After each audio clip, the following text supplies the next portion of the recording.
The Phonograph and the Graft. What was this graft? Asked Johnny, with the impatience of the great public to whom tales are told. "'Tis contrary to art and philosophy to give you the information," said Keogh, calmly. "The art of narrative consists in concealing from your audience everything it wants to know until after you expose your favorite opinions on topics foreign to the subject. A good story is like a bitter pill with the sugar coating inside of it. I will begin, if you please, with a horoscope located in the Cherokee Nation, and end with a moral tune on the phonograph. Me and Henry Horsecollar brought the first phonograph to this country. Henry was a quarterback Cherokee, educated east in the idioms of football, and west in contraband whiskey, and a gentleman, the same as you and me. He was easy and romping in his ways. A man about 6 foot, with a kind of rubber tire movement. Yes, he was a little man about 5'5", or 5'11". He was what you would call a medium-tall man of average smallness. Henry had quit college once, and the Muskogee jail 3 times, the last named institution on account of introducing and selling whiskey in the territories. Henry Horsecollar never let any cigar stores come up and stand behind him. He didn't belong to that tribe of Indians. Henry and me met at Texarkana, and figured out this phonograph scheme. He had $360 which came to him out of a land allotment in the reservation. I had run down from Little Rock on account of a distressful scene I had witnessed on the street there. A man stood on a box and passed around some gold watches, screw case, stem winders, Elgin movement, very elegant. $20 they cost you over the counter. At $3 the crowd fought for the tickers.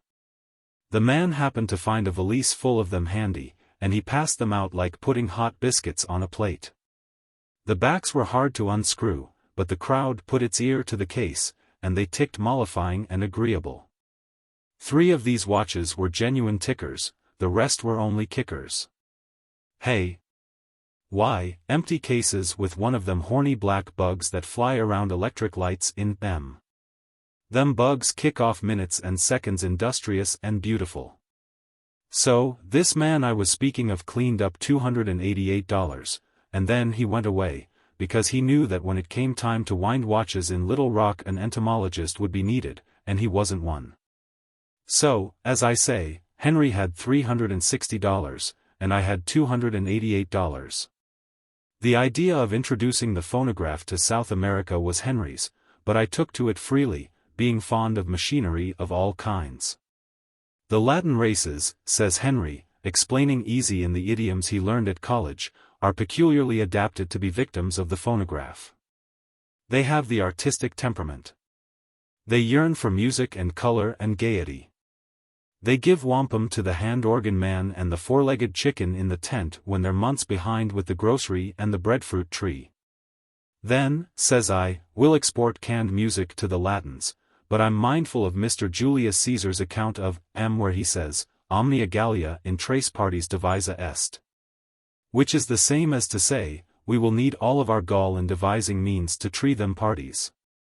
I hated to make a show of education. But I was disinclined to be overdone in syntax by a mere Indian, a member of a race to which we owe nothing except the land on which the United States is situated. We bought a fine phonograph in Texarkana, one of the best make, and half a trunkful of records. We packed up, and took the T&P for New Orleans. From that celebrated center of molasses and disfranchised coon songs we took a steamer for South America. We landed at Solitas, 40 miles up the coast from here. 'Twas a palatable enough place to look at. The houses were clean and white, and to look at, stuck around among the scenery they reminded you of hard-boiled eggs served with lettuce. There was a block of skyscraper mountains in the suburbs, and they kept pretty quiet, like they had crept up there and were watching the town. And the sea was remarking shshshsh on the beach. And now and then a ripe coconut would drop curblip in the sand, and that was all there was doing. Yes, I judged that town was considerably on the quiet. I judged that after Gabriel quits blowing his horn, and the car starts, with Philadelphia swinging to the last strap, and Pine Gully, Arkansas, hanging onto the rear step. This town of Solitas will wake up and ask if anybody spoke. The captain went ashore with us, and offered to conduct what he seemed to like to call the obsequies. He introduced Henry and me to the United States consul, and a roan man, the head of the Department of Mercenary and Licentious Dispositions, the way it read upon his sign. "I touch here again a week from today," says the captain.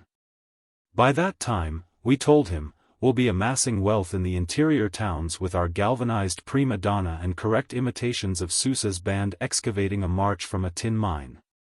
"Ye'll not," says the captain. "Ye'll be hypnotized. Any gentleman in the audience who kindly steps upon the stage and looks this country in the eye will be converted to the hypothesis that he's but a fly in the Elgin creamery. Ye'll be standing knee-deep in the surf waiting for me, and your machine for making hamburger steak out of the hitherto respected art of music will be playing, 'There's No Place Like Home.'" Henry skinned a 20 off his roll, and received from the Bureau of Mercenary Dispositions a paper bearing a red seal and a dialect story, and no change. Then we got the consul full of red wine, and struck him for a horoscope. He was a thin, youngish kind of man, should say past 50, sort of French-Irish in his affections, and puffed up with disconsolation. Yes, he was a flattened kind of a man, in whom drink lay stagnant, inclined to corpulence and misery. Yes, I think he was a kind of Dutchman, being very sad and genial in his ways. "The marvelous invention," he says, entitled the phonograph, "has never invaded these shores. The people have never heard it. They would not believe it if they should. Simple-hearted children of nature, progress has never condemned them to accept the work of a can opener as an overture, and ragtime might incite them to a bloody revolution. But you can try the experiment. The best chance you have is that the populace may not wake up when you play. There's two ways," says the consul, "they may take it. They may become inebriated with attention, like an Atlanta colonel listening to 'Marching Through Georgia.' Or they will get excited and transpose the key of the music with an axe and yourselves into a dungeon. In the latter case," says the consul, "I'll do my duty by cabling to the State Department, and I'll wrap the stars and stripes around you when you come to be shot. And threaten them with the vengeance of the greatest gold export and financial reserve nation on earth. The flag is full of bullet holes now," says the consul, "made in that way. Twice before," says the consul, "I have cabled our government for a couple of gunboats to protect American citizens. The first time the department sent me a pair of gum boots. The other time was when a man named Pease was going to be executed here. They referred that appeal to the Secretary of Agriculture. Let us now disturb the senor behind the bar for a subsequence of the red wine." Thus soliloquized the consul of Solitas to me and Henry Horsecollar.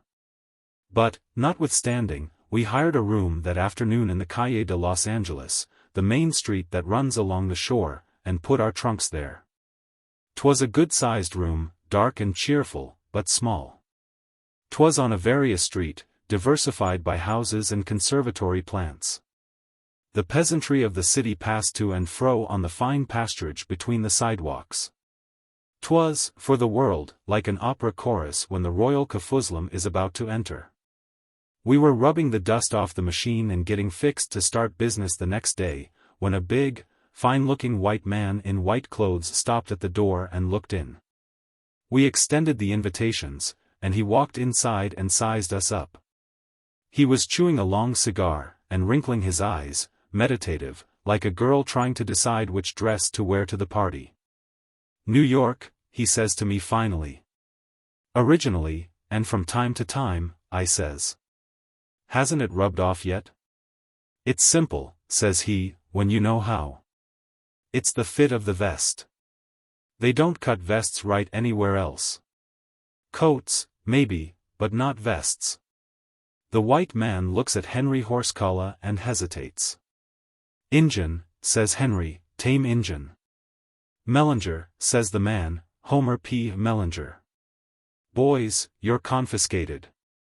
You're babes in the wood without a chaperone or referee, and it's my duty to start you going. I'll knock out the props and launch you proper in the pellucid waters of this tropical mud puddle.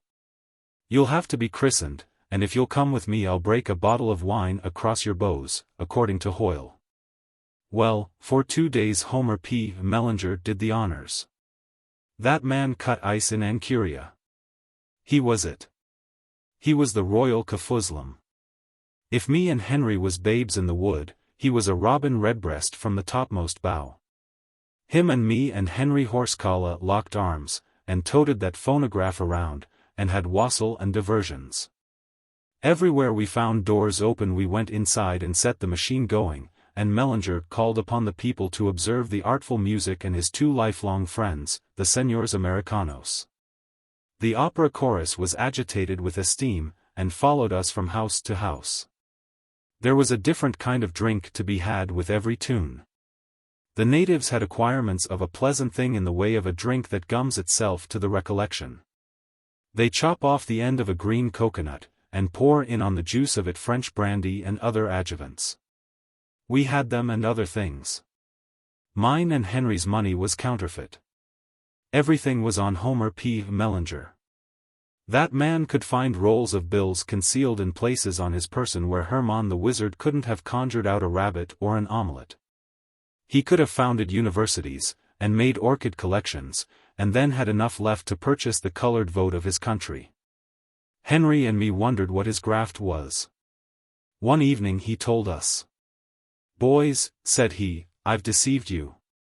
You think I'm a painted butterfly, but in fact I'm the hardest worked man in this country. 10 years ago I landed on its shores. And 2 years ago on the point of its jaw. Yes, I guess I can get the decision over this ginger cake commonwealth at the end of any round I choose.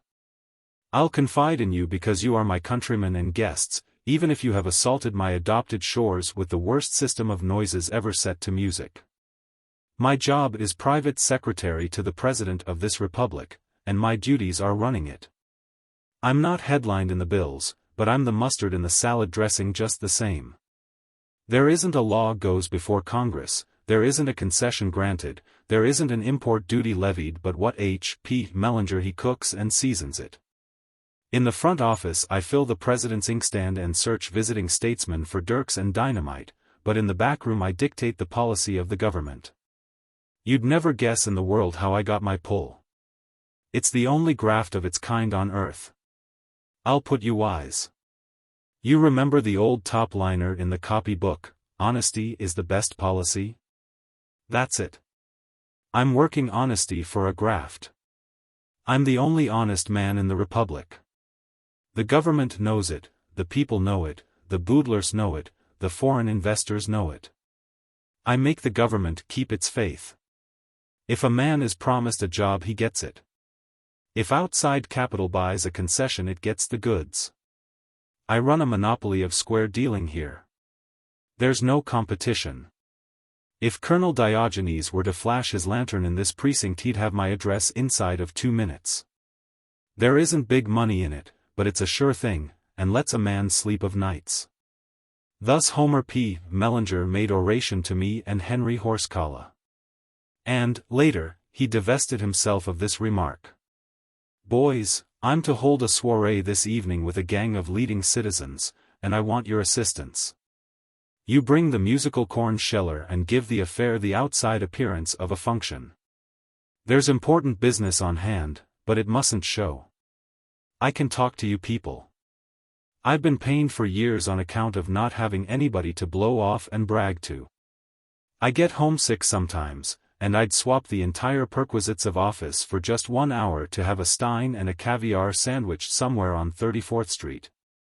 And stand and watch the street cars go by, and smell the peanut roaster at old Giuseppe's fruit stand. Yes, said I, there's fine caviar at Billy Renfrew's Cafe, corner of 34th N. God knows it, interrupts Mellinger. And if you'd told me you knew Billy Renfrew I'd have invented tons of ways of making you happy. Billy was my sidekicker in New York. There is a man who never knew what crooked was. Here I am working honesty for a graft, but that man loses money on it. Carambos. I get sick at times of this country. Everything's rotten. From the executive down to the coffee pickers, they're plotting to down each other and skin their friends. If a mule driver takes off his hat to an official, that man figures it out that he's a popular idol, and sets his pegs to stir up a revolution and upset the administration. It's one of my little chores as private secretary to smell out these revolutions and affix the kibosh before they break out and scratch the paint off the government property. That's why I'm down here now in this mildewed coast town. The governor of the district and his crew are plotting to uprise. I've got every one of their names, and they're invited to listen to the phonograph tonight, compliments of H.P.M. That's the way I'll get them in a bunch, and things are on the program to happen to them. We three were sitting at table in the cantina of the Purified Saints. Mellinger poured out wine, and was looking some worried. I was thinking. They're a sharp crowd, he says, kind of fretful. They're capitalized by a foreign syndicate after rubber, and they're loaded to the muzzle for bribing. I'm sick, goes on Mellinger, of comic opera. I want to smell East River and wear suspenders again. At times I feel like throwing up my job, but I'm D.N. fool enough to be sort of proud of it. There's Mellinger, they say here. Por Dios. You can't touch him with a million. I'd like to take that record back and show it to Billy Renfrew someday. And that tightens my grip whenever I see a fat thing that I could corral just by winking one eye, and losing my graft. They can't monkey with me. They know it. What money I get I make honest and spend it. Someday I'll make a pile and go back and eat caviar with Billy. Tonight I'll show you how to handle a bunch of corruptionists. I'll show them what Mellinger, private secretary, means when you spell it with the cotton and tissue paper off. Mellinger appears shaky, and breaks his glass against the neck of the bottle. I says to myself, white man, if I'm not mistaken there's been a bait laid out where the tail of your eye could see it. That night, according to arrangements, me and Henry took the phonograph to a room in a daub house in a dirty side street, where the grass was knee-high. 'Twas a long room, lit with smoky oil lamps. There was plenty of chairs, and a table at the back end. We set the phonograph on the table. Mellinger was there, walking up and down, disturbed in his predicaments. He chewed cigars and spat 'em out, and he bit the thumb nail of his left hand. By and by the invitations to the musicale came sliding in by pairs and threes and spade flushes. Their color was of a diversity, running from a 3 days smoked meerschaum to a patent leather polish.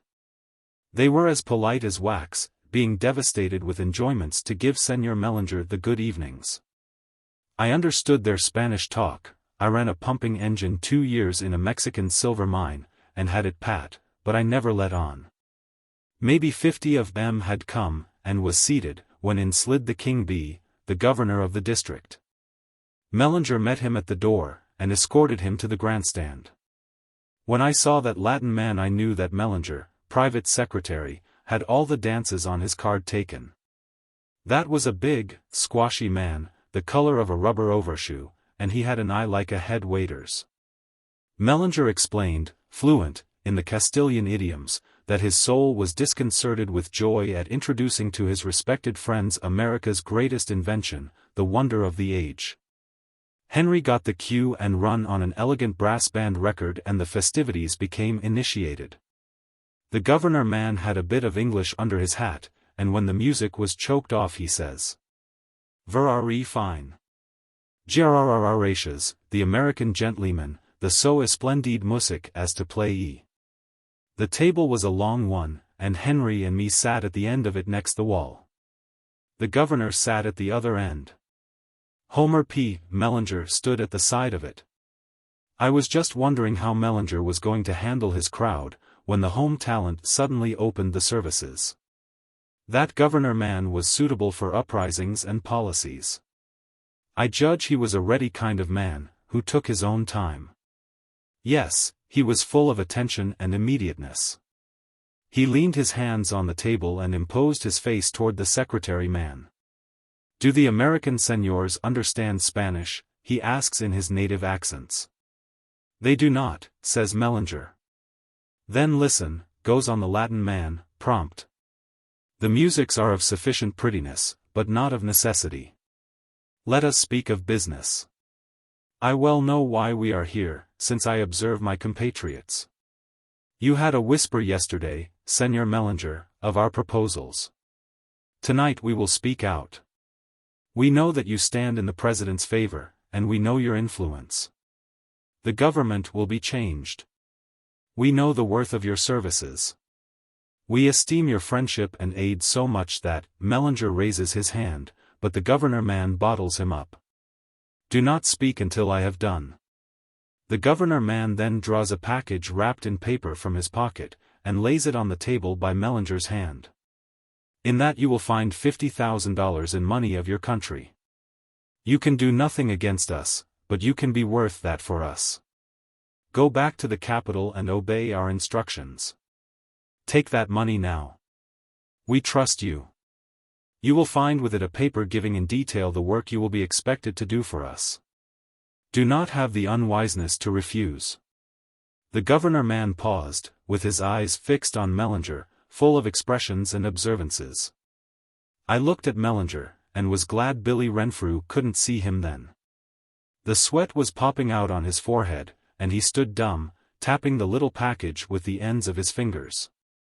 The Colorado Maduro gang was after his graft. He had only to change his politics, and stuff 5 fingers in his inside pocket. Henry whispers to me and wants the pause in the program interpreted. I whisper back, H.P. is up against a bribe, senator's size, and the coons have got him going. I saw Mellinger's hand moving closer to the package. He's weakening, I whispered to Henry. We'll remind him, says Henry, of the peanut roaster on 34th Street, New York. Henry stooped down and got a record from the basketful we'd brought, slid it in the phonograph, and started her off. It was a cornet solo, very neat and beautiful, and the name of it was Home, Sweet Home. Not one of them 50-odd men in the room moved while it was playing, and the governor-man kept his eyes steady on Mellinger. I saw Mellinger's head go up little by little, and his hand came creeping away from the package. Not until the last note sounded did anybody stir. And then Homer P. Mellinger takes up the bundle of boodle and slams it in the governor-man's face. That's my answer, says Mellinger, private secretary, and there'll be another in the morning. I have proofs of conspiracy against every man of you. The show is over, gentlemen. There's one more act, puts in the governor-man. You are a servant, I believe, employed by the president to copy letters and answer raps at the door. I am governor here. Senors, I call upon you in the name of the cause to seize this man. That brindled gang of conspirators shoved back their chairs and advanced in force. I could see where Mellinger had made a mistake in massing his enemy so as to make a grandstand play. I think he made another one, too, but we can pass that, Mellinger's idea of a graft and mine being different, according to estimations and points of view. There was only one window and door in that room, and they were in the front end. Here was 50-odd Latin men coming in a bunch to obstruct the legislation of Mellinger. You may say there were 3 of us, for me and Henry, simultaneous, declared New York City and the Cherokee Nation in sympathy with the weaker party. Then it was that Henry Horsecollar rose to a point of disorder and intervened, showing, admirable, the advantages of education as applied to the American Indian's natural intellect and native refinement. He stood up and smoothed back his hair on each side with his hands as you have seen little girls do when they play. Get behind me, both of you, says Henry. What's it to be, Chief? I asked. I'm going to buck center, says Henry, in his football idioms. There isn't a tackle in the lot of them.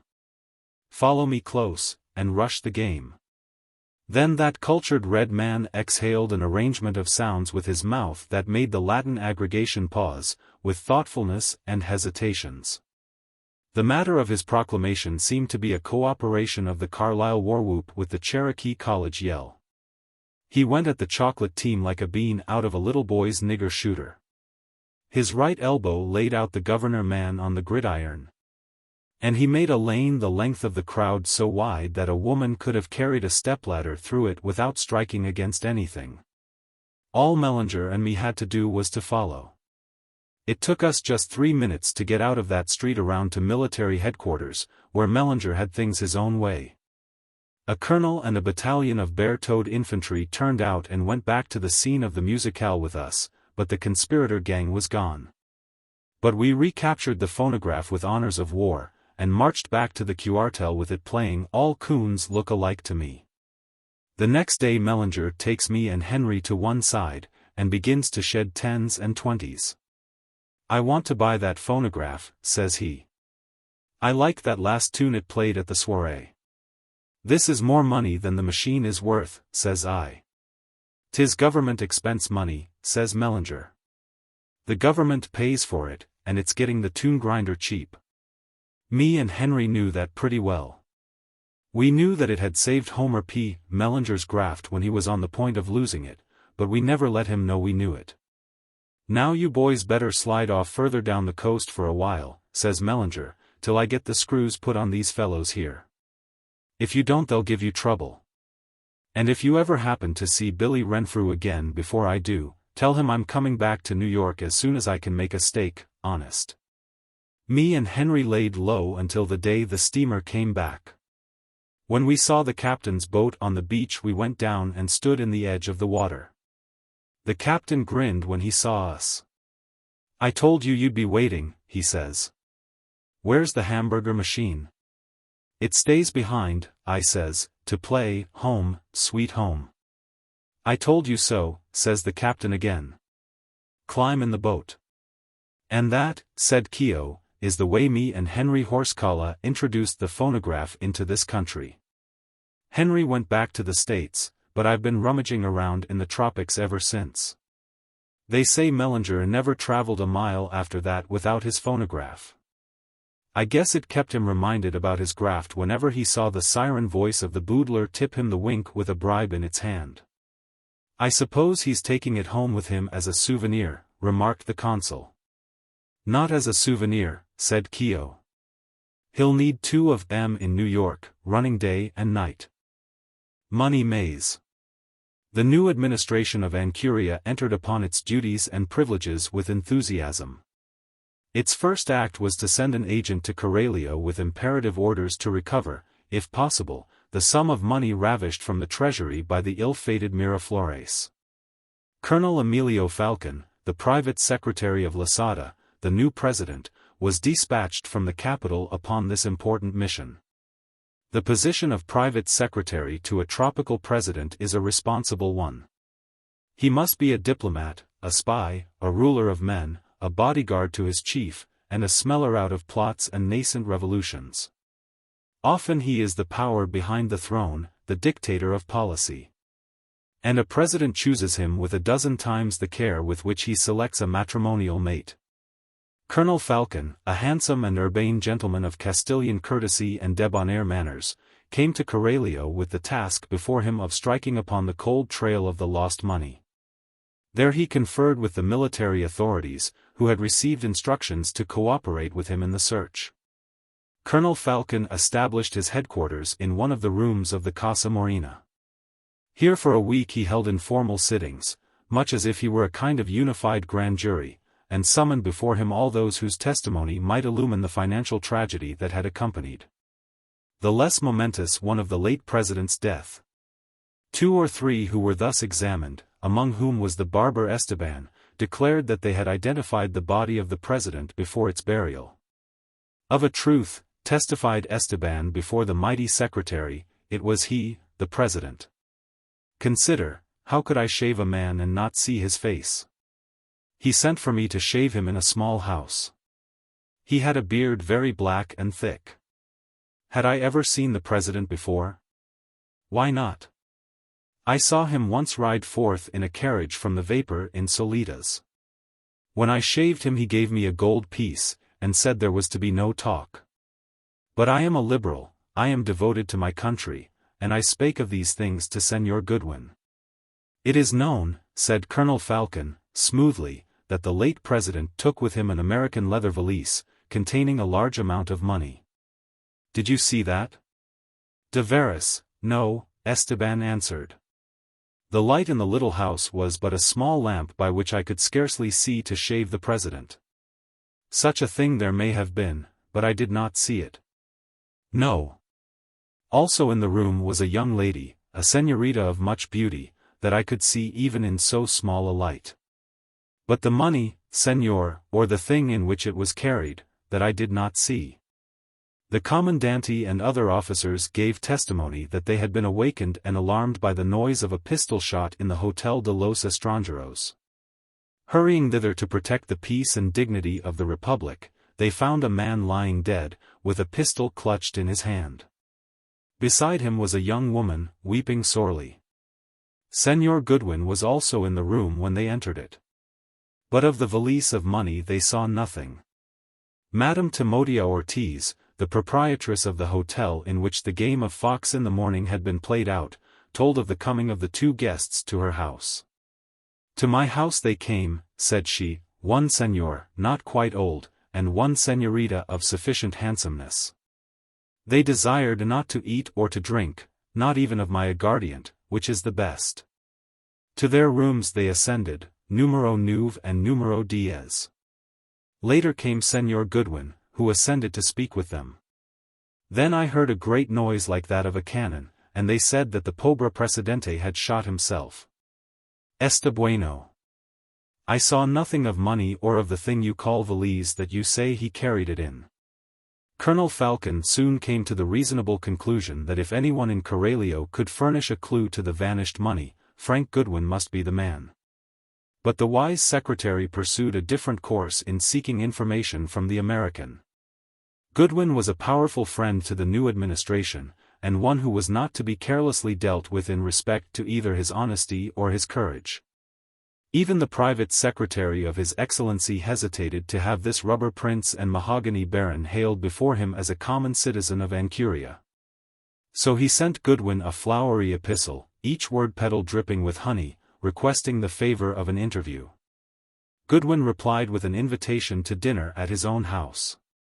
Before the hour named the American walked over to the Casa Morena, and greeted his guest frankly and friendly. Then the two strolled, in the cool of the afternoon, to Goodwin's home in the environs. The American left Colonel Falcon in a big, cool, shadowed room with a floor of inlaid and polished woods that any millionaire in the States would have envied, excusing himself for a few minutes. He crossed a patio, shaded with deftly arranged awnings and plants, and entered a long room looking upon the sea in the opposite wing of the house. The broad jalousies were opened wide, and the ocean breeze flowed in through the room, an invisible current of coolness and health. Goodwin's wife sat near one of the windows, making a watercolor sketch of the afternoon seascape. Here was a woman who looked to be happy. And more, she looked to be content. Had a poet been inspired to pen just similes concerning her favor, he would have likened her full, clear eyes, with their white encircled, gray irises, to moonflowers. With none of the goddesses whose traditional charms have become coldly classic would the discerning rhymester have compared her. She was purely paradisiac, not Olympian. If you can imagine Eve, after the eviction, beguiling the flaming warriors and serenely re-entering the garden, you will have her. Just so human, and still so harmonious with Eden seemed Mrs. Goodwin. When her husband entered she looked up, and her lips curved and parted, her eyelids fluttered twice or thrice, a movement remindful, poesy forgive us, of the tail-wagging of a faithful dog, and a little ripple went through her like the commotion set up in a weeping willow by a puff of wind. Thus she ever acknowledged his coming, were it 20 times a day. If they who sometimes sat over their wine in Coralio, reshaping old, diverting stories of the madcap career of Isabel Gilbert, could have seen the wife of Frank Goodwin that afternoon in the estimable aura of her happy wifehood, they might have disbelieved, or have agreed to forget. Those graphic annals of the life of the one for whom their president gave up his country and his honor. "I have brought a guest to dinner," said Goodwin. "One Colonel Falcon, from San Mateo. He is come on government business. I do not think you will care to see him, so I prescribe for you one of those convenient and indisputable feminine headaches." He has come to inquire about the lost money, has he not? Asked Mrs. Goodwin, going on with her sketch. A good guess, acknowledged Goodwin. He has been holding an inquisition among the natives for 3 days. I am next on his list of witnesses, but as he feels shy about dragging one of Uncle Sam's subjects before him, he consents to give it the outward appearance of a social function. He will apply the torture over my own wine and provender. Has he found anyone who saw the valise of money? Not a soul. Even Madama Ortiz, whose eyes are so sharp for the sight of a revenue official, does not remember that there was any baggage. Mrs. Goodwin laid down her brush and sighed. I am so sorry, Frank, she said, that they are giving you so much trouble about the money. But we can't let them know about it, can we? Not without doing our intelligence a great injustice, said Goodwin, with a smile and a shrug that he had picked up from the natives. Americano, though I am, they would have me in the calaboza in half an hour if they knew we had appropriated that valise. No.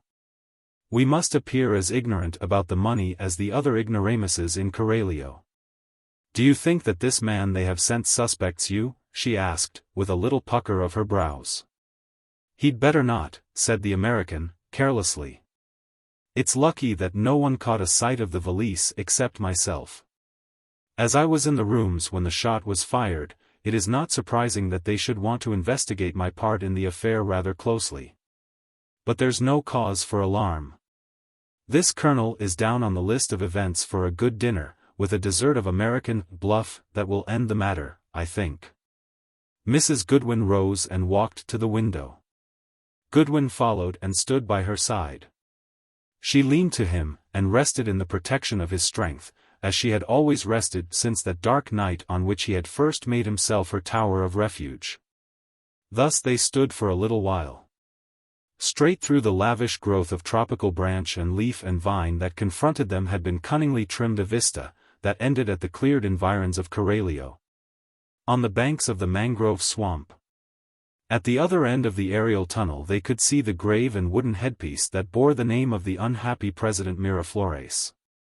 From this window when the rains forbade the open, and from the green and shady slopes of Goodwin's fruitful lands when the skies were smiling, his wife was wont to look upon that grave with a gentle sadness that was now scarcely a mar to her happiness.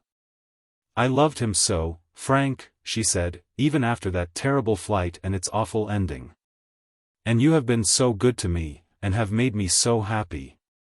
It has all grown into such a strange puzzle.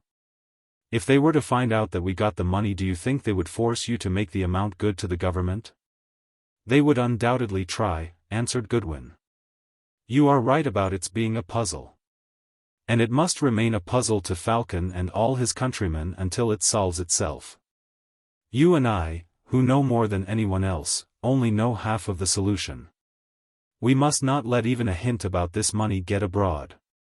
Let them come to the theory that the president concealed it in the mountains during his journey, or that he found means to ship it out of the country before he reached Coralio. I don't think that Falcon suspects me. He is making a close investigation, according to his orders, but he will find out nothing. Thus they spake together. Had anyone overheard or overseen them as they discussed the lost funds of Anchuria, there would have been a second puzzle presented. For upon the faces and in the bearing of each of them was visible, if countenances are to be believed, Saxon honesty and pride and honorable thoughts. In Goodwin's steady eye and firm lineaments, molded into material shape by the inward spirit of kindness and generosity and courage, there was nothing reconcilable with his words. As for his wife, physiognomy championed her even in the face of their accusive talk. Nobility was in her guise, purity was in her glance. The devotion that she manifested had not even the appearance of that feeling that now and then inspires a woman to share the guilt of her partner out of the pathetic greatness of her love. No, there was a discrepancy here between what the eye would have seen and the ear have heard. Dinner was served to Goodwin and his guest in the patio, under cool foliage and flowers. The American begged the illustrious secretary to excuse the absence of Mrs. Goodwin, who was suffering, he said, from a headache brought on by a slight calentura. After the meal they lingered, according to the custom, over their coffee and cigars. Colonel Falcon, with true Castilian delicacy, waited for his host to open the question that they had met to discuss. He had not long to wait. As soon as the cigars were lighted, the American cleared the way by inquiring whether the secretary's investigations in the town had furnished him with any clue to the lost funds. "I have found no one yet," admitted Colonel Falcon, who even had sight of the valise or the money. "Yet I have persisted. It has been proven in the capital that President Miraflores set out from San Mateo with $100,000 belonging to the government, accompanied by Señorita Isabel Gilbert, the opera singer. The government, officially and personally, is loath to believe," concluded Colonel Falcon, with a smile, "that our late president's tastes would have permitted him to abandon on the route as excess baggage either of the desirable articles with which his flight was burdened." "I suppose you would like to hear what I have to say about the affair," said Goodwin, coming directly to the point. "It will not require many words. On that night, with others of our friends here, I was keeping a lookout for the president, having been notified of his flight by a telegram in our national cipher from Englehart, one of our leaders in the capital. About 10 o'clock that night I saw a man and a woman hurrying along the streets. They went to the Hotel de los Estranjeros, and engaged rooms. I followed them upstairs, leaving Esteban, who had come up, to watch outside. The barber had told me that he had shaved the beard from the president's face that night. Therefore I was prepared, when I entered the rooms, to find him with a smooth face. When I apprehended him in the name of the people he drew a pistol and shot himself instantly. In a few minutes many officers and citizens were on the spot. I suppose you have been informed of the subsequent facts." Goodwin paused. Losada's agent maintained an attitude of waiting, as if he expected a continuance. "And now," went on the American, looking steadily into the eyes of the other man, and giving each word a deliberate emphasis, "you will oblige me by attending carefully to what I have to add. I saw no valise or receptacle of any kind, or any money belonging to the Republic of Anchuria. If President Miraflores decamped with any funds belonging to the treasury of this country, or to himself, or to anyone else, I saw no trace of it in the house or elsewhere. At that time or at any other. Does that statement cover the ground of the inquiry you wished to make of me?" Colonel Falcon bowed, and described a fluent curve with his cigar. His duty was performed. Goodwin was not to be disputed. He was a loyal supporter of the government, and enjoyed the full confidence of the new president. His rectitude had been the capital that had brought him fortune in Anchuria, just as it had formed the lucrative Graft of Mellinger, the secretary of Miraflores. "I thank you, Señor Goodwin," said Falcon, "for speaking plainly. Your word will be sufficient for the president. But, Señor Goodwin, I am instructed to pursue every clue that presents itself in this matter. There is one that I have not yet touched upon. Our friends in France, Señor, have a saying, Cherchez La Femme, when there is a mystery without a clue. But here we do not have to search. The woman who accompanied the late president in his flight must surely—" "I must interrupt you there," interposed Goodwin. "It is true that when I entered the hotel for the purpose of intercepting President Miraflores I found a lady there. I must beg of you to remember that that lady is now my wife. I speak for her as I do for myself. She knows nothing of the fate of the valise or of the money that you are seeking. You will say to His Excellency that I guarantee her innocence. I do not need to add to you, Colonel Falcon, that I do not care to have her questioned or disturbed." Colonel Falcon bowed again. "Por supuesto, no," he cried. And to indicate that the inquiry was ended he added, "And now, Señor, let me beg of you to show me that sea view from your galeria of which you spoke. I am a lover of the sea." In the early evening Goodwin walked back to the town with his guest, leaving him at the corner of the Calle Grande. As he was returning homeward one Beelzebub Blythe, with the air of a courtier and the outward aspect of a scarecrow, pounced upon him hopefully from the door of a pulperia.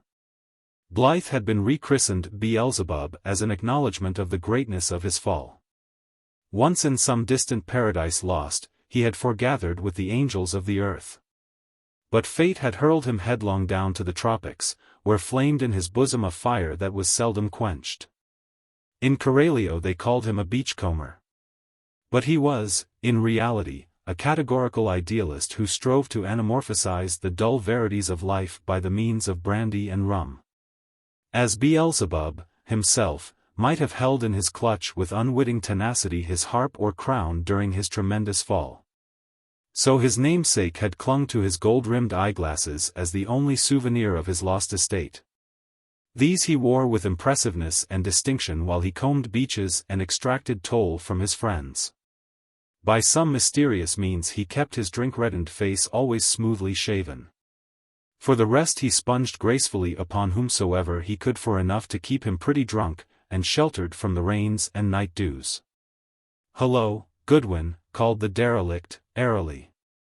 "I was hoping I'd strike you. I wanted to see you particularly.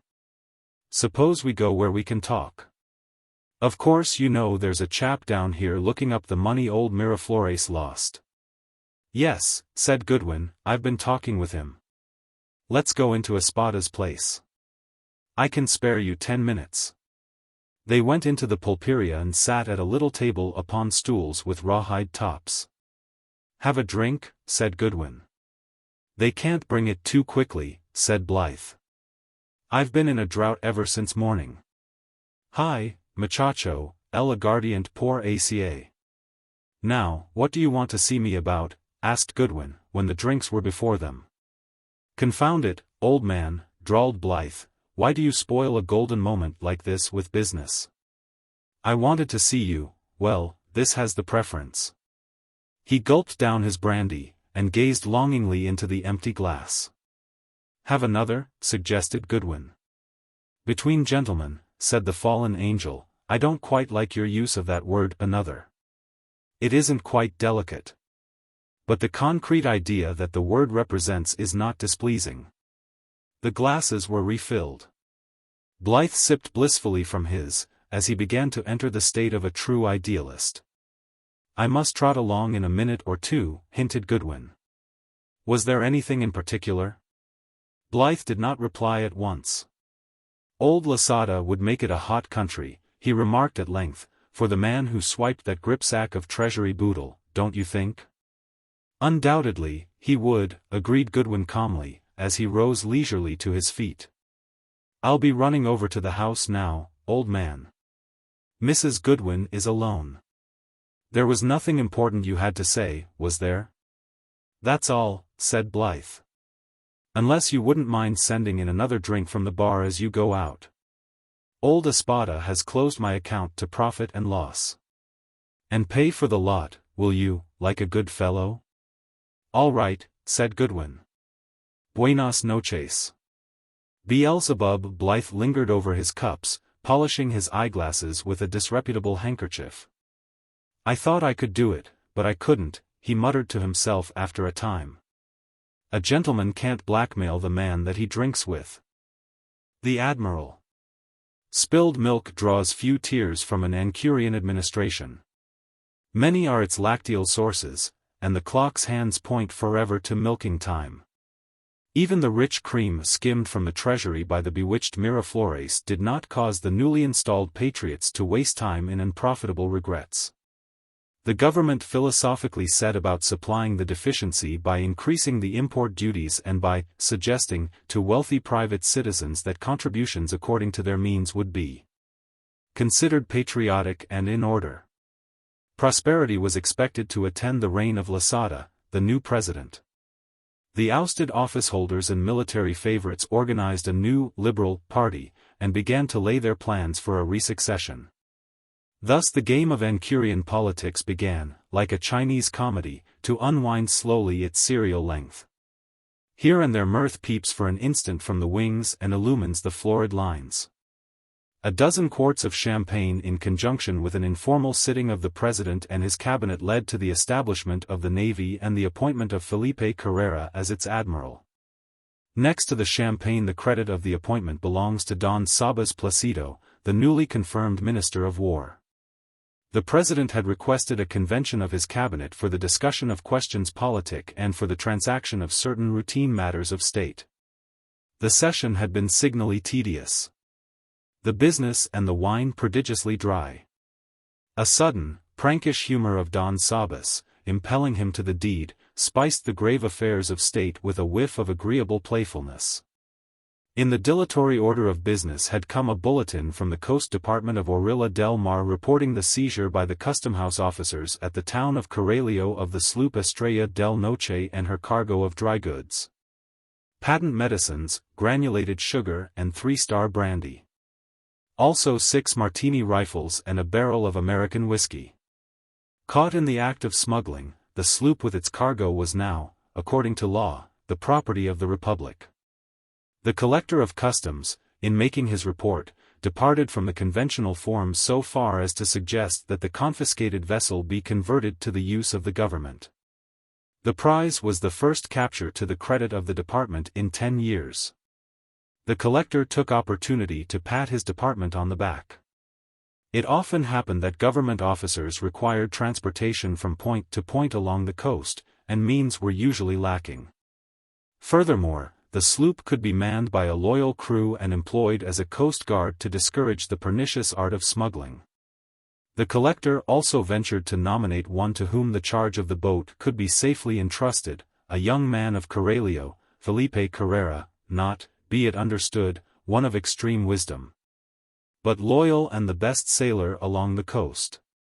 It was upon this hint that the Minister of War acted, executing a rare piece of drollery that so enlivened the tedium of executive session. In the constitution of this small, maritime banana republic was a forgotten section that provided for the maintenance of a navy. This provision, with many other wiser ones, had lain inert since the establishment of the republic. Anchuria had no navy and had no use for one. It was characteristic of Don Sabas, a man at once merry, learned, whimsical and audacious, that he should have disturbed the dust of this musty and sleeping statute to increase the humor of the world by so much as a smile from his indulgent colleagues. With delightful mock seriousness the Minister of War proposed the creation of a navy. He argued its need and the glories it might achieve with such gay and witty zeal that the travesty overcame with its humor even the swart dignity of President Losada himself. The champagne was bubbling trickily in the veins of the mercurial statesman.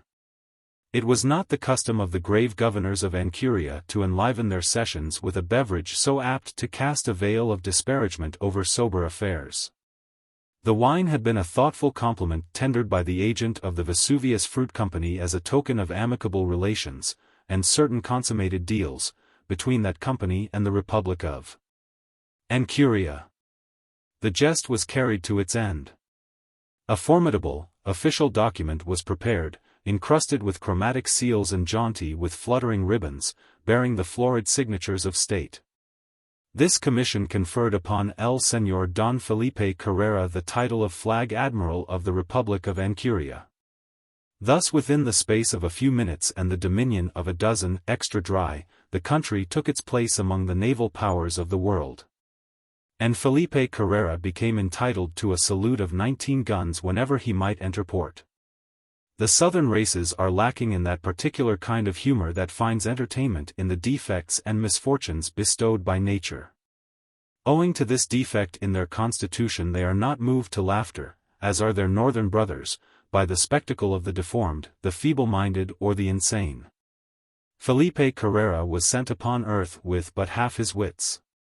Therefore, the people of Corralio called him El Pobrecito Loco, the poor little crazed one, saying that God had sent but half of him to earth, retaining the other half. A somber youth, glowering, and speaking only at the rarest times, Felipe was but negatively loco. On shore he generally refused all conversation. He seemed to know that he was badly handicapped on land, where so many kinds of understanding are needed, but on the water his one talent set him equal with most men. Few sailors whom God had carefully and completely made could handle a sailboat as well. 5 points nearer the wind than even the best of them he could sail his sloop. When the elements raged and set other men to cowering, the deficiencies of Felipe seemed of little importance. He was a perfect sailor, if an imperfect man. He owned no boat, but worked among the crews of the schooners and sloops that skimmed the coast, trading and freighting fruit out to the steamers where there was no harbor. It was through his famous skill and boldness on the sea, as well as for the pity felt for his mental imperfections, that he was recommended by the collector as a suitable custodian of the captured sloop. When the outcome of Don Sabas' little pleasantry arrived in the form of the imposing and preposterous commission, the collector smiled. He had not expected such prompt and overwhelming response to his recommendation. He dispatched a muchacho at once to fetch the future admiral. The collector waited in his official quarters. His office was in the Calle Grande, and the sea breezes hummed through its windows all day. The collector, in white linen and canvas shoes, philandered with papers on an antique desk. A parrot, perched on a pen rack, seasoned the official tedium with a fire of choice Castilian imprecations. 2 rooms opened into the collector's. In one the clerical force of young men of variegated complexions transacted with glitter and parade their several duties. Through the open door of the other room could be seen a bronze babe, guiltless of clothing, that rollicked upon the floor. In a grass hammock a thin woman, tinted a pale lemon, played a guitar and swung contentedly in the breeze. Thus surrounded by the routine of his high duties and the visible tokens of agreeable domesticity, the collector's heart was further made happy by the power placed in his hands to brighten the fortunes of the innocent Felipe. Felipe came and stood before the collector. He was a lad of 20, not ill-favored in looks, but with an expression of distant and pondering vacuity. He wore white cotton trousers, down the seams of which he had sewed red stripes with some vague aim at military decoration. A flimsy blue shirt fell open at his throat, his feet were bare. He held in his hand the cheapest of straw hats from the States. "Señor Carrera," said the collector, gravely, producing the showy commission, "I have sent for you at the President's bidding. This document that I present to you confers upon you the title of Admiral of this great republic, and gives you absolute command of the naval forces and fleet of our country. You may think, friend Felipe, that we have no navy, but yes. The sloop the Estrella del Noche, that my brave men captured from the coast smugglers, is to be placed under your command. The boat is to be devoted to the services of your country. You will be ready at all times to convey officials of the government to points along the coast where they may be obliged to visit. You will also act as a coast guard to prevent, as far as you may be able, the crime of smuggling. You will uphold the honor and prestige of your country at sea, and endeavor to place Anchuria among the proudest naval powers of the world. These are your instructions as the Minister of War desires me to convey them to you. Por Dios. I do not know how all this is to be accomplished, for not one word did his letter contain in respect to a crew or to the expenses of this navy. Perhaps you are to provide a crew yourself, Señor Admiral, I do not know, but it is a very high honor that has descended upon you. I now hand you your commission. When you are ready for the boat I will give orders that she shall be made over into your charge. That is as far as my instructions go." Felipe took the commission that the collector handed to him. He gazed through the open window at the sea for a moment, with his customary expression of deep but vain pondering. Then he turned without having spoken a word, and walked swiftly away through the hot sand of the street. "Pobrecito loco," sighed the collector, and the parrot on the pen rack screeched, "Loco! Loco, loco!" The next morning a strange procession filed through the streets to the collector's office. At its head was the Admiral of the Navy. Somewhere Felipe had raked together a pitiful semblance of a military uniform, a pair of red trousers, a dingy blue short jacket heavily ornamented with gold braid, and an old fatigue cap that must have been cast away by one of the British soldiers in Belize and brought away by Felipe on one of his coasting voyages. Buckled around his waist was an ancient ship's cutlass contributed to his equipment by Pedro Lafitte, the baker, who proudly asserted its inheritance from his ancestor, the illustrious buccaneer. At the Admiral's heels tagged his newly shipped crew, 3 grinning, glossy, black Caribs, bare to the waist, the sand spurting in showers from the spring of their naked feet. Briefly and with dignity Felipe demanded his vessel of the collector. And now a fresh honor awaited him. The collector's wife, who played the guitar and read novels in the hammock all day, had more than a little romance in her placid, yellow bosom. She had found in an old book an engraving of a flag that purported to be the naval flag of Anchuria. Perhaps it had so been designed by the founders of the nation. But, as no navy had ever been established, oblivion had claimed the flag. Laboriously with her own hands she had made a flag after the pattern, a red cross upon a blue and white ground. She presented it to Felipe with these words, "Brave sailor, this flag is of your country. Be true, and defend it with your life. Go you with God." For the first time since his appointment the Admiral showed a flicker of emotion. He took the silken emblem, and passed his hand reverently over its surface. "I am the Admiral," he said to the collector's lady. Being on land he could bring himself to no more exuberant expression of sentiment. At sea with the flag at the masthead of his navy, some more eloquent exposition of feelings might be forthcoming. Abruptly the Admiral departed with his crew. For the next 3 days they were busy giving the Estrella del Noche a new coat of white paint trimmed with blue. And then Felipe further adorned himself by fastening a handful of brilliant parrot's plumes in his cap.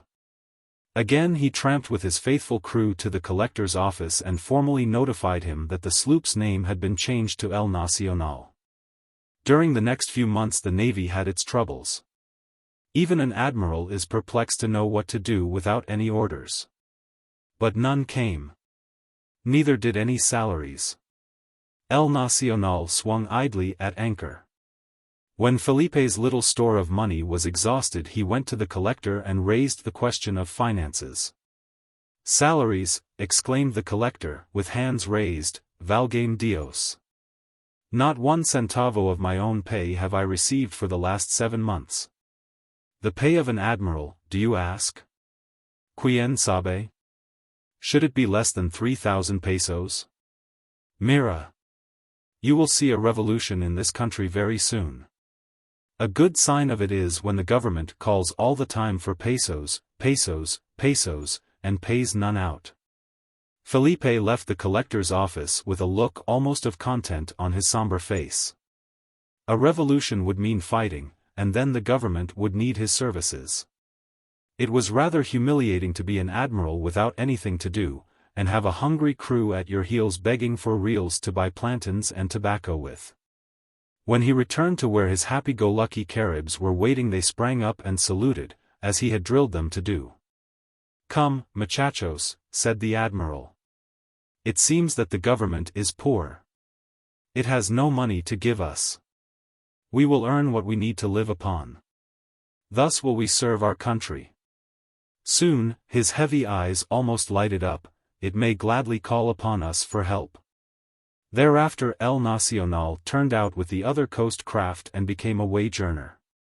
She worked with the lighters freighting bananas and oranges out to the fruit steamers that could not approach nearer than a mile from the shore. Surely a self-supporting navy deserves red letters in the budget of any nation. After earning enough at freighting to keep himself and his crew in provisions for a week Felipe would anchor the navy and hang about the little telegraph office.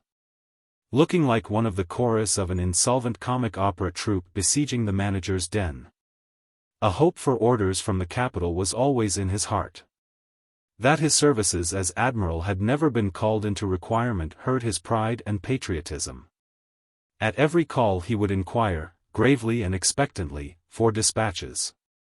The operator would pretend to make a search, and then reply. "Not yet, it seems, Señor el Almirante, poco tiempo." Outside in the shade of the lime trees the crew chewed sugar cane or slumbered, well content to serve a country that was contented with so little service. One day in the early summer the revolution predicted by the collector flamed out suddenly. It had long been smoldering. At the first note of alarm the Admiral of the Navy force and fleet made all sail for a larger port on the coast of a neighboring republic, where he traded a hastily collected cargo of fruit for its value in cartridges for the 5 Martini rifles, the only guns that the Navy could boast.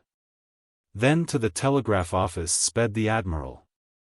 Sprawling in his favorite corner, in his fast-decaying uniform, with his prodigious saber distributed between his red legs, he waited for the long-delayed, but now soon expected, orders. Not yet, Señor El Almirante, the telegraph clerk would call to him, poco tiempo. At the answer the Admiral would plump himself down with a great rattling of scabbard to await the infrequent tick of the little instrument on the table. They will come, would be his unshaken reply, I am the Admiral. The Flag Paramount. At the head of the insurgent party appeared that Hector and learned Theban of the southern republics, Don Sabas Placido. A traveler, a soldier, a poet, a scientist, a statesman and a connoisseur, the wonder was that he could content himself with the petty, remote life of his native country. It is a whim of Placido's, said a friend who knew him well, to take up political intrigue. It is not otherwise than as if he had come upon a new tempo in music, a new bacillus in the air, a new scent, or rhyme, or explosive. He will squeeze this revolution dry of sensations, and a week afterward will forget it, skimming the seas of the world in his brigantine to add to his already world-famous collections. Collections of what? Por Dios. Of everything from postage stamps to prehistoric stone idols. But, for a mere dilettante, the aesthetic Placido seemed to be creating a lively row. The people admired him, they were fascinated by his brilliancy and flattered by his taking an interest in so small a thing as his native country. They rallied to the call of his lieutenants in the capital, where, somewhat contrary to arrangements, the army remained faithful to the government. There was also lively skirmishing in the coast towns. It was rumored that the revolution was aided by the Vesuvius Fruit Company, the power that forever stood with chiding smile and uplifted finger to keep Anchuria in the class of good children. 2 of its steamers, the Traveler and the Salvador, were known to have conveyed insurgent troops from point to point along the coast. As yet there had been no actual uprising in Corralio. Military law prevailed, and the ferment was bottled for the time. And then came the word that everywhere the revolutionists were encountering defeat. In the capital the president's forces triumphed. And there was a rumor that the leaders of the revolt had been forced to fly, hotly pursued. In the little telegraph office at Corralio there was always a gathering of officials and loyal citizens, awaiting news from the seat of government. One morning the telegraph key began clicking, and presently the operator called, loudly, 1 telegram for El Almirante, Don Señor Felipe Carrera. There was a shuffling sound, a great rattling of tin scabbard, and the Admiral, prompt at his spot of waiting, leaped across the room to receive it. The message was handed to him. Slowly spelling it out, he found it to be his first official order, thus running. Proceed immediately with your vessel to mouth of Rio Ruiz, transport beef and provisions to barracks at Alforan. Martinez, General. Small glory, to be sure, in this, his country's first call. But it had called, and joy surged in the Admiral's breast. He drew his cutlass belt to another buckle hole, roused his dozing crew, and in a quarter of an hour El Nacional was tacking swiftly down coast in a stiff landward breeze. The Rio Ruiz is a small river, emptying into the sea 10 miles below Corralio. That portion of the coast is wild and solitary. Through a gorge in the Cordilleras rushes the Rio Ruiz, cold and bubbling, to glide, at last, with breadth and leisure, through an alluvial morass into the sea. In 2 hours El Nacional entered the river's mouth. The banks were crowded with a disposition of formidable trees. The sumptuous undergrowth of the tropics overflowed the land, and drowned itself in the fallow waters. Silently the sloop entered there, and met a deeper silence. Brilliant with greens and ochres and floral scarlets, the umbrageous mouth of the Rio Ruiz furnished no sound or movement save of the seagoing water as it purled against the prow of the vessel. Small chance there seemed of wresting beef or provisions from that empty solitude. The Admiral decided to cast anchor, and, at the chain's rattle, the forest was stimulated to instant and resounding uproar. The mouth of the Rio Ruiz had only been taking a morning nap. Parrots and baboons screeched and barked in the trees, a whirring and a hissing and a booming marked the awakening of animal life. A dark blue bulk was visible for an instant, as a startled tapir fought his way through the vines. The Navy, under orders, hung in the mouth of the little river for hours. The crew served the dinner of shark's fin soup, plantains, crab gumbo and sour wine. The Admiral, with a 3-foot telescope, closely scanned the impervious foliage 50 yards away. It was nearly sunset when a reverberating "Hello" came from the forest to their left. It was answered. And 3 men, mounted upon mules, crashed through the tropic tangle to within a dozen yards of the river's bank. There they dismounted. And one, unbuckling his belt, struck each mule a violent blow with his sword scabbard, so that they, with a fling of heels, dashed back again into the forest. Those were strange-looking men to be conveying beef and provisions. One was a large and exceedingly active man, of striking presence. He was of the purest Spanish type, with curling, grey-besprinkled, dark hair, blue, sparkling eyes, and the pronounced air of a caballero grande. The other 2 were small, brown-faced men, wearing white military uniforms, high riding boots and swords. The clothes of all were drenched, bespattered and rent by the thicket. Some stress of circumstance must have driven them, diable a cotter, through flood, mire and jungle. "Oh Señor Almirante," called the large man. "Send to us your boat." The dory was lowered, and Felipe, with one of the Caribs, rowed toward the left bank. The large man stood near the water's brink, waist-deep in the curling vines. As he gazed upon the scarecrow figure in the stern of the dory, a sprightly interest beamed upon his mobile face. Months of wageless and thankless service had dimmed the Admiral's splendor. His red trousers were patched and ragged. Most of the bright buttons and yellow braid were gone from his jacket. The visor of his cap was torn, and depended almost to his eyes. The Admiral's feet were bare. "Dear Admiral," cried the large man, and his voice was like a blast from a horn, "I kiss your hands. I knew we could build upon your fidelity.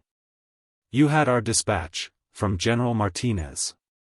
A little nearer with your boat, dear Admiral. Upon these devils of shifting vines we stand with the smallest security." Felipe regarded him with a stolid face. "Provisions and beef for the barracks at Alforan," he quoted. "No fault of the butchers, Almirante mio, that the beef awaits you not. But you are come in time to save the cattle. Get us aboard your vessel, Señor, at once. You first, caballeros, a prisa. Come back for me. The boat is too small." The dory conveyed the 2 officers to the sloop, and returned for the large man. "Have you so gross a thing as food, good Admiral?" he cried, when aboard. "And, perhaps, coffee? Beef and provisions. Nombre de Dios. A little longer and we could have eaten one of those mules that you, Colonel Raphael, saluted so feelingly with your sword scabbard at parting. Let us have food. And then we will sail, for the barracks at Alforan, no?" The Caribs prepared a meal, to which the 3 passengers of El Nacional set themselves with famished delight. About sunset, as was its custom, the breeze veered and swept back from the mountains, cool and steady, bringing a taste of the stagnant lagoons and mangrove swamps that guttered the lowlands. The mainsail of the sloop was hoisted and swelled to it, and at that moment they heard shouts and a waxing clamor from the bosky profundities of the shore. "The butchers, my dear Admiral," said the large man, smiling, "too late for the slaughter." Further than his orders to his crew, the Admiral was saying nothing. The topsail and jib were spread, and the sloop glided out of the estuary. The large man and his companions had bestowed themselves with what comfort they could about the bare deck. Belike, the thing big in their minds had been their departure from that critical shore. And now that the hazard was so far reduced, their thoughts were loosed to the consideration of further deliverance. But when they saw the sloop turn and fly up coast again, they relaxed, satisfied with the course the Admiral had taken. The large man sat at ease, his spirited blue eye engaged in the contemplation of the Navy's commander. He was trying to estimate this somber and fantastic lad, whose impenetrable stolidity puzzled him. Himself a fugitive, his life sought, and chafing under the smart of defeat and failure, it was characteristic of him to transfer instantly his interest to the study of a thing new to him. It was like him, too, to have conceived and risked all upon this last desperate and madcap scheme, this message to a poor, crazed fanatico cruising about with his grotesque uniform and his farcical title. But his companions had been at their wits' end, escape had seemed incredible, and now he was pleased with the success of the plan they had called crack-brained and precarious. The brief, tropic twilight seemed to slide swiftly into the pearly splendor of a moonlit night. And now the lights of Courier appeared, distributed against the darkening shore to their right. The Admiral stood, silent, at the tiller. The Caribs, like black panthers, held the sheets, leaping noiselessly at his short commands. The three passengers were watching intently the sea before them, and when at length they came in sight of the bulk of a steamer lying a mile out from the town, with her lights radiating deep into the water, they held a sudden voluble and close-headed converse. The sloop was speeding as if to strike midway between ship and shore. The large man suddenly separated from his companions and approached the scarecrow at the helm. "My dear Admiral," he said, "the government has been exceedingly remiss. I feel all the shame for it that only its ignorance of your devoted service has prevented it from sustaining. An inexcusable oversight has been made. A vessel, a uniform and a crew worthy of your fidelity shall be furnished you. But just now, dear Admiral, there is business of moment afoot. The steamer lying there is the Salvador. I and my friends desire to be conveyed to her, where we are sent on the government's business. Do us the favor to shape your course accordingly." Without replying, the Admiral gave a sharp command, and put the tiller hard to port. El Nacional swerved, and headed straight as an arrow's course for the shore. "Do me the favor," said the large man, a trifle restively, "to acknowledge, at least, that you catch the sound of my words." It was possible that the fellow might be lacking in senses as well as intellect. The Admiral emitted a croaking, harsh laugh, and spake. "They will stand you," he said, "with your face to a wall and shoot you dead. That is the way they kill traitors. I knew you when you stepped into my boat. I have seen your picture in a book. You are Sabas Placido, traitor to your country. With your face to a wall. So, you will die. I am the Admiral, and I will take you to them. With your face to a wall. Yes." Don Sabas half turned and waved his hand, with a ringing laugh, toward his fellow fugitives. "To you, caballeros, I have related the history of that session when we issued that so ridiculous commission. Of a truth our jest has been turned against us. Behold the Frankenstein's monster we have created." Don Sabas glanced toward the shore. The lights of Courier were drawing near. He could see the beach, the warehouse of the Bodega Nacional, the long, low cuartel occupied by the soldiers, and, behind that, gleaming in the moonlight, a stretch of high adobe wall. He had seen men stood with their faces to that wall and shot dead. Again he addressed the extravagant figure at the helm. "It is true," he said, "that I am fleeing the country. But, receive the assurance that I care very little for that. Courts and camps everywhere are open to Sabas Placido. Vaya. What is this molehill of a republic, this pig's head of a country, to a man like me? I am a paisano of everywhere. In Rome, in London, in Paris, in Vienna, you will hear them say, 'Welcome back, Don Sabas. Come, tonto, baboon of a boy, Admiral, whatever you call yourself, turn your boat. Put us on board the Salvador, and here is your pay, 500 pesos in money of the Estados Unidos, more than your lying government will pay you in 20 years. Don Sabas pressed a plump purse against the youth's hand. The Admiral gave no heed to the words or the movement. Braced against the helm, he was holding the sloop dead on her shoreward course. His dull face was lit almost to intelligence by some inward conceit that seemed to afford him joy, and found utterance in another parrot-like cackle. "That is why they do it," he said, "so that you will not see the guns.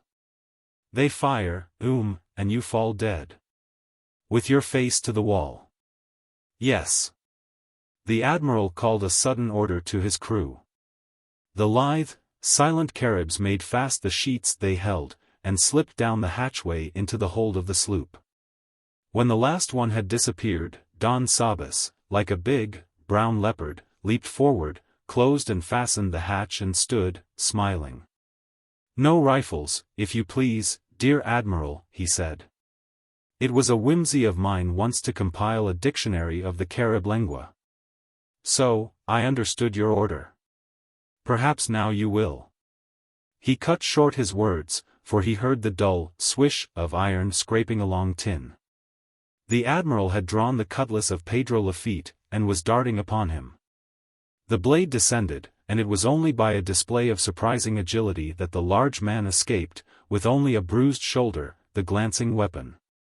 He was drawing his pistol as he sprang, and the next instant he shot the Admiral down. Don Sabas stooped over him, and rose again.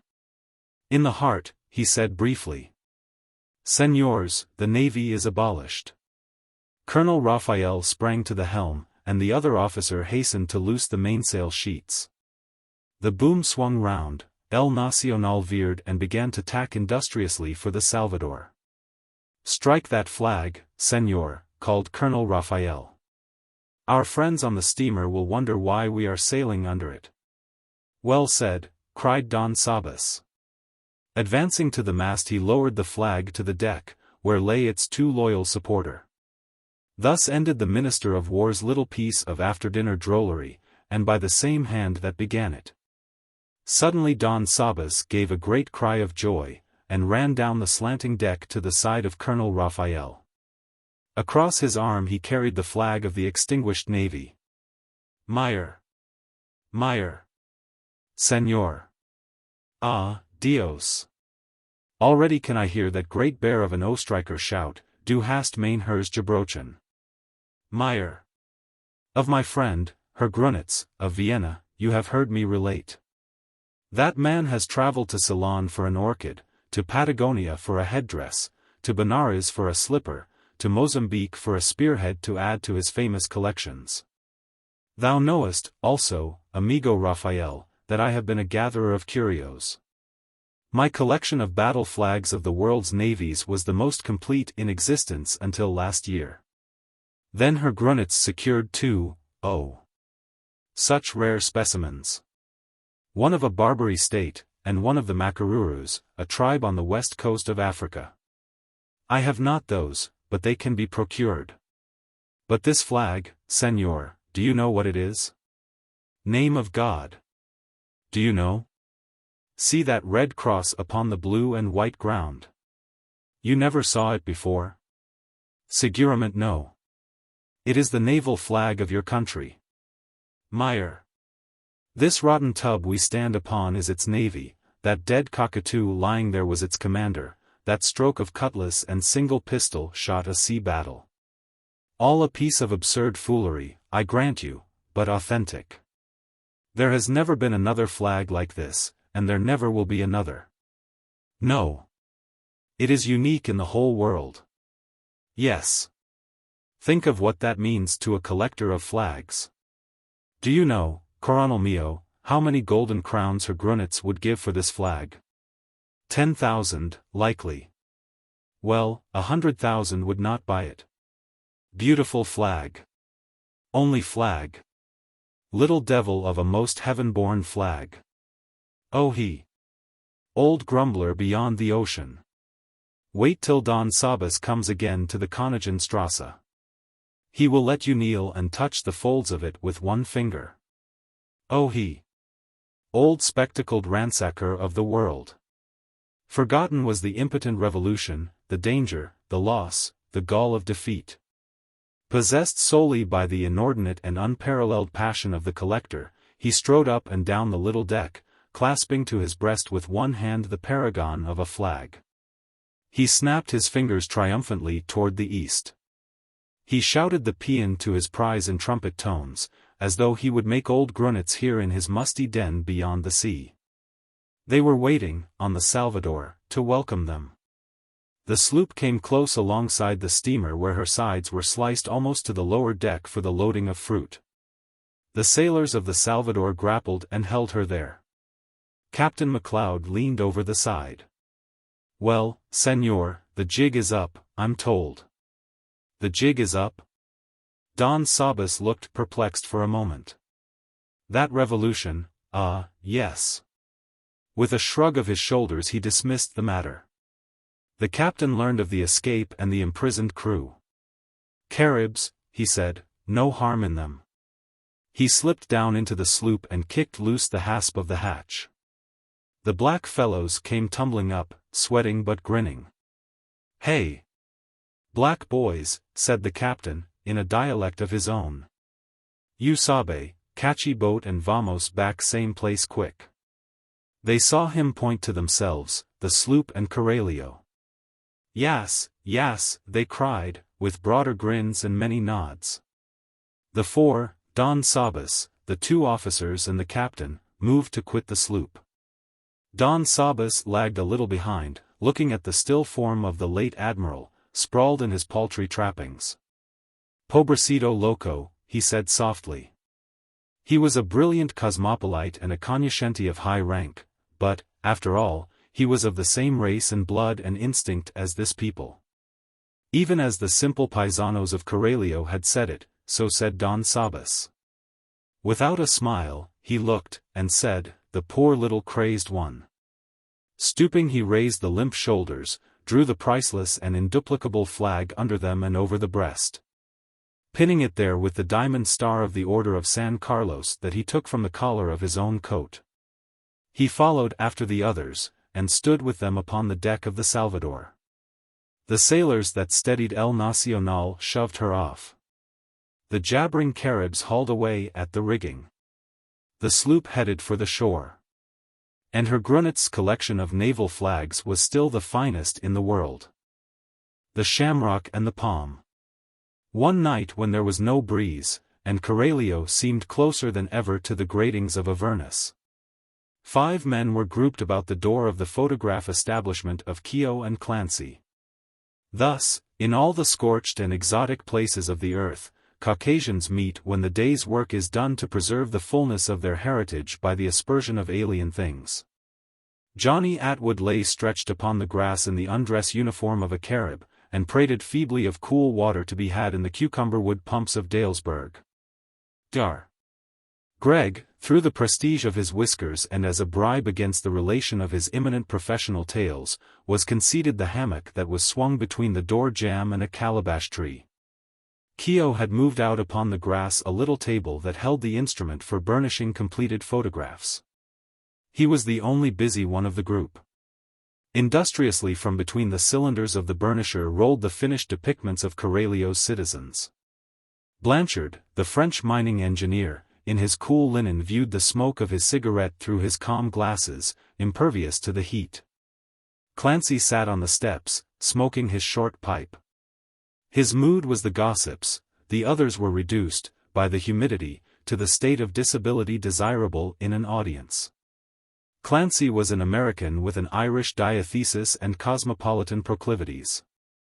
Many businesses had claimed him, but not for long. The roadster's blood was in his veins. The voice of the tintype was but one of the many callings that had wooed him upon so many roads. Sometimes he could be persuaded to oral construction of his voyages into the informal and egregious. Tonight there were symptoms of divulgement in him. "'Tis elegant weather for filibusterin'," he volunteered. "It reminds me of the time I struggled to liberate a nation from the poisonous breath of a tyrant's clutch. 'Twas hard work. 'Tis strainin' to the back and makes corns on the hands." "I didn't know you had ever lent your sword to an oppressed people," murmured Atwood, from the grass. "I did," said Clancy, and they turned it into a plowshare. What country was so fortunate as to secure your aid? Airily inquired Blanchard. Where's Kamchatka? Asked Clancy, with seeming irrelevance. Why, off Siberia somewhere in the Arctic regions, somebody answered, doubtfully.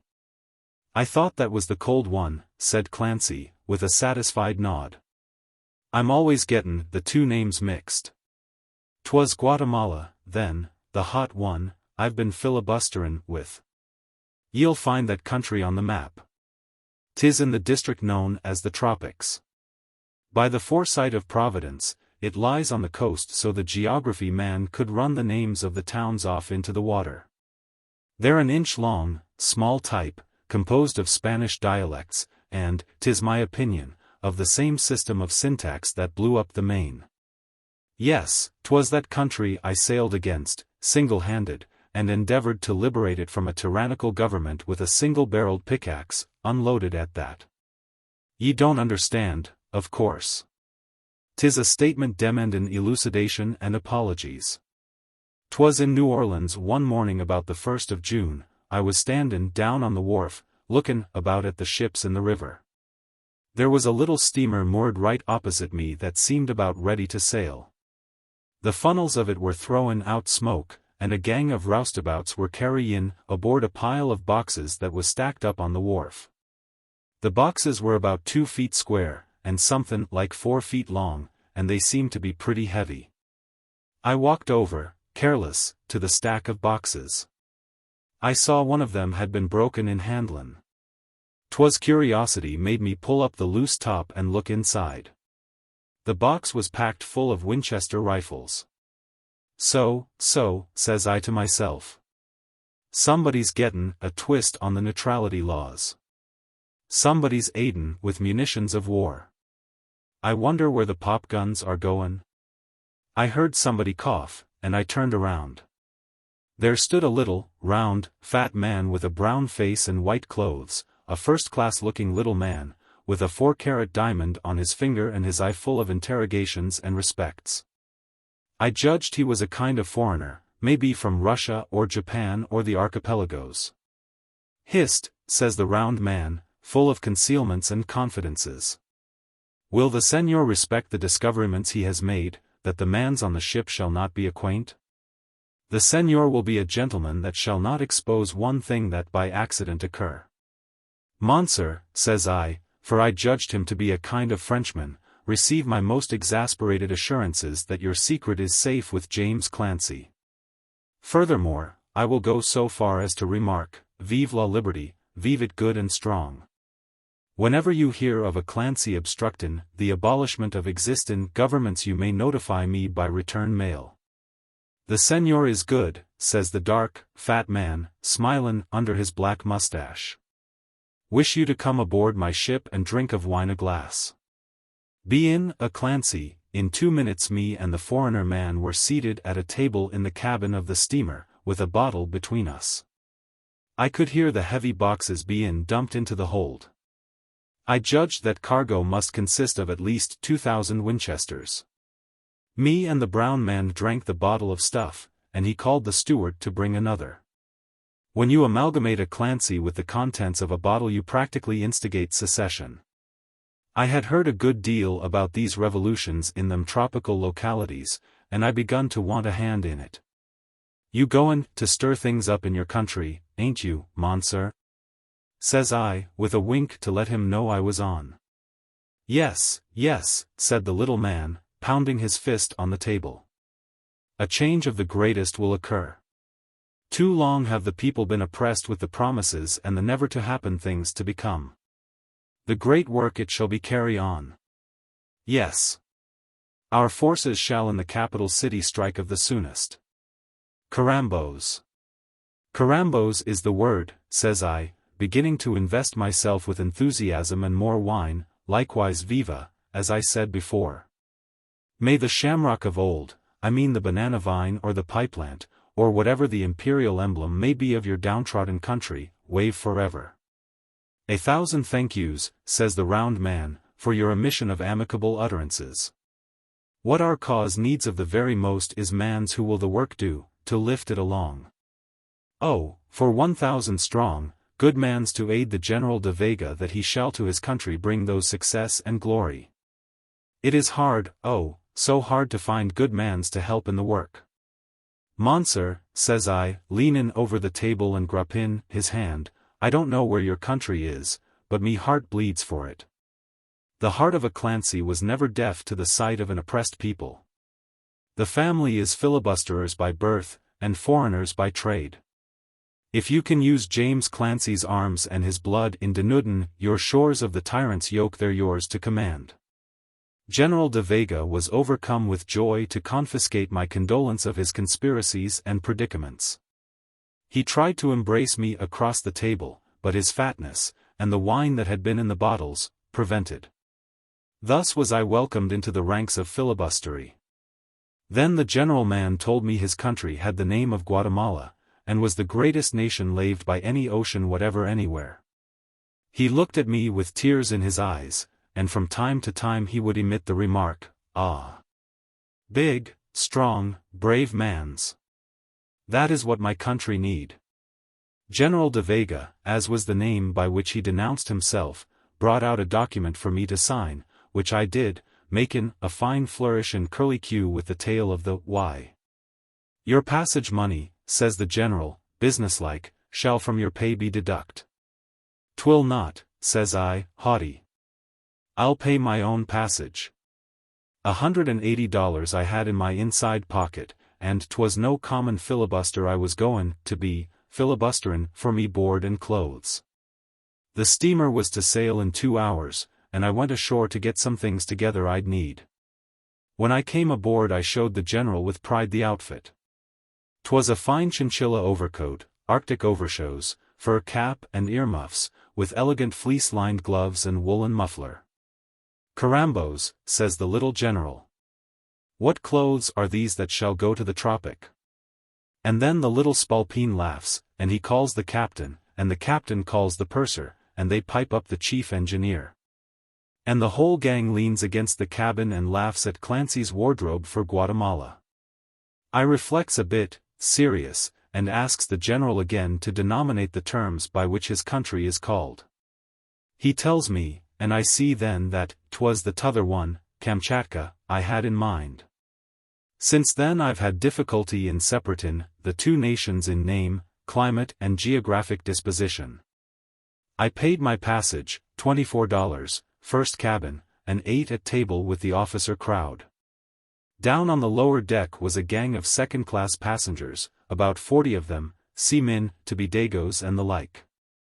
I wondered what so many of them were going along for. Well, then, in 3 days we sailed alongside that Guatemala. 'Twas a blue country, and not yellow as 'tis miscolored on the map. We landed at a town on the coast, where a train of cars was waitin' for us on a dinky little railroad. The boxes on the steamer were brought ashore and loaded on the cars. The gang of Dagos got aboard, too, the general and me in the front car. Yes, me and General de Vega headed the revolution, as it pulled out of the seaport town. That train traveled about as fast as a policeman goin' to a riot. It penetrated the most conspicuous lot of fuzzy scenery ever seen outside a geography. We run some 40 miles in 7 hours, and the train stopped. There was no more railroad. 'Twas a sort of camp in a damp gorge full of wildness and melancholies. They was gradin' and choppin' out the forests ahead to continue the road. Here, says I to myself, is the romantic haunt of the revolutionists. Here will Clancy, by the virtue that is in a superior race and the inculcation of Fenian tactics, strike a tremendous blow for liberty. They unloaded the boxes from the train and begun to knock the tops off. From the first one that was open I saw General de Vega take the Winchester rifles and pass them around to a squad of morbid soldiery. The other boxes was opened next, and, believe me or not, divil another gun was to be seen. Every other box in the load was full of pickaxes and spades. And then, sorrow be upon them tropics, the proud Clancy and the dishonored Dagos, each one of them, had to shoulder a pick or a spade, and march away to work on that dirty little railroad. Yes. 'Twas that the Dagoes shipped for, and 'twas that the filibusterin' Clancy signed for, though unbeknownst to himself at the time. In after days I found out about it. It seems 'twas hard to get hands to work on that road. The intelligent natives of the country was too lazy to work. Indeed, the saints know 'twas unnecessary. By stretchin' out one hand, they could seize the most delicate and costly fruits of the earth, and, by stretchin' out the other, they could sleep for days at a time without hearin' a 7 o'clock whistle or the footsteps of the rent man upon the stairs. So, regular, the steamers traveled to the United States to seduce labor. Usually the imported spade-slingers died in 2 or 3 months from eatin' the overripe water and breathin' the violent tropical scenery. Wherefore they made them sign contracts for a year, when they hired them, and put an armed guard over the poor divils to keep them from runnin' away. 'Twas thus I was double-crossed by the tropics through a family failin' of goin' out of the way to hunt disturbances.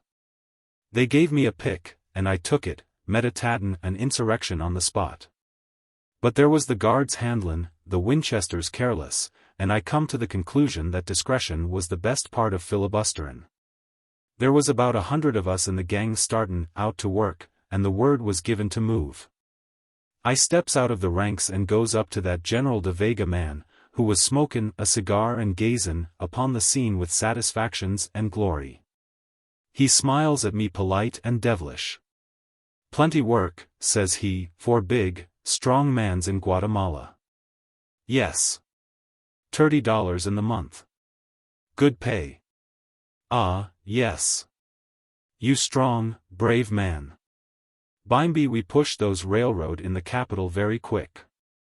They want you go work now. Adios, strong mans."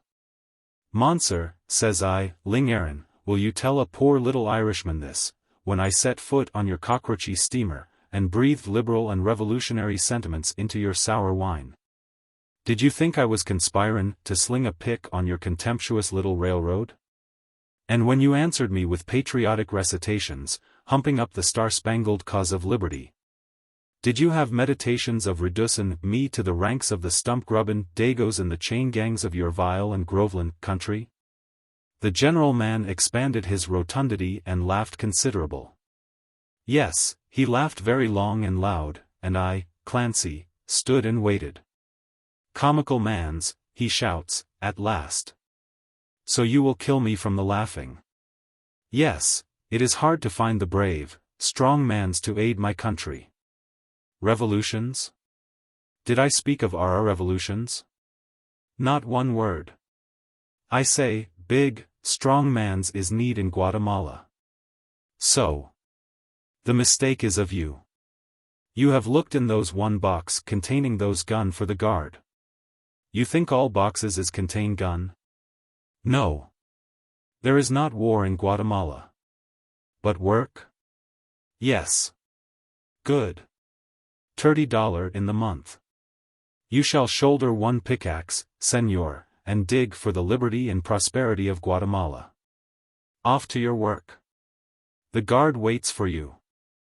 "Little, fat, poodle dog of a brown man," says I, quiet, but full of indignations and discomforts, "things shall happen to you. Maybe not right away, but as soon as Clancy can formulate somethin' in the way of repartee. The boss of the gang orders us to work. I tramps off with the Dagoes, and I hears the distinguished patriot and kidnapper Logan Hardy as we go. 'Tis a sorrowful fact, for 8 weeks I built railroads for that misbehavin' country. I filibustered 12 hours a day with a heavy pick and a spade, choppin' away the luxurious landscape that grew upon the right-of-way. We worked in swamps that smelled like there was a leak in the gas mains, trampin' down a fine assortment of the most expensive hothouse plants and vegetables. The scene was tropical beyond the wildest imagination of the geography man. The trees was all skyscrapers, the underbrush was full of needles and pins. There was monkeys jumpin' around and crocodiles and pink-tailed mockingbirds, and ye stood knee-deep in the rotten water and grabbed lead roots for the liberation of Guatemala. Of nights we would build smudges in camp to discourage the mosquitoes, and sit in the smoke, with the guards passin' all around us. There was 200 men workin' on the road, mostly Dagos, nigger men, Spanish men and Swedes. 3 or 4 were Irish. One old man named Halloran, a man of Hibernian entitlements and discretions, explained it to me. He had been workin' on the road a year. Most of them died in less than 6 months. He was dried up to gristle and bone, and shook with chills every 3rd night. When you first come, says he, ye think ye'll leave right away. But they hold out your first month's pay for your passage over, and by that time the tropics has its grip on ye. Ye're surrounded by a ragin' forest full of disreputable beasts, lions and baboons and anacondas, waitin' to devour ye. The sun strikes ye hard, and melts the marrow in your bones. Ye get similar to the lettuce-eaters the poetry book speaks about. Ye forget the elevated sentiments of life, such as patriotism, revenge, disturbances of the peace and the dascent love of a clean shirt. Ye do your work, and ye swallow the kerosene aisle and rubber pipe stems dished up to ye by the Dago cook for food. Ye light your pipeful, and say to yourself, "Next week I'll break away," and ye go to sleep and call yourself a liar, for ye know ye'll never do it. Who is this general man, asks I, that calls himself de Vega? "'Tis the man," says Halloran, "who is tryin' to complete the finishin' of the railroad. 'Twas the project of a private corporation, but it busted, and then the government took it up. De Veggie is a big politician, and wants to be president. The people want the railroad completed, as they're taxed mighty on account of it. The de Veggie man is pushin' it along as a campaign move. 'Tis not my way," says I, "to make threats against any man, but there's an account to be settled between the railroad man and James O'Dowd Clancy." "'Twas that way I thought, Misilf, at first," Halloran says, with a big sigh, "until I got to be a lettuce-eater. The faults with these tropics. They reduces a man's system. 'Tis a land, as the poet says, where it always seems to be after dinner. I does me work and smokes me pipe and sleeps. There's little else in life, anyway. Ye'll get that way yourself, mighty soon. Don't be harborin' any sentiments at all, Clancy." "I can't help it," says I, "I'm full of them. I enlisted in the Revolutionary Army of this dark country in good faith to fight for its liberty, honors and silver candlesticks. Instead of which I am set to amputatin' its scenery and grubbin' its roots. 'Tis the general man will have to pay for it. 2 months I worked on that railroad before I found a chance to get away. One day a gang of us was sent back to the end of the completed line to fetch some picks that had been sent down to Port Barrios to be sharpened. They were brought on a handcar, and I noticed, when I started away, that the car was left there on the track. That night, about 12, I woke up Halloran and told him my scheme." "Run away?" says Halloran. "Good Lord, Clancy, do ye mean it?" "Why, I ain't got the nerve. It's too chilly, and I ain't slept enough." "Run away?" "I told you, Clancy, I've eat the lettuce. I've lost my grip. 'Tis the tropics that's done it. 'Tis like the poet says, 'Forgotten are our friends that we have left behind, in the hollow lettuce land we will live and lay reclined.' You better go on, Clancy." "I'll stay, I guess. It's too early and cold, and I'm sleepy." So I had to leave Halloran. I dressed quiet, and slipped out of the tent we were in. When the guard came along I knocked him over, like a 9-pin, with a green coconut I had, and made for the railroad. I got on that handcar and made it fly. 'Twas yet a while before daybreak when I saw the lights of Port Barrios about a mile away. I stopped the handcar there and walked to the town. I stepped inside the corporations of that town with care and hesitations. I was not afraid of the army of Guatemala, but me soul quaked at the prospect of a hand-to-hand struggle with its employment bureau. 'Tis a country that hires its help easy and keeps 'em long. Sure I can fancy Mrs. America and Mrs. Guatemala passin' a bit of gossip some fine, still night across the mountains. "Oh, dear," says Mrs. America, and it's a lot of trouble I'm havin' agin with the help, Senora, ma'am. Laws, now, says Mrs. Guatemala, you don't say so, ma'am. Now, mine never think of leavin' me, he. Ma'am, snickers Mrs. Guatemala. I was wonderin' how I was goin' to move away from them tropics without bein' hired again. Dark as it was, I could see a steamer ridin' in the harbor, with smoke emergin' from her stacks. I turned down a little grass street that run down to the water. On the beach I found a little brown nigger man just about to shove off in a skiff. Hold on, Sambo, says I, sav English? Heap plenty, yes, says he, with a pleasant grin. What steamer is that? I asks him, and where is it going? And what's the news, and the good word and the time of day?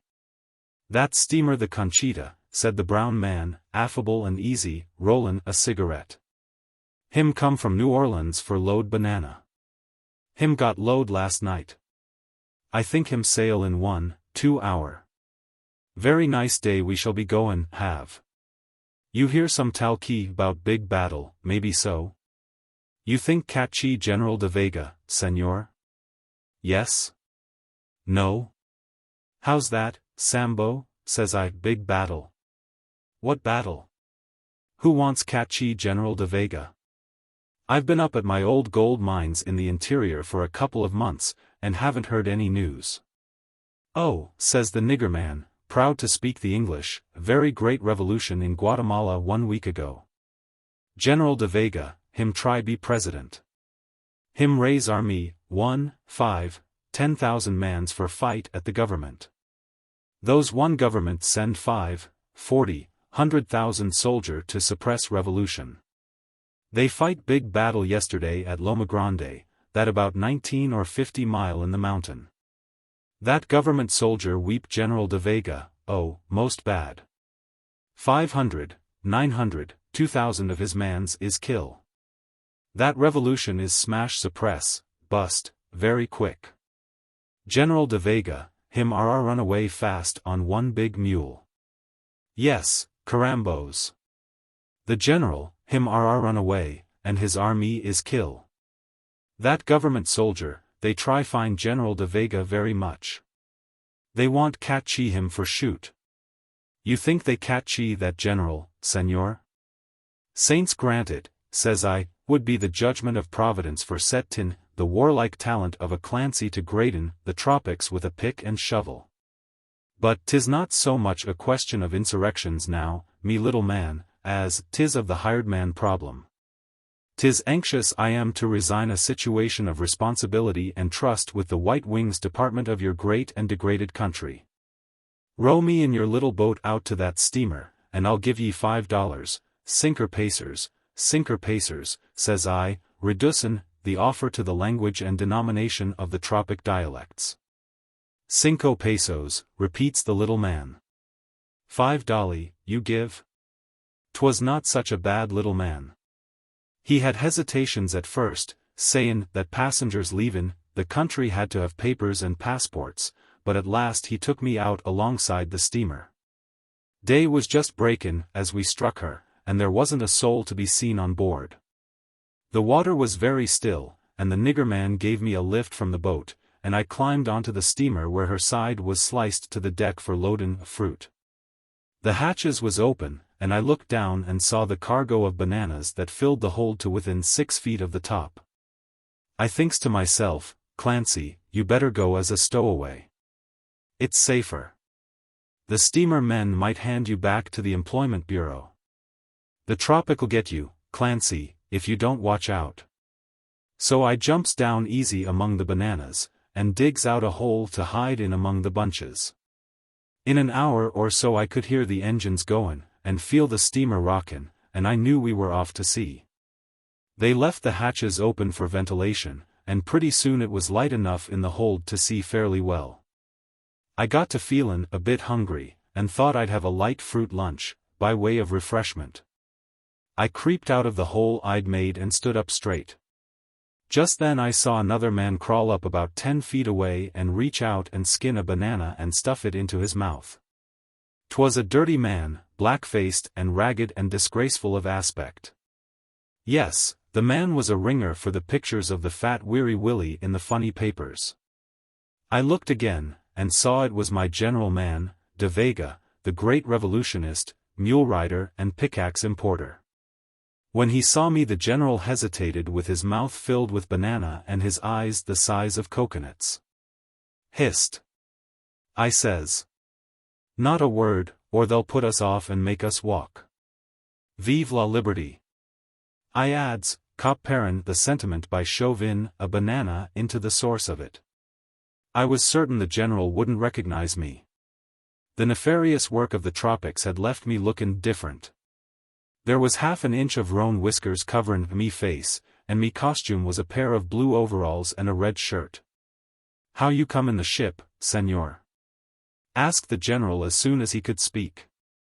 "By the back door, whist," says I. "'Twas a glorious blow for liberty we struck," I continues, "but we was overpowered by numbers. Let us accept our defeat like brave men and eat another banana." "Were you in the cause of liberty fightin', senor?" says the general, shedding tears on the cargo. "To the last," says I. "'Twas I led the last desperate charge against the minions of the tyrant. But it made them mad, and we was forced to retreat. 'Twas I, general, procured the mule upon which you escaped. Could you give that ripe bunch a little boost this way, general? It's a bit out of my reach." "Thanks." "Say you so, brave patriot," said the general, again weeping. "Ah, Dios! And I have not the means to reward your devotion. Barely did I my life bring away. Carambos! What a devil's animal was that mule, senor! Like ships in one storm was I dashed about. The skin on myself was ripped away with the thorns and vines. Upon the bark of 100 trees did that beast of the infernal bump, and cause outrage to the legs of mine. In the night to Port Barrios I came. I dispossess myself of that mountain of mule and hasten along the water shore. I find a little boat to be tied. I launch myself and row to the steamer. I cannot see any mans on board, so I climbed one rope which hang at the side. I then myself hide in the bananas. Surely, I say, if the ship captains view me, they shall throw me again to those Guatemala. Those things are not good. Guatemala will shoot General de Vega. Therefore, I am hide and remain silent. Life itself is glorious. Liberty, it is pretty good, but so good as life I do not think. 3 days, as I said, was the trip to New Orleans. The general man and me got to be cronies of the deepest dye. Bananas we ate until they were distasteful to the sight and an eyesore to the palate, but to bananas alone was the bill of fare reduced. At night I crawls out, careful, on the lower deck, and gets a bucket of fresh water. That General de Vega was a man inhabited by an engorgement of words and sentences. He added to the monotony of the voyage by divesting himself of conversation. He believed I was a revolutionist of his own party, there being, as he told me, a good many Americans and other foreigners in its ranks. 'Twas a braggart and a conceited little gabbler it was, though he considered himself a hero. 'Twas on himself he wasted all his regrets at the failin' of his plot. Not a word did the little balloon have to say about the other misbehavin' idiots that had been shot, or run themselves to death in his revolution. The second day out he was feelin' pretty braggy and uppish for a stowed-away conspirator that owed his existence to a mule and stolen bananas. He was tellin' me about the great railroad he had been buildin'. And he relates what he calls a comic incident about a fool Irishman he inveigled from New Orleans to sling a pick on his little morgue of a narrow-gauge line. 'Twas sorrowful to hear the little, dirty general tell the opprobrious story of how he put salt upon the tail of that reckless and silly bird, Clancy. Laugh, he did, hearty and long. He shook with Logan, the black-faced rebel and outcast, standin' neck-deep in bananas, without friends or country.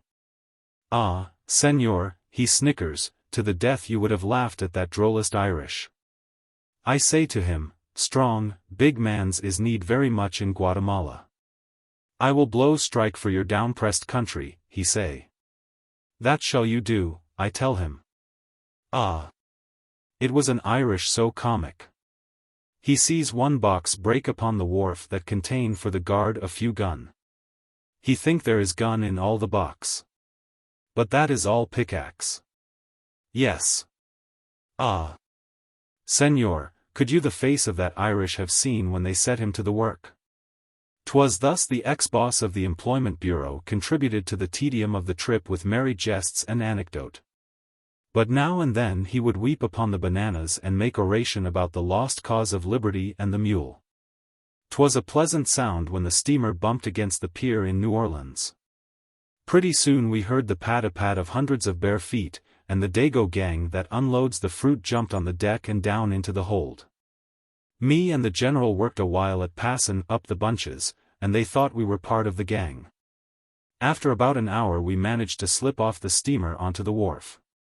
'Twas a great honor on the hands of an obscure Clancy, havin' the entertainment of the representative of a great foreign filibusterin' power. I first bought for the general and myself many long drinks and things to eat that were not bananas. The general man trotted along at my side, leavin' all the arrangements to me. I led him up to Lafayette Square and set him on a bench in the little park. Cigarettes I had bought for him, and he humped himself down on the seat like a little, fat, contented hobo. I look him over as he sets there, and what I see pleases me. Brown by nature and instinct, he is now brindled with dirt and dust. Praise to the mule, his clothes is mostly strings and flaps. Yes, the looks of the general man is agreeable to Clancy. I ask him, delicate, if, by any chance, he brought away anybody's money with him from Guatemala. He sighs and bumps his shoulders against the bench. Not a cent. All right. Maybe, he tells me, some of his friends in the tropic outfit will send him funds later. The general was as clear a case of no visible means as I ever saw. I told him not to move from the bench, and then I went up to the corner of Poydras and Carondelet. Along there is O'Hara's beat. In 5 minutes along comes O'Hara, a big, fine man, red-faced, with shireen buttons, swingin' his club. 'Twould be a fine thing for Guatemala to move into O'Hara's precinct.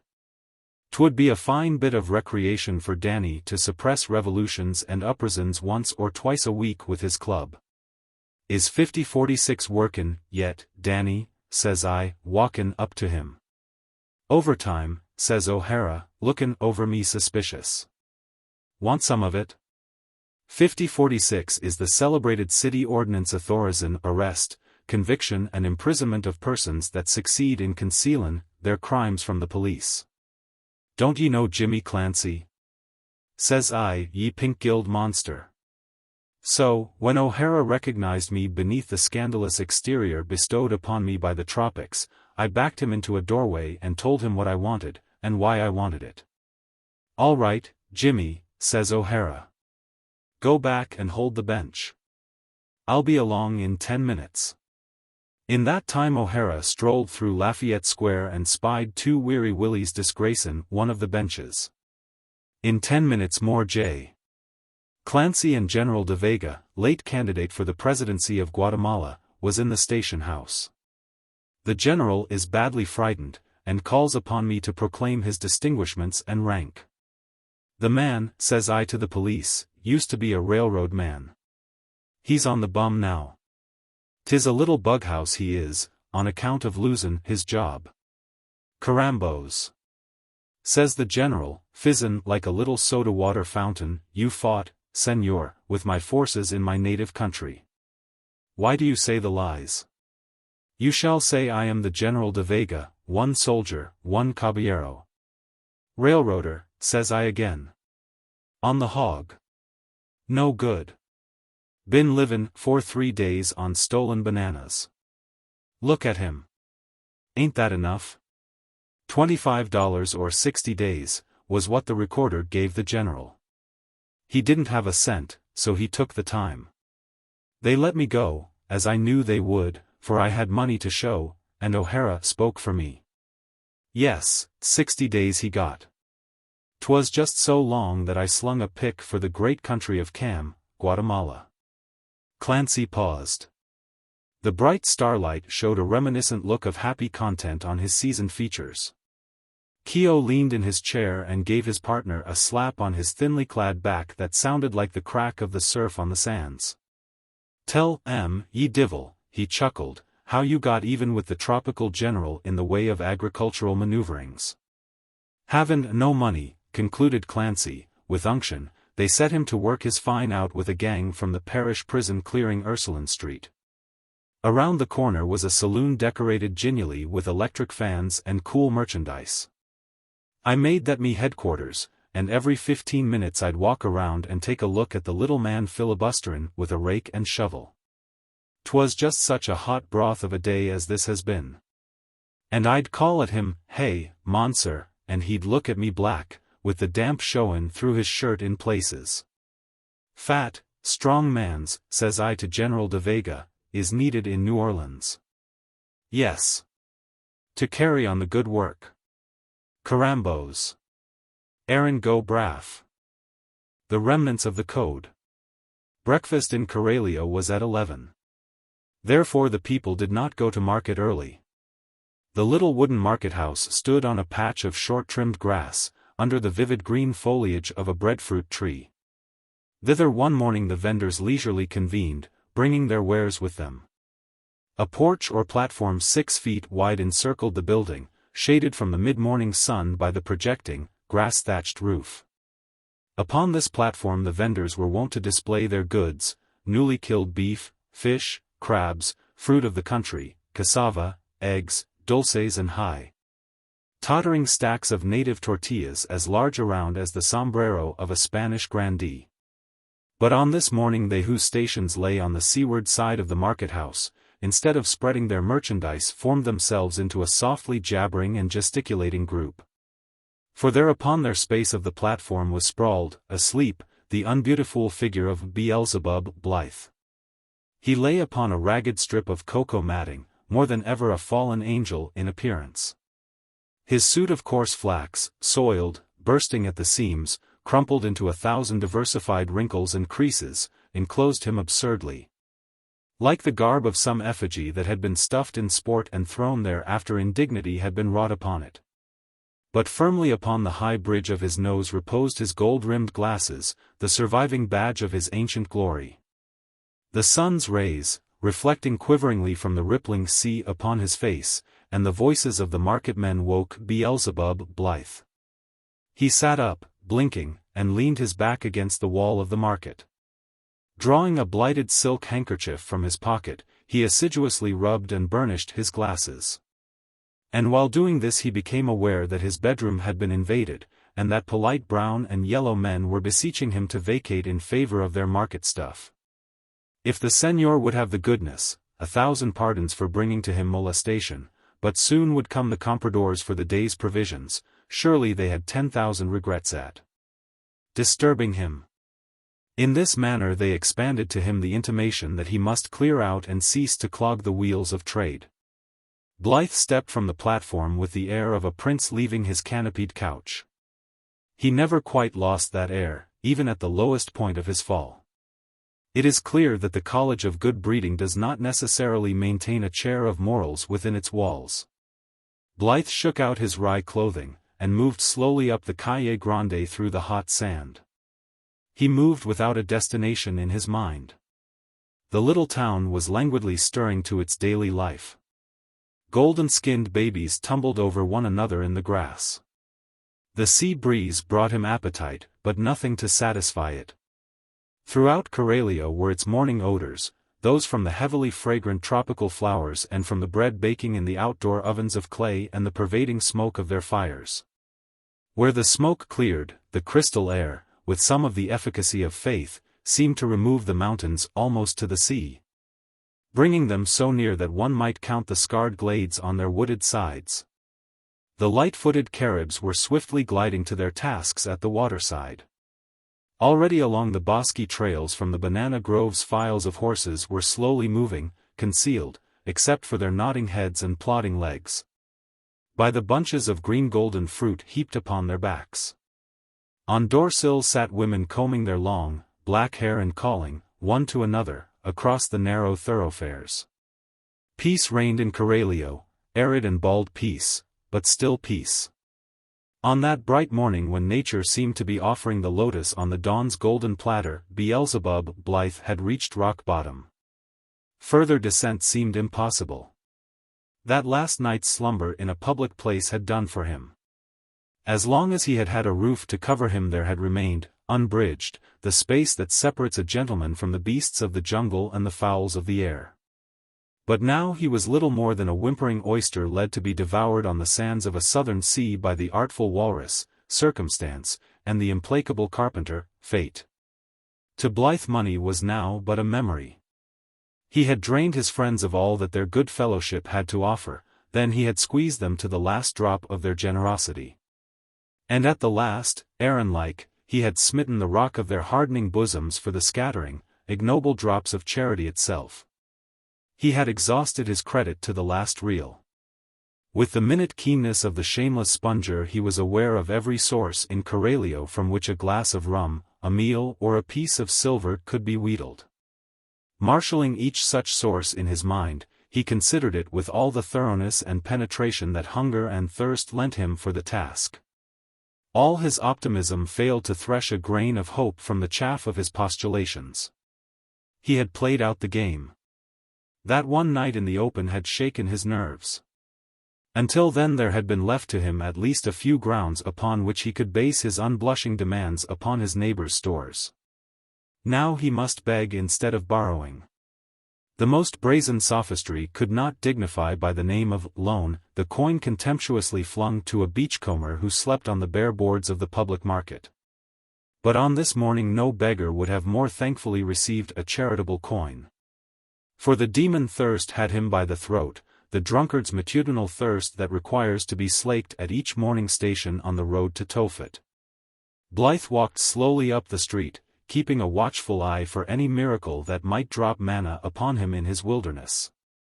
As he passed the popular eating house of Madama Vasquez, Madama's boarders were just sitting down to freshly baked bread, aguacates, pines and delicious coffee that sent forth odorous guarantee of its quality upon the breeze. Madama was serving. She turned her shy, stolid, melancholy gaze for a moment out the window. She saw Blythe, and her expression turned more shy and embarrassed. Beelzebub owed her 20 pesos. He bowed as he had once bowed to less embarrassed dames to whom he owed nothing, and passed on. Merchants and their clerks were throwing open the solid wooden doors of their shops. Polite but cool were the glances they cast upon Blythe as he lounged tentatively by with the remains of his old jaunty air, for they were his creditors almost without exception. At the little fountain in the plaza he made an apology for a toilet with his wetted handkerchief. Across the open square filed the dolorous line of friends of the prisoners in the calaboza, bearing the morning meal of the immured. The food in their hands aroused small longing in Blythe. It was drink that his soul craved, or money to buy it. In the streets he met many with whom he had been friends and equals, and whose patience and liberality he had gradually exhausted. Willard, Getty and Paula cantered past him with the coolest of nods, returning from their daily horseback ride along the old Indian road. Keogh passed him at another corner, whistling cheerfully and bearing a prize of newly laid eggs for the breakfast of himself and Clancy. The jovial scout of fortune was one of Blythe's victims who had plunged his hand oftenest into his pocket to aid him. But now it seemed that Keogh, too, had fortified himself against further invasions. His curt greeting and the ominous light in his full, grey eye quickened the steps of Beelzebub, whom desperation had almost incited to attempt an additional loan. 3 drinking shops the forlorn one next visited in succession. In all of these his money, his credit and his welcome had long since been spent. But Blythe felt that he would have fawned in the dust at the feet of an enemy that morning for one draught of aguardiente. In 2 of the pulperias his courageous petition for drink was met with a refusal so polite that it stung worse than abuse. The 3rd establishment had acquired something of American methods. And here he was seized bodily and cast out upon his hands and knees. This physical indignity caused a singular change in the man. As he picked himself up and walked away, an expression of absolute relief came upon his features. The specious and conciliatory smile that had been graven there was succeeded by a look of calm and sinister resolve. Beelzebub had been floundering in the sea of improbity, holding by a slender lifeline to the respectable world that had cast him overboard.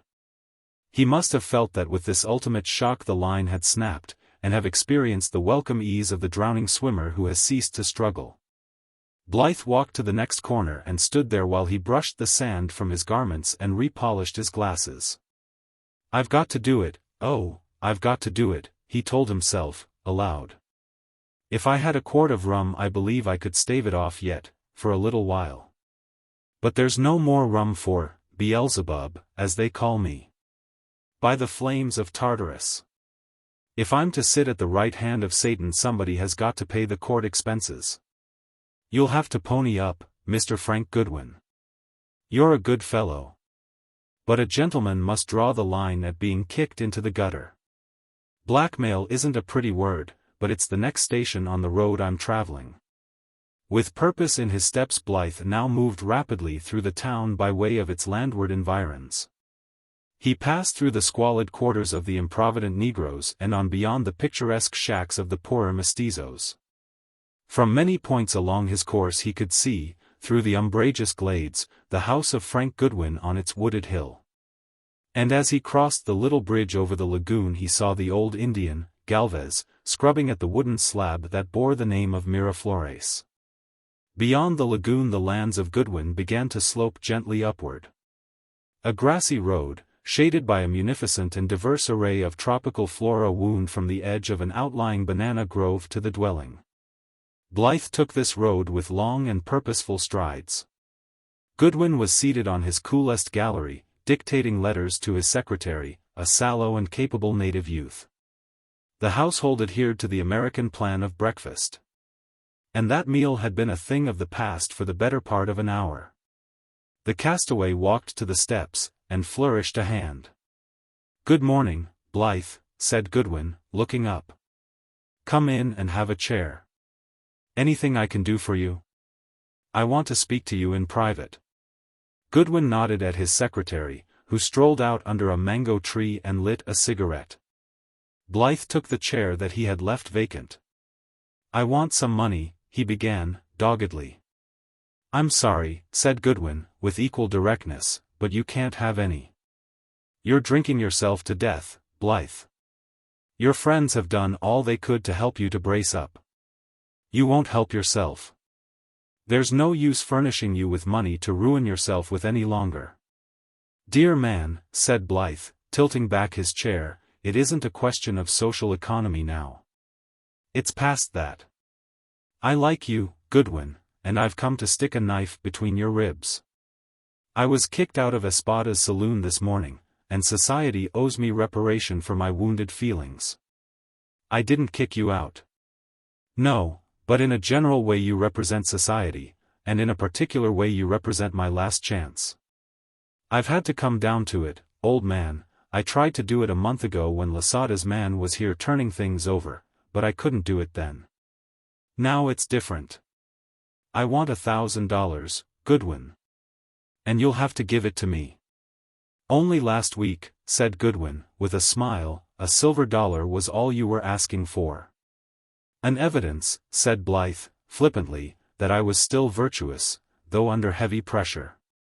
The wages of sin should be something higher than a peso worth 48 cents. Let's talk business.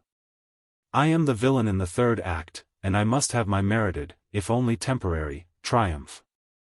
I saw you collar the late president's valise full of boodle. Oh, I know it's blackmail. But I'm liberal about the price. I know I'm a cheap villain, one of the regular sawmill drama kind, but you're one of my particular friends, and I don't want to stick you hard. Suppose you go into the details," suggested Goodwin, calmly arranging his letters on the table. "All right," said Beelzebub. "I like the way you take it. I despise histrionics. So you will please prepare yourself for the facts without any red fire, calcium or grace notes on the saxophone." On the night that His Fly-by-Night Excellency arrived in town I was very drunk. You will excuse the pride with which I state that fact, but it was quite a feat for me to attain that desirable state. Somebody had left a cot out under the orange trees in the yard of Madama Ortiz's hotel. I stepped over the wall, laid down upon it, and fell asleep. I was awakened by an orange that dropped from the tree upon my nose. And I laid there for a while cursing Sir Isaac Newton, or whoever it was that invented gravitation, for not confining his theory to apples. And then along came Mr. Miraflores and his true love with the treasury in a valise, and went into the hotel. Next you hove in sight, and held a powwow with the tonsorial artist who insisted upon talking shop after hours. I tried to slumber again. But once more my rest was disturbed, this time by the noise of the pop-gun that went off upstairs. Then that valise came crashing down into an orange tree just above my head. And I arose from my couch, not knowing when it might begin to rain Saratoga trunks. When the army and the constabulary began to arrive, with their medals and decorations hastily pinned to their pajamas, and their snickersnees drawn, I crawled into the welcome shadow of a banana plant. I remained there for an hour, by which time the excitement and the people had cleared away. And then, my dear Goodwin, excuse me, I saw you sneak back and pluck that ripe and juicy valise from the orange tree. I followed you, and saw you take it to your own house. $100,000 crop from one orange tree in a season about breaks the record of the fruit-growing industry. Being a gentleman at that time, of course, I never mentioned the incident to anyone. But this morning I was kicked out of a saloon, my code of honor is all out at the elbows, and I'd sell my mother's prayer book for 3 fingers of a guardian. I'm not putting on the screws hard.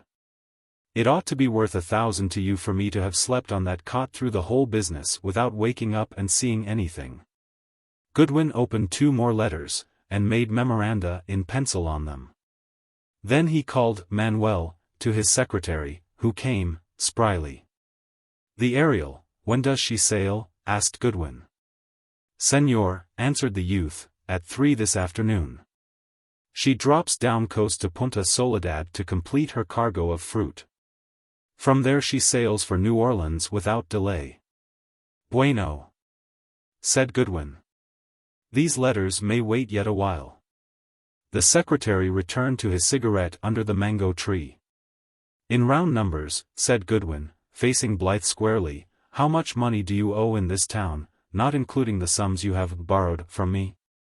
500, at a rough guess," answered Blythe, lightly. "Go somewhere in the town and draw up a schedule of your debts," said Goodwin. "Come back here in 2 hours, and I will send Manuel with the money to pay them. I will also have a decent outfit of clothing ready for you. You will sail on the Ariel at 3. Manuel will accompany you as far as the deck of the steamer. There he will hand you $1,000 in cash. I suppose that we needn't discuss what you will be expected to do in return." "Oh, I understand," piped Blythe, cheerily. "I was asleep all the time on the cot under Madama Ortiz's orange trees, and I shake off the dust of Coralio forever. I'll play fair. No more of the Lotus for me.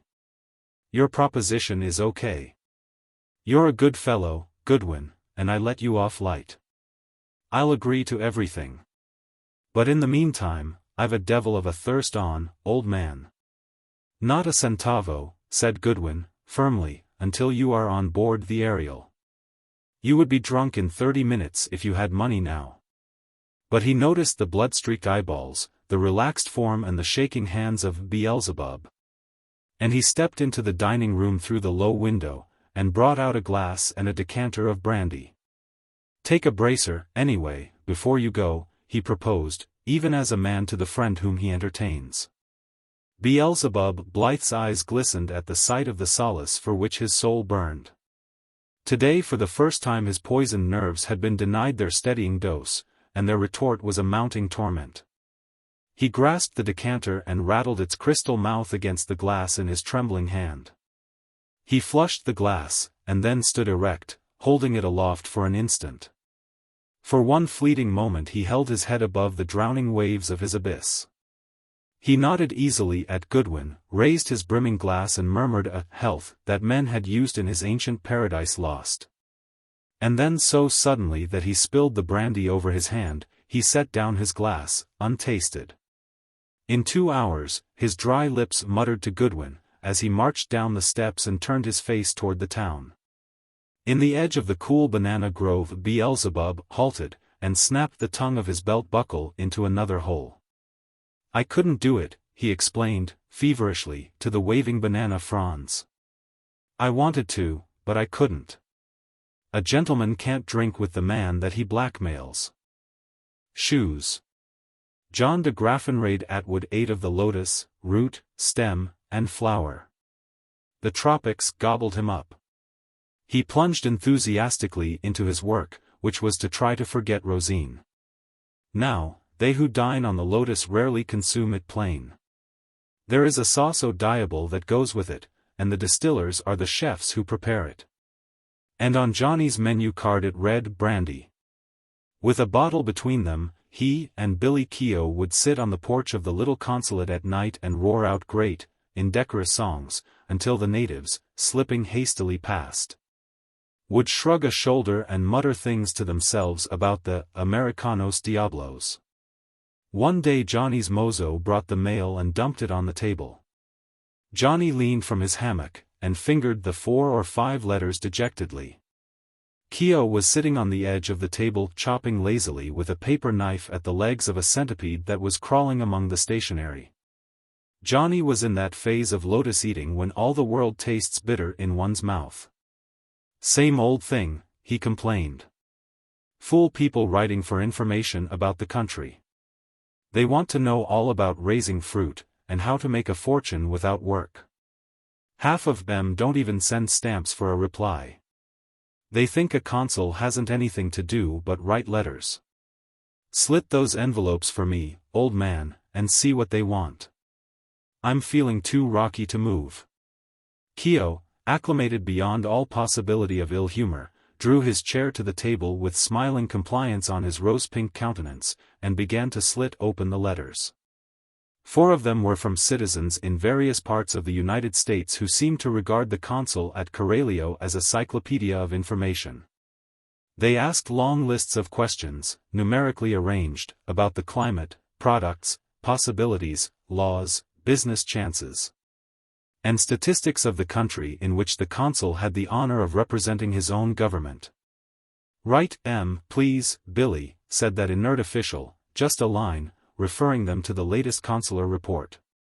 "Tell the State Department will be delighted to furnish the literary gems. Sign my name. Don't let your pen scratch, Billy, it'll keep me awake." "Don't snore," said Keogh, amiably, "and I'll do your work for you. You need a corps of assistants, anyhow. Don't see how you ever get out a report. Wake up a minute, here's one more letter, it's from your own town, to Dalesburg." "That's so," murmured Johnny, showing a mild and obligatory interest. "What's it about?" "Postmaster writes," explained Keogh. "Says a citizen of the town wants some facts and advice from you. Says the citizen has an idea in his head of coming down where you are and opening a shoe store. Wants to know if you think the business would pay. Says he's heard of the boom along this coast, and wants to get in on the ground floor." In spite of the heat and his bad temper, Johnny's hammock swayed with his laughter. Keogh laughed too. And the pet monkey on the top shelf of the bookcase chattered in shrill sympathy with the ironical reception of the letter from Dalesburg. "Great bunions," exclaimed the consul. "Shoe store. What'll they ask about next, I wonder? Overcoat factory, I reckon. Say, Billy, of our 3,000 citizens, how many do you suppose ever had on a pair of shoes?" Keogh reflected judicially. "Let's see, there's you and me, Ann." "Not me," said Johnny, promptly and incorrectly, holding up a foot encased in a disreputable deerskin zapato. "I haven't been a victim to shoes in months." "But you've got, though," went on Keogh. And there's Goodwin and Blanchard and Getty and old Lutz and Doc Gregg and that Italian that's agent for the Banana Company, and there's old Delgado, no, he wears sandals. And, oh, yes. There's Madama Ortiz, what caps the hotel, she had on a pair of red slippers at the bail the other night. And Miss Pasa, her daughter, that went to school in the States, she brought back some civilized notions in the way of footgear. And there's the commandante's sister that dresses up her feet on feast days, and Mrs. Getty, who wears a 2 with a Castilian instep, and that's about all the ladies. Let's see, don't some of the soldiers at the cuartel? No, that's so, they're allowed shoes only when on the march. In barracks they turn their little toeses out to grass. 'Bout right, agreed the consul. Not over 20 out of the 3,000 ever felt leather on their walking arrangements. Oh, yes. Coralio is just the town for an enterprising shoe store, that doesn't want to part with its goods. Wonder if old Patterson is trying to jolly me. He always was full of things he called jokes. Write him a letter, Billy. I'll dictate it. We'll jolly him back a few. Keogh dipped his pen, and wrote at Johnny's dictation. With many pauses, filled in with smoke and sundry travellings of the bottle and glasses, the following reply to the Dalesburg communication was perpetrated. Mr. Obadiah Patterson, Dalesburg, Ulla. Dear Sir, in reply to your favor of July 2nd, I have the honor to inform you that, according to my opinion, there is no place on the habitable globe that presents to the eye stronger evidence of the need of a first-class shoe store than does the town of Coralio. There are 3,000 inhabitants in the place, and not a single shoe store. The situation speaks for itself. This coast is rapidly becoming the goal of enterprising businessmen, but the shoe business is one that has been sadly overlooked or neglected. In fact, there are a considerable number of our citizens actually without shoes at present. Besides the want above mentioned, there is also a crying need for a brewery, a college of higher mathematics, a coal yard, and a clean and intellectual Punch and Judy show. I have the honor to be, Sir, your OBT servant, John de Graffenraid Atwood, U.S. Consul at Coralio. P.S. Hello, Uncle Obadiah. How's the old burg racking along? What would the government do without you and me? Look out for a green-headed parrot and a bunch of bananas soon, from your old friend, Johnny. I throw in that postscript, explained the consul. So Uncle Obadiah won't take offense at the official tone of the letter. Now, Billy, you get that correspondence fixed up, and send Poncho to the post office with it. The Ariadne takes the mail out tomorrow if they make up that load of fruit today. The night program in Coralio never varied. The recreations of the people were soporific and flat. They wandered about, barefoot and aimless, speaking lowly and smoking cigar or cigarette. Looking down on the dimly lighted ways, one seemed to see a threading maze of brunette ghosts tangled with a procession of insane fireflies. In some houses the thrumming of lugubrious guitars added to the depression of the triste night. Giant tree frogs rattled in the foliage as loudly as the end man's bones in a minstrel troupe.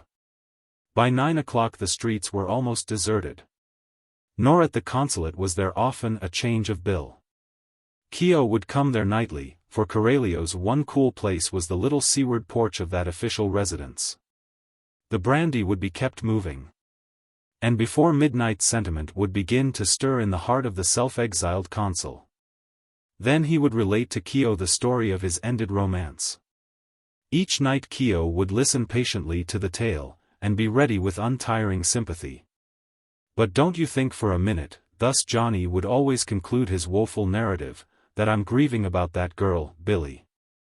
I've forgotten her. She never enters my mind. If she were to enter that door right now, my pulse wouldn't gain a beat. That's all over long ago. Don't I know it? Keogh would answer. Of course you've forgotten her. Proper thing to do. Wasn't quite okay of her to listen to the knocks that Dink Pawson kept giving you. Pink Dawson. A world of contempt would be in Johnny's tones. Poor white trash. That's what he was. Had 500 acres of farming land, though, and that counted. Maybe I'll have a chance to get back at him someday. The Dawsons weren't anybody. Everybody in Alabama knows the Atwoods. Say, Billy, did you know my mother was a de Graffenraid? Why, no, Keogh would say, is that so? He had heard it some 300 times. Fact. The de Graffenraids of Hancock County. But I never think of that girl anymore, do I, Billy? Not for a minute, my boy, would be the last sounds heard by the conqueror of Cupid. At this point Johnny would fall into a gentle slumber, and Keogh would saunter out to his own shack under the calabash tree at the edge of the plaza. In a day or two the letter from the Dalesburg postmaster and its answer had been forgotten by the Corralio exiles. But on the 26th day of July the fruit of the reply appeared upon the tree of events. The Andador, a fruit steamer that visited Corralio regularly, drew into the offing and anchored. The beach was lined with spectators while the quarantine doctor and the custom house crew rowed out to attend to their duties. An hour later Billy Keogh lounged into the consulate, clean and cool in his linen clothes, and grinning like a pleased shark. "Guess what?" he said to Johnny, lounging in his hammock. "Too hot to guess," said Johnny, lazily. "Your shoe store man's come," said Keogh, rolling the sweet morsel on his tongue, with a stock of goods big enough to supply the continent as far down as Terra del Fuego. "They're carting his cases over to the custom house now. 6 barges full they brought ashore and have paddled back for the rest. Oh, ye saints in glory! Won't there be regalements in the air when he gets onto the joke and has an interview with Mr. Consul? It'll be worth 9 years in the tropics just to witness that one joyful moment." Keogh loved to take his mirth easily. He selected a clean place on the matting and lay upon the floor. The walls shook with his enjoyment. Johnny turned half over and blinked. "Don't tell me," he said, "that anybody was fool enough to take that letter seriously." $4,000 stock of goods, gasped Keogh, in ecstasy. Talk about coals to Newcastle. Why didn't he take a shipload of palm leaf fans to Spitzbergen while he was about it? Saw the old codger on the beach. You ought to have been there when he put on his specs and squinted at the 500 or so barefooted citizens standing around. "Are you telling the truth, Billy?" asked the consul, weakly. "Am I? You ought to see the buncoed gentleman's daughter he brought along. Looks. She makes the brick-dust senoritas here look like tar babies." "Go on," said Johnny, "if you can stop that asinine giggling. I hate to see a grown man make a laughing hyena of himself." "Name is Hemstetter," went on Keogh. "He's hello. What's the matter now?" Johnny's moccasined feet struck the floor with a thud as he wriggled out of his hammock.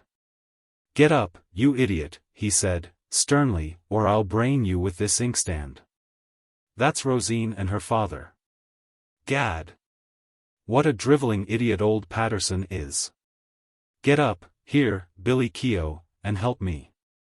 What the devil are we going to do? Has all the world gone crazy?" Keogh rose and dusted himself. He managed to regain a decorous demeanor. "Situation has got to be met, Johnny," he said, with some success at seriousness. "I didn't think about its being your girl until you spoke. First thing to do is to get them comfortable quarters. You go down and face the music, and I'll trot out to Goodwin's and see if Mrs. Goodwin won't take them in. They've got the decentest house in town." "Bless you, Billy," said the consul. "I knew you wouldn't desert me. The world's bound to come to an end, but maybe we can stave it off for a day or two." Keogh hoisted his umbrella and set out for Goodwin's house. Johnny put on his coat and hat. He picked up the brandy bottle, but set it down again without drinking, and marched bravely down to the beach. In the shade of the custom house walls he found Mr. Hemstetter and Rosine surrounded by a mass of gaping citizens. The customs officers were ducking and scraping, while the captain of the Andador interpreted the business of the new arrivals. Rosine looked healthy and very much alive. She was gazing at the strange scenes around her with amused interest. There was a faint blush upon her round cheek as she greeted her old admirer. Mr. Hemstetter shook hands with Johnny in a very friendly way. He was an oldish, impractical man, one of that numerous class of erratic businessmen who are forever dissatisfied, and seeking a change. "I am very glad to see you, John. May I call you John?" he said. "Let me thank you for your prompt answer to our postmaster's letter of inquiry. He volunteered to write to you on my behalf. I was looking about for something different in the way of a business in which the profits would be greater. I had noticed in the papers that this coast was receiving much attention from investors. I am extremely grateful for your advice to come. I sold out everything that I possess, and invested the proceeds in as fine a stock of shoes as could be bought in the north. You have a picturesque town here, John. I hope business will be as good as your letter justifies me in expecting." Johnny's agony was abbreviated by the arrival of Keogh, who hurried up with the news that Mrs. Goodwin would be much pleased to place rooms at the disposal of Mr. Hemstetter and his daughter. So there Mr. Hemstetter and Rosine were at once conducted and left to recuperate from the fatigue of the voyage, while Johnny went down to see that the cases of shoes were safely stored in the customs warehouse pending their examination by the officials. Keogh, grinning like a shark, skirmished about to find Goodwin, to instruct him not to expose to Mr. Hemstetter the true state of Coralio as a shoe market until Johnny had been given a chance to redeem the situation, if such a thing were possible. That night the consul and Keogh held a desperate consultation on the breezy porch of the consulate. "Send M back home," began Keogh, reading Johnny's thoughts. "I would," said Johnny, after a little silence, "but I've been lying to you, Billy." "All right about that," said Keogh, affably. "I've told you hundreds of times," said Johnny, slowly, "that I had forgotten that girl, haven't I?" "About 375, admitted the Monument of Patience. "I lied," repeated the consul, "every time. I never forgot her for 1 minute. I was an obstinate ass for running away just because she said no once. And I was too proud a fool to go back. I talked with Rosine a few minutes this evening up at Goodwin's. I found out one thing. You remember that farmer fellow who was always after her?" "Dink Pawson?" asked Keogh. "Pink Dawson. Well, he wasn't a hill of beans to her. She says she didn't believe a word of the things he told her about me. But I'm sewed up now, Billy. That tomfool letter we sent ruined whatever chance I had left. She'll despise me when she finds out that her old father has been made the victim of a joke that a decent schoolboy wouldn't have been guilty of. Shoes. Why, he couldn't sell 20 pairs of shoes in Coralio if he kept store here for 20 years. You put a pair of shoes on one of these Caribs or Spanish brown boys and what did he do? Stand on his head and squeal until he'd kicked M off. None of M ever wore shoes and they never will. If I send M back home I'll have to tell the whole story, and what'll she think of me? I want that girl worse than ever, Billy, and now when she's in reach I've lost her forever because I tried to be funny when the thermometer was at 102. "Keep cheerful," said the optimistic Keogh. "And let M open the store. I've been busy myself this afternoon. We can stir up a temporary boom in footgear anyhow. I'll buy 6 pairs when the doors open. I've been around and seen all the fellows and explained the catastrophe. They'll all buy shoes like they was centipedes. Frank Goodwin will take cases of M. The Gettys want about 11 pairs between M. Clancy is going to invest the savings of weeks, and even old Doc Gregg wants 3 pairs of alligator hide slippers if they've got any 10s. Blanchard got a look at Miss Hemstetter, and as he's a Frenchman, no less than a dozen pairs will do for him." "A dozen customers," said Johnny, "for a $4,000 stock of shoes. It won't work. There's a big problem here to figure out. You go home, Billy, and leave me alone. I've got to work at it all by myself. Take that bottle of 3 Star along with you." "No, sir. Not another ounce of booze for the United States consul. I'll sit here tonight and pull out the think stop. If there's a soft place on this proposition anywhere, I'll land on it. If there isn't, there'll be another wreck to the credit of the gorgeous tropics. Keogh left, feeling that he could be of no use. Johnny laid a handful of cigars on a table and stretched himself in a steamer chair. When the sudden daylight broke, silvering the harbor ripples, he was still sitting there. Then he got up, whistling a little tune, and took his bath. At 9 o'clock he walked down to the dingy little cable office and hung for half an hour over a blank. The result of his application was the following message, which he signed and had transmitted at a cost of $33. To Pinkney Dawson, Dalesburg, Ulla. Draft for $100 comes to you next mail. Ship me immediately 500 pounds stiff, dry cocklebass. New use here in arts. Market price 20 cents pound. Further orders likely. Rush. Ships. Within a week a suitable building had been secured in the Calle Grande, and Mr. Hemstedter's stock of shoes arranged upon their shelves. The rent of the store was moderate.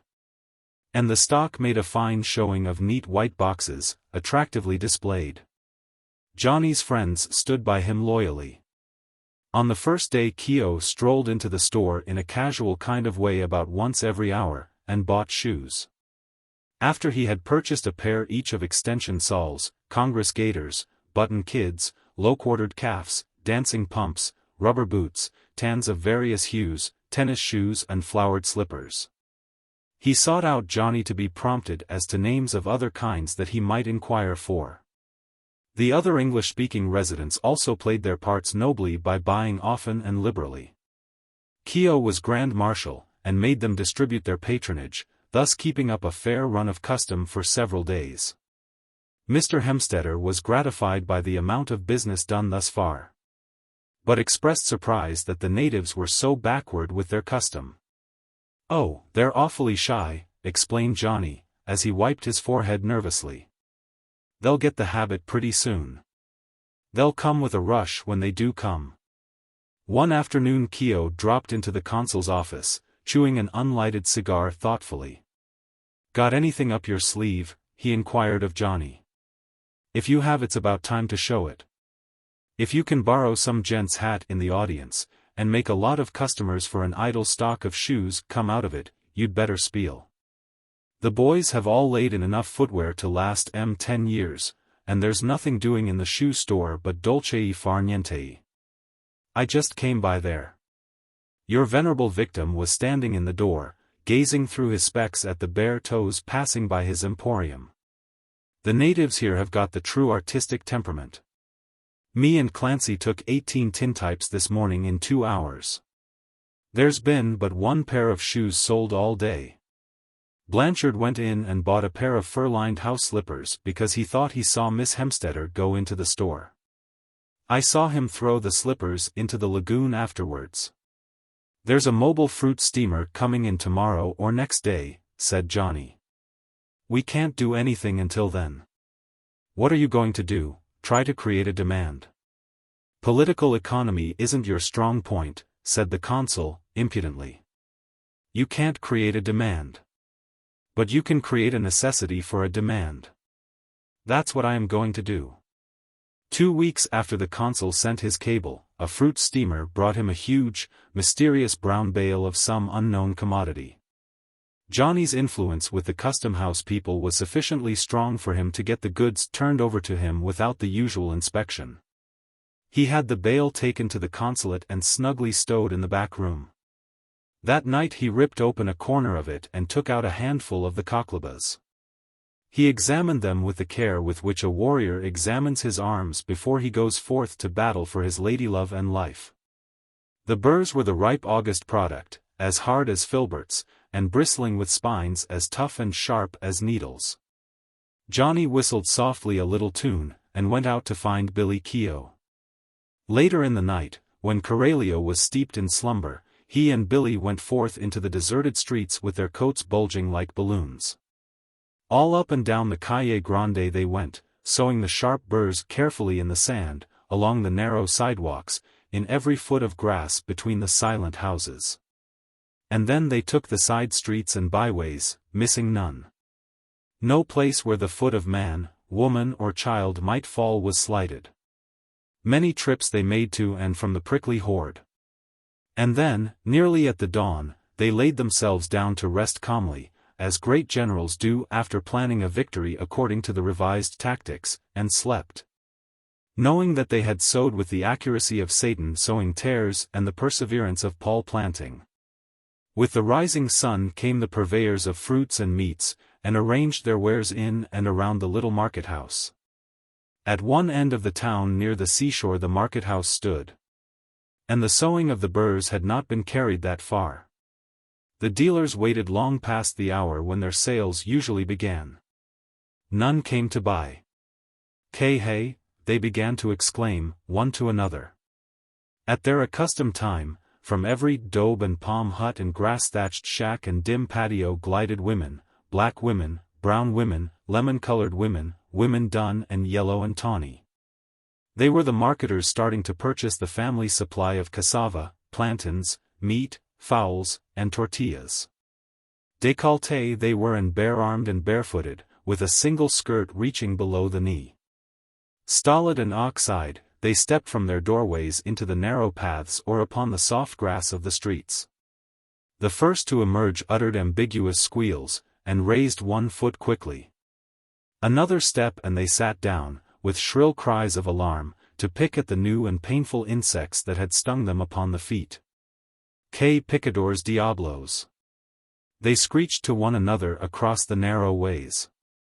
Some tried the grass instead of the paths, but there they were also stung and bitten by the strange little prickly balls.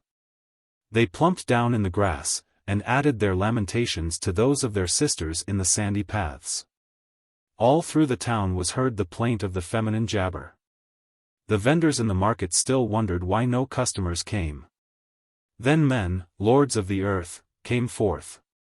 They, too, began to hop, to dance, to limp, and to curse.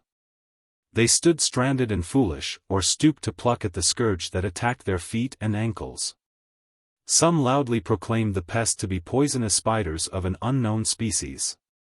And then the children ran out for their morning romp. And now to the uproar was added the howls of limping infants and cocklebbed childhood. Every minute the advancing day brought forth fresh victims. Dona Maria Castillas y Buenventura de las Casas stepped from her honored doorway, as was her daily custom, to procure fresh bread from the panaderia across the street. She was clad in a skirt of flowered yellow satin, a chemise of ruffled linen, and wore a purple mantilla from the looms of Spain. Her lemon-tinted feet, alas, were bare. Her progress was majestic, for were not her ancestors hidalgos of Aragon? 3 steps she made across the velvety grass, and set her aristocratic soul upon a bunch of Johnny's burrs. Dona Maria Castillas y Buenventura de las Casas emitted a yowl even as a wildcat. Turning about, she fell upon hands and knees, and crawled. Like a beast of the field she crawled back to her honorable doors. Don Señor Ildefonso Federico Valdezer, Juez de la Paz, weighing 20 stone, attempted to convey his bulk to the pulperia at the corner of the plaza in order to assuage his matutinal thirst. The first plunge of his unshod foot into the cool grass struck a concealed mine. Don Ildefonso fell like a crumpled cathedral, crying out that he had been fatally bitten by a deadly scorpion. Everywhere were the shoeless citizens hopping, stumbling, limping, and picking from their feet the venomous insects that had come in a single night to harass them. The first to perceive the remedy was Esteban Delgado, the barber, a man of travel and education. Sitting upon a stone, he plucked burrs from his toes, and made oration. Behold, my friends, these bugs of the devil. I know them well. They soar through the skies in swarms like pigeons. These are the dead ones that fell during the night. In Yucatan I have seen them as large as oranges. Yes. There they hiss like serpents, and have wings like bats. It is the shoes that one needs. Zapatos, zapatos para mí. Esteban hobbled to Mr. Hemstedter's store, and bought shoes. Coming out, he swaggered down the street with impunity, reviling loudly the bugs of the devil. The suffering one sat up or stood upon one foot and beheld the immune barber. Men, women and children took up the cry, Zapatos! Zapatos! The necessity for the demand had been created. The demand followed. That day Mr. Hemstedter sold 300 pairs of shoes. "It is really surprising," he said to Johnny, who came up in the evening to help him straighten out the stock, "how trade is picking up. Yesterday I made but 3 sales." "I told you they'd whoop things up when they got started," said the consul. "I think I shall order a dozen more cases of goods, to keep the stock up," said Mr. Hemstedter, beaming through his spectacles. "I wouldn't send in any orders yet," advised Johnny. "Wait till you see how the trade holds up." Each night Johnny and Keo sowed the crop that grew dollars by day. At the end of 10 days 2/3 of the stock of shoes had been sold. And the stock of cocklebass was exhausted. Johnny cabled to Pink Dawson for another £500, paying 20 cents per pound as before. Mr. Hemstedter carefully made up an order for $1,500 worth of shoes from northern firms. Johnny hung about the store until this order was ready for the mail, and succeeded in destroying it before it reached the post office. That night he took Rosine under the mango tree by Goodwin's porch, and confessed everything. She looked him in the eye, and said, "You are a very wicked man. Father and I will go back home. You say it was a joke? I think it is a very serious matter." But at the end of half an hour's argument the conversation had been turned upon a different subject. The two were considering the respective merits of pale blue and pink wallpaper with which the old colonial mansion of the Atwoods in Dalesburg was to be decorated after the wedding. On the next morning Johnny confessed to Mr. Hemstedter. The shoe merchant put on his spectacles, and said through them, "You strike me as being a most extraordinary young scamp. If I had not managed this enterprise with good business judgment my entire stock of goods might have been a complete loss. Now, how do you propose to dispose of the rest of it?" When the second invoice of cocklebass arrived Johnny loaded them and the remainder of the shoes into a schooner, and sailed down the coast to Alizon. There, in the same dark and diabolical manner, he repeated his success, and came back with a bag of money and not so much as a shoestring. And then he besought his great-uncle of the waving goatee and starred vest to accept his resignation, for the lotus no longer lured him. He hankered for the spinach and cress of Dalesburg. The services of Mr. William Terence Keo as acting consul, pro tem, were suggested and accepted, and Johnny sailed with the Hemstedders back to his native shores. Keo slipped into the sinecure of the American consulship with the ease that never left him even in such high places. The tintype establishment was soon to become a thing of the past, although its deadly work along the peaceful and helpless Spanish Main was never effaced. The restless partners were about to be off again, scouting ahead of the slow ranks of fortune. But now they would take different ways. There were rumors of a promising uprising in Peru. And thither the Marshal Clancy would turn his adventurous steps. As for Keo, he was figuring in his mind and on quires of government letterheads a scheme that dwarfed the art of misrepresenting the human countenance upon tin. "What suits me," Keo used to say, "in the way of a business proposition is something diversified that looks like a longer shot than it is, something in the way of a genteel graft that isn't worked enough for the correspondence schools to be teaching it by mail. I take the long end, but I like to have at least as good a chance to win as a man learning to play poker on an ocean steamer, or running for governor of Texas on the Republican ticket. And when I cash in my winnings, I don't want to find any widows and orphans' chips in my stack." The grass-grown globe was the green table on which Keo gambled. The games he played were of his own invention. He was no grubber after the diffident dollar. Nor did he care to follow it with horn and hounds. Rather he loved to coax it with egregious and brilliant flies from its habitat in the waters of strange streams. Yet Keo was a businessman. And his schemes, in spite of their singularity, were as solidly set as the plans of a building contractor. In Arthur's time Sir William Keogh would have been a knight of the Round Table. In these modern days he rides abroad, seeking the Graft instead of the Grail. 3 days after Johnny's departure, 2 small schooners appeared off Coralio. After some delay a boat put off from one of them, and brought a sunburned young man ashore. This young man had a shrewd and calculating eye. And he gazed with amazement at the strange things that he saw. He found on the beach someone who directed him to the consul's office, and thither he made his way at a nervous gait. Keogh was sprawled in the official chair, drawing caricatures of his uncle's head on an official pad of paper. He looked up at his visitor. "Where's Johnny Atwood?" inquired the sunburned young man, in a business tone. "Gone," said Keogh, working carefully at Uncle Sam's necktie. "That's just like him," remarked the nut-brown one, leaning against the table. "He always was a fellow to gallivant around instead of tending to business. Will he be in soon?" "Don't think so," said Keogh, after a fair amount of deliberation. "I suppose he's out at some of his tomfoolery," conjectured the visitor, in a tone of virtuous conviction. "Johnny never would stick to anything long enough to succeed. I wonder how he manages to run his business here, and never be round to look after it." "I'm looking after the business just now," admitted the pro tem consul. "Are you, then, say? Where's the factory?" "What factory?" asked Keogh, with a mildly polite interest. "Why, the factory where they use them cocklebass. Lord knows what they use 'em for, anyway. I've got the basements of both them ships out there loaded with 'em. I'll give you a bargain in this lot. I've had every man, woman and child around Dalesburg that wasn't busy pickin' 'em for a month. I hired these ships to bring 'em over. Everybody thought I was crazy.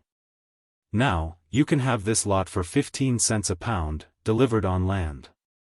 And if you want more I guess old Alabama can come up to the demand.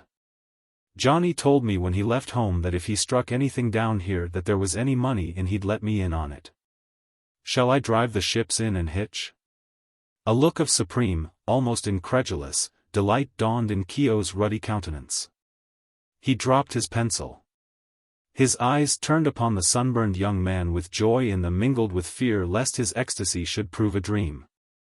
"For God's sake, tell me," said Keogh, earnestly, "are you Dink Pawson?"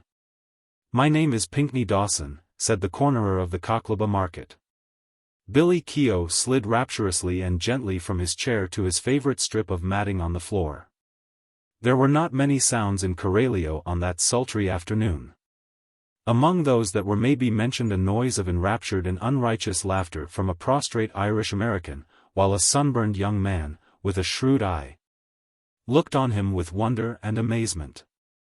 Also the tramp, tramp, tramp of many well-shod feet in the streets outside. Also the lonesome wash of the waves that beat along the historic shores of the Spanish Main. Masters of Arts. A 2-inch stub of a blue pencil was the wand with which Keogh performed the preliminary acts of his magic. So, with this he covered paper with diagrams and figures while he waited for the United States of America to send down to Coralio a successor to Atwood, resigned. The new scheme that his mind had conceived, his stout heart endorsed, and his blue pencil corroborated, was laid around the characteristics and human frailties of the new president of Anchuria. These characteristics, and the situation out of which Keogh hoped to wrest a golden tribute, deserve chronicling contributive to the clear order of events. President Lasada, many called him dictator, was a man whose genius would have made him conspicuous even among Anglo-Saxons. Had not that genius been intermixed with other traits that were petty and subversive. He had some of the lofty patriotism of Washington, the man he most admired, the force of Napoleon, and much of the wisdom of the sages.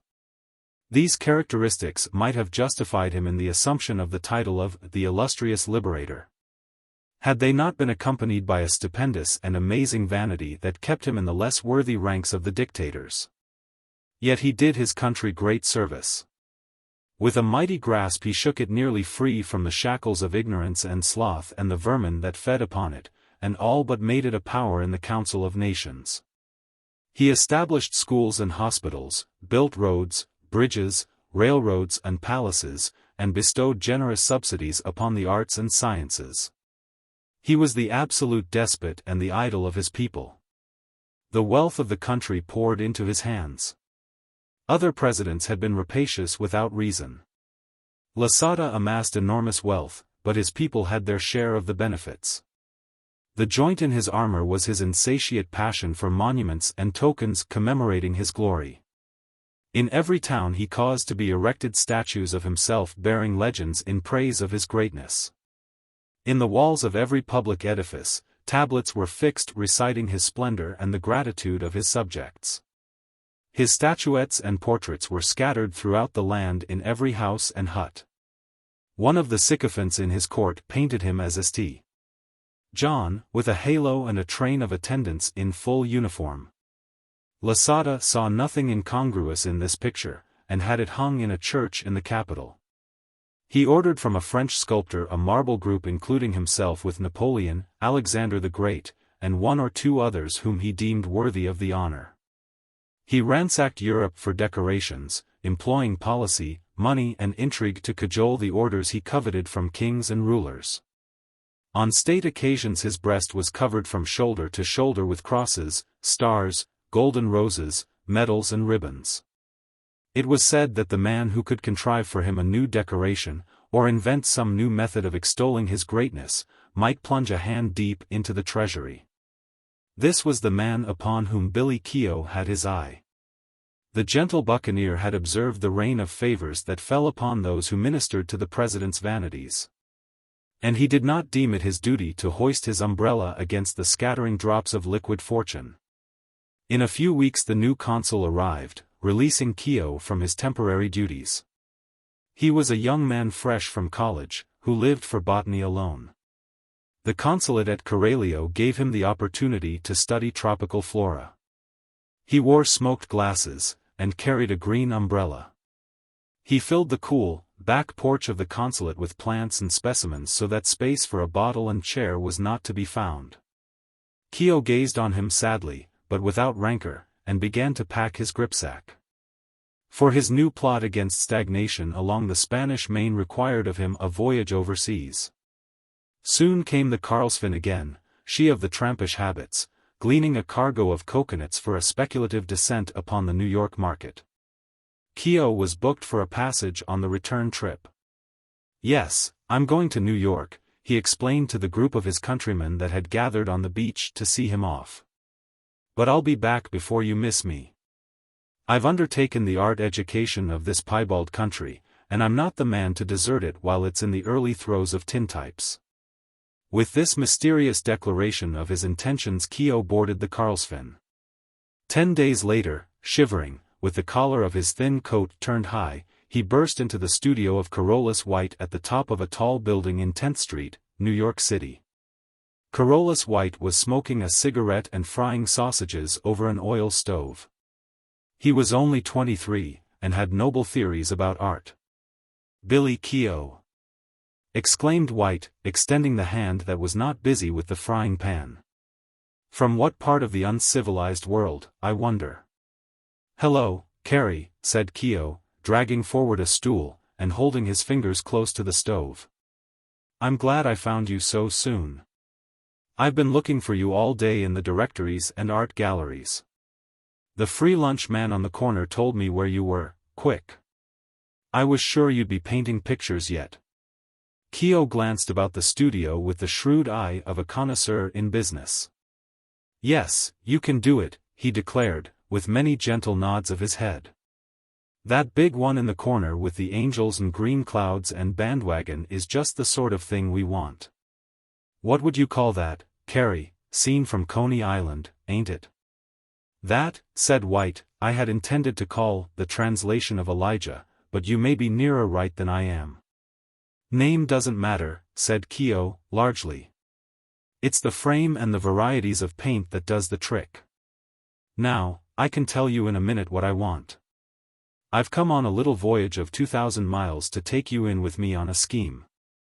I thought of you as soon as the scheme showed itself to me. How would you like to go back with me and paint a picture? 90 days for the trip, and $5,000 for the job. Cereal food or hair tonic posters? Asked White. It isn't an ad. What kind of a picture is it to be? It's a long story, said Keo. Go ahead with it. If you don't mind, while you talk I'll just keep my eye on these sausages. Let M get one shade deeper than a Van Dyke brown and you spoil M. Keo explained his project. They were to return to Coralio, where White was to pose as a distinguished American portrait painter who was touring in the tropics as a relaxation from his arduous and remunerative professional labors. It was not an unreasonable hope, even to those who had trod in the beaten paths of business, that an artist with so much prestige might secure a commission to perpetuate upon canvas the lineaments of the president, and secure a share of the pesos that were raining upon the caterers to his weaknesses. Keo had set his price at $10,000. Artists had been paid more for portraits. He and White were to share the expenses of the trip, and divide the possible profits. Thus he laid the scheme before White, whom he had known in the West before one declared for art and the other became a Bedouin. Before long the two machinators abandoned the rigor of the bare studio for a snug corner of a café. There they sat far into the night, with old envelopes and Keo's stub of blue pencil between them. At 12 o'clock White doubled up in his chair, with his chin on his fist, and shut his eyes at the unbeautiful wallpaper. I'll go you, Billy, he said, in the quiet tones of decision. I've got 200 or 300 saved up for sausages and rent, and I'll take the chance with you. 5,000. It will give me 2 years in Paris and 1 in Italy. I'll begin to pack tomorrow. You'll begin in 10 minutes, said Keo. It's tomorrow now. The Carlsfin starts back at 4 p.m. Come on to your painting shop, and I'll help you. For 5 months in the year Coralio is the Newport of Anchuria. Then only does the town possess life. From November to March it is practically the seat of government. The president with his official family sojourns there, and society follows him. The pleasure-loving people make the season one long holiday of amusement and rejoicing. Fiestas, balls, games, sea bathing, processions and small theaters contribute to their enjoyment. The famous Swiss band from the capital plays in the little plaza every evening, while the 14 carriages and vehicles in the town circle in funereal but complacent procession. Indians from the interior mountains, looking like prehistoric stone idols, come down to peddle their handiwork in the streets. The people throng the narrow ways, a chattering, happy, careless stream of buoyant humanity. Preposterous children rigged out with the shortest of ballet skirts and gilt wings, howl, underfoot, among the effervescent crowds. Especially is the arrival of the presidential party, at the opening of the season, attended with pomp, show and patriotic demonstrations of enthusiasm and delight. When Keo and White reached their destination, on the return trip of the Carlsfin, the gay winter season was well begun. As they stepped upon the beach they could hear the band playing in the plaza. The village maidens, with fireflies already fixed in their dark locks, were gliding, barefoot and coy-eyed, along the paths. Dandies in white linen, swinging their canes, were beginning their seductive strolls. The air was full of human essence, of artificial enticement, of coquetry, indolence, pleasure, the man-made sense of existence. The first 2 or 3 days after their arrival were spent in preliminaries. Keo escorted the artist about town, introducing him to the little circle of English-speaking residents and pulling whatever wires he could to effect the spreading of White's fame as a painter. And then Keo planned a more spectacular demonstration of the idea he wished to keep before the public. He and White engaged rooms in the Hotel de los Estranjeros. The two were clad in new suits of immaculate duck, with American straw hats, and carried canes of remarkable uniqueness and inutility. Few caballeros in Coralio, even the gorgeously uniformed officers of the Anchurian army, were as conspicuous for ease and elegance of demeanor as Keo and his friend, the great American painter. Senor White. White set up his easel on the beach and made striking sketches of the mountain and sea views.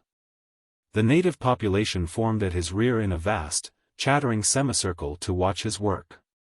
Keo, with his care for details, had arranged for himself a pose which he carried out with fidelity. His role was that of friend to the great artist, a man of affairs and leisure. The visible emblem of his position was a pocket camera. "For branding the man who owns it," said he, "a genteel dilettante with a bank account and an easy conscience, a steam yacht ain't in it with a camera. You see a man doing nothing but loafing around making snapshots, and you know right away he reads up well in Bradstreet. You notice these old millionaire boys, soon as they get through taking everything else in sight they go to taking photographs. People are more impressed by a Kodak than they are by a title or a 4-carat scarf pin."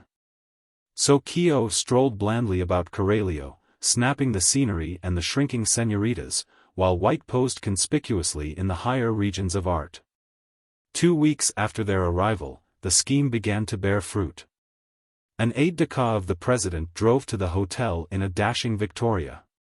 The president desired that Senor White come to the Casa Morena for an informal interview. Keo gripped his pipe tightly between his teeth. "Not a cent less than 10,000, he said to the artist, "remember the price. And in gold or its equivalent, don't let him stick you with this bargain counter stuff they call money here." "Perhaps it isn't that he wants," said White. "Get out," said Keo, with splendid confidence. "I know what he wants. He wants his picture painted by the celebrated young American painter and filibuster now sojourning in his downtrodden country. Off you go." The Victoria sped away with the artist. Keo walked up and down, puffing great clouds of smoke from his pipe, and waited. In an hour the Victoria swept again to the door of the hotel, deposited White, and vanished. The artist dashed up the stairs, 3 at a step. Keo stopped smoking, and became a silent interrogation point. "Landed," exclaimed White, with his boyish face flushed with elation. "Billy, you are a wonder. He wants a picture. I'll tell you all about it. By heavens! That dictator chap is a corker. He's a dictator clear down to his finger ends. He's a kind of combination of Julius Caesar, Lucifer and Chauncey Depew done in sepia. Polite and grim, that's his way. The room I saw him in was about 10 acres big, and looked like a Mississippi steamboat with its gilding and mirrors and white paint. He talks English better than I can ever hope to." The matter of the price came up. I mentioned 10,000. I expected him to call the guard and have me taken out and shot. He didn't move an eyelash. He just waved one of his chestnut hands in a careless way, and said, "Whatever you say." I am to go back tomorrow and discuss with him the details of the picture. Keo hung his head. Self-abasement was easy to read in his downcast countenance. "I'm failing, Carrie," he said, sorrowfully. "I'm not fit to handle these man-sized schemes any longer. Peddling oranges in a pushcart is about the suitable graft for me. When I said 10,000, I swear I thought I had sized up that brown man's limit to within 2 cents. He'd have melted down for 15,000 just as easy. Say, Carrie, you'll see old man Keo safe in some nice, quiet idiot asylum, won't you, if he makes a break like that again?" The Casa Morena, although only 1 story in height, was a building of brown stone, luxurious as a palace in its interior. It stood on a low hill in a walled garden of splendid tropical flora at the upper edge of Coralio. The next day the president's carriage came again for the artist. Keo went out for a walk along the beach, where he and his picture box were now familiar sights. When he returned to the hotel, White was sitting in a steamer chair on the balcony. "Well," said Keo, "did you and his nibs decide on the kind of a chromo he wants?" White got up and walked back and forth on the balcony a few times. Then he stopped, and laughed strangely. His face was flushed, and his eyes were bright with a kind of angry amusement. "Look here, Billy," he said, somewhat roughly, "when you first came to me in my studio and mentioned a picture. I thought you wanted a smashed oats or a hair tonic poster painted on a range of mountains or the side of a continent. Well, either of those jobs would have been art in its highest form compared to the one you've steered me against. I can't paint that picture, Billy. You've got to let me out.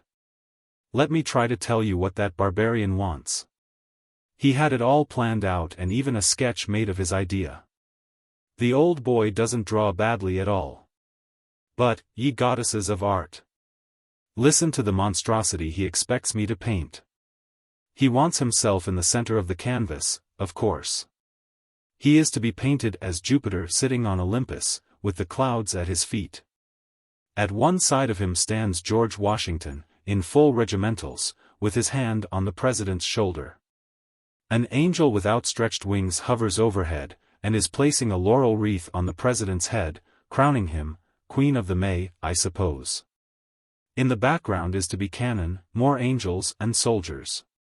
The man who would paint that picture would have to have the soul of a dog, and would deserve to go down into oblivion without even a tin can tied to his tail to sound his memory. Little beads of moisture crept out all over Billy Keogh's brow. The stub of his blue pencil had not figured out a contingency like this. The machinery of his plan had run with flattering smoothness until now. He dragged another chair upon the balcony, and got White back to his seat. He lit his pipe with apparent calm. Now, Sonny, he said, with gentle grimness, you and me will have an art-to-art talk. You've got your art and I've got mine. Yours is the real Pyrean stuff that turns up its nose at bock-beer signs and oleographs of the old mill. Mine's the art of business. This was my scheme, and it worked out like 2 and 2. Paint that president man as old King Cole, or Venus, or a landscape, or a fresco, or a bunch of lilies, or anything he thinks he looks like. But get the paint on the canvas and collect the spoils. You wouldn't throw me down, Carrie, at this stage of the game. Think of that 10,000. I can't help thinking of it, said White, and that's what hurts. I'm tempted to throw every ideal I ever had down in the mire, and steep my soul in infamy by painting that picture. That 5,000 meant 3 years of foreign study to me, and I'd almost sell my soul for that. Now it ain't as bad as that, said Keogh, soothingly. It's a business proposition. It's so much paint and time against money. I don't fall in with your idea that that picture would so everlastingly jolt the art side of the question. George Washington was all right, you know, and nobody could say a word against the angel. I don't think so bad of that group. If you was to give Jupiter a pair of epaulets and a sword, and kind of work the clouds around to look like a blackberry patch, it wouldn't make such a bad battle scene. Why, if we hadn't already settled on the price, he ought to pay an extra 1,000 for Washington, and the angel ought to raise it 500. You don't understand, Billy, said White, with an uneasy laugh. Some of us fellows who try to paint have big notions about art. I wanted to paint a picture someday that people would stand before and forget that it was made of paint. I wanted it to creep into them like a bar of music and mushroom there like a soft bullet. And I wanted M to go away and ask, what else has he done? And I didn't want M to find a thing. Not a portrait nor a magazine cover nor an illustration or a drawing of a girl, nothing but the picture. That's why I've lived on fried sausages, and tried to keep true to myself. I persuaded myself to do this portrait for the chance it might give me to study abroad. But this howling, screaming caricature. Good Lord! Can't you see how it is? Sure, said Keogh, as tenderly as he would have spoken to a child, and he laid a long forefinger on White's knee. I see. It's bad to have your art all slugged up like that. I know. You wanted to paint a big thing like the panorama of the Battle of Gettysburg. But let me calcimine you a little mental sketch to consider. Up to date we're out $385.50 on this scheme. Our capital took every cent both of us could raise. We've got about enough left to get back to New York on. I need my share of that 10,000. I want to work a copper deal in Idaho, and make 100,000. That's the business end of the thing. Come down off your art perch, Carrie, and let's land that hatful of dollars. Billy, said White, with an effort, I'll try.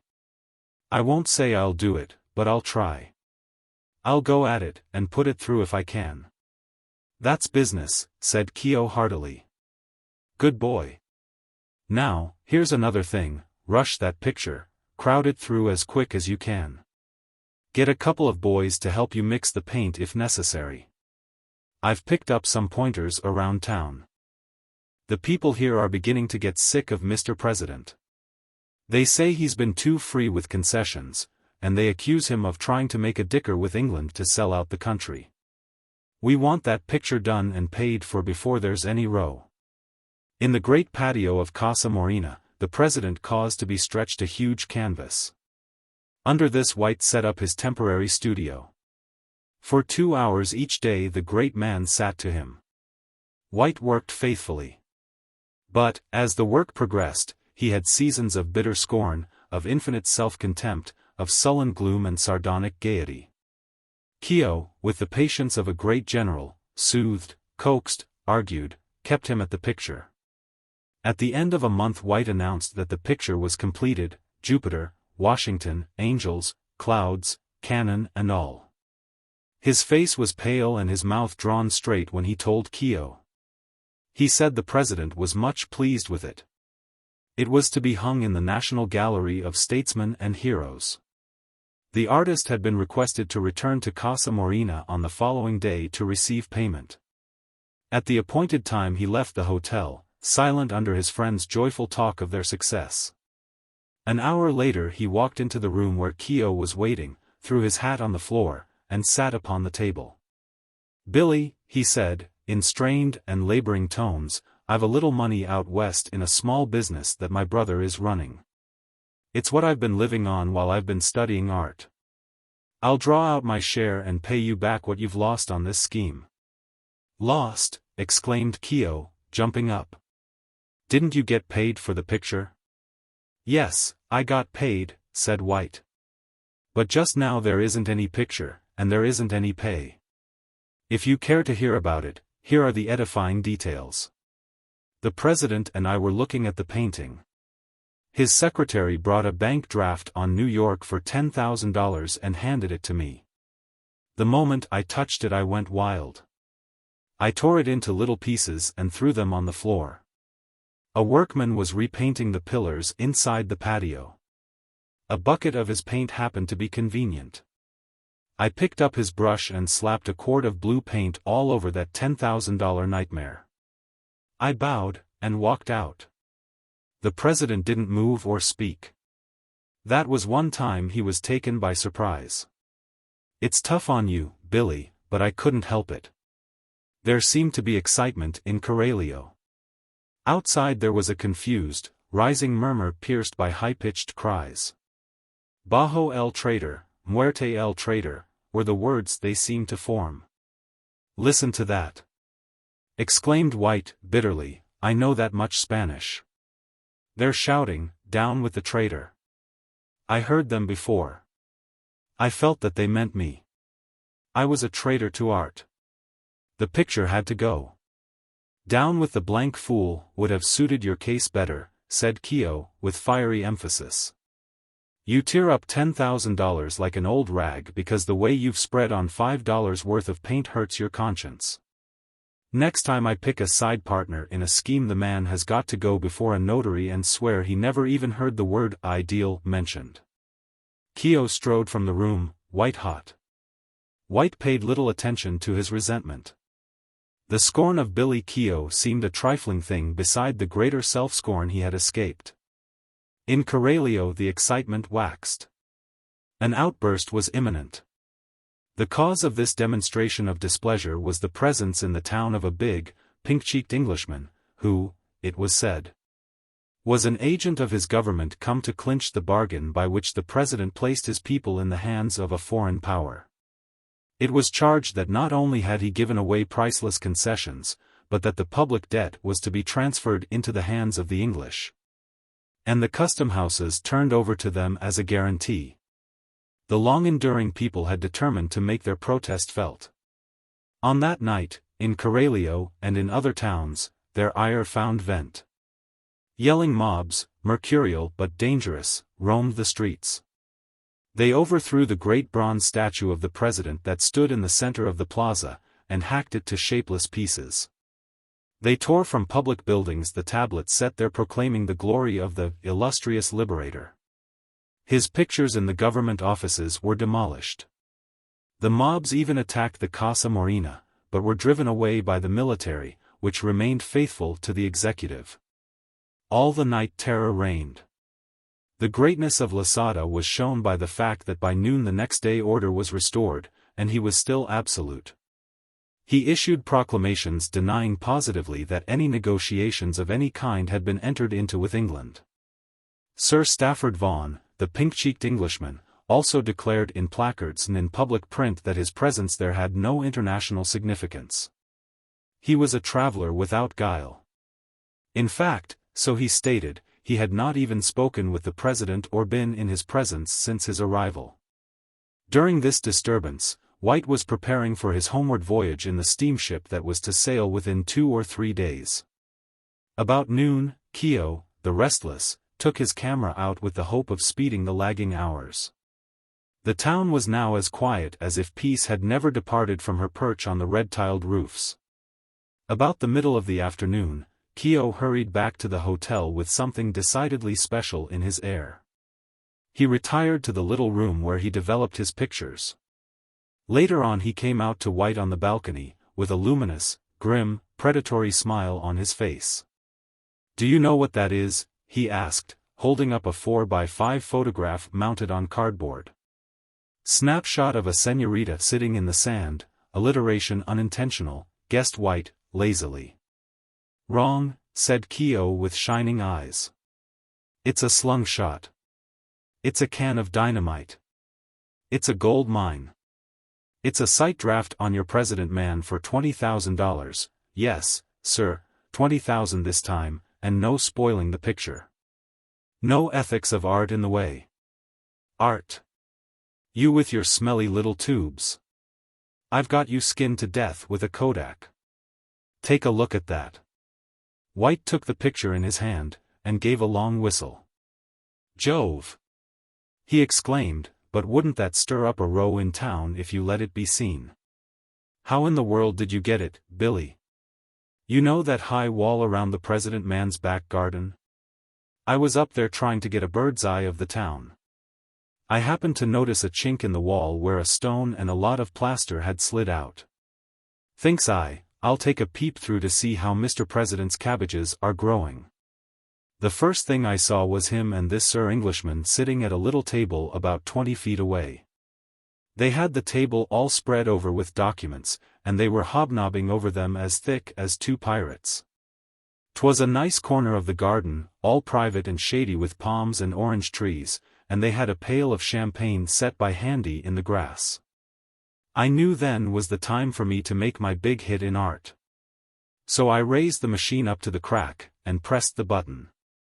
Just as I did so them old boys shook hands on the deal. You see they took that way in the picture." Keogh put on his coat and hat. "What are you going to do with it?" asked White. "Me," said Keogh in a hurt tone, "why, I'm going to tie a pink ribbon to it and hang it on the whatnot, of course. I'm surprised at you.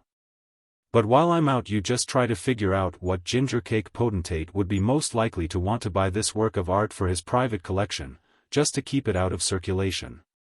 The sunset was reddening the tops of the coconut palms when Billy Keogh came back from Casa Morena. He nodded to the artist's questioning gaze.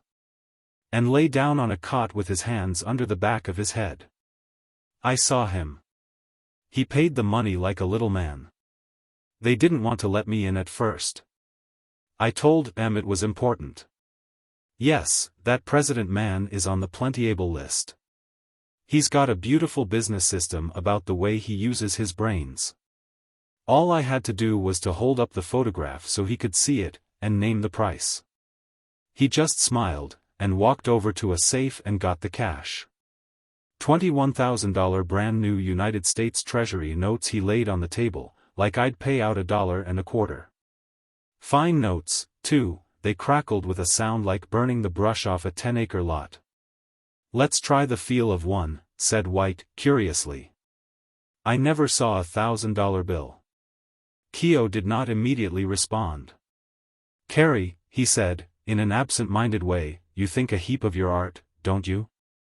"More," said White, frankly, "than has been for the financial good of myself and my friends." "I thought you were a fool the other day," went on Keo, quietly, "and I'm not sure now that you wasn't. But if you was, so am I.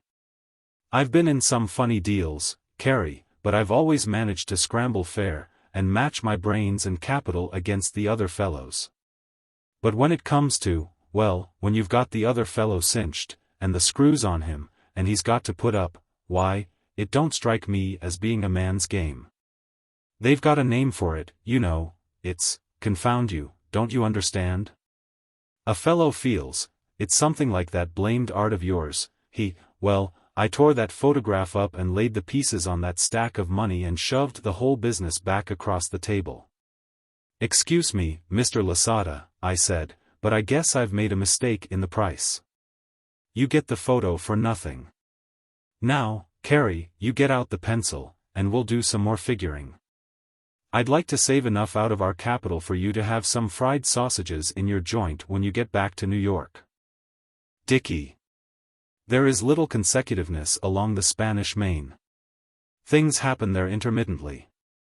Even time seems to hang his scythe daily on the branch of an orange tree while he takes a siesta and a cigarette.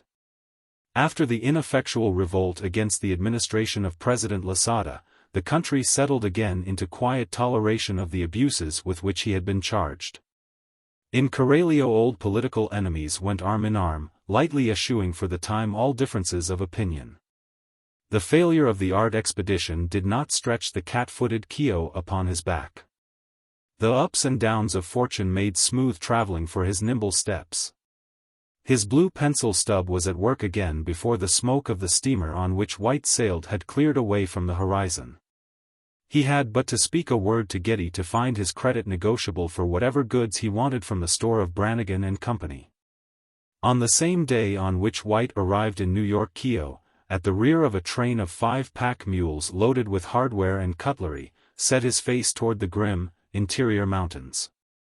There the Indian tribes wash gold dust from the auriferous streams, and when a market is brought to them trading is brisk and muy bueno in the Cordilleras. In Corralio time folded his wings and paced wearily along his drowsy path.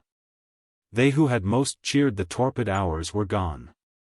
Clancy had sailed on a Spanish bark for Cologne, contemplating a cut across the isthmus and then a further voyage to end at Callao, where the fighting was said to be on.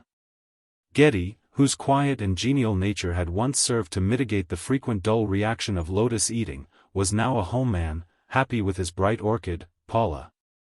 And never even dreaming of or regretting the unsolved, sealed and monogrammed bottle whose contents, now inconsiderable, were held safely in the keeping of the sea. Well may the walrus, most discerning and eclectic of beasts, place sealing wax midway on his program of topics that fall pertinent and diverting upon the ear. Atwood was gone, he of the hospitable back porch and ingenuous cunning. Dar. Gregg, with his trepanning story smoldering within him, was a whiskered volcano, always showing signs of imminent eruption. And was not to be considered in the ranks of those who might contribute to the amelioration of ennui. The new consul's note chimed with the sad sea waves and the violent tropical greens. He had not a bar of Scheherazade or of the Round Table in his lute. Goodwin was employed with large projects. What time he was loosed from them found him at his home, where he loved to be. Therefore it will be seen that there was a dearth of fellowship and entertainment among the foreign contingent of Corralio. And then Dicky Maloney dropped down from the clouds upon the town, and amused it. Nobody knew where Dicky Maloney hailed from or how he reached Corralio. He appeared there one day, and that was all. He afterward said that he came on the fruit steamer Thor, but an inspection of the Thor's passenger list of that date was found to be Maloneyless.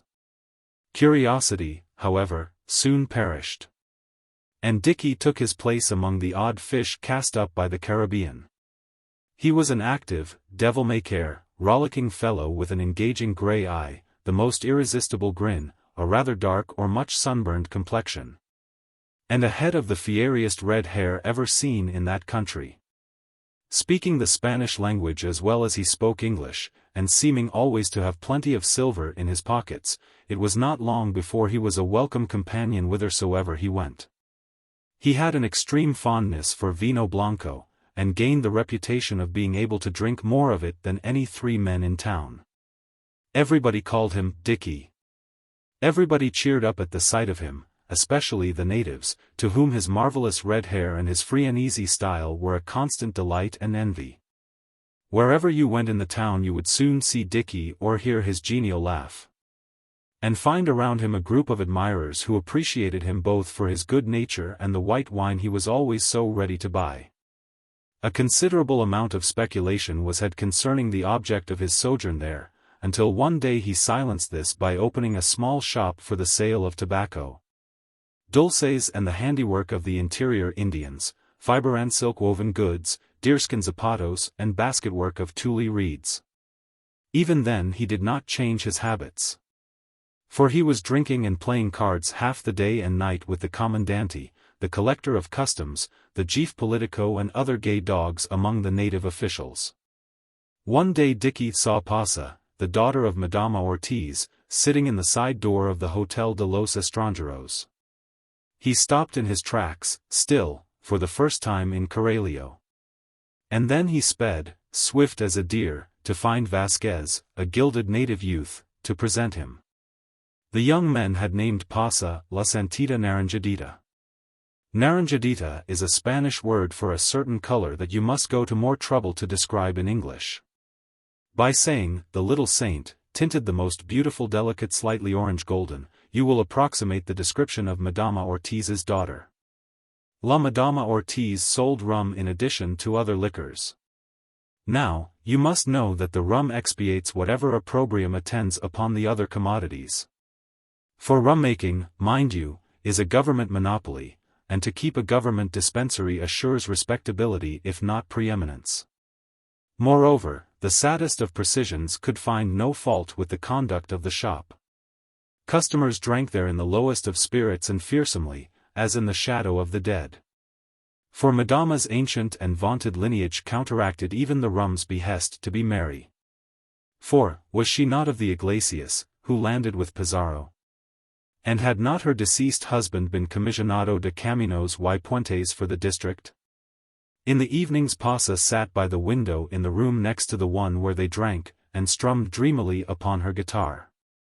And then, by 2s and 3s, would come visiting young caballeros and occupy the prim line of chairs set against the wall of this room. They were there to besiege the heart of La Santita. Their method, which is not proof against intelligent competition, consisted of expanding the chest, looking valorous, and consuming a gross or 2 of cigarettes. Even saints delicately oranged prefer to be wooed differently.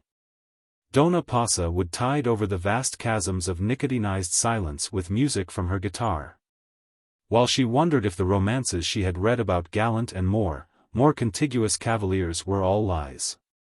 At somewhat regular intervals Madama would glide in from the dispensary with a sort of drought-suggesting gleam in her eye, and there would be a rustling of stiffly starched white trousers as one of the caballeros would propose an adjournment to the bar. That Dicky Maloney would, sooner or later, explore this field was a thing to be foreseen.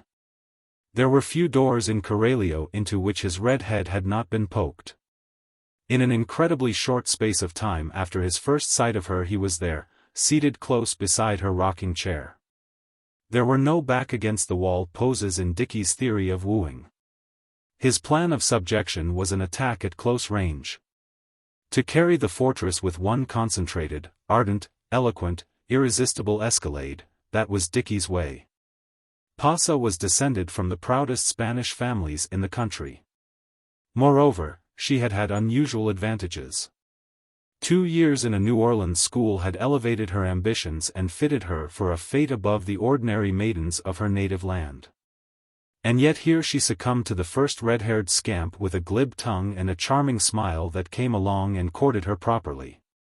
Very soon Dicky took her to the little church on the corner of the plaza, and Mrs. Maloney was added to her string of distinguished names.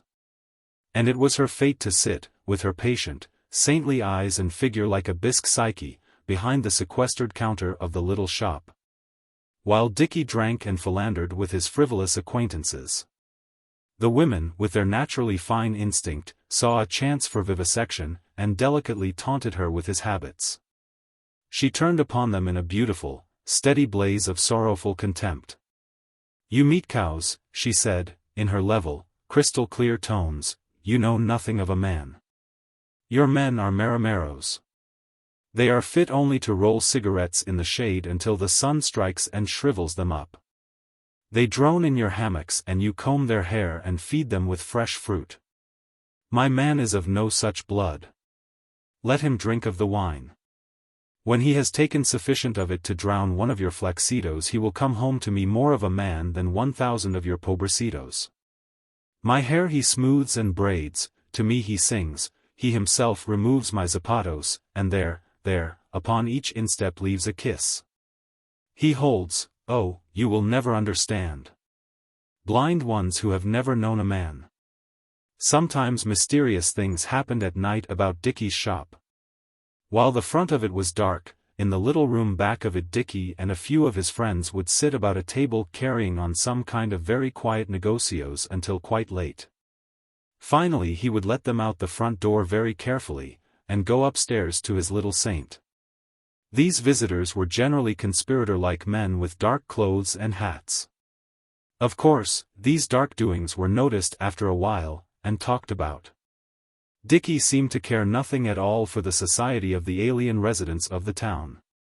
He avoided Goodwin, and his skillful escape from the trepanning story of Dr. Gregg is still referred to, in Courier, as a masterpiece of lightning diplomacy.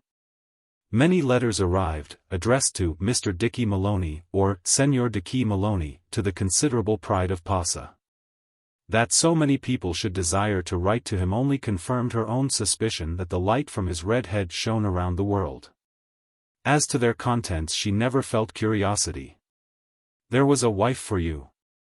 The one mistake Dicky made in Courier was to run out of money at the wrong time. Where his money came from was a puzzle, for the sales of his shop were next to nothing, but that source failed, and at a peculiarly unfortunate time. It was when the Comandante, Don Señor El Coronel Encarnacion Rios, looked upon the little saint seated in the shop and felt his heart go pit-a-pat. The Commandante, who was versed in all the intricate arts of gallantry, first delicately hinted at his sentiments by donning his dress uniform and strutting up and down fiercely before her window. Pasa, glancing demurely with her saintly eyes, instantly perceived his resemblance to her parrot, Chi-Chi, and was diverted to the extent of a smile. The Commandante saw the smile, which was not intended for him. Convinced of an impression made, he entered the shop, confidently, and advanced to open compliment. Pasa froze, he pranced. She flamed royally, he was charmed to injudicious persistence, she commanded him to leave the shop, he tried to capture her hand, and Dicky entered, smiling broadly, full of white wine and the devil. He spent 5 minutes in punishing the Commandante scientifically and carefully, so that the pain might be prolonged as far as possible. At the end of that time he pitched the rash wooer out the door upon the stones of the street, senseless. A barefooted policeman who had been watching the affair from across the street blew a whistle. A squad of 4 soldiers came running from the cuartel around the corner. When they saw that the offender was Dicky, they stopped, and blew more whistles, which brought out reinforcements of 8. Deeming the odds against them sufficiently reduced, the military advanced upon the disturber. Dicky, being thoroughly imbued with the martial spirit, stooped and drew the Commandante sword, which was girded about him, and charged his foe. He chased the standing army 4 squares, playfully prodding its squealing rear and hacking at its ginger-colored heels. But he was not so successful with the civic authorities. 6 muscular, nimble policemen overpowered him and conveyed him, triumphantly but warily, to jail. El Diablo Colorado, they dubbed him, and derided the military for its defeat. Dicky, with the rest of the prisoners, could look out through the barred door at the grass of the little plaza. At a row of orange trees and the red tile roofs and daub walls of a line of insignificant stores. At sunset along a path across this plaza came a melancholy procession of sad-faced women bearing plantains, cassava, bread and fruit, each coming with food to some wretch behind those bars to whom she still clung and furnished the means of life. Twice a day, morning and evening, they were permitted to come. Water was furnished to her compulsory guests by the Republic, but no food. That evening Dicky's name was called by the sentry, and he stepped before the bars of the door. There stood his little saint, a black mantilla draped about her head and shoulders, her face like glorified melancholy. Her clear eyes gazing longingly at him as if they might draw him between the bars to her. She brought a chicken, some oranges, dulces and a loaf of white bread. A soldier inspected the food, and passed it in to Dicky. Pasa spoke calmly, as she always did, briefly, in her thrilling, flute-like tones. "Angel of my life," she said, "let it not be long that thou art away from me. Thou knowest that life is not a thing to be endured with thou not at my side. Tell me if I can do aught in this matter. If not, I will wait, a little while. I come again in the morning."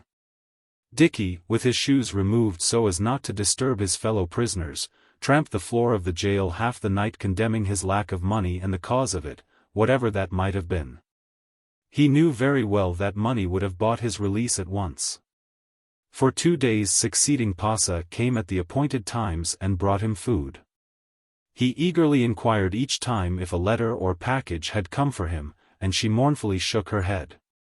On the morning of the 3rd day she brought only a small loaf of bread. There were dark circles under her eyes. She seemed as calm as ever.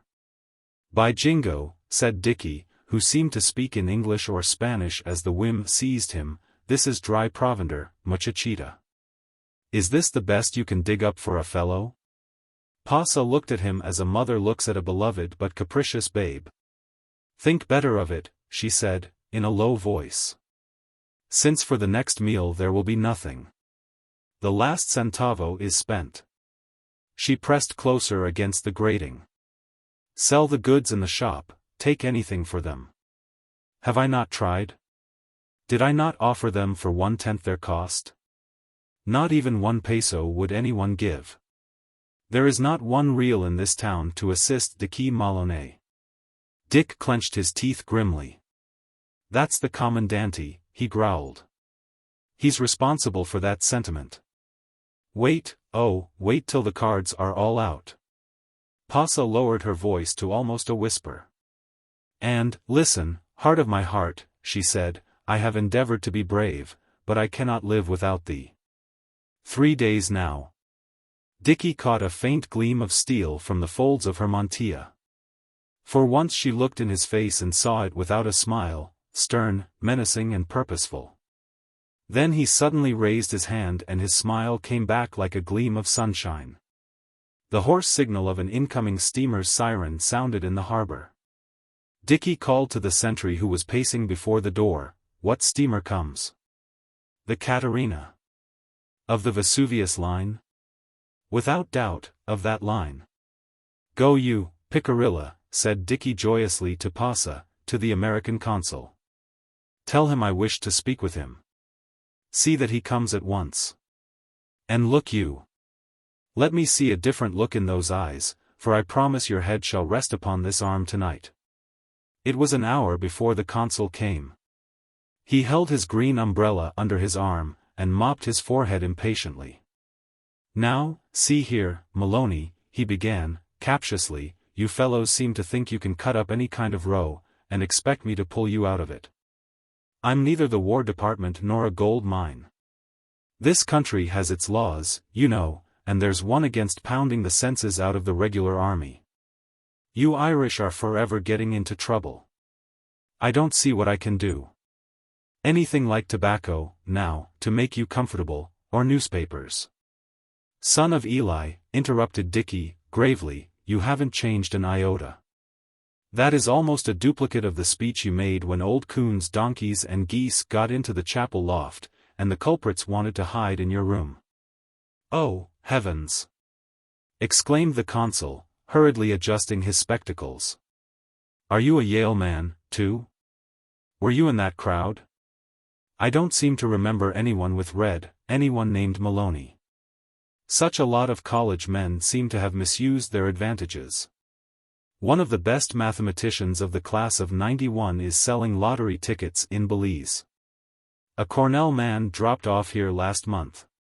He was second steward on a guano boat. I'll write to the department if you like, Maloney. Or if there's any tobacco, or new spa." "There's nothing," interrupted Dicky, shortly, "but this. You go tell the captain of the Catarina that Dicky Maloney wants to see him as soon as he can conveniently come. Tell him where I am. Hurry. That's all." The consul, glad to be let off so easily, hurried away. The captain of the Catarina, a stout man, Sicilian-born, soon appeared, shoving, with little ceremony, through the guards to the jail door. The Vesuvius Fruit Company had a habit of doing things that way in Anchuria. "I am exceedingly sorry," said the captain, "to see this occur. I place myself at your service, Mr. Maloney. What you need shall be furnished. Whatever you say shall be done." Dicky looked at him unsmilingly. His red hair could not detract from his attitude of severe dignity as he stood, tall and calm, with his now grim mouth forming a horizontal line. "Captain DeLuco, I believe I still have funds in the hands of your company, ample and personal funds. I ordered a remittance last week. The money has not arrived. You know what is needed in this game. Money and more money. Why has it not been sent?" "By the Cristobal," replied DeLuco, gesticulating, "it was dispatched." "Where is the Cristobal?" "Off Cape Antonio." I spoke her with a broken shaft. A tramp coaster was towing her back to New Orleans. I brought money ashore thinking your need for it might not withstand delay. In this envelope is $1,000. There is more if you need it, Mr. Maloney.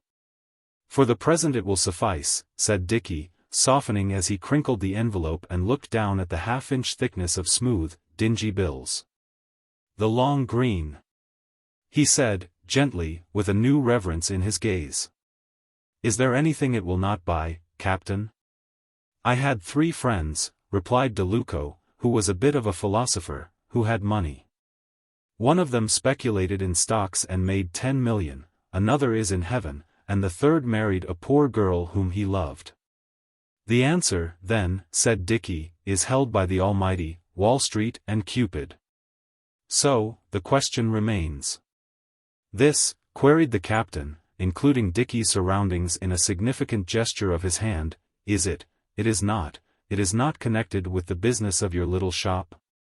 There is no failure in your plans?" No, said Dicky. "This is merely the result of a little private affair of mine, a digression from the regular line of business. They say for a complete life a man must know poverty, love and war. But they don't go well together, Capitan mio. No, there is no failure in my business. The little shop is doing very well." When the captain had departed, Dicky called the sergeant of the jail squad and asked, "Am I preso by the military or by the civil authority? Surely there is no martial law in effect now, senor." "Bueno. Now go or send to the alcalde, the Juez de la Paz and the Jefe de los Policios. Tell them I am prepared at once to satisfy the demands of justice." A folded bill of the long green slid into the sergeant's hand. Then Dicky's smile came back again, for he knew that the hours of his captivity were numbered. And he hummed, in time with the sentry's tread. "They're hanging men and women now, for lacking of the green." So, that night Dicky sat by the window of the room over his shop and his little saint sat close by, working at something silken and dainty. Dicky was thoughtful and grave. His red hair was in an unusual state of disorder. Passa's fingers often ached to smooth and arrange it, but Dicky would never allow it. He was poring, tonight, over a great litter of maps and books and papers on his table until that perpendicular line came between his brows that always distressed Pasa. Presently she went and brought his hat, and stood with it until he looked up, inquiringly. "It is sad for you here," she explained. "Go out and drink vino blanco. Come back when you get that smile you used to wear. That is what I wish to see." Dicky laughed and threw down his papers. "The vino blanco stage is past. It has served its turn. Perhaps, after all, there was less entered my mouth and more my ears than people thought. But, there will be no more maps or frowns tonight. I promise you that. Come." They sat upon a reed salita at the window and watched the quivering gleams from the lights of the Catarina reflected in the harbor. Presently Pasa rippled out one of her infrequent chirrups of audible laughter. "I was thinking," she began, anticipating Dicky's question, "of the foolish things girls have in their minds. Because I went to school in the States I used to have ambitions. Nothing less than to be the president's wife would satisfy me. And, look, thou red picaroon, to what obscure fate thou hast stolen me." "Don't give up hope," said Dicky, smiling.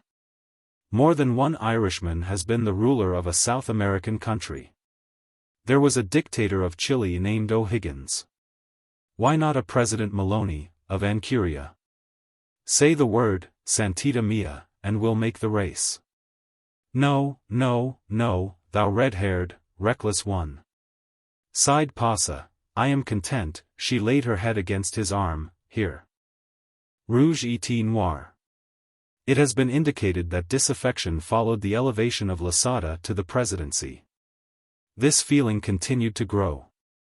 Throughout the entire republic there seemed to be a spirit of silent, sullen discontent. Even the old Liberal Party to which Goodwin, Zavala and other patriots had lent their aid was disappointed. Losada had failed to become a popular idol. Fresh taxes, fresh import duties and, more than all, his tolerance of the outrageous oppression of citizens by the military had rendered him the most obnoxious president since the despicable Alforan. The majority of his own cabinet were out of sympathy with him. The army, which he had courted by giving it license to tyrannize, had been his main, and thus far adequate support. But the most impolitic of the administration's moves had been when it antagonized the Vesuvius Fruit Company. An organization plying 12 steamers and with a cash capital somewhat larger than Anchuria's surplus and debt combined. Reasonably an established concern like the Vesuvius would become irritated at having a small, retail republic with no rating at all attempt to squeeze it. So when the government proxies applied for a subsidy they encountered a polite refusal.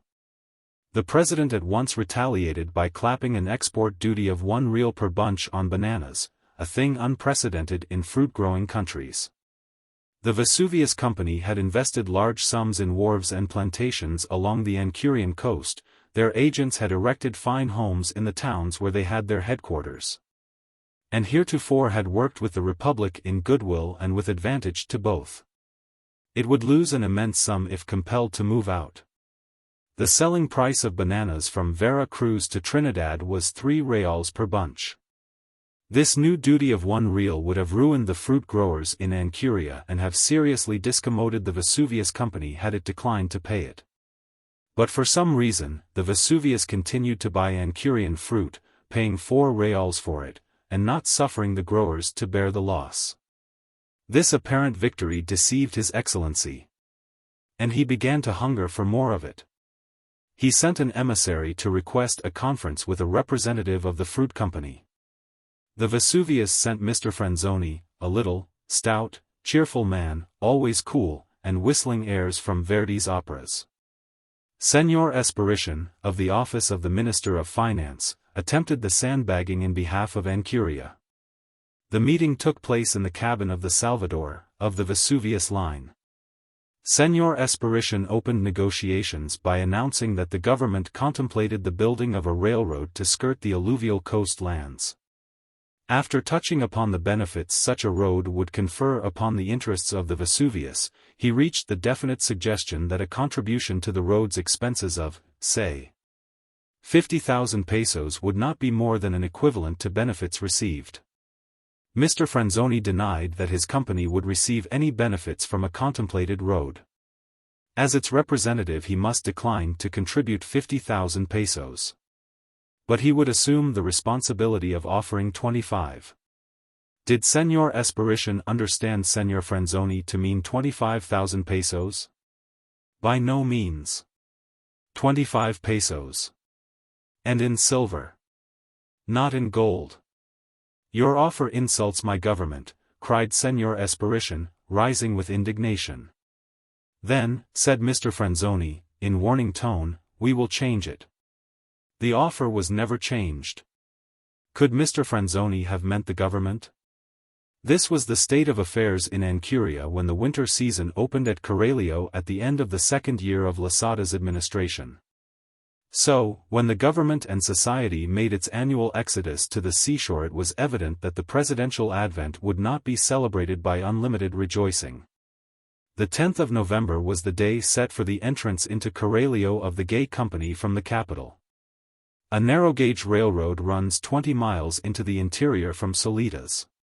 The government party travels by carriage from San Mateo to this road's terminal point, and proceeds by train to Solitas. From here they march in grand procession to Corralio where, on the day of their coming, festivities and ceremonies abound. But this season saw an ominous dawning of the 10th of November. Although the rainy season was over, the day seemed to hark back to reeking June. A fine drizzle of rain fell all during the forenoon. The procession entered Corralio amid a strange silence. President Losada was an elderly man, grizzly-bearded, with a considerable ratio of Indian blood revealed in his cinnamon complexion. His carriage headed the procession, surrounded and guarded by Captain Cruz and his famous troop of 100 light horse, El Ciento Julando. Colonel Rojas followed, with a regiment of the regular army. The president's sharp, beady eyes glanced about him for the expected demonstration of welcome. But he faced a stolid, indifferent array of citizens. Sightseers the Anchurians are by birth and habit, and they turned out to their last able-bodied unit to witness the scene. But they maintained an accusive silence. They crowded the streets to the very wheel ruts, they covered the red tile roofs to the eaves, but there was never a viva from them.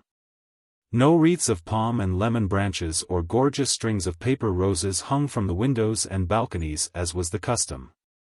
There was an apathy, a dull, dissenting disapprobation, that was the more ominous because it puzzled.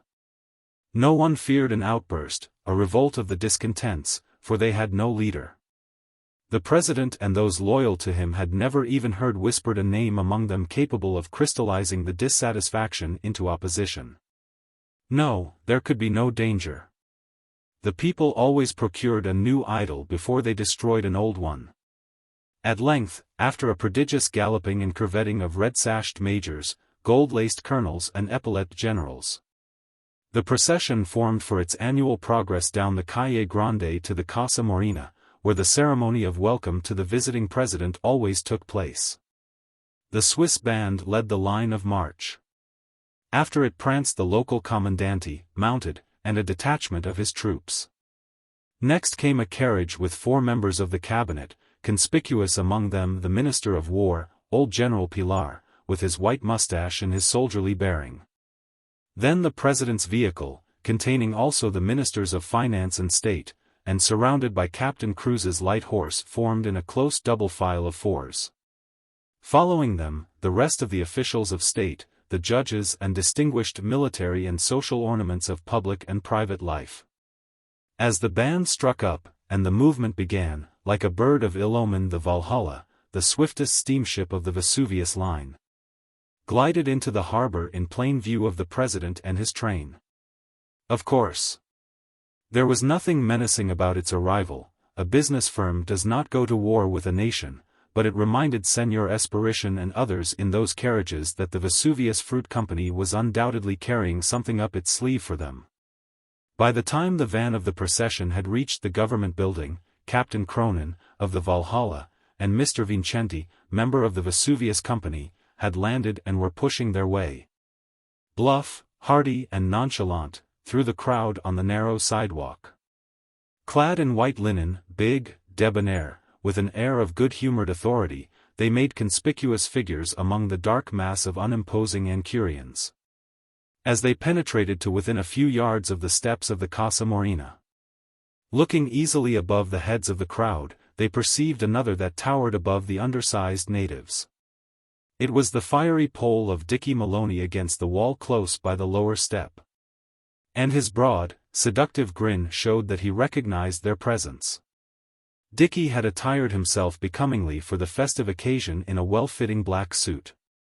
Pasa was close by his side, her head covered with the ubiquitous black mantilla. Mr. Vincenti looked at her attentively. "Botticelli's Madonna," he remarked, gravely. "I wonder when she got into the game. I don't like his getting tangled with the women. I hoped he would keep away from them." Captain Cronin's laugh almost drew attention from the parade. "With that head of hair. Keep away from the women. And a Maloney. Hasn't he got a license? But, nonsense aside, what do you think of the prospects? It's a species of filibustering out of my line." Vincenti glanced again at Dicky's head and smiled. "Rouge Et Noir," he said. "There you have it. Make your play, gentlemen. Our money is on the red." "The lad's game," said Cronin, with a commending look at the tall, easy figure by the steps. "But 'tis all like fly-by-night theatricals to me. The talk's bigger than the stage. There's a smell of gasoline in the air, and they're their own audience and scene-shifters." They ceased talking, for General Pilar had descended from the first carriage and had taken his stand upon the top step of Casa Morena. As the oldest member of the cabinet, custom had decreed that he should make the address of welcome, presenting the keys of the official residence to the president at its close. General Pilar was one of the most distinguished citizens of the Republic. Hero of 3 wars and innumerable revolutions, he was an honored guest at European courts and camps. An eloquent speaker and a friend to the people, he represented the highest type of the Ancurians. Holding in his hand the gilt keys of Casa Morena, he began his address in a historical form, touching upon each administration and the advance of civilization and prosperity from the first dim striving after liberty down to present times. Arriving at the regime of President Losada, at which point, according to precedent, he should have delivered a eulogy upon its wise conduct and the happiness of the people, General Pilar paused. Then he silently held up the bunch of keys high above his head, with his eyes closely regarding it. The ribbon with which they were bound fluttered in the breeze. "It still blows," cried the speaker, exultantly. "Citizens of Ancuria, give thanks to the saints this night that our air is still free." Thus disposing of Losada's administration, he abruptly reverted to that of Oliveira, Ancuria's most popular ruler. Oliveira had been assassinated 9 years before while in the prime of life and usefulness. A faction of the Liberal Party led by Losada himself had been accused of the deed. Whether guilty or not, it was 8 years before the ambitious and scheming Losada had gained his goal. Upon this theme General Pilar's eloquence was loosed. He drew the picture of the beneficent Oliveira with a loving hand. He reminded the people of the peace, the security, and the happiness they had enjoyed during that period. He recalled in vivid detail and with significant contrast the last winter sojourn of President Oliveira in Corralio, when his appearance at their fiestas was the signal for thundering vivas of love and approbation. The first public expression of sentiment from the people that day followed. A low, sustained murmur went among them like the surf rolling along the shore. $10 to a dinner at the St. Charles, remarked Mr. Vincenti, that Rouge wins. I never bet against my own interests, said Captain Cronin, lighting a cigar. Long-winded old boy, for his age. What's he talking about? My Spanish, replied Vincenti, runs about 10 words to the minute, his is something around 200. Whatever he's saying, he's getting them warmed up. Friends and brothers, General Pilar was saying, could I reach out my hand this day across the lamentable silence of the grave to Oliveira the Good, to the ruler who was one of you? whose tears fell when you sorrowed, and whose smile followed your joy, I would bring him back to you, but, Oliveira is dead, dead at the hands of a craven assassin. The speaker turned and gazed boldly into the carriage of the president. His arm remained extended aloft as if to sustain his peroration. The president was listening, aghast, at this remarkable address of welcome. He was sunk back upon his seat, trembling with rage and dumb surprise, his dark hands tightly gripping the carriage cushions. Half rising, he extended one arm toward the speaker, and shouted a harsh command at Captain Cruz. The leader of the Flying Hundred sat his horse, immovable, with folded arms, giving no sign of having heard. Losada sank back again, his dark features distinctly paling. "Who says that Oliveira is dead?" suddenly cried the speaker, his voice, old as he was, sounding like a battle trumpet. "His body lies in the grave, but to the people he loved he has bequeathed his spirit, yes, more, his learning, his courage, his kindness, yes, more, his youth, his image, people of Ancuria. Have you forgotten Ramon, the son of Oliveira?"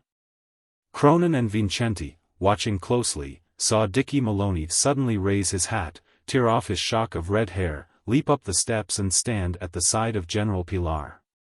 The Minister of War laid his arm across the young man's shoulders. All who had known President Oliveira saw again his same lion-like pose, the same frank, undaunted expression, the same high forehead with the peculiar line of the clustering, crisp black hair. General Pilar was an experienced orator. He seized the moment of breathless silence that preceded the storm.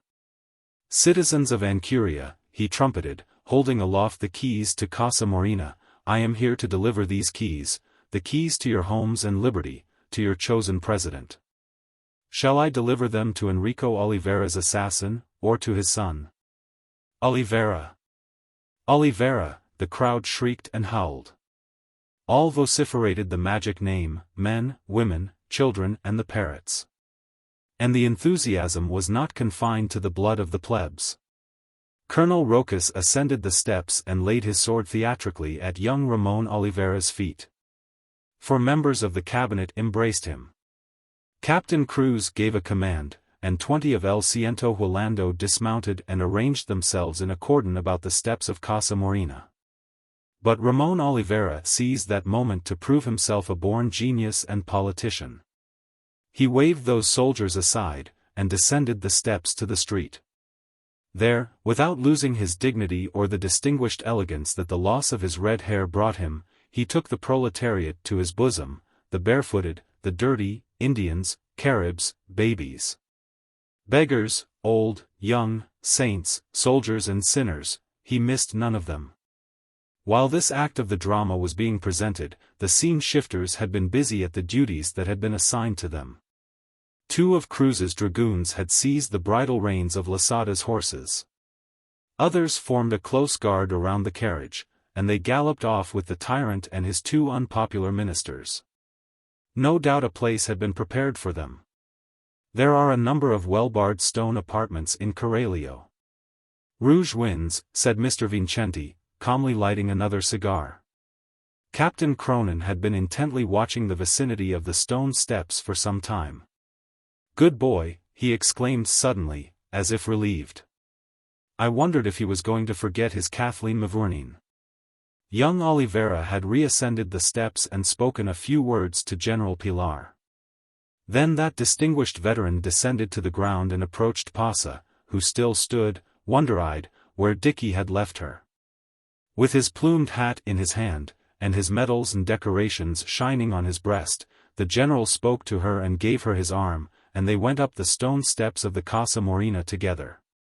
And then Ramon Oliveira stepped forward and took both her hands before all the people.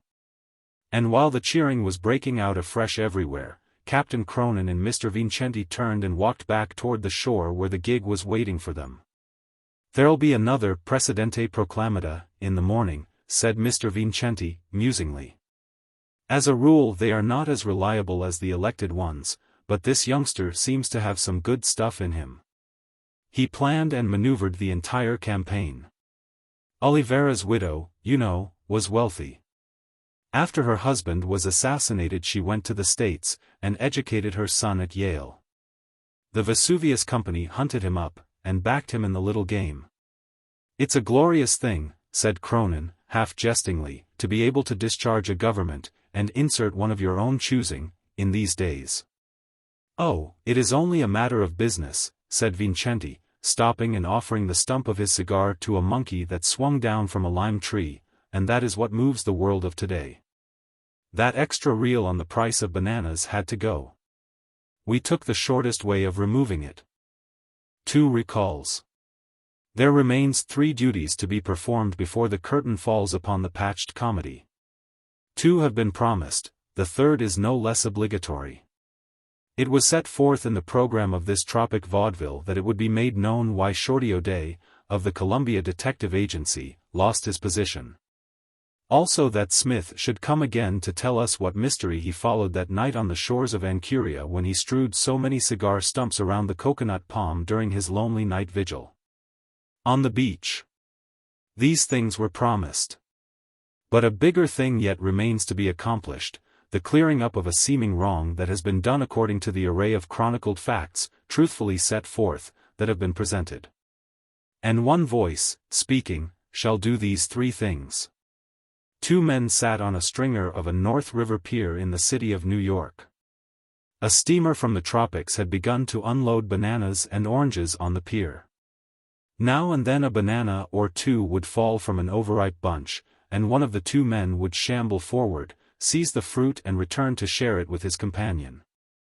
One of the men was in the ultimate stage of deterioration. As far as rain and wind and sun could wreck the garments he wore, it had been done. In his person the ravages of drink were as plainly visible. And yet, upon his high-bridged, rubicund nose was jauntily perched a pair of shining and flawless gold-rimmed glasses. The other man was not so far gone upon the descending highway of the incompetents. Truly, the flower of his manhood had gone to seed that, perhaps, no soil might sprout. But there were still crosscuts along where he traveled through which he might yet regain the pathway of usefulness without disturbing the slumbering miracles. This man was short and compactly built. He had an oblique, dead eye, like that of a stingray, and the mustache of a cocktail mixer.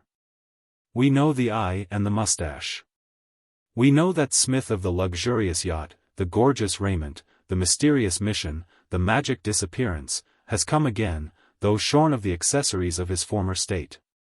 At his 3rd banana, the man with the nose glasses spat it from him with a shudder. Deuce take all fruit, he remarked, in a patrician tone of disgust. I lived for 2 years where these things grow. The memory of their taste lingers with you. The oranges are not so bad. Just see if you can gather a couple of them, O'Day, when the next broken crate comes up. Did you live down with the monkeys? Asked the other, made tepidly garrulous by the sunshine and the alleviating meal of juicy fruit. I was down there, once myself. But only for a few hours. That was when I was with the Columbia Detective Agency. The monkey people did me up. I'd have my job yet if it hadn't been for them. I'll tell you about it. One day the chief sent a note around to the office that read, "Send O'Day here at once for a big piece of business." I was the crack detective of the agency at that time. They always handed me the big jobs. The address the chief wrote from was down in the Wall Street district. When I got there I found him in a private office with a lot of directors who were looking pretty fuzzy. They stated the case. The president of the Republic Insurance Company had skipped with about $1/10,000,000 in cash. The directors wanted him back pretty bad, but they wanted the money worse. They said they needed it. They had traced the old gent's movements to where he boarded a tramp fruit steamer bound for South America that same morning with his daughter and a big gripsack, all the family he had. One of the directors had his steam yacht cold and with steam up, ready for the trip, and he turned her over to me, carte blanche. In 4 hours I was on board of her, and hot on the trail of the fruit tub. I had a pretty good idea where old Warfield, that was his name, J. Churchill Warfield, would head for. At that time we had a treaty with about every foreign country except Belgium and that banana republic, and Courier. There wasn't a photo of old Warfield to be had in New York. He had been foxy there, but I had his description. And besides, the lady with him would be a dead giveaway anywhere. She was one of the high flyers in society, not the kind that have their pictures in the Sunday papers, but the real sort that open chrysanthemum shows and christen battleships. Well, sir, we never got a sight of that fruit tub on the road. The ocean is a pretty big place, and I guess we took different paths across it. But we kept going toward this Ancuria, where the fruiter was bound for. We struck the Monkey Coast one afternoon about 4. There was a ratty-looking steamer offshore taking on bananas. The monkeys were loading her up with big barges. It might be the one the old man had taken, and it might not. I went ashore to look around. The scenery was pretty good. I never saw any finer on the New York stage. I struck an American on shore, a big, cool chap, standing around with the monkeys. He showed me the consul's office. The consul was a nice young fellow. He said the fruiter was the Carlsfin, running generally to New Orleans, but took her last cargo to New York. Then I was sure my people were on board, although everybody told me that no passengers had landed. I didn't think they would land until after dark, for they might have been shy about it on account of seeing that yacht of mine hanging around. So, all I had to do was to wait and nab them when they came ashore. I couldn't arrest old Warfield without extradition papers, but my play was to get the cash. They generally give up if you strike them when they're tired and rattled and short on nerve. After dark I sat under a coconut tree on the beach for a while, and then I walked around and investigated that town some, and it was enough to give you the lions. If a man could stay in New York and be honest, he'd better do it than to hit that monkey town with $1 million. Dinky little mud houses, grass over your shoe tops in the streets. Ladies in low-neck and short sleeves walking around smoking cigars, tree frogs rattling like a hose cart going to a 10-blow.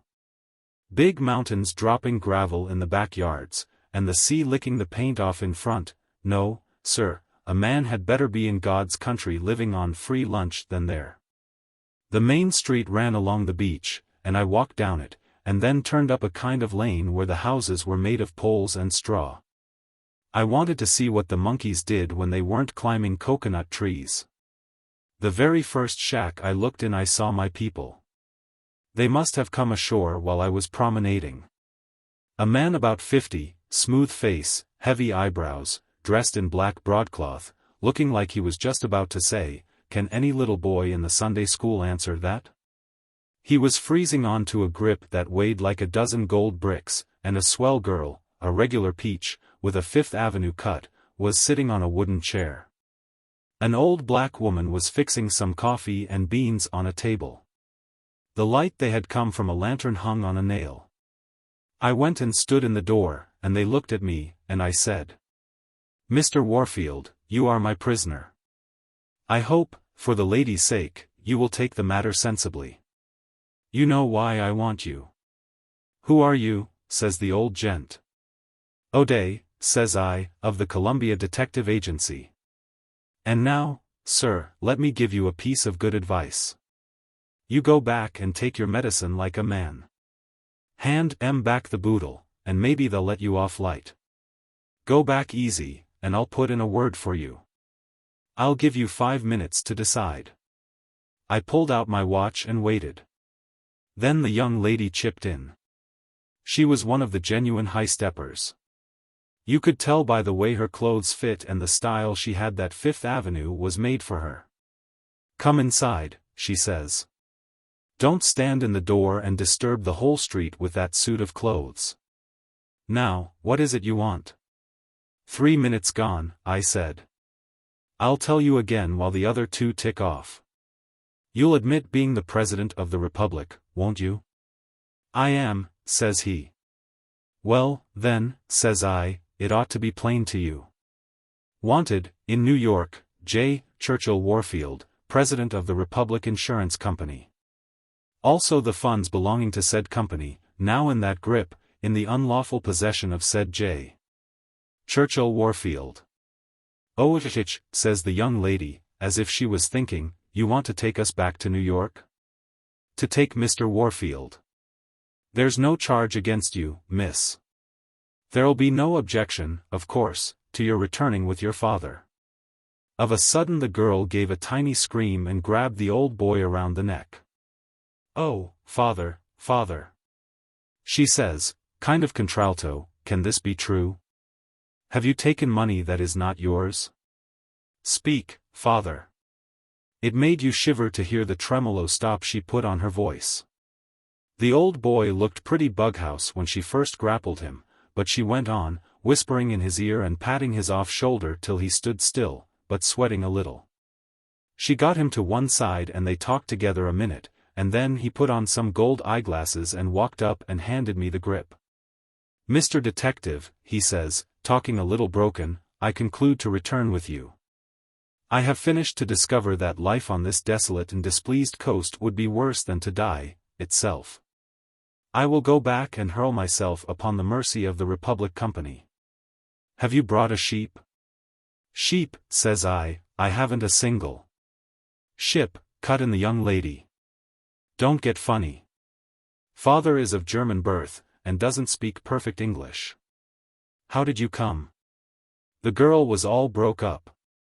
She had a handkerchief to her face, and kept saying every little bit, oh, father, father. She walked up to me and laid her lily-white hand on the clothes that had pained her at first. I smelt a million violets. She was a Lulu. I told her I came in a private yacht. Mr. O'Day, she says. Oh, take us away from this horrid country at once. Can you? Will you? Say you will. I'll try, I said, concealing the fact that I was dying to get them on salt water before they could change their mind. One thing they both kicked against was going through the town to the boat landing. Said they dreaded publicity, and now that they were going to return, they had a hope that the thing might yet be kept out of the papers. They swore they wouldn't go unless I got them out to the yacht without anyone knowing it, so I agreed to humor them.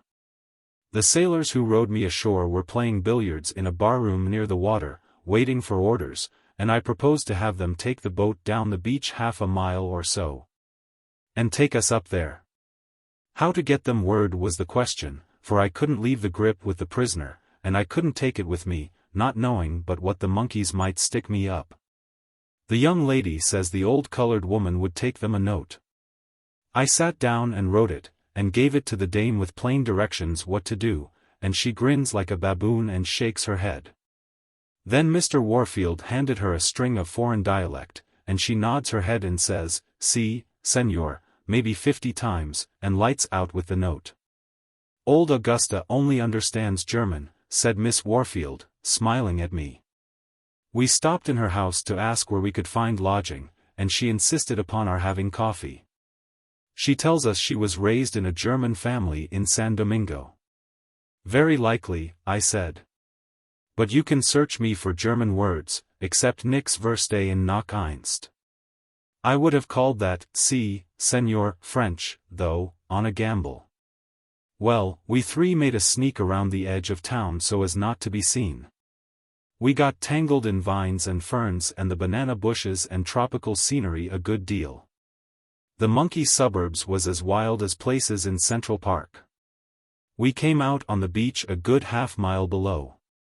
A brown chap was lying asleep under a coconut tree, with a 10-foot musket beside him. Mr. Warfield takes up the gun and pitches it into the sea. The coast is guarded, he says. Rebellion and plots ripen like fruit. He pointed to the sleeping man, who never stirred. Thus, he says, they perform trusts. Children. I saw our boat coming, and I struck a match and lit a piece of newspaper to show them where we were. In 30 minutes we were on board the yacht. The first thing, Mr. Warfield and his daughter and I took the grip into the owner's cabin, opened it up, and took an inventory. There was $105,000, United States Treasury notes, in it, besides a lot of diamond jewelry and a couple of hundred Havana cigars. I gave the old man the cigars and a receipt for the rest of the lot, as agent for the company, and locked the stuff up in my private quarters. I never had a pleasanter trip than that one. After we got to see the young lady turned out to be the jolliest ever. The very first time we sat down to dinner, and the steward filled her glass with champagne, that director's yacht was a regular floating Waldorf Astoria, she winks at me and says, "What's the use to borrow trouble, Mr. Fly Cop? Here's hoping you may live to eat the hen that scratches on your grave." There was a piano on board, and she sat down to it and sung better than you give up 2 cases to hear plenty times. She knew about 9 operas clear through. She was sure enough bon ton and swell. She wasn't one of the, among others present, kind, she belonged on the special mention list. The old man, too, perked up amazingly on the way. He passed the cigars, and says to me once, quite chipper, out of a cloud of smoke, "Mr. O'Day, somehow I think the Republic Company will not give me the much trouble. Guard well the gripvalize of the money, Mr. O'Day, for that it must be returned to them that it belongs when we finish to arrive."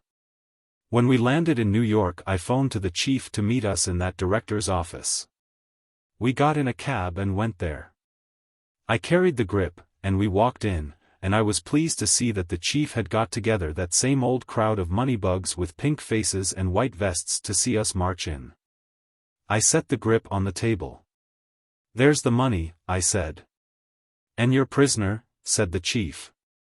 I pointed to Mr. Warfield, and he stepped forward and says, "The honor of a word with you, sir, to explain." He and the chief went into another room and stayed 10 minutes. When they came back the chief looked as black as a ton of coal. "Did this gentleman," he says to me, "have this valise in his possession when you first saw him?" "He did," said I. The chief took up the grip and handed it to the prisoner with a bow, and says to the director crowd, "Do any of you recognize this gentleman?" They all shook their pink faces. "Allow me to present," he goes on, "Señor Miraflores, President of the Republic of Anchuria. The Señor has generously consented to overlook this outrageous blunder, on condition that we undertake to secure him against the annoyance of public comment. It is a concession on his part to overlook an insult for which he might claim international redress. I think we can gratefully promise him secrecy in the matter." They gave him a pink nod all round. "O'Day," he says to me, "as a private detective you're wasted. In a war, where kidnapping governments is in the rules, you'd be invaluable. Come down to the office at 11. I knew what that meant. "So that's the president of the monkeys," says I. "Well, why couldn't he have said so? Wouldn't it jar you?" The Vitagraphoscope. Vaudeville is intrinsically episodic and discontinuous. Its audiences do not demand denouements. Sufficient unto each turn is the evil thereof. No one cares how many romances the singing comedienne may have had if she can capably sustain the limelight and a high note or two. The audiences reck not if the performing dogs get to the pound the moment they have jumped through their last hoop. They do not desire bulletins about the possible injuries received by the comic bicyclist who retires headfirst from the stage in a crash of property, chinaware. Neither do they consider that their seat coupons entitle them to be instructed whether or no there is a sentiment between the lady solo banjoist and the Irish monologist. Therefore let us have no lifting of the curtain upon a tableau of the united lovers, background by defeated villainy and derogated by the comic, osculating maid and butler. Thrown in as a sop to the Cerberry of the 50-cent seats. But our program ends with a brief turn or two, and then to the exits. Whoever sits the show out may find, if he will, the slender thread that binds together, though ever so slightly, the story that, perhaps, only the walrus will understand. Extracts from a letter from the first Vice President of the Republic Insurance Company, of New York City, to Frank Goodwin, of Corralio, Republic of Anchuria. My dear Mr. Goodwin, your communication per Messrs. Howland and Forchette, of New Orleans, has reached us. Also their draft on New York for $100,000, the amount abstracted from the funds of this company by the late J. Churchill Warfield, its former president. The officers and directors unite in requesting me to express to you their sincere esteem and thanks for your prompt and much appreciated return of the entire missing sum within 2 weeks from the time of its disappearance. Can assure you that the matter will not be allowed to receive the least publicity. Regret exceedingly the distressing death of Mr. Warfield by his own hand, but congratulations on your marriage to Miss Warfield, many charms, winning manners, noble and womanly nature and envied position in the best metropolitan society. Cordially yours, Lucius E. Applegate, First Vice President. The Republic Insurance Company. The Vitagraphoscope. Moving Pictures. The Last Sausage. Scene, an artist's studio. The artist, a young man of prepossessing appearance, sits in a dejected attitude, amid a litter of sketches, with his head resting upon his hand. An oil stove stands on a pine box in the center of the studio. The artist rises, tightens his waist belt to another hole, and lights the stove. He goes to a tin bread box, half hidden by a screen, takes out a solitary link of sausage, turns the box upside down to show that there is no more, and chucks the sausage into a frying pan, which he sets upon the stove. The flame of the stove goes out, showing that there is no more oil. The artist, in evident despair, seizes the sausage, in a sudden access of rage, and hurls it violently from him. At the same time a door opens, and a man who enters receives the sausage forcibly against his nose. He seems to cry out, and is observed to make a dance step or two, vigorously. The newcomer is a ruddy-faced, active, keen-looking man, apparently of Irish ancestry. Next he is observed to laugh immoderately. He kicks over the stove. He claps the artist, who is vainly striving to grasp his hand, vehemently upon the back. Then he goes through a pantomime which to the sufficiently intelligent spectator reveals that he has acquired large sums of money by trading pot-metal hatchets and razors to the Indians of the Cordillera Mountains for gold dust. He draws a roll of money as large as a small loaf of bread from his pocket, and waves it above his head, while at the same time he makes pantomime of drinking from a glass. The artist hurriedly secures his hat, and the two leave the studio together. The writing on the sands. Scene, the beach at Nice. A woman, beautiful, still young, exquisitely clothed, complacent, poised, reclines near the water, idly scrawling letters in the sand with the staff of her silken parasol. The beauty of her face is audacious. Her languid pose is one that you feel to be impermanent. You wait, expectant, for her to spring or glide or crawl, like a panther that has unaccountably become stock-still. She idly scrawls in the sand, and the word that she always writes is Isabel. A man sits a few yards away. You can see that they are companions, even if no longer comrades. His face is dark and smooth, and almost inscrutable, but not quite. The two speak little together. The man also scratches on the sand with his cane. And the word that he writes is Ancuria. And then he looks out where the Mediterranean and the sky intermingle, with death in his gaze. The wilderness and thou. Scene, the borders of a gentleman's estate in a tropical land. An old Indian, with a mahogany-colored face, is trimming the grass on a grave by a mangrove swamp. Presently he rises to his feet and walks slowly toward a grove that is shaded by the gathering, brief twilight. In the edge of the grove stand a man who is stalwart, with a kind and courteous air, and a woman of a serene and clear-cut loveliness. When the old Indian comes up to them, the man drops money in his hand. The grave tender, with the stolid pride of his race, takes it as his due, and goes his way. The two in the edge of the grove turn back along the dim pathway, and walk close, close, for, after all, what is the world at its best but a little round field of the moving pictures with two walking together in it? Curtain. Whistling Dick's Christmas Stocking. It was with much caution that Whistling Dick slid back the door of the boxcar, for Article 5716, City Ordinances. Authorized, perhaps unconstitutionally, arrest on suspicion, and he was familiar of old with this ordinance. So, before climbing out, he surveyed the field with all the care of a good general. He saw no change since his last visit to this big, almsgiving, long-suffering city of the South, the cold-weather paradise of the tramps. The levee where his freight car stood was pimpled with dark bulks of merchandise. The breeze reeked with the well-remembered, sickening smell of the old tarpaulins that covered bales and barrels. The Dun River slipped along among the shipping with an oily gurgle. Far down toward Chalmette he could see the great bend in the stream, outlined by the row of electric lights. Across the river Algiers lay, a long, irregular blot, made darker by the dawn which lightened the sky beyond. An industrious tug or two, coming for some early sailing ship, gave a few appalling toots, that seemed to be the signal for breaking day. The Italian luggers were creeping nearer their landing, laden with early vegetables and shellfish. A vague roar, subterranean in quality, from dray wheels and street cars, began to make itself heard and felt. And the ferryboats, the Mary Anns of water craft, stirred sullenly to their menial morning tasks. Whistling Dick's red head popped suddenly back into the car. A sight too imposing and magnificent for his gaze had been added to the scene. A vast, incomparable policeman rounded a pile of rice sacks and stood within 20 yards of the car.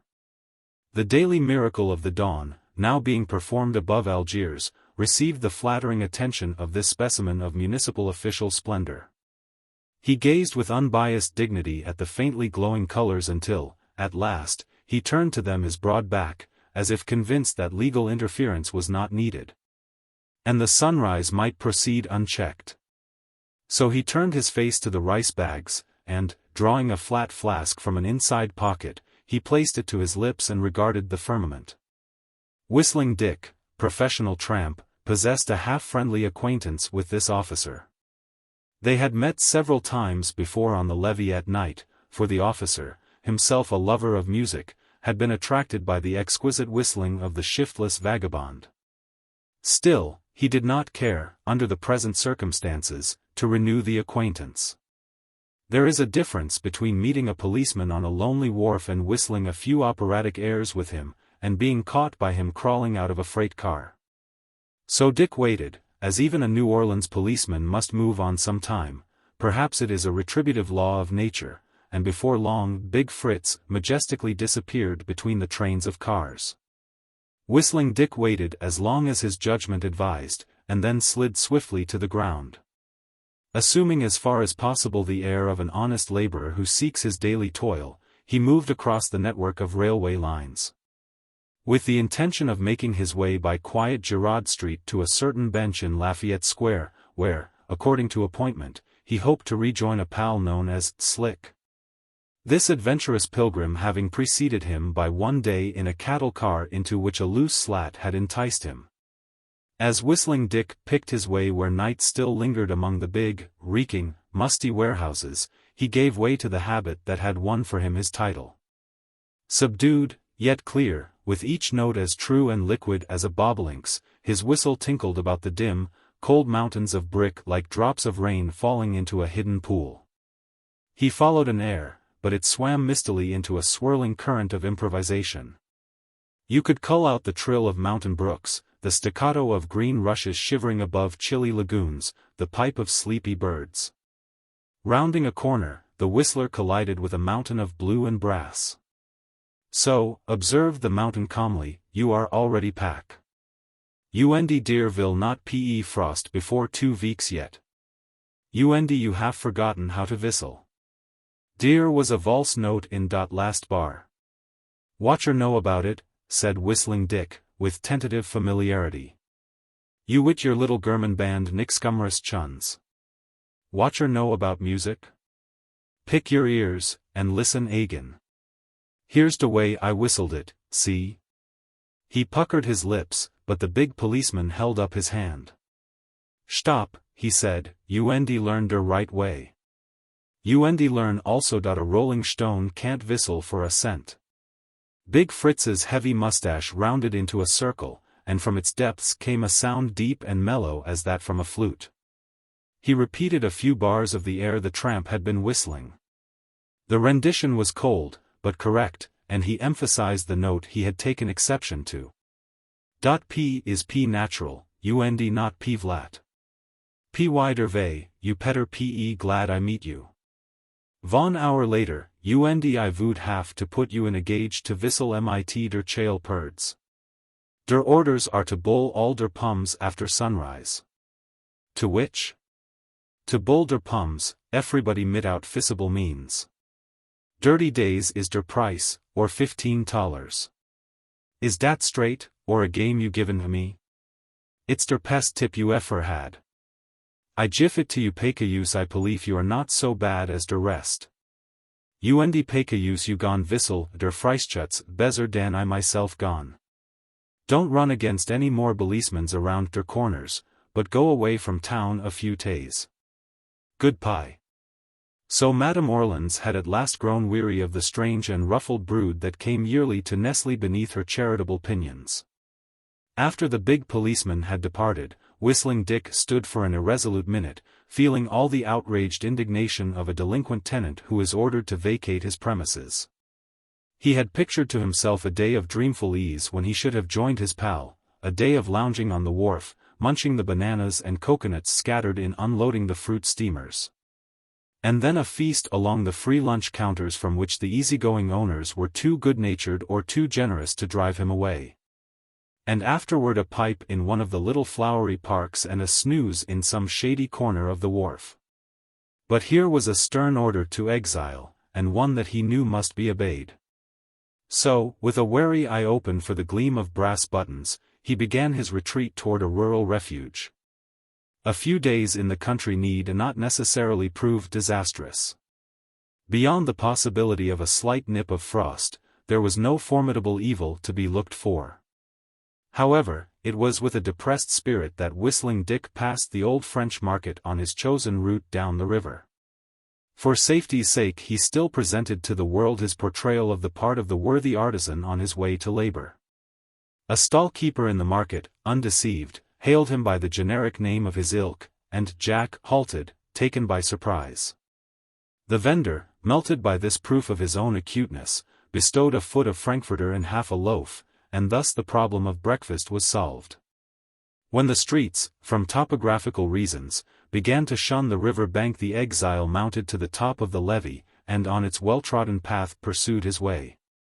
The suburban eye regarded him with cold suspicion. Individuals reflected the stern spirit of the city's heartless edict. He missed the seclusion of the crowded town and the safety he could always find in the multitude. At Chalmette, 6 miles upon his desultory way, there suddenly menaced him a vast and bewildering industry. A new port was being established, the dock was being built, compresses were going up. Picks and shovels and barrows struck at him like serpents from every side. An arrogant foreman bore down upon him, estimating his muscles with the eye of a recruiting sergeant. Brown men and black men all about him were toiling away. He fled in terror. By noon he had reached the country of the plantations, the great, sad, silent levels bordering the mighty river. He overlooked fields of sugarcane so vast that their farthest limits melted into the sky. The sugar-making season was well advanced, and the cutters were at work. The wagons creaked drearily after them, the Negro teamsters inspired the mules to greater speed with mellow and sonorous imprecations. Dark green groves, blurred by the blue of distance, showed where the plantation houses stood. The tall chimneys of the sugar mills caught the eye miles distant, like lighthouses at sea. At a certain point Whistling Dick's unerring nose caught the scent of frying fish. Like a pointer to a quail, he made his way down the levee side straight to the camp of a credulous and ancient fisherman, whom he charmed with song and story, so that he dined like an admiral.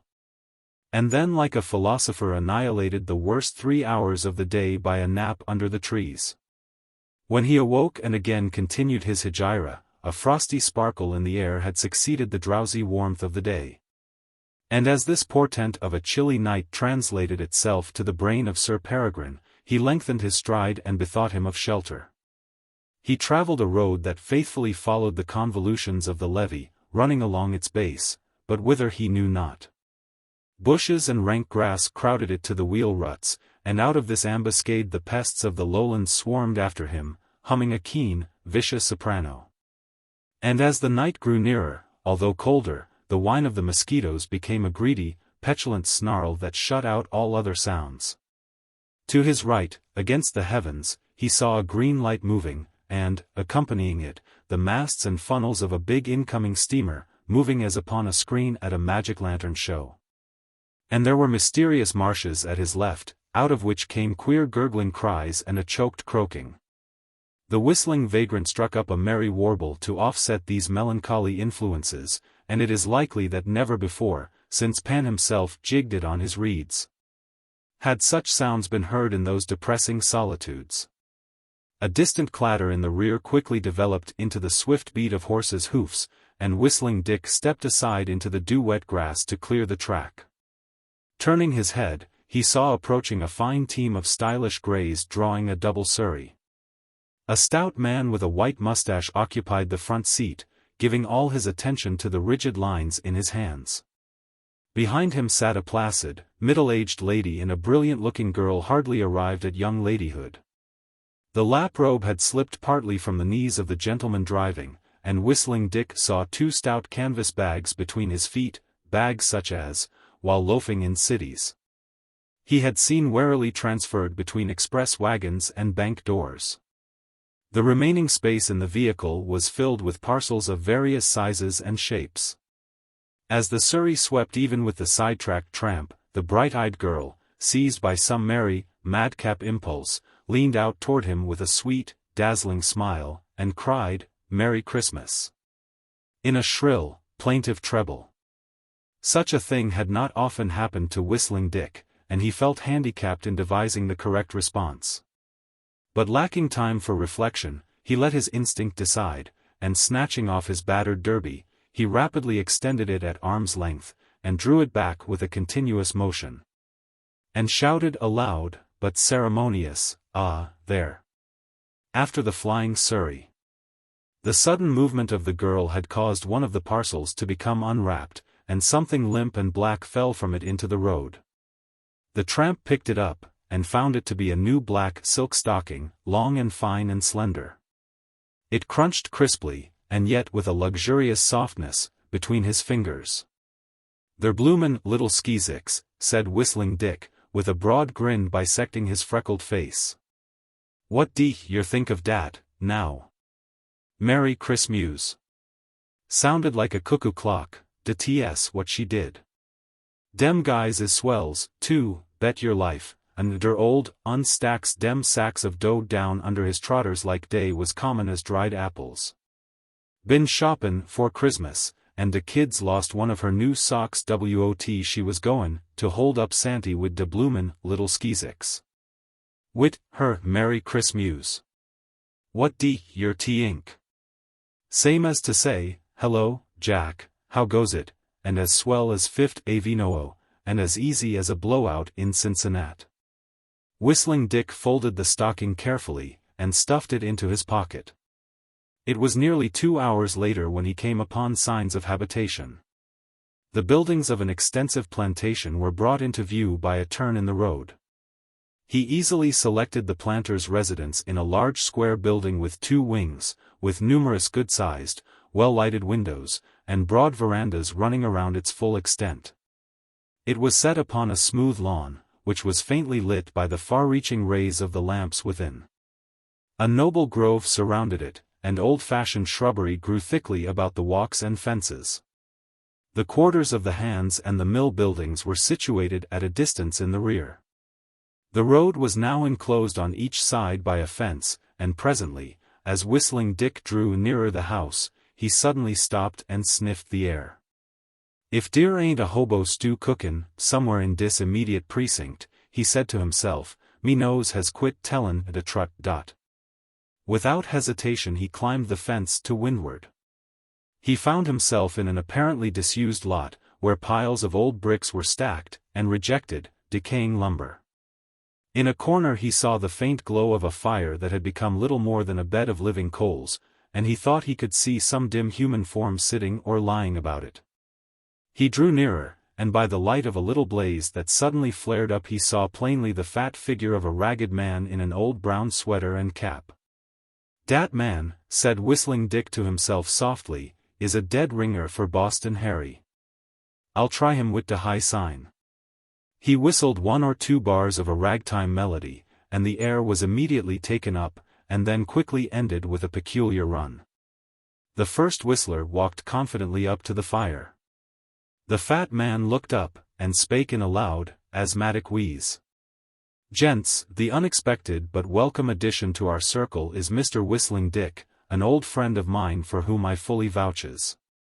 The waiter will lay another cover at once.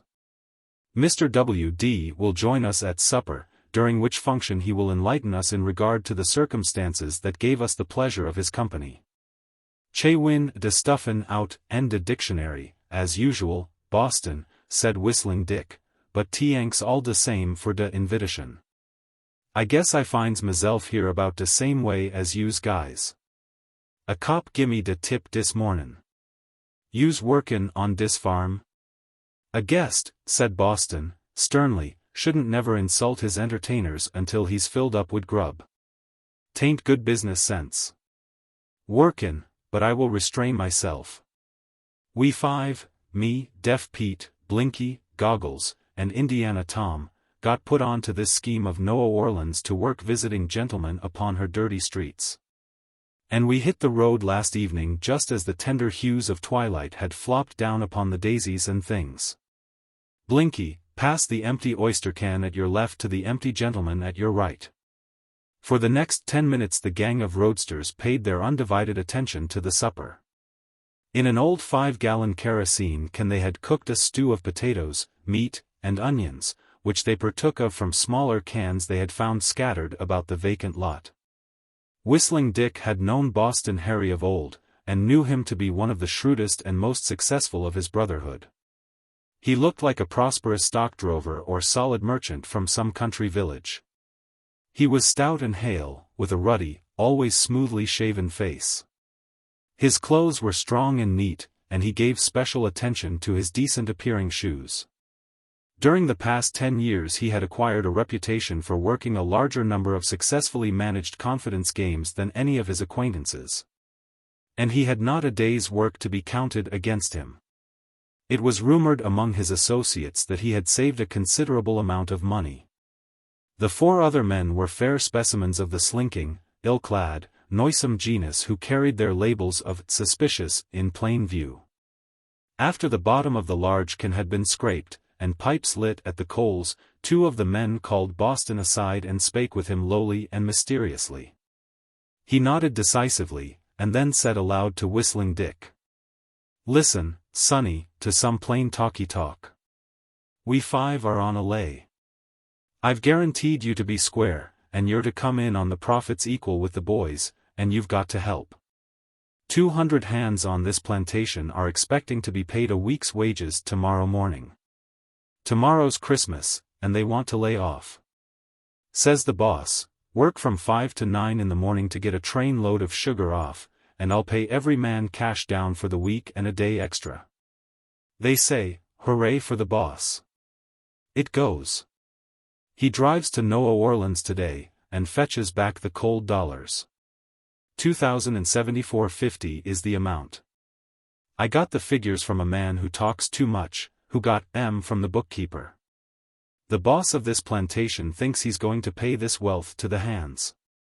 He's got it down wrong, he's going to pay it to us. It's going to stay in the leisure class, where it belongs. Now, half of this haul goes to me, and the other half the rest of you may divide. Why the difference? I represent the brains. It's my scheme. Here's the way we're going to get it. There's some company at supper in the house, but they'll leave about 9. They've just happened in for an hour or so. If they don't go pretty soon, we'll work the scheme anyhow. We want all night to get away good with the dollars. They're heavy. About 9 o'clock Deaf Pete and Blinky'll go down the road about a quarter beyond the house, and set fire to a big cane field there that the cutters haven't touched yet. The wind's just right to have it roaring in 2 minutes. The alarm will be given, and every man jack about the place will be down there in 10 minutes, fighting fire. That'll leave the money sacks and the women alone in the house for us to handle. You've heard cane burn? Well, there's mighty few women can screech loud enough to be heard above its crackling. The thing's dead safe. The only danger is in being caught before we can get far enough away with the money. Now, if you... Boston, interrupted Whistling Dick, rising to his feet, "Tanks for the grub yous fellers has given me, but I'll be movin' on now." "What do you mean?" asked Boston, also rising. "Why, you can count me outer dis deal. You oughter know that. I'm on de bum all right enough, but dat other TNG don't go wit me. Burglary is no good. I'll say good night and many tianks fair." Whistling Dick had moved away a few steps as he spoke, but he stopped very suddenly. Boston had covered him with a short revolver of roomy caliber. "Take your seat," said the tramp leader. "I'd feel mighty proud of myself if I let you go and spoil the game. You'll stick right in this camp until we finish the job. The end of that brick pile is your limit. You go 2 inches beyond that, and I'll have to shoot. Better take it easy, now." "It's my way of doin'," said Whistling Dick. "Easy goes. You can depress the muzzle of dat 12-incher, and run back on the trucks. I remains, as the newspapers says, in your midst." "All right," said Boston, lowering his piece, as the other returned and took his seat again on a projecting plank in a pile of timber. "Don't try to leave, that's all. I wouldn't miss this chance even if I had to shoot an old acquaintance to make it go. I don't want to hurt anybody specially, but this $1,000 I'm going to get will fix me for fair. I'm going to drop the road, and start a saloon in a little town I know about. I'm tired of being kicked around." Boston Harry took from his pocket a cheap silver watch, and held it near the fire. "It's 9:15, he said. "Pete, you and Blinky start. Go down the road past the house, and fire the cane in a dozen places. Then strike for the levee, and come back on it, instead of the road, so you won't meet anybody. By the time you get back the men will all be striking out for the fire, and will break for the house and collar the dollars. Everybody cough up what matches he's got." The 2 surly tramps made a collection of all the matches in the party, Whistling Dick contributing his quota with propitiatory alacrity. And then they departed in the dim starlight in the direction of the road. Of the 3 remaining vagrants, 2, Goggles and Indiana Tom, reclined lazily upon convenient lumber and regarded Whistling Dick with undisguised disfavor. Boston, observing that the dissenting recruit was disposed to remain peaceably, relaxed a little of his vigilance. Whistling Dick arose presently and strolled leisurely up and down, keeping carefully within the territory assigned him. "Dis planter chap," he said, pausing before Boston Harry, "Wot makes your tink he's got de tin in de house wit him?" "I'm advised of the facts in the case," said Boston. "He drove to New Orleans and got it, I say, today. Want to change your mind now and come in?" "Nah, I was just a skin." "What kind o' team did de boss drive?" "Pair of grays." "Double Surrey?" "Yep." "Women folks along?" "Wife and kid." "Say, what morning paper are you trying to pump news for?" "I was just conversin' to pass the time away. I guess dat team passed me in de road dis evenin'. Dat's all." As Whistling Dick put his hands in his pockets and continued his curtailed beat up and down by the fire, he felt the silk stocking he had picked up in the road. "They're bloomin' little skeezicks," he muttered, with a grin. As he walked up and down he could see, through a sort of natural opening or lane among the trees, the planter's residence some 75 yards distant. The side of the house toward him exhibited spacious, well-lighted windows through which a soft radiance streamed, illuminating the broad veranda and some extent of the lawn beneath. "What's that you said?" asked Boston, sharply. "Oh, nuttin' all," said Whistling Dick, lounging carelessly, and kicking meditatively at a little stone on the ground. "Just as easy," continued the warbling vagrant softly to himself, and sociable and swell and sassy, wit, her Merry Christmas, what do yer t'ink, now? Dinner, 2 hours late, was being served in the Belmead Plantation dining room. The dining room and all its appurtenances spoke of an old regime that was here continued rather than suggested to the memory. The plate was rich to the extent that its age and quaintness alone saved it from being showy. There were interesting names signed in the corners of the pictures on the walls. The viands were of the kind that bring a shine into the eyes of gourmets. The service was swift, silent, lavish, as in the days when the waiters were assets like the plate. The names by which the planter's family and their visitors addressed one another were historic in the annals of two nations. Their manners and conversation had that most difficult kind of ease, the kind that still preserves punctilio. The planter himself seemed to be the dynamo that generated the larger portion of the gaiety and wit. The younger ones at the board found it more than difficult to turn back on him his guns of raillery and banter. It is true, the young men attempted to storm his works repeatedly, incited by the hope of gaining the approbation of their fair companions. But even when they sped a well-aimed shaft, the planter forced them to feel defeat by the tremendous discomfiting thunder of the laughter with which he accompanied his retorts. At the head of the table, serene, matronly, benevolent, reigned the mistress of the house, placing here and there the right smile, the right word, the encouraging glance. The talk of the party was too desultory, too evanescent to follow, but at last they came to the subject of the tramp nuisance, one that had of late vexed the plantations for many miles around. The planter seized the occasion to direct his good-natured fire of raillery at the mistress, accusing her of encouraging the plague. They swarm up and down the river every winter, he said. They overrun New Orleans, and we catch the surplus, which is generally the worst part. And, a day or two ago, Madame New Orleans, suddenly discovering that she can't go shopping without brushing her skirts against great rows of the vagabonds sunning themselves on the banquettes, says to the police, catch 'em all, and the police catch a dozen or two, and the remaining 3,000 or 4,000 overflow up and down the levee, and Madame there, pointing tragically with the carving knife at her, feeds them. They won't work, they defy my overseers, and they make friends with my dogs, and you, Madame, feed them before my eyes, and intimidate me when I would interfere. Tell us, please, how many today did you thus incite to future laziness and depredation? 6, I think, said Madame, with a reflective smile. But you know 2 of them offered to work, for you heard them yourself. The planter's disconcerting laugh rang out again. Yes, at their own trades. And one was an artificial flower maker, and the other a glassblower. Oh, they were looking for work. Not a hand would they consent to lift to labor of any other kind. And another one, continued the soft-hearted mistress, used quite good language. It was really extraordinary for one of his class. And he carried a watch. And had lived in Boston. I don't believe they are all bad. They have always seemed to me to rather lack development. I always look upon them as children with whom wisdom has remained at a standstill while whiskers have continued to grow. We passed one this evening as we were driving home who had a face as good as it was incompetent. He was whistling the intermezzo from Cavalleria, and blowing the spirit of Mosconi himself into it.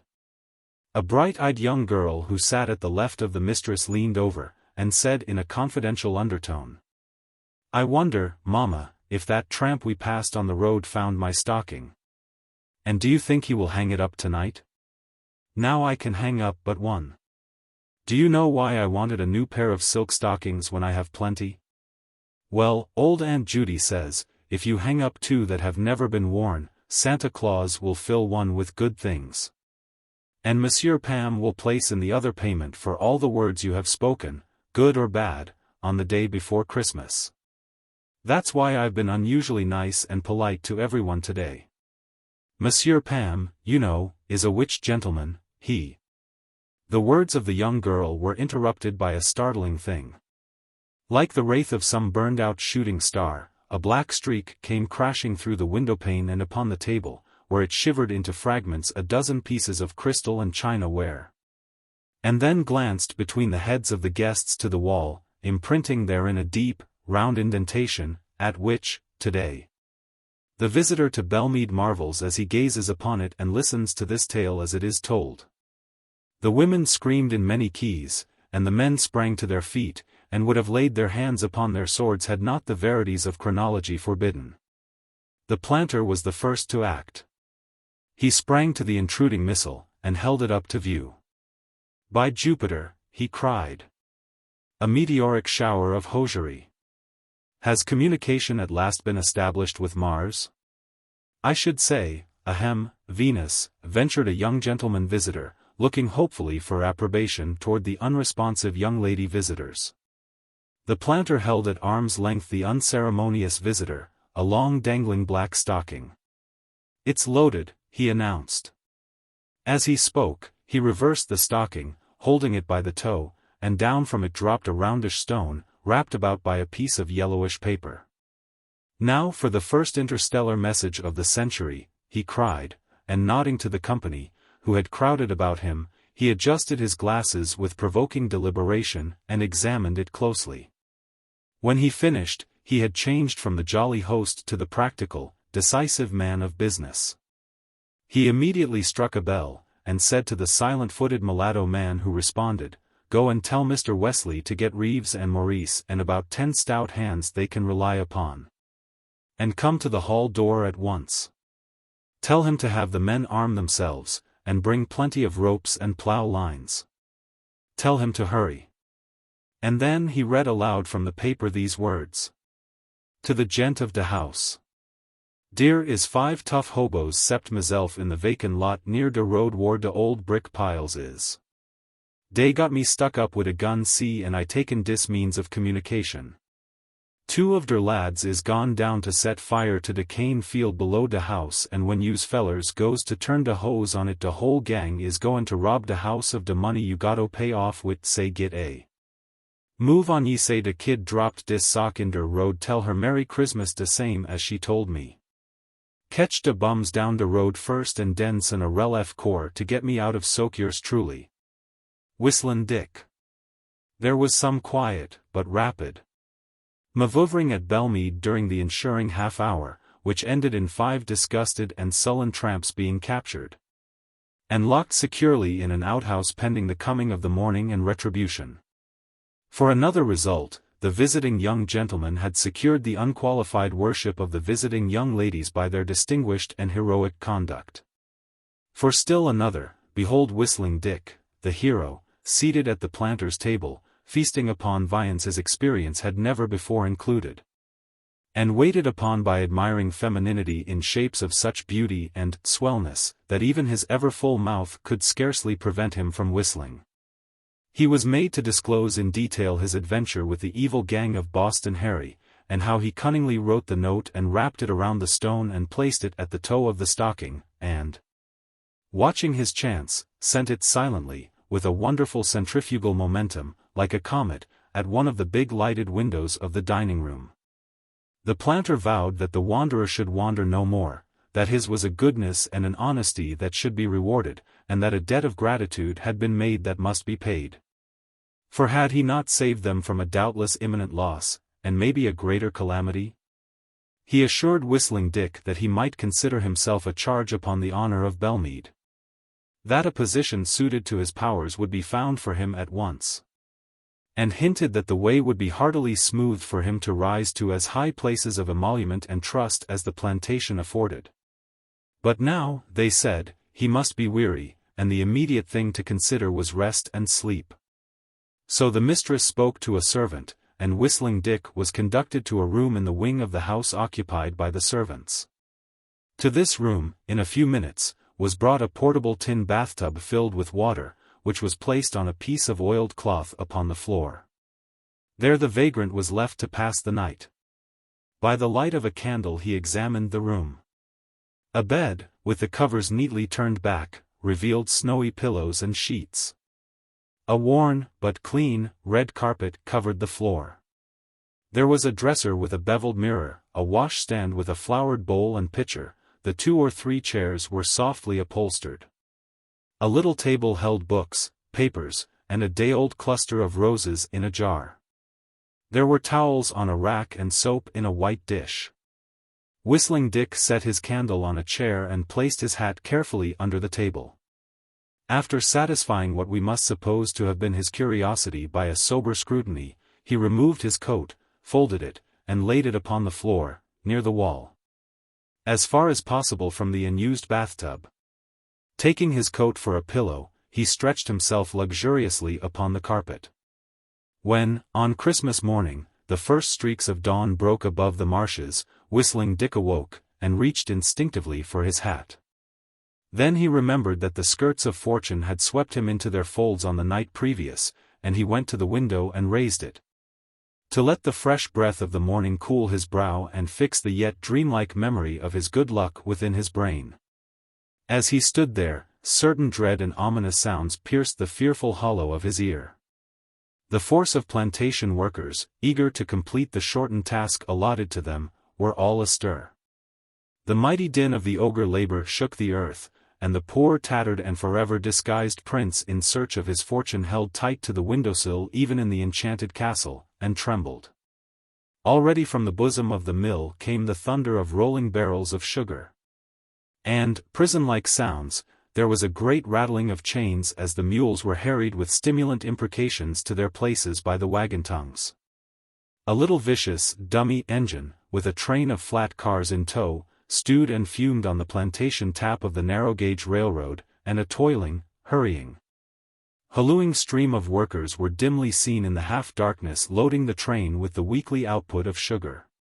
Here was a poem, an epic, nay, a tragedy, with work, the curse of the world, for its theme. The December air was frosty, but the sweat broke out upon Whistling Dick's face. He thrust his head out of the window, and looked down. 15 feet below him, against the wall of the house, he could make out that a border of flowers grew, and by that token he overhung a bed of soft earth. Softly as a burglar goes, he clambered out upon the sill, lowered himself until he hung by his hands alone, and then dropped safely. No one seemed to be about upon this side of the house. He dodged low, and skimmed swiftly across the yard to the low fence. It was an easy matter to vault this, for a terror urged him such as lifts the gazelle over the thorn bush when the lion pursues. A crash through the dew-drenched weeds on the roadside, a clutching, slippery rush up the grassy side of the levee to the footpath at the summit, and he was free. The east was blushing and brightening. The wind, himself a vagrant rover, saluted his brother upon the cheek. Some wild geese, high above, gave cry.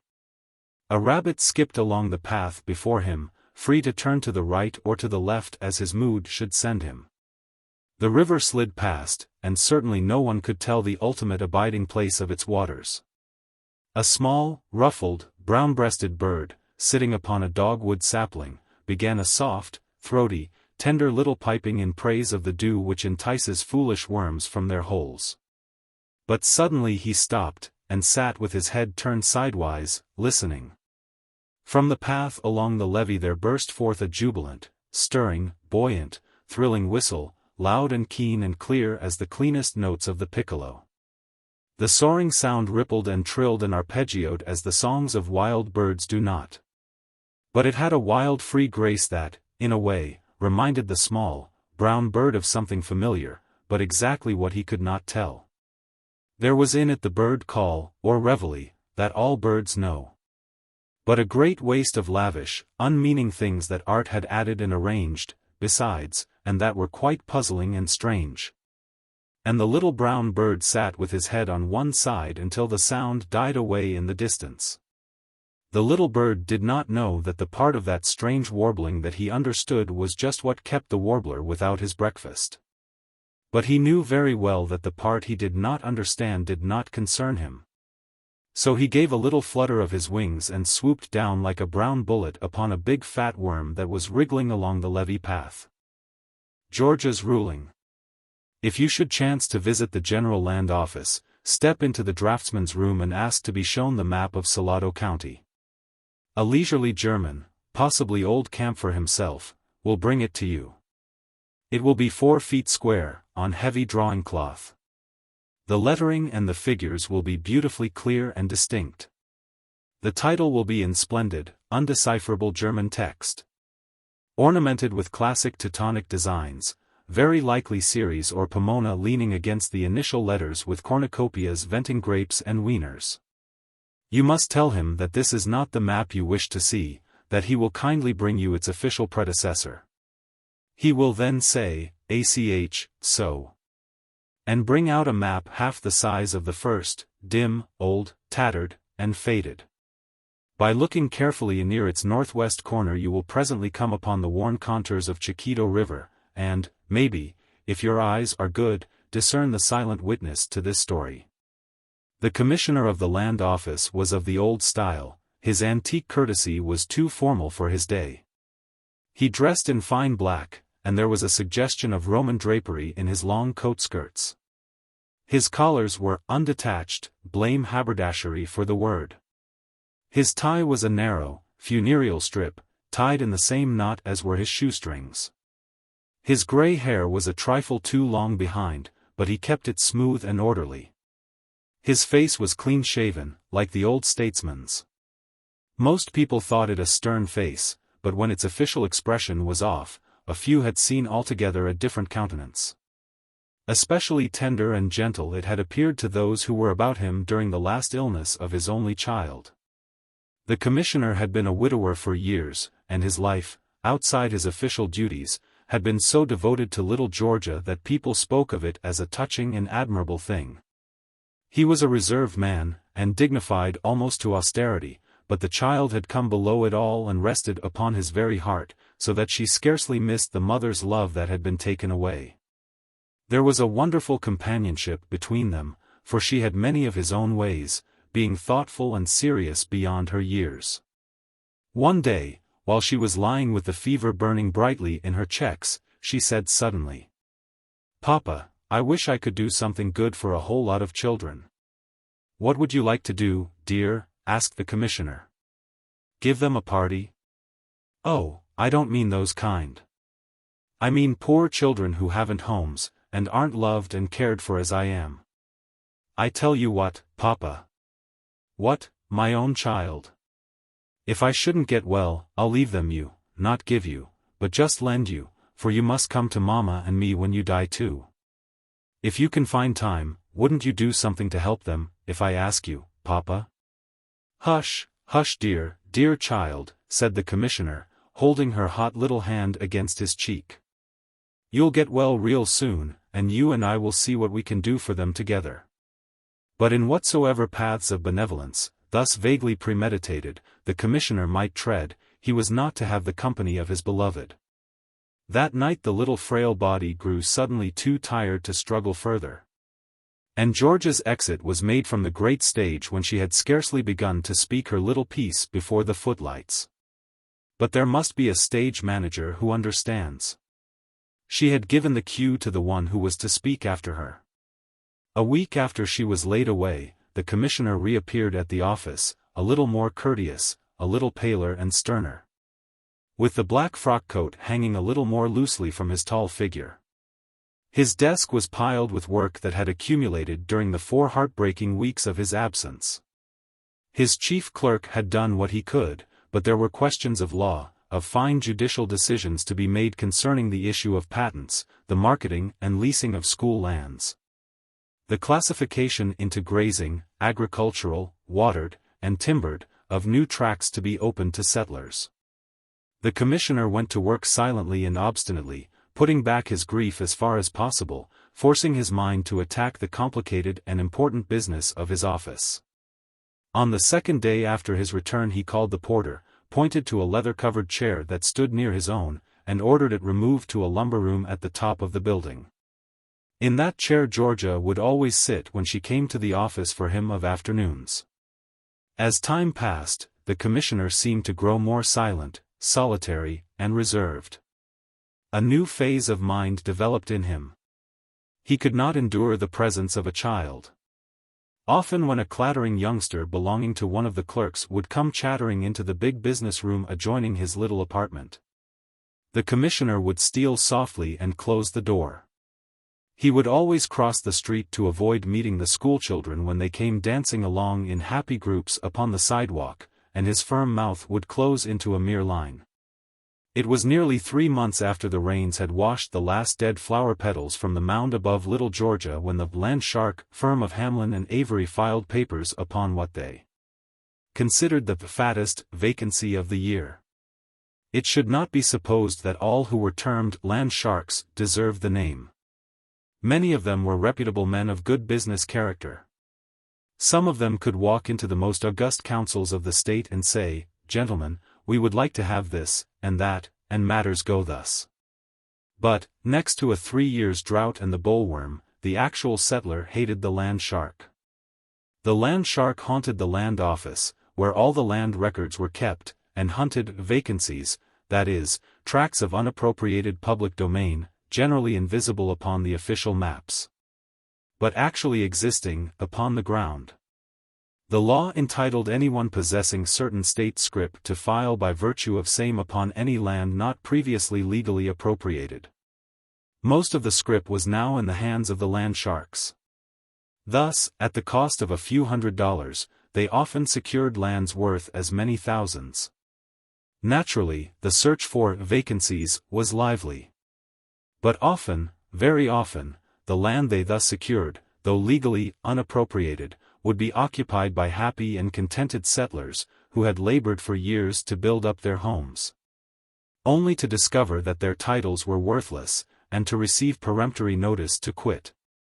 Thus came about the bitter and not unjustifiable hatred felt by the toiling settlers toward the shrewd and seldom merciful speculators who so often turned them forth destitute and homeless from their fruitless labors. The history of the state teems with their antagonism.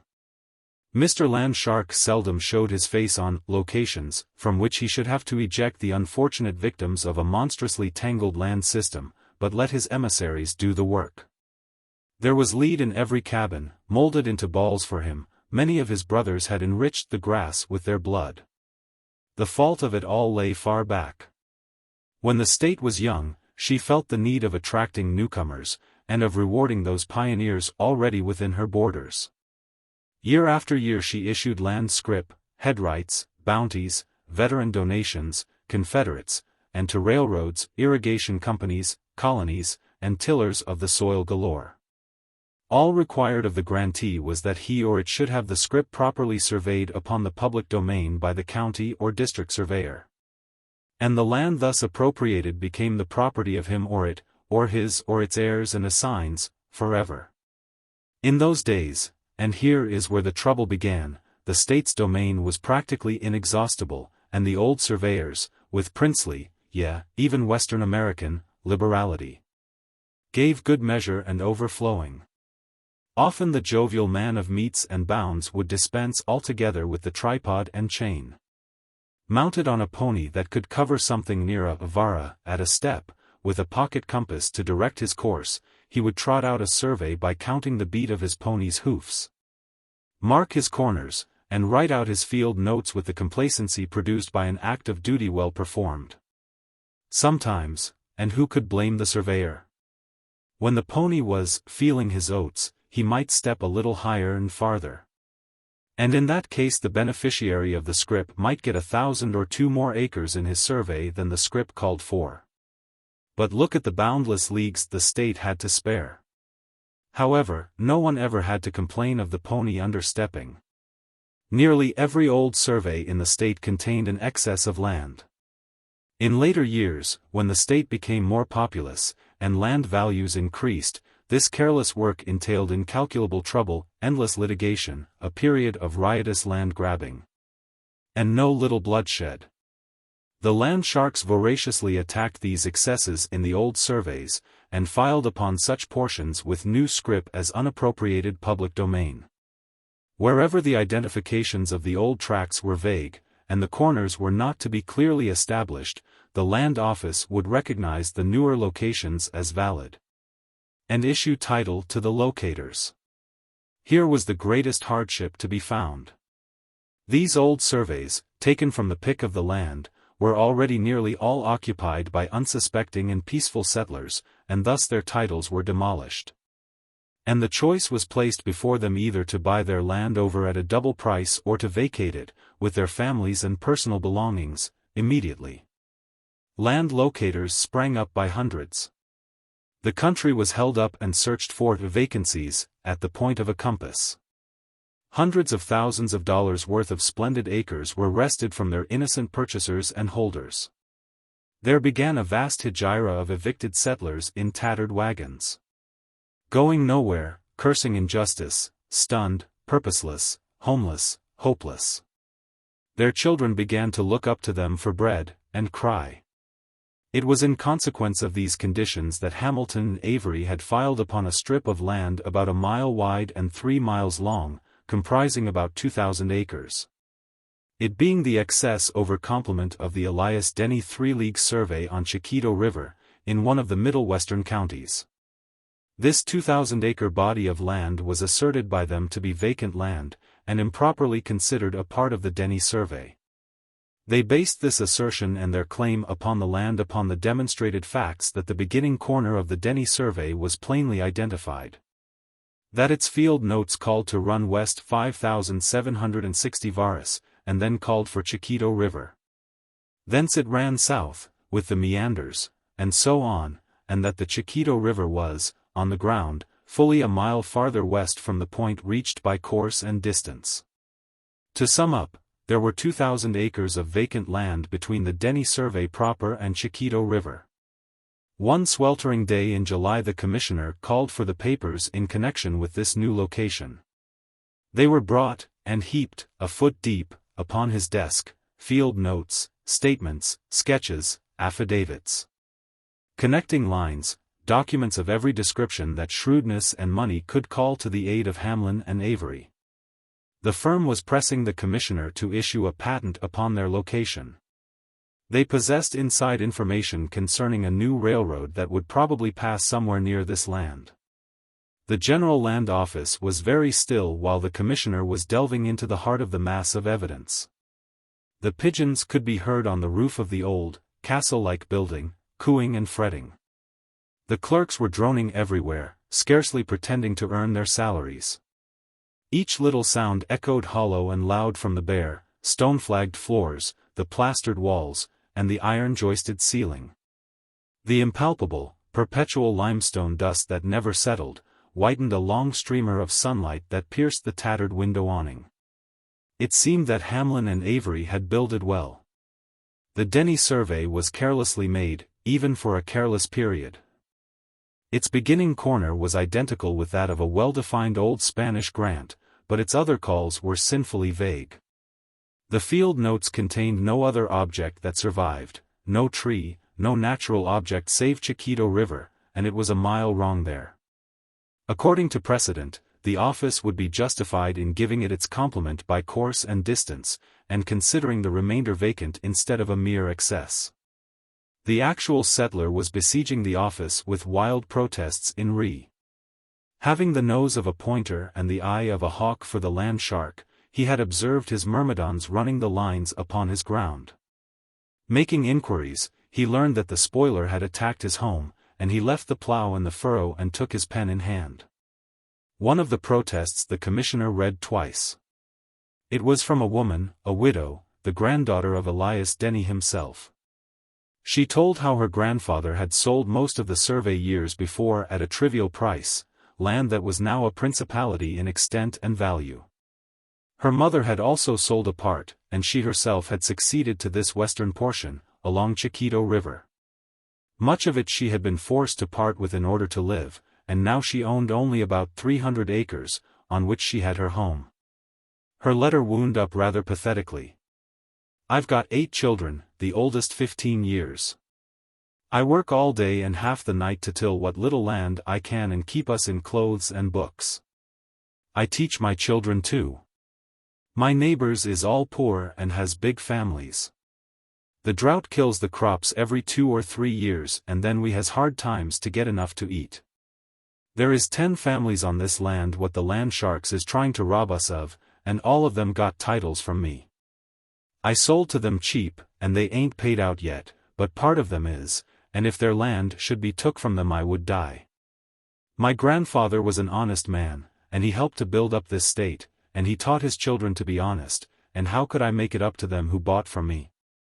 Mr. Commissioner, if you let them land sharks take the roof from over my children and the little from them as they has to live on. Whoever again calls this state great or its government just will have a lie in their mouths. The commissioner laid this letter aside with a sigh. Many, many such letters he had received. He had never been hurt by them, nor had he ever felt that they appealed to him personally. He was but the state's servant, and must follow its laws.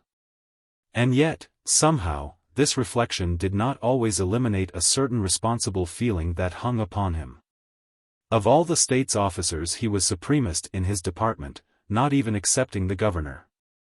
Broad, general land laws he followed, it was true, but he had a wide latitude in particular ramifications. Rather than law, what he followed was rulings, office rulings and precedents. In the complicated and new questions that were being engendered by the state's development, the commissioner's ruling was rarely appealed from. Even the court sustained it when its equity was apparent. The commissioner stepped to the door and spoke to a clerk in the other room, spoke as he always did, as if he were addressing a prince of the blood. Mr. Weldon. Will you be kind enough to ask Mr. Ashe, the state school land appraiser, to please come to my office as soon as convenient? Ashe came quickly from the big table where he was arranging his reports. Mr. Ashe, said the commissioner, you worked along the Chiquito River, in Salado County, during your last trip, I believe. Do you remember anything of the Elias Denny 3-league survey? Yes, sir, I do, the blunt, breezy surveyor answered. I crossed it on my way to Block H, on the north side of it. The road runs with the Chiquito River, along the valley. The Denny survey fronts 3 miles on the Chiquito. It is claimed, continued the commissioner, that it fails to reach the river by as much as a mile. The appraiser shrugged his shoulder. He was by birth and instinct an actual settler, and the natural foe of the land shark. It has always been considered to extend to the river, he said, dryly. But that is not the point I desired to discuss, said the commissioner. What kind of country is this valley portion of, let us say, then, the Denny tract? The spirit of the actual settler beamed in Ashe's face. Beautiful, he said, with enthusiasm. Valley as level as this floor, with just a little swell on, like the sea, and rich as cream. Just enough breaks to shelter the cattle in winter. Black loamy soil for 6 feet, and then clay. Holds water. A dozen nice little houses on it, with windmills and gardens. People pretty poor, I guess, too far from market, but comfortable. Never saw so many kids in my life. They raise flocks, inquired the commissioner. Ho, ho. I mean 2-legged kids, laughed the surveyor, 2-legged, and bare-legged, and toe-head. Children. Oh, children, mused the commissioner, as though a new view had opened to him. They raise children. It's a lonesome country, commissioner, said the surveyor. Can you blame them? I suppose, continued the commissioner, slowly, as one carefully pursues deductions from a new, stupendous theory, not all of them are towhead. It would not be unreasonable, Mr. Ashe, I conjecture, to believe that a portion of them have brown, or even black, hair. Brown and black, sure, said Ashe, also red. No doubt, said the commissioner.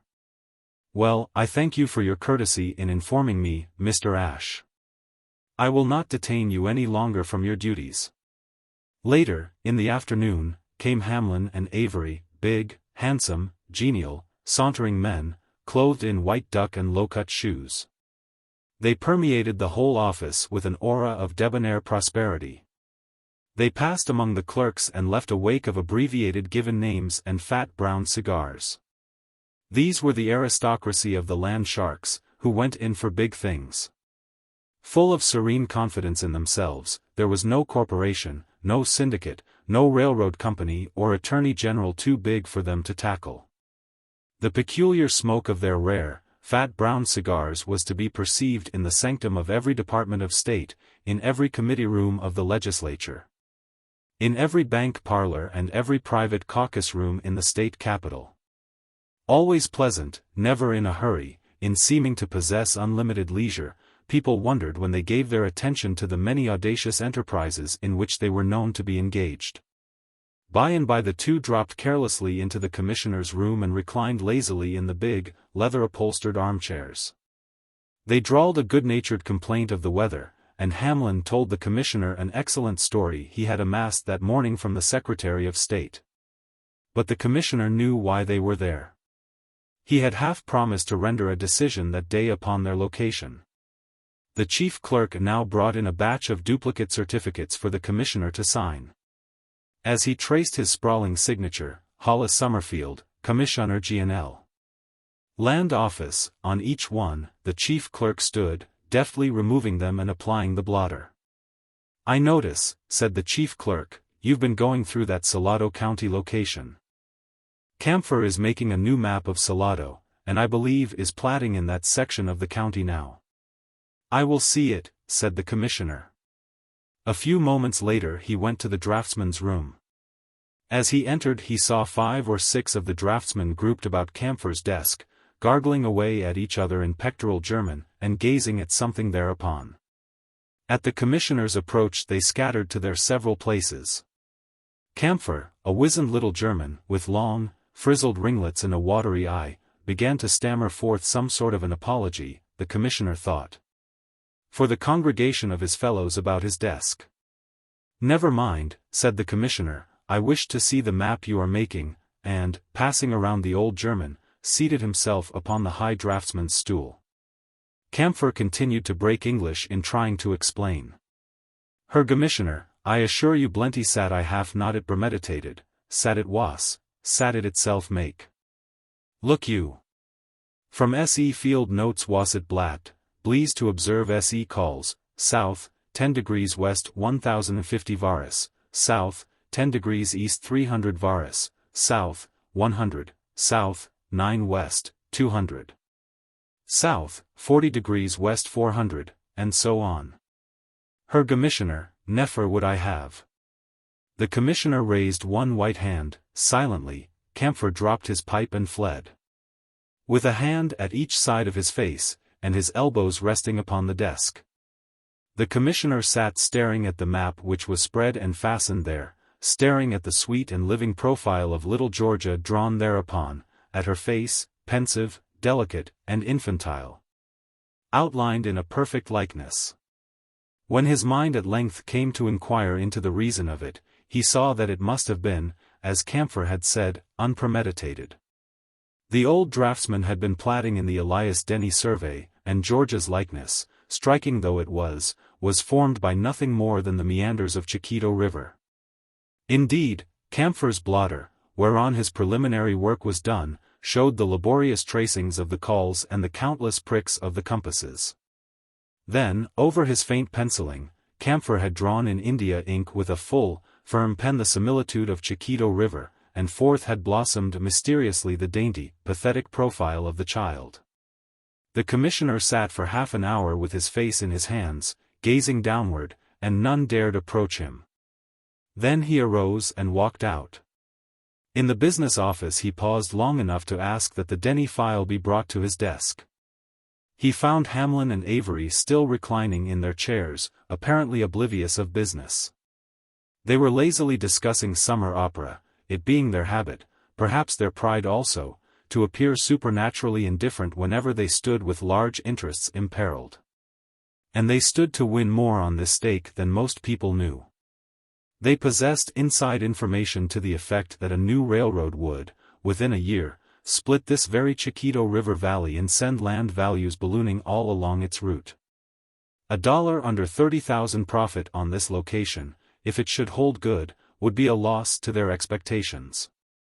So, while they chatted lightly and waited for the commissioner to open the subject, there was a quick, sidelong sparkle in their eyes, evincing a desire to read their title clear to those fair acres on the Chiquito. A clerk brought in the file. The commissioner seated himself and wrote upon it in red ink. Then he rose to his feet and stood for a while looking straight out of the window. The land office capped the summit of a bold hill. The eyes of the commissioner passed over the roofs of many houses set in a packing of deep green, the whole checkered by strips of blinding white streets. The horizon, where his gaze was focused, swelled to a fair wooded eminence flecked with faint dots of shining white. There was the cemetery, where lay many who were forgotten, and a few who had not lived in vain.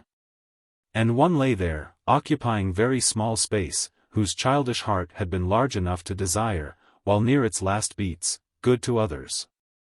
The commissioner's lips moved slightly as he whispered to himself, "It was her last will and testament, and I have neglected it so long." The big brown cigars of Hamlin and Avery were fireless, but they still gripped them between their teeth and waited, while they marveled at the absent expression upon the commissioner's face. By and by he spoke suddenly and promptly. "Gentlemen, I have just endorsed the Elias Denny survey for patenting. This office will not regard your location upon a part of it as legal." He paused a moment, and then, extending his hand as those dear old-time ones used to do in debate, he enunciated the spirit of that ruling that subsequently drove the land sharks to the wall, and placed the seal of peace and security over the doors of 10,000 homes. And, furthermore, he continued, with a clear, soft light upon his face, "It may interest you to know that from this time on this office will consider that when a survey of land made by virtue of a certificate granted by this state to the men who wrested it from the wilderness and the savage, made in good faith, settled in good faith, and left in good faith to their children or innocent purchasers, when such a survey, although overrunning its complement, shall call for any natural object visible to the eye of man, to that object it shall hold, and be good and valid. And the children of this state shall lie down to sleep at night, and rumors of disturbers of title shall not disquiet them. For," concluded the commissioner, "of such is the kingdom of heaven." In the silence that followed, a laugh floated up from the patent room below. The man who carried down the Denny file was exhibiting it among the clerks. "Look here," he said, delightedly, "the old man has forgotten his name. He's written, patent to original grantee, and signed it, Georgia Summerfield, Commissioner." The speech of the commissioner rebounded lightly from the impregnable Hamlin and Avery. They smiled, rose gracefully, spoke of the baseball team, and argued feelingly that quite a perceptible breeze had arisen from the east. They lit fresh fat brown cigars, and drifted courteously away. But later they made another tiger spring for their quarry in the courts. But the courts, according to reports in the papers, coolly roasted them, a remarkable performance, suggestive of liquid air didos, and sustained the commissioner's ruling. And this ruling itself grew to be a precedent, and the actual settler framed it, and taught his children to spell from it, and there was sound sleep nights from the pines to the sagebrush, and from the chaparral to the great brown river of the north.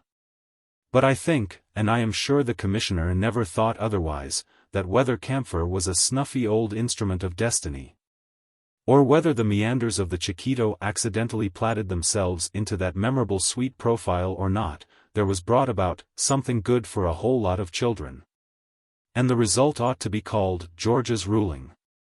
Bulger's friend. It was rare sport for a certain element in the town when old Bulger joined the Salvation Army. Bulger was the town's odd character, a shiftless, eccentric old man, and a natural foe to social conventions. He lived on the bank of a brook that bisected the town, in a wonderful hut of his own contriving, made of scrap lumber, clapboards, pieces of tin, canvas and corrugated iron. The most adventurous boys circled Bulger's residence at a respectful distance. He was intolerant of visitors, and repelled the curious with belligerent and gruff inhospitality. In return, the report was current that he was of unsound mind, something of a wizard, and a miser with a vast amount of gold buried in or near his hut. The old man worked at odd jobs, such as weeding gardens and whitewashing, and he collected old bones, scrap metal and bottles from alleys and yards. One rainy night when the Salvation Army was holding a slenderly attended meeting in its hall, Bulger had appeared and asked permission to join the ranks.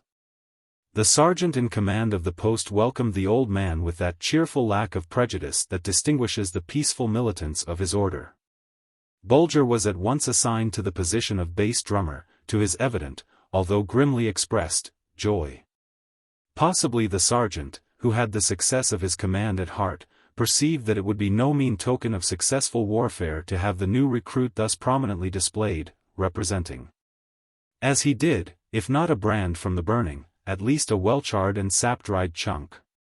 So every night, when the army marched from its quarters to the street corner where open-air services were held, Bulger stumbled along with his bass drum behind the sergeant and the corporal, who played Sweet By and By and Only an Armor-Bearer in unison upon their cornets. And never before in that town was bass drum so soundly whacked. Bulger managed to keep time with the cornets upon his instrument, but his feet were always woefully unrhythmic.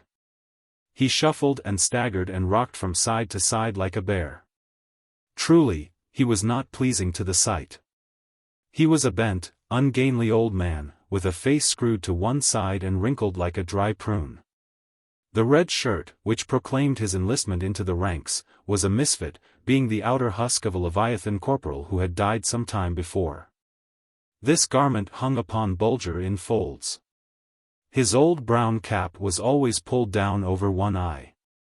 These and his wobbling gait gave him the appearance of some great simian, captured and imperfectly educated in pedestrian and musical maneuvers. The thoughtless boys and undeveloped men who gathered about the street services of the army badgered Bulger incessantly. They called upon him to give oral testimony to his conversion, and criticized the technique and style of his drum performance. But the old man paid no attention whatever to their jeers.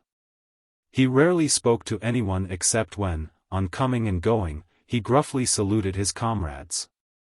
The sergeant had met many odd characters, and knew how to study them. He allowed the recruit to have his own silent way for a time. Every evening Bulger appeared at the hall, marched up the street with the squad and back again. Then he would place his drum in the comer where it belonged, and sit upon the last bench in the rear until the hall meeting was concluded. But one night the sergeant followed the old man outside, and laid his hand upon his shoulder. "Comrade," he said, "is it well with you?" "Not yet, sergeant," said Bulger. "I'm only tryin'. I'm glad you come outside. I've been wantin' to ask you, do you believe the Lord would take a man in if he come to him late like, kind of a last resort, you know? Say a man who'd lost everything, home and property and friends and health. Wouldn't it look mean to wait till then and try to come?" "Bless his name, no," said the sergeant. "Come ye that are heavy laden," that's what he says. The poorer, the more miserable, the more unfortunate, the greater his love and forgiveness. "Yes, I'm poor," said Bulger. "Awful poor and miserable. You know when I can think best, sergeant? It's when I'm beating the drum. Other times there's a kind of muddled roarin' in my head. The drum seems to kind of soothe and calm it. There's a thing I'm tryin' to study out, but I ain't made it yet." "Do you pray, comrade?" asked the sergeant. "No, I don't," said Bulger. "What'd be the use? I know where the hitch is. Don't it say somewhere for a man to give up his own family or friends and serve the Lord? If they stand in his way, not otherwise. I've got no family," continued the old man, "nor no friends, but one. And that one is what's driven me to ruin." "Free yourself," cried the sergeant.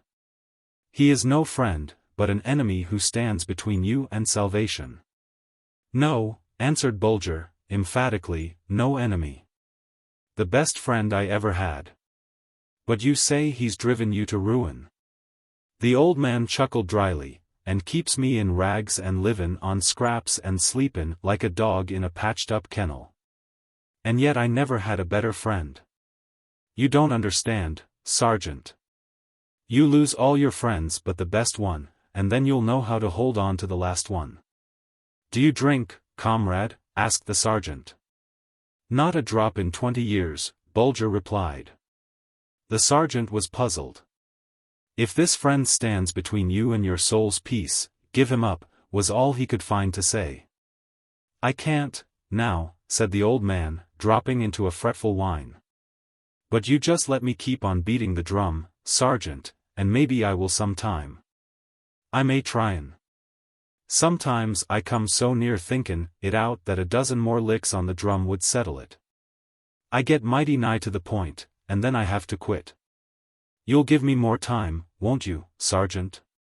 "All you want, and God bless you, comrade. Pound away until you hit the right note." Afterward the sergeant would often call to Bulger, "Time, comrade. Knocked that friend of yours out yet?" The answer was always unsatisfactory. One night at a street corner the sergeant prayed loudly that a certain struggling comrade might be parted from an enemy who was leading him astray under the guise of friendship. Bulger, in sudden and plainly evident alarm, immediately turned his drum over to a fellow volunteer, and shuffled rapidly away down the street. The next night he was back again at his post, without any explanation of his strange behavior. The sergeant wondered what it all meant, and took occasion to question the old man more closely as to the influence that was retarding the peace his soul seemed to crave. But Bulger carefully avoided particularizing. "It's my own fight," he said. "I've got to think it out myself. Nobody else don't understand." The winter of 1892 was a memorable one in the South. The cold was almost unprecedented, and snow fell many inches deep where it had rarely whitened the ground before. Much suffering resulted among the poor, who had not anticipated the rigorous season.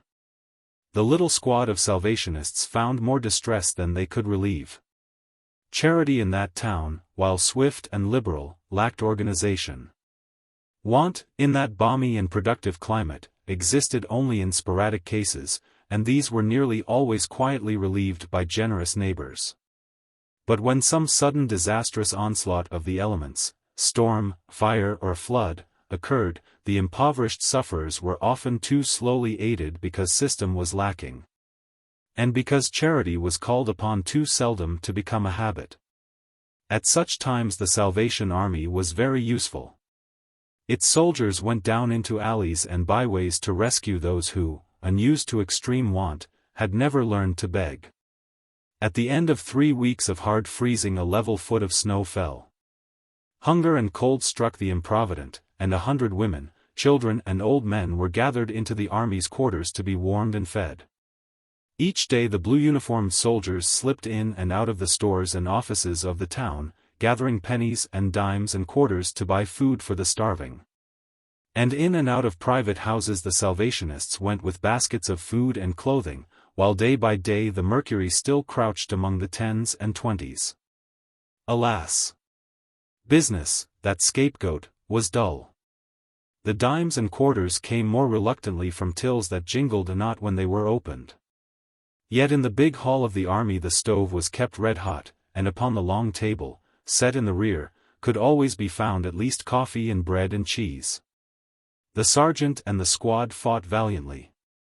At last the money on hand was all gone, and the daily collections were diminished to a variable sum, inadequate to the needs of the dependents of the army. Christmas was near at hand. There were 50 children in the hall, and many more outside, to whom that season brought no joy beyond what was brought by the army.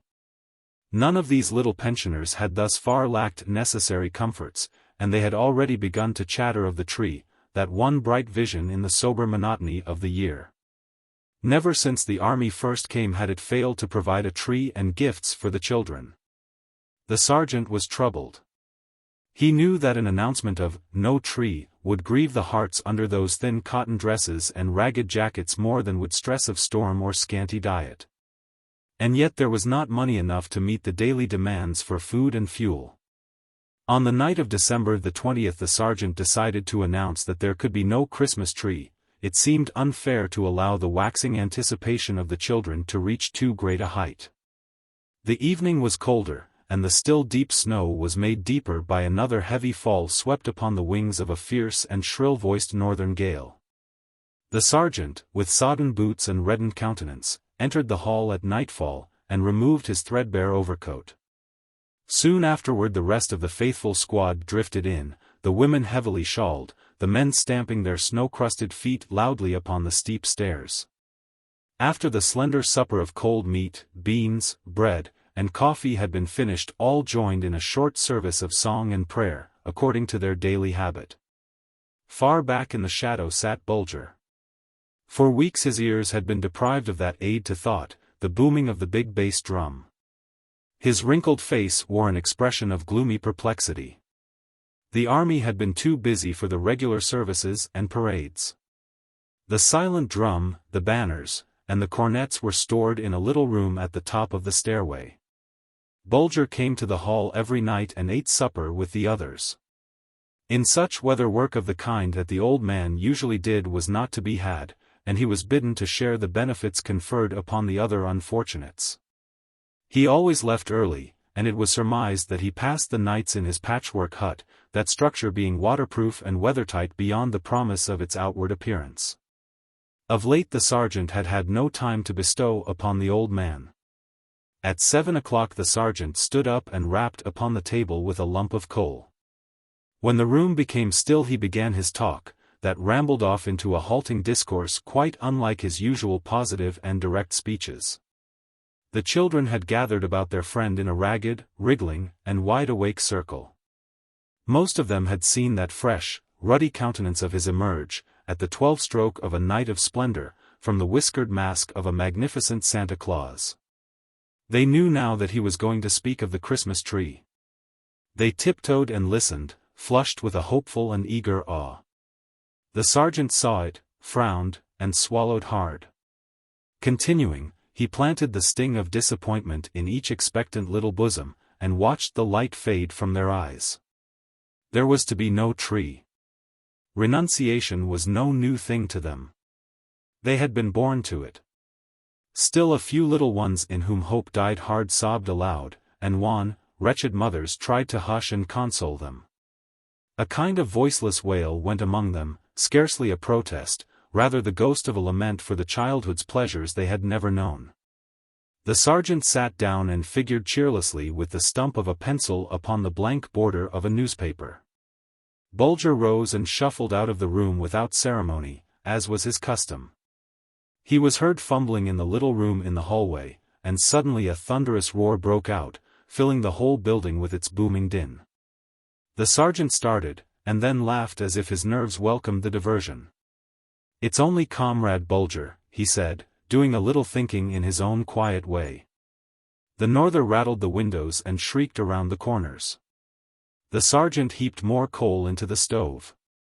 The increase of that cutting wind bore the cold promise of days, perhaps weeks, of hard times to come. The children were slowly recovering the sad philosophy out of which the deceptive hope of one bright day had enticed them. The women were arranging things for the night. Preparing to draw the long curtain across the width of the hall, separating the children's quarters and theirs from those of the men. About 8 o'clock the sergeant had seen that all was shipshape, and was wrapping his woolen comforter around his neck, ready for his cold journey homeward, when footsteps were heard upon the stairway. The door opened, and Bulger came in covered with snow like Santa Claus, and as red of face, but otherwise much unlike the jolly Christmas saint. The old man shambled down the hall to where the sergeant stood, drew a wet, earth-soiled bag from under his coat, and laid it upon the table. "Open it," he said, and motioned to the sergeant. That cheery official obeyed with an indulgent smile. He seized the bottom of the bag, turned it up, and stood, with his smile turned to a gape of amazement, gazing at a heap of gold and silver coin that rolled upon the table. "Count it," said Bulger. The jingling of the money and wonder at its source had produced a profound silence in the room. For a time nothing could be heard but the howling of the wind and the chink of the coins as the sergeant slowly laid them in little separate piles. 600, said the sergeant, and stopped to clear his throat, $623.85. 80, said Bulger. Mistake of 5 cents. I've thought it out at last, Sergeant, and I've give up that friend I told you about. That's him, dollars and cents. The boys was right when they said I was a miser.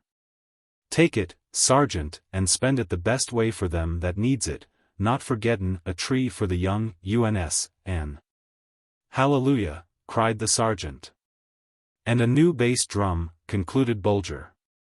And then the sergeant made another speech. A Blackjack Bargainer. The most disreputable thing in Yancey Gorey's law office was Gorey himself, sprawled in his creaky old armchair.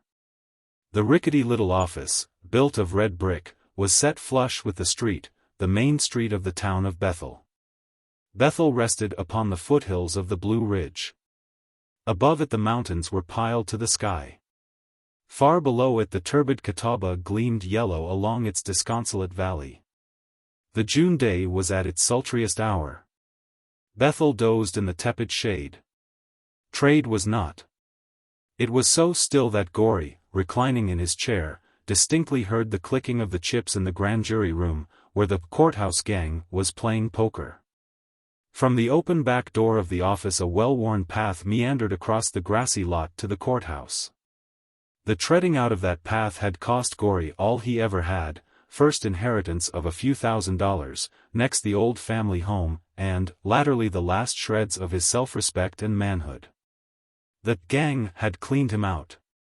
The broken gambler had turned drunkard and parasite. He had lived to see this day come when the men who had stripped him denied him a seat at the game.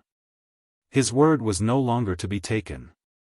The daily bouts at cards had arranged itself accordingly, and to him was assigned the ignoble part of the onlooker.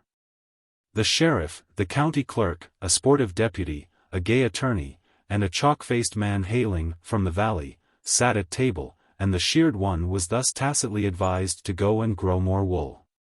Soon wearying of his ostracism, Gorey had departed for his office, muttering to himself as he unsteadily traversed the unlucky pathway. After a drink of corn whiskey from a demijohn under the table, he had flung himself into the chair, staring, in a sort of maudlin apathy, out at the mountains immersed in the summer haze. The little white patch he saw away up on the side of Blackjack was Laurel, the village near which he had been born and bred. There, also, was the birthplace of the feud between the Goreys and the Coltranes. Now no direct heir of the Gorey survived except this plucked and singed bird of misfortune. To the Coltranes, also, but one male supporter was left, Colonel Abner Coltrane, a man of substance and standing, a member of the state legislature, and a contemporary with Gorey's father. The feud had been a typical one of the region. It had left a red record of hate, wrong and slaughter. But Yancey Gorey was not thinking of feuds.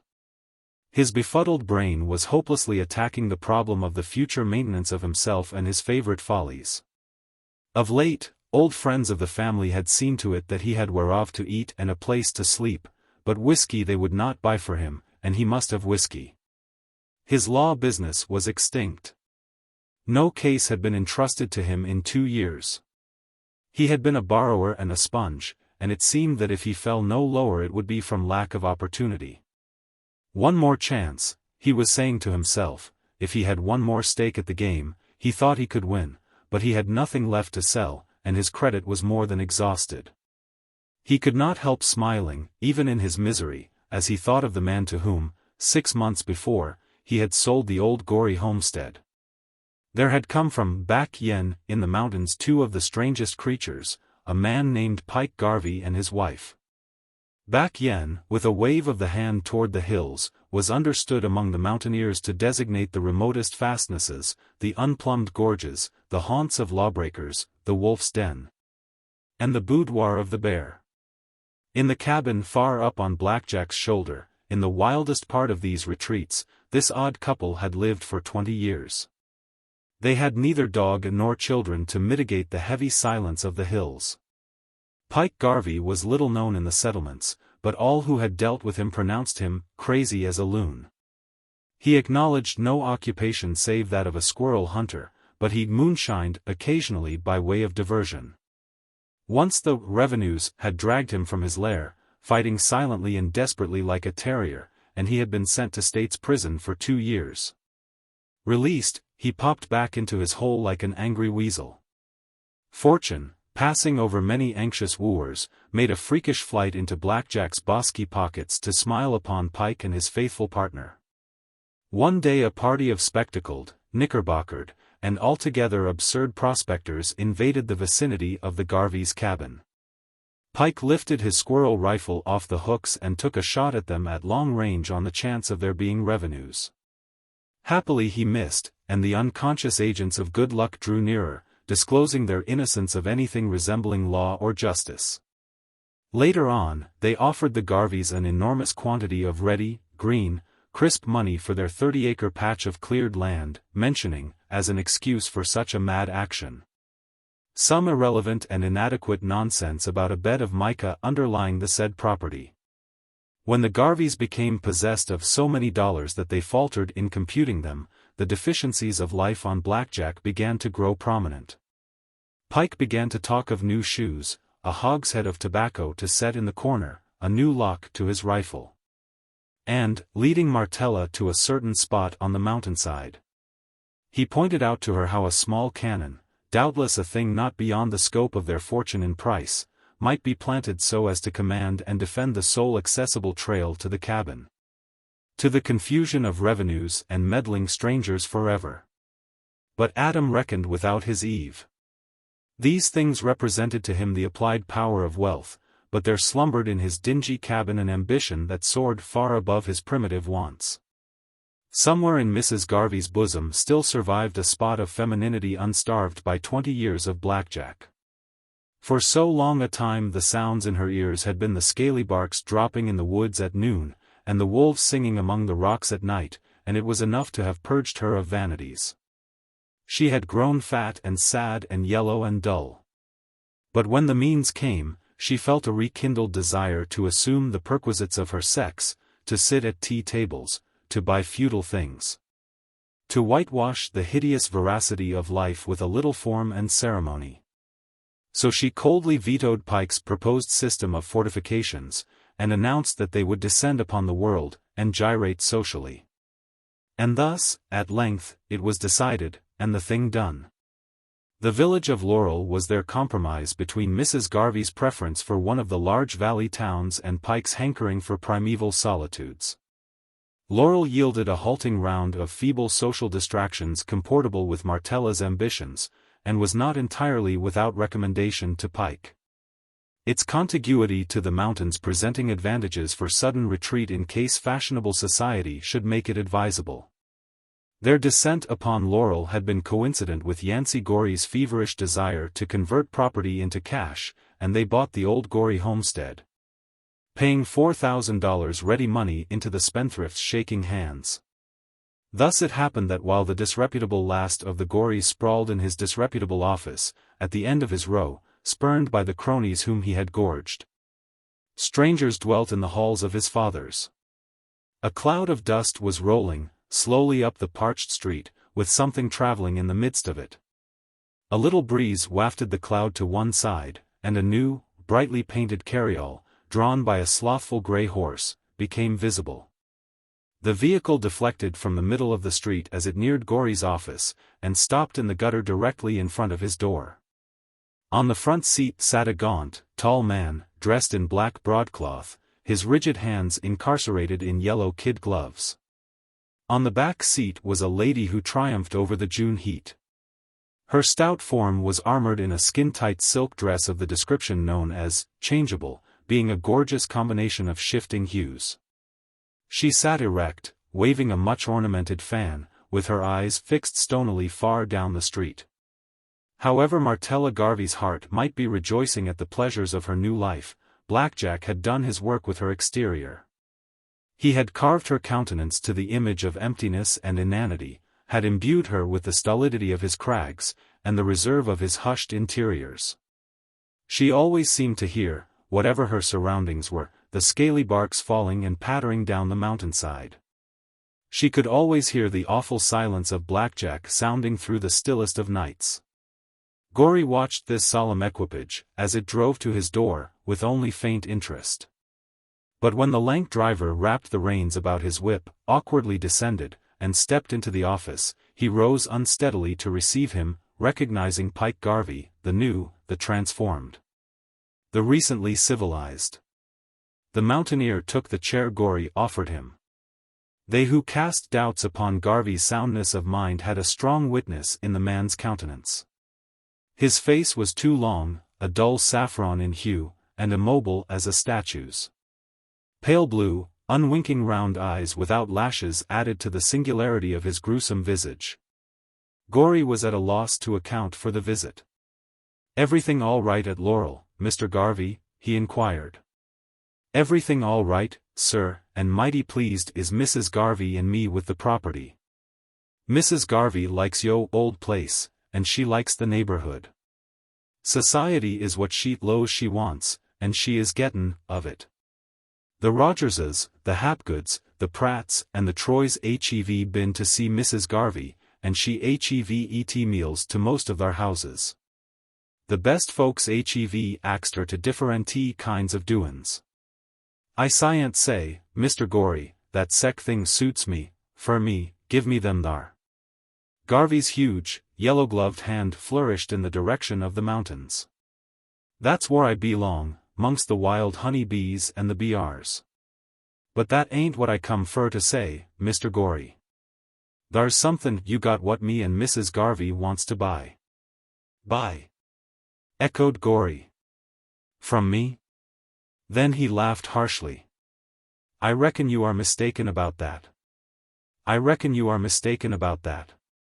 I sold out to you, as you yourself expressed it, lock, stock and barrel.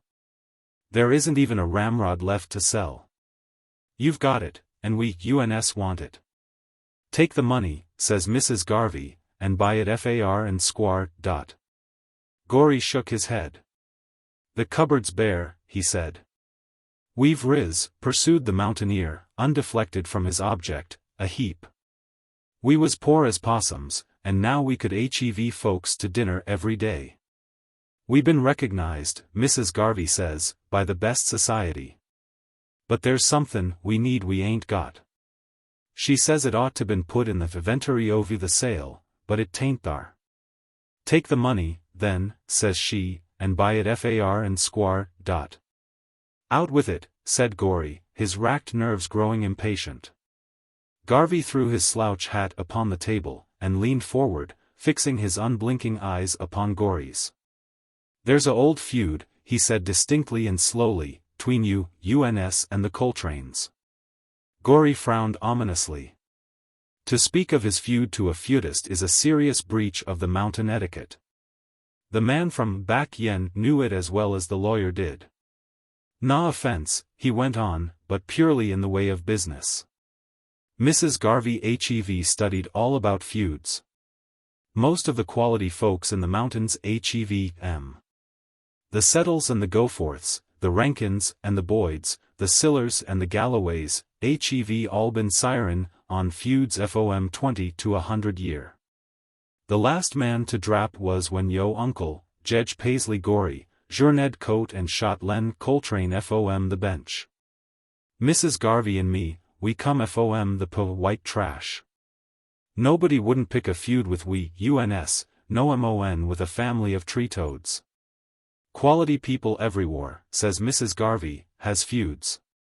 We UNS ain't quality, but we're buyin' into it as fur as we can. Take the money, then, says Mrs. Garvey, and buy Mr. Gorry's feud, FAR and square. The squirrel hunter straightened a leg half across the room, drew a roll of bills from his pocket, and threw them on the table. "Thar's $200, Mr. Gorry. What you would call a FAR price for a feud that's been low to run down like yourn hev. Thar's only you left to sire on yo side of it, and you'd make mighty killin'. I'll take it off yo hands, and it'll set me and Mrs. Garvey up among the quality. Thar's the money." The little roll of currency on the table slowly untwisted itself, writhing and jumping as its folds relaxed. In the silence that followed Garvey's last speech, the rattling of the poker chips in the courthouse could be plainly heard. Gorry knew that the sheriff had just won a pot, for the subdued whoop with which he always greeted a victory floated across the square upon the crinkly heat waves. Beads of moisture stood on Gorry's brow. Stooping, he drew the wicker-covered demijohn from under the table, and filled a tumbler from it. "A little corn liquor, Mr. Garvey?"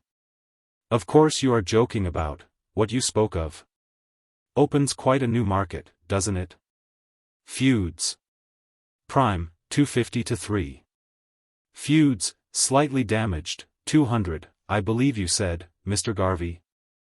Gory laughed self-consciously. The mountaineer took the glass Gory handed him, and drank the whiskey without a tremor of the lids of his staring eyes. The lawyer applauded the feat by a look of envious admiration. He poured his own drink, and took it like a drunkard, by gulps, and with shudders at the smell and taste. 200, repeated Garvey. Thar's the money. A sudden passion flared up in Gory's brain. He struck the table with his fist. One of the bills flipped over and touched his hand. He flinched as if something had stung him. Do you come to me, he shouted, seriously, with such a ridiculous, insulting, darned fool proposition? It's Far and Squar, said the squirrel hunter, but he reached out his hand as if to take back the money. And then Gory knew that his own flurry of rage had not been from pride or resentment, but from anger at himself, knowing that he would set foot in the deeper depths that were being opened to him.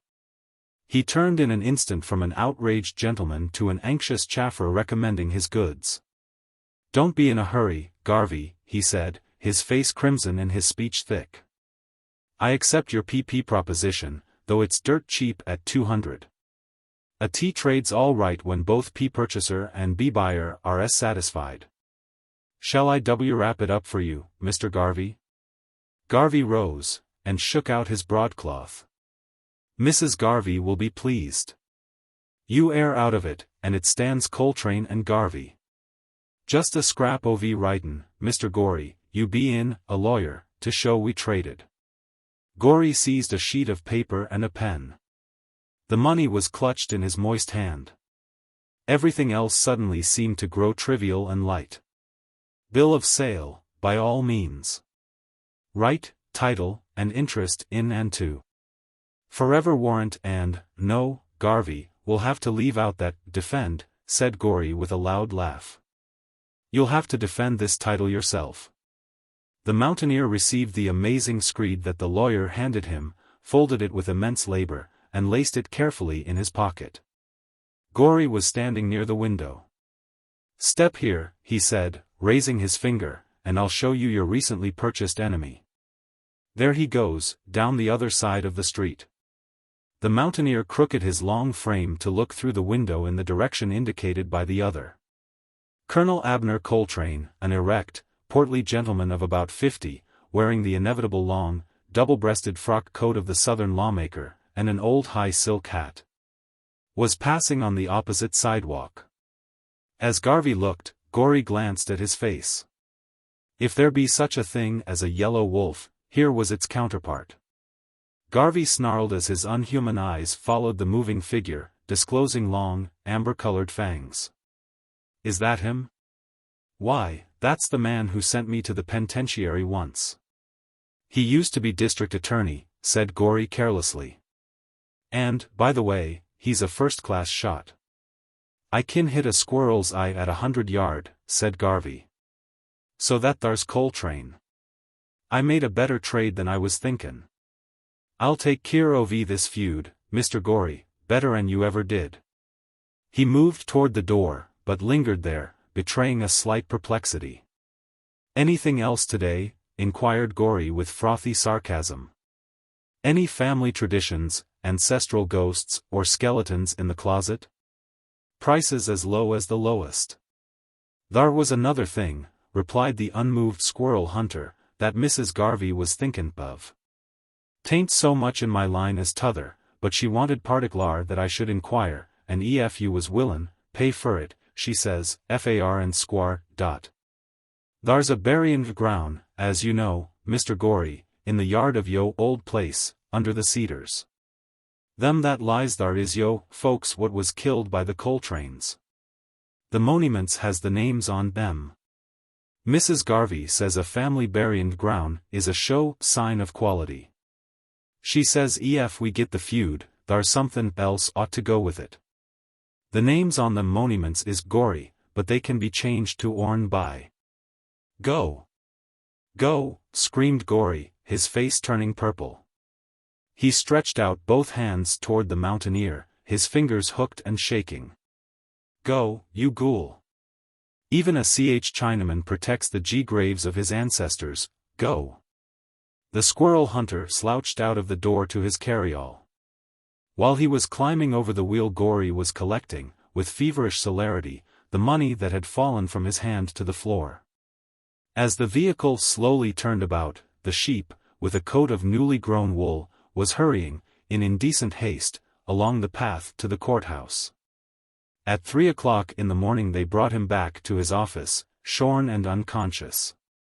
The sheriff, the sportive deputy, the county clerk, and the gay attorney carried him, the chalk-faced man, from the valley, acting as escort. "On the table," said one of them, and they deposited him there among the litter of his unprofitable books and papers.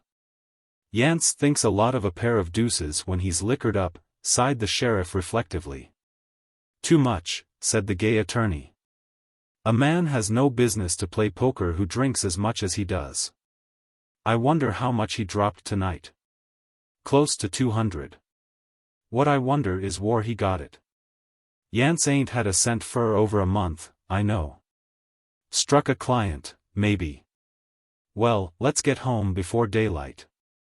He'll be all right when he wakes up, except for a sort of beehive about the cranium." The gang slipped away through the early morning twilight. The next eye to gaze upon the miserable Gory was the orb of day.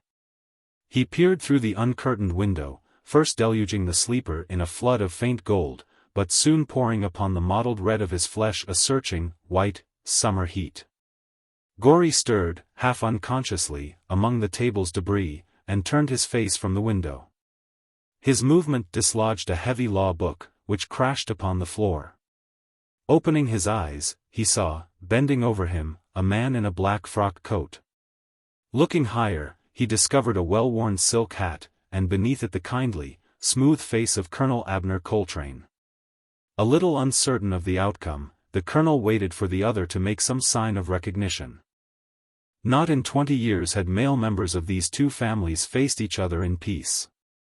Gory's eyelids puckered as he strained his blurred sight toward this visitor, and then he smiled serenely. "Have you brought Stella and Lucy over to play?" he said calmly. "Do you know me, Yancey?" asked Coltrane. "Of course I do. You brought me a whip with a whistle in the end." So he had, 24 years ago, when Yancey's father was his best friend. Gory's eyes wandered about the room. The colonel understood. "Lie still, and I'll bring you some," said he. There was a pump in the yard at the rear, and Gory closed his eyes, listening with rapture to the click of its handle, and the bubbling of the falling stream. Coltrane brought a pitcher of the cool water, and held it for him to drink. Presently Gory sat up, a most forlorn object, his summer suit of flax soiled and crumpled, his discreditable head tousled and unsteady. He tried to wave one of his hands toward the colonel. Excuse everything, will you?" he said. "I must have drunk too much whiskey last night, and gone to bed on the table." His brows knitted into a puzzled frown. "Out with the boys a while?" asked Coltrane kindly. "No, I went nowhere. I haven't had $1 to spend in the last 2 months. Struck the demijohn too often, I reckon, as usual." Colonel Coltrane touched him on the shoulder. "A little while ago, Yancey," he began, "you asked me if I had brought Stella and Lucy over to play. You weren't quite awake then, and must have been dreaming you were a boy again. You are awake now, and I want you to listen to me. I have come from Stella and Lucy to their old playmate, and to my old friend's son. They know that I am going to bring you home with me, and you will find them as ready with a welcome as they were in the old days. I want you to come to my house and stay until you are yourself again, and as much longer as you will. We heard of your being down in the world, and in the midst of temptation, and we agreed that you should come over and play at our house once more. Will you come, my boy? Will you drop our old family trouble and come with me?" "Trouble," said Gory, opening his eyes wide. "There was never any trouble between us that I know of. I'm sure we've always been the best friends. But, good Lord, Colonel, how could I go to your home as I am, a drunken wretch, a miserable, degraded spendthrift and gambler?" He lurched from the table into his armchair and began to weep maudlin tears, mingled with genuine drops of remorse and shame. Coltrane talked to him persistently and reasonably, reminding him of the simple mountain pleasures of which he had once been so fond, and insisting upon the genuineness of the invitation. Finally he landed Gory by telling him he was counting upon his help in the engineering and transportation of a large amount of felled timber from a high mountainside to a waterway. He knew that Gory had once invented a device for this purpose, a series of slides and chutes upon which he had justly prided himself. In an instant the poor fellow, delighted at the idea of his being of use to anyone, had paper spread upon the table, and was drawing rapid but pitifully shaky lines in demonstration of what he could and would do. The man was sickened of the husks, his prodigal heart was turning again toward the mountains. His mind was yet strangely clogged, and his thoughts and memories were returning to his brain one by one, like carrier pigeons over a stormy sea. But Coltrane was satisfied with the progress he had made. Bethel received the surprise of its existence that afternoon when a Coltrane and a Gory rode amicably together through the town. Side by side they rode, out from the dusty streets and gaping townspeople, down across the creek bridge, and up toward the mountain. The prodigal had brushed and washed and combed himself to a more decent figure, but he was unsteady in the saddle, and he seemed to be deep in the contemplation of some vexing problem. Coltrane left him in his mood, relying upon the influence of changed surroundings to restore his equilibrium. Once Gory was seized with a shaking fit, and almost came to a collapse. He had to dismount and rest at the side of the road. The colonel, foreseeing such a condition, had provided a small flask of whiskey for the journey, but when it was offered to him Gory refused it almost with violence, declaring he would never touch it again. By and by he was recovered, and went quietly enough for a mile or two. Then he pulled up his horse suddenly, and said, "I lost $200 last night, playing poker. Now, where did I get that money?" "Take it easy, Yancey. The mountain air will soon clear it up. We'll go fishing, first thing, at the Pinnacle Falls. The trout are jumping there like bullfrogs. We'll take Stella and Lucy along, and have a picnic on Eagle Rock. Have you forgotten how a hickory-cured ham sandwich tastes, Yancey, to a hungry fisherman?" Evidently the colonel did not believe the story of his lost wealth, so Gory retired again into brooding silence. By late afternoon they had traveled 10 of the 12 miles between Bethel and Laurel. Half a mile this side of Laurel lay the old Gory place, a mile or two beyond the village lived the Coltranes. The road was now steep and laborious, but the compensations were many. The tilted aisles of the forest were opulent with leaf and bird and bloom. The tonic air put to shame the pharmacopoeia. The glades were dark with mossy shade, and bright with shy rivulets winking from the ferns and laurels. On the lower side they viewed, framed in the near foliage, exquisite sketches of the far valley swooning in its opal haze. Coltrane was pleased to see that his companion was yielding to the spell of the hills and woods. For now they had but to skirt the base of Painter's Cliff, to cross Elder Branch and mount the hill beyond, and Gory would have to face the squandered home of his fathers. Every rock he passed, every tree, every foot of the rocky way, was familiar to him. Though he had forgotten the woods, they thrilled him like the music of "Home, Sweet Home." They rounded the cliff, descended into Elder Branch, and paused there to let the horses drink and splash in the swift water. On the right was a rail fence that cornered there, and followed the road and stream. Enclosed by it was the old apple orchard of the home place. The house was yet concealed by the brow of the steep hill. Inside and along the fence, pokeberries, elders, sassafras, and sumac grew high and dense.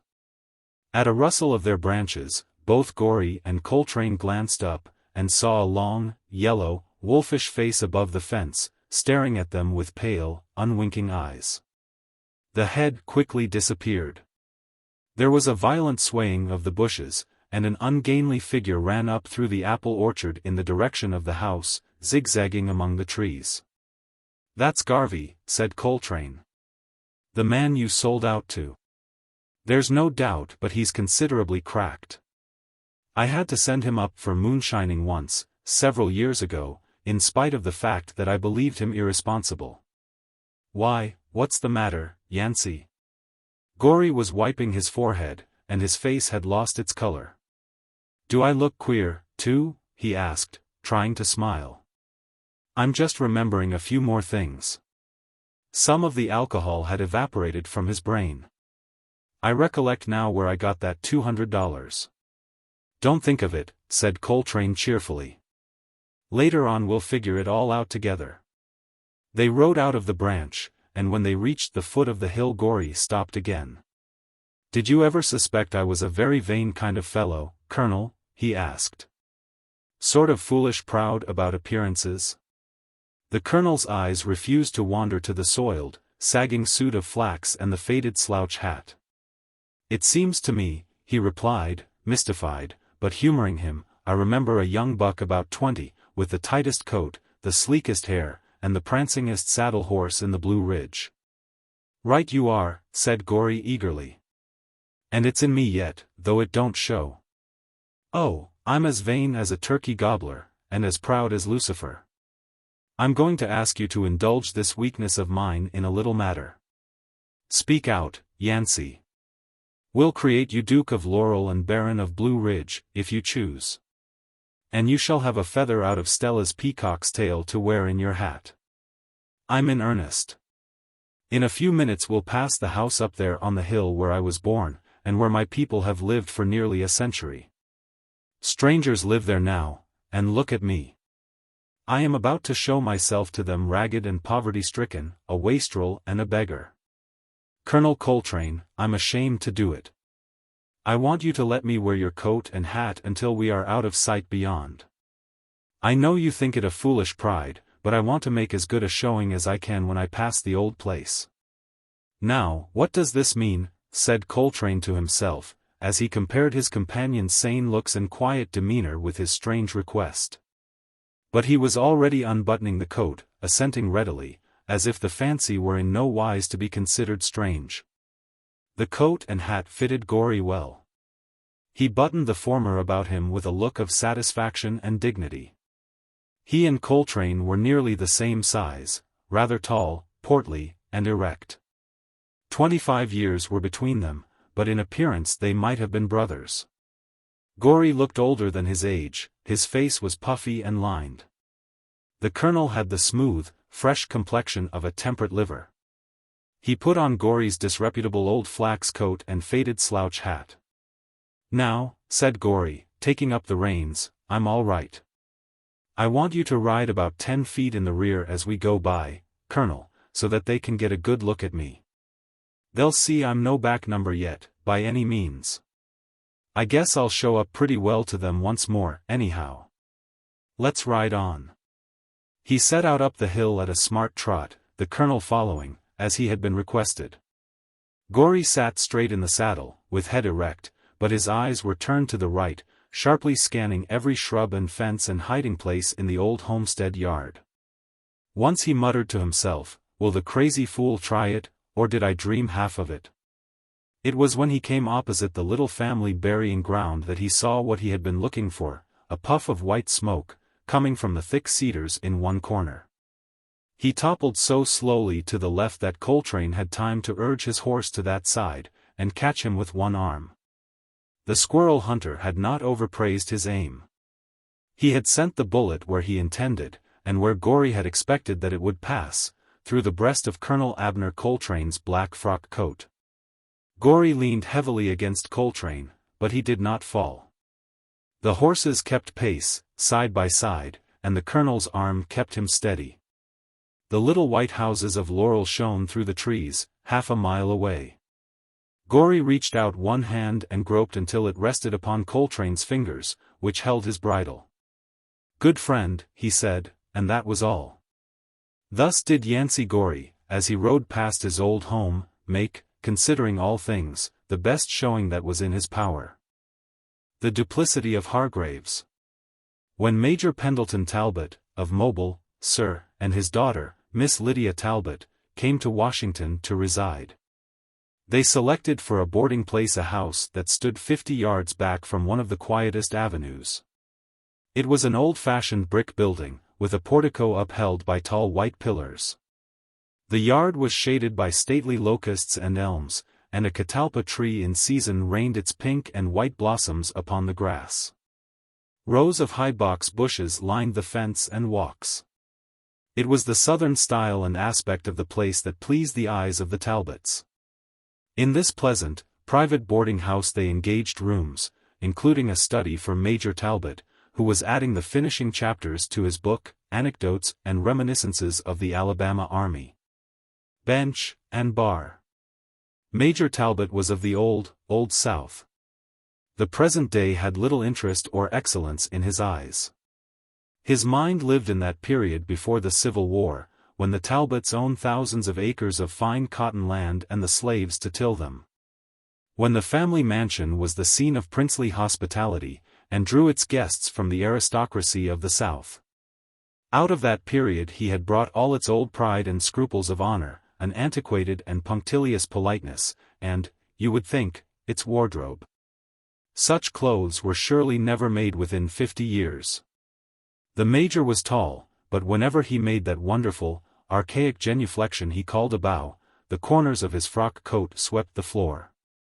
That garment was a surprise even to Washington, which has long ago ceased to shy at the frocks and broad-brimmed hats of Southern congressmen. One of the boarders christened it a Father Hubbard, and it certainly was high in the waist and full in the skirt. But the Major, with all his queer clothes, his immense area of plaited, revealing shirt bosom, and the little black string tie with the bow always slipping on one side. Both was smiled at and liked in Mrs. Vardman's select boarding house. Some of the young department clerks would often string him, as they called it, getting him started upon the subject dearest to him, the traditions and history of his beloved Southland. During his talks he would quote freely from the Anecdotes and Reminiscences. But they were very careful not to let him see their designs, for in spite of his 68 years, he could make the boldest of them uncomfortable under the steady regard of his piercing gray eyes. Miss Lydia was a plump, little old maid of 35, with smoothly drawn, tightly twisted hair that made her look still older. Old-fashioned, too, she was. But antebellum glory did not radiate from her as it did from the Major. She possessed a thrifty common sense. And it was she who handled the finances of the family, and met all comers when there were bills to pay. The Major regarded board bills and wash bills as contemptible nuisances. They kept coming in so persistently and so often. Why, the Major wanted to know, could they not be filed and paid in a lump sum at some convenient period, say when the Anecdotes and Reminiscences had been published and paid for? Miss Lydia would calmly go on with her sewing and say, "We'll pay as we go as long as the money lasts, and then perhaps they'll have to lump it." Most of Mrs. Vardman's boarders were away during the day, being nearly all department clerks and business men, but there was one of them who was about the house a great deal from morning to night. This was a young man named Henry Hopkins Hargraves. Everyone in the house addressed him by his full name, who was engaged at one of the popular vaudeville theaters. Vaudeville has risen to such a respectable plane in the last few years, and Mr. Hargraves was such a modest and well-mannered person, that Mrs. Vardman could find no objection to enrolling him upon her list of boarders. At the theater Hargraves was known as an all-round dialect comedian, having a large repertoire of German, Irish, Swede, and blackface specialties. But Mr. Hargraves was ambitious, and often spoke of his great desire to succeed in legitimate comedy. This young man appeared to conceive a strong fancy for Major Talbot. Whenever that gentleman would begin his Southern reminiscences, or repeat some of the liveliest of the anecdotes, Hargraves could always be found, the most attentive among his listeners. For a time the Major showed an inclination to discourage the advances of the play actor, as he privately termed him. But soon the young man's agreeable manner and indubitable appreciation of the old gentleman's stories completely won him over. It was not long before the two were like old chums. The Major set apart each afternoon to read to him the manuscript of his book. During the anecdotes Hargraves never failed to laugh at exactly the right point. The Major was moved to declare to Miss Lydia one day that young Hargraves possessed remarkable perception and a gratifying respect for the old regime. And when it came to talking of those old days, if Major Talbot liked to talk, Mr. Hargraves was entranced to listen. Like almost all old people who talk of the past, the Major loved to linger over details. In describing the splendid, almost royal, days of the old planters, he would hesitate until he had recalled the name of the Negro who held his horse, or the exact date of certain minor happenings, or the number of bales of cotton raised in such a year. But Hargraves never grew impatient or lost interest. On the contrary, he would advance questions on a variety of subjects connected with the life of that time, and he never failed to extract ready replies. The fox hunts, the possum suppers, the hoedowns and jubilees in the Negro quarters, the banquets in the plantation house hall, when invitations went for 50 miles around. The occasional feuds with the neighboring gentry, the Major's duel with Rathbone Culbertson about Kitty Chalmers, who afterward married a Thwaite of South Carolina. And private yacht races for fabulous sums on Mobile Bay. The quaint beliefs, improvident habits, and loyal virtues of the old slaves, all these were subjects that held both the Major and Hargraves absorbed for hours at a time. Sometimes, at night, when the young man would be coming upstairs to his room after his turn at the theatre was over, the Major would appear at the door of his study and beckon archly to him. Going in, Hargraves would find a little table set with a decanter, sugar bowl, fruit, and a big bunch of fresh green mint. It occurred to me, the Major would begin, he was always ceremonious, that perhaps you might have found your duties at your place of occupation, sufficiently arduous to enable you, Mr. Hargraves, to appreciate what the poet might well have had in his mind when he wrote, "Tired Nature's sweet restorer, one of our southern juleps." It was a fascination to Hargraves to watch him make it. He took rank among artists when he began, and he never varied the process. With what delicacy he bruised the mint. With what exquisite nicety he estimated the ingredients, with what solicitous care he capped the compound with the scarlet fruit glowing against the dark green fringe. And then the hospitality and grace with which he offered it, after the selected oat straws had been plunged into its tinkling depths. After about 4 months in Washington, Miss Lydia discovered one morning that they were almost without money. The Anecdotes and Reminiscences was completed, but publishers had not jumped at the collected gems of Alabama sense and wit. The rental of a small house which they still owned in Mobile was 2 months in arrears. Their board money for the month would be due in 3 days. Miss Lydia called her father to a consultation. "No money?" said he with a surprised look. "It is quite annoying to be called on so frequently for these petty sums." "Really, The Major searched his pockets. He found only a $2 bill, which he returned to his vest pocket. "I must attend to this at once, Lydia," he said. "Kindly get me my umbrella and I will go downtown immediately. The congressman from our district, General Fulgham, assured me some days ago that he would use his influence to get my book published at an early date. I will go to his hotel at once and see what arrangement has been made." With a sad little smile Miss Lydia watched him button his "Father Hubbard" and depart, pausing at the door, as he always did, to bow profoundly. That evening, at dark, he returned. It seemed that Congressman Fulgham had seen the publisher who had the Major's manuscript for reading. That person had said that if the anecdotes, etc., were carefully pruned down about 1/2, in order to eliminate the sectional and class prejudice with which the book was dyed from end to end, he might consider its publication. The Major was in a white heat of anger, but regained his equanimity, according to his code of manners, as soon as he was in Miss Lydia's presence. "We must have money," said Miss Lydia, with a little wrinkle above her nose. "Give me the $2, and I will telegraph to Uncle Ralph for some tonight." The Major drew a small envelope from his upper vest pocket and tossed it on the table. Perhaps it was injudicious, he said mildly, but the sum was so merely nominal that I bought tickets to the theater tonight.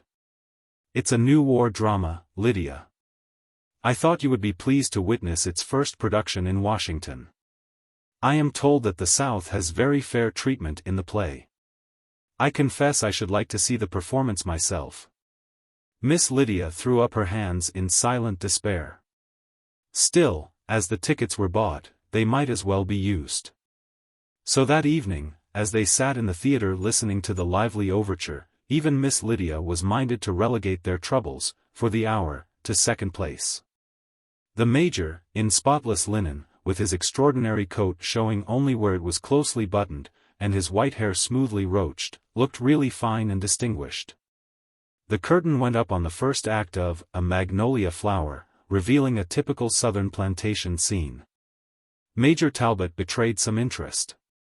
"Oh, see!" exclaimed Miss Lydia, nudging his arm, and pointing to her program. The Major put on his glasses and read the line in the cast of characters that her finger indicated. Colonel Webster Calhoun. H. Hopkins Hargraves. "It's our Mr. Hargraves," said Miss Lydia. "It must be his first appearance in what he calls the legitimate. I'm so glad for him." Not until the second act did Colonel Webster Calhoun appear upon the stage. When he made his entry, Major Talbot gave an audible sniff, glared at him, and seemed to freeze solid. Miss Lydia uttered a little, ambiguous squeak and crumpled her program in her hand. For Colonel Calhoun was made up as nearly resembling Major Talbot as one pea does another. The long, thin white hair, curly at the ends, the aristocratic beak of a nose, the crumpled, wide, revealing shirt front, the string tie, with the bow nearly under one ear, were almost exactly duplicated. And then, to clinch the imitation, he wore the twin to the Major's supposed to be unparalleled coat. High-collared, baggy, empire-waisted, ample-skirted, hanging a foot lower in front than behind, the garment could have been designed from no other pattern. From then on, the Major and Miss Lydia sat bewitched, and saw the counterfeit presentment of a haughty Talbot dragged, as the Major afterward expressed it, through the slanderous mire of a corrupt stage. Mr. Hargraves had used his opportunities well. He had caught the Major's little idiosyncrasies of speech, accent, and intonation and his pompous courtliness to perfection, exaggerating all to the purposes of the stage. When he performed that marvelous bow that the Major fondly imagined to be the pink of all salutations, the audience sent forth a sudden round of hearty applause.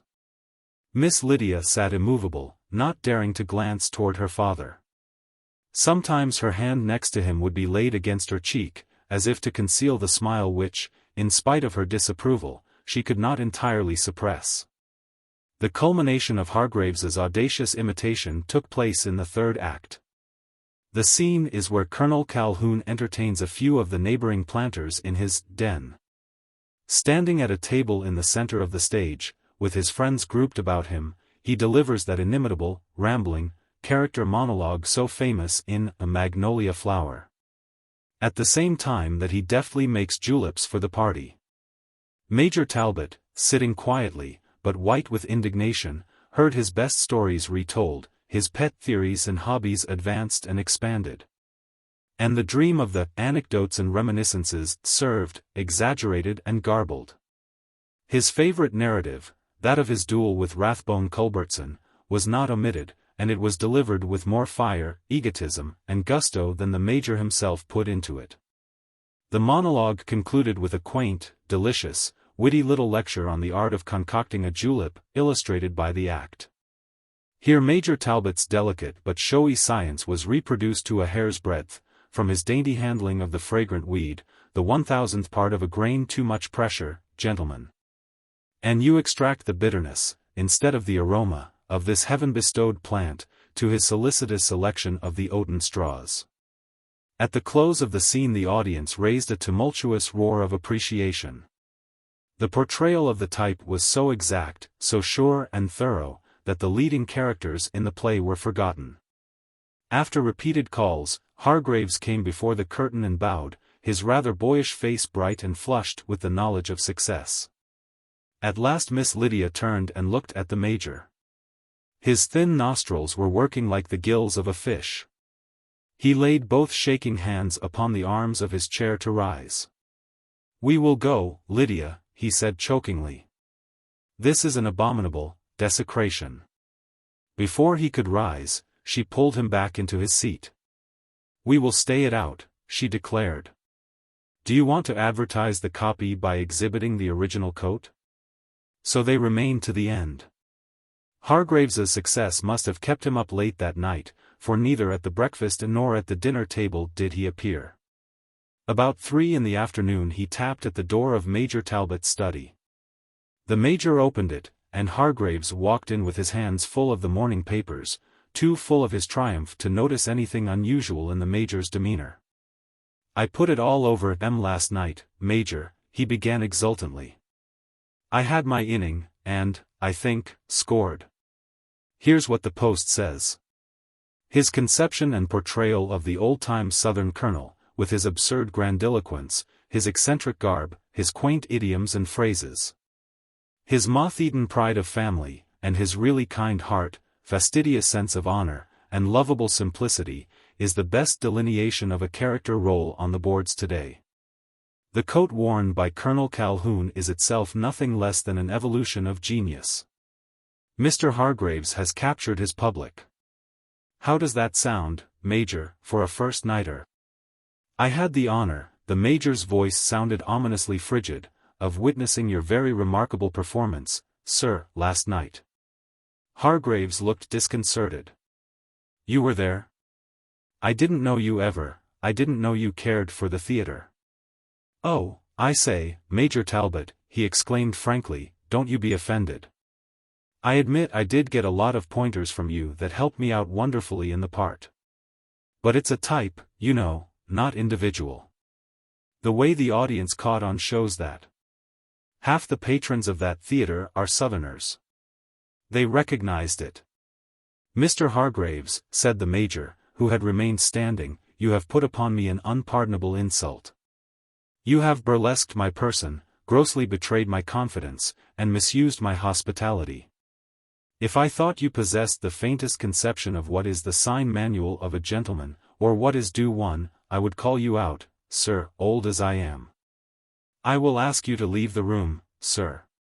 The actor appeared to be slightly bewildered, and seemed hardly to take in the full meaning of the old gentleman's words.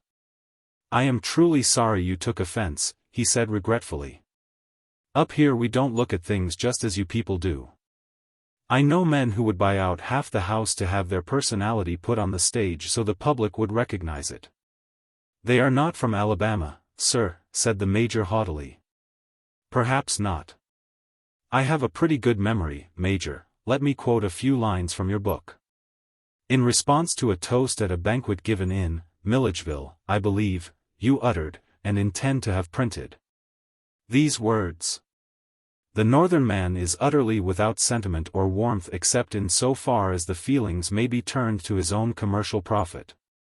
He will suffer without resentment any imputation cast upon the honor of himself or his loved ones that does not bear with it the consequence of pecuniary loss. In his charity, he gives with a liberal hand, but it must be heralded with the trumpet and chronicled in brass.' Do you think that picture is fairer than the one you saw of Colonel Calhoun last night?" "The description," said the Major frowning, "is not without grounds. Some latitude must be allowed in public speaking." "And in public acting," replied Hargraves. "That is not the point," persisted the Major, unrelenting. "It was a personal caricature. I positively decline to overlook it, sir." "Major Talbot," said Hargraves, with a winning smile, "I wish you would understand me. I want you to know that I never dreamed of insulting you. In my profession, all life belongs to me.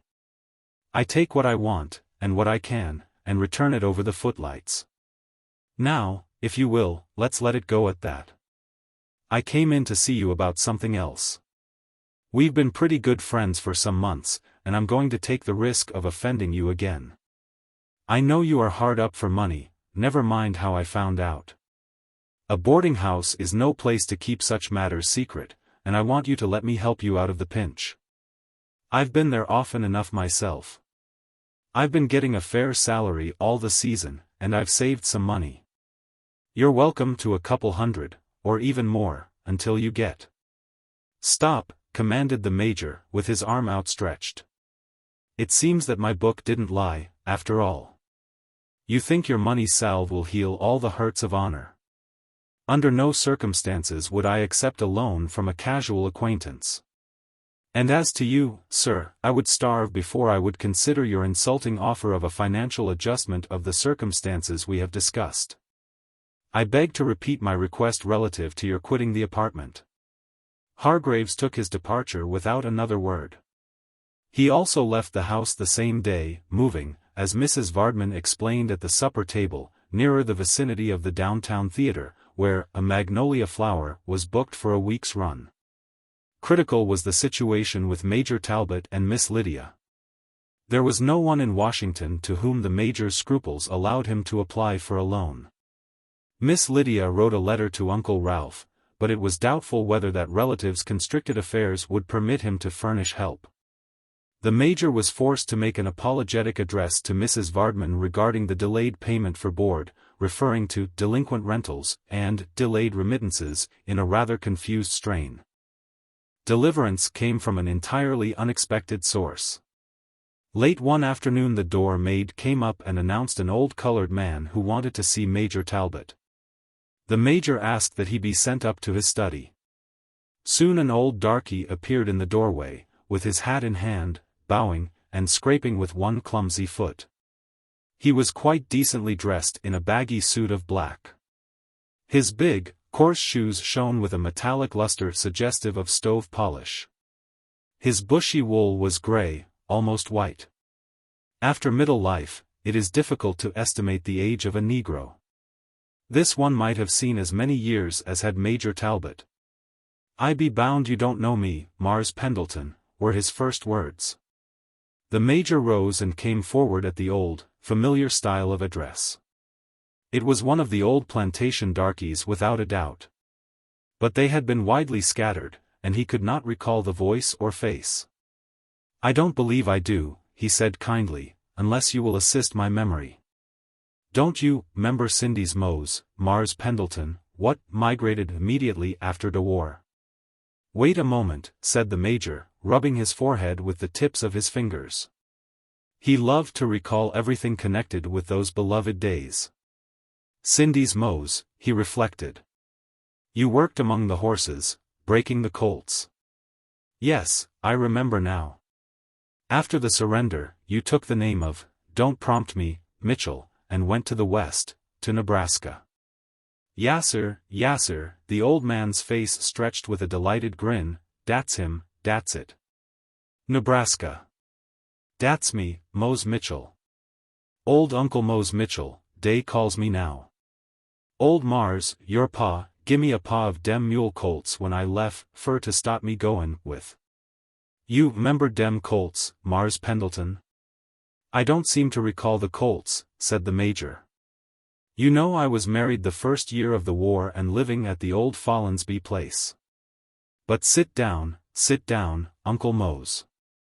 I'm glad to see you. I hope you have prospered."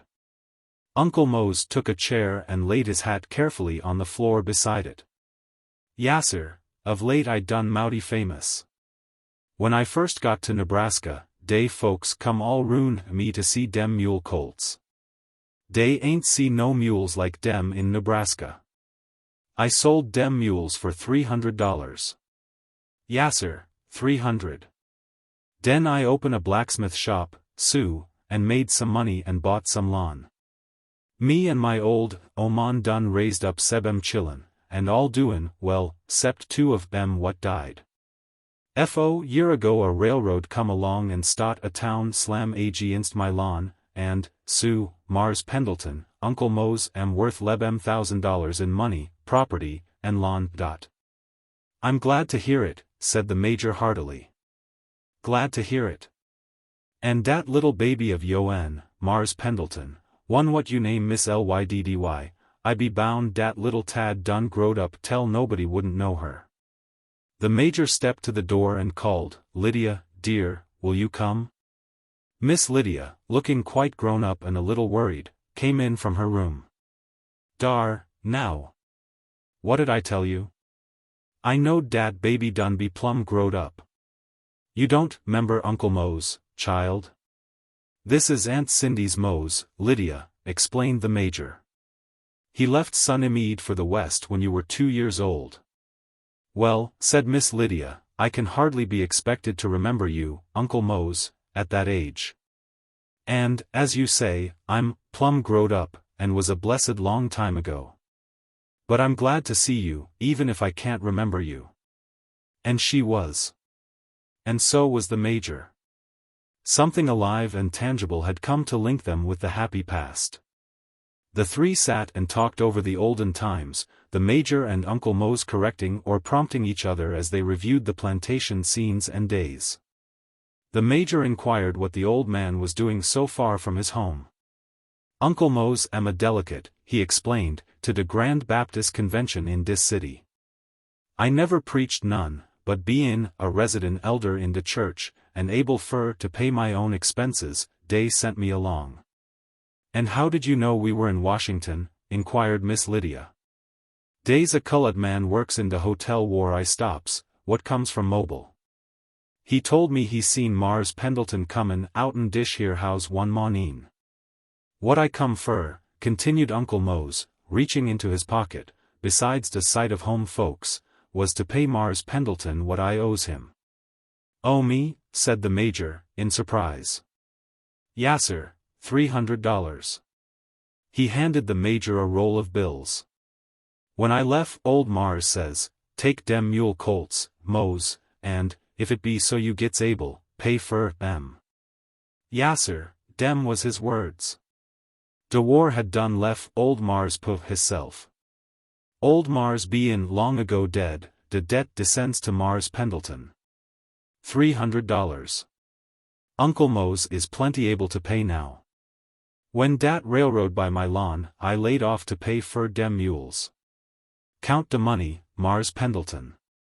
Dat's what I sold dem mules fur. Yasser. Tears were in Major Talbot's eyes. He took Uncle Mose's hand and laid his other upon his shoulder. Dear, faithful, old servitor, he said in an unsteady voice, I don't mind saying to you that Mars Pendleton spent his last dollar in the world a week ago. We will accept this money, Uncle Mose, since, in a way, it is a sort of payment, as well as a token of the loyalty and devotion of the old regime. Lydia, my dear, take the money. You are better fitted than I to manage its expenditure. Take it, honey, said Uncle Mose. Hit belongs to you. Hit's Talbot money. After Uncle Mose had gone, Miss Lydia had a good cry, for joy. And the Major turned his face to a corner, and smoked his clay pipe volcanically.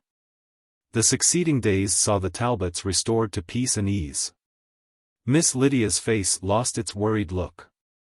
The Major appeared in a new frock coat, in which he looked like a wax figure personifying the memory of his golden age.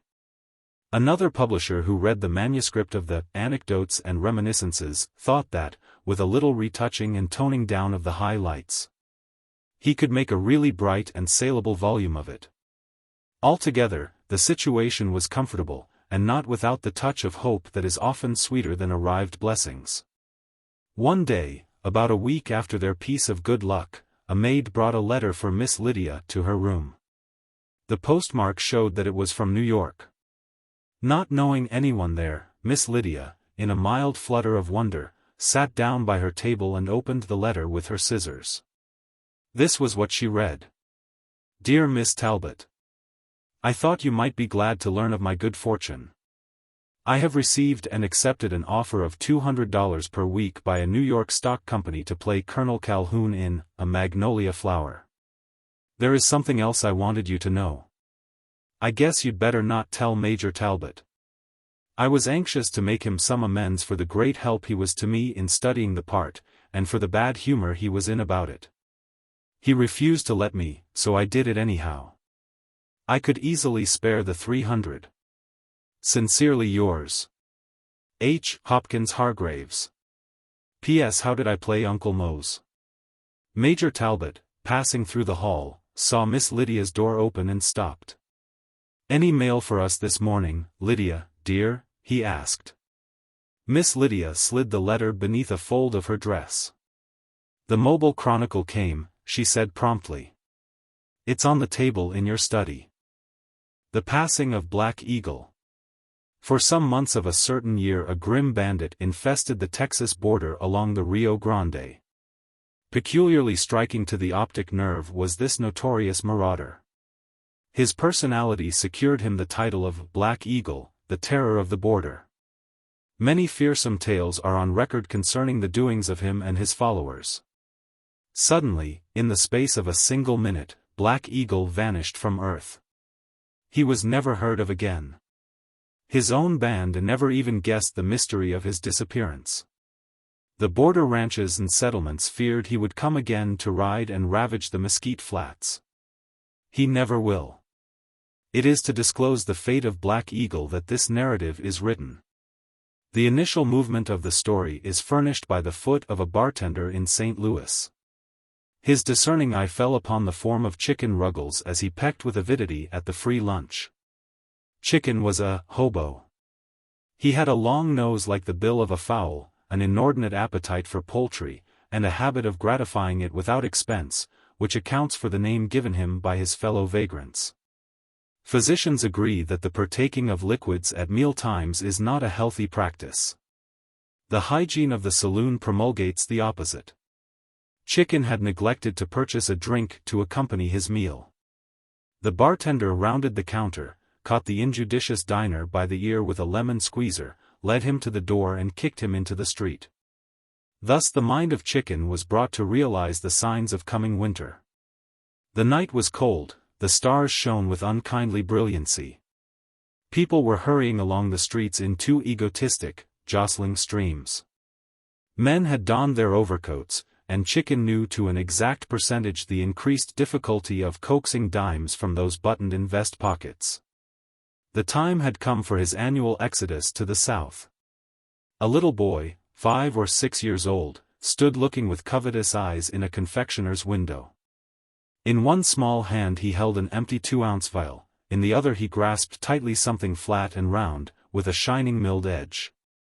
The scene presented a field of operations commensurate to Chicken's talents and daring. After sweeping the horizon to make sure that no official tug was cruising near, he insidiously accosted his prey.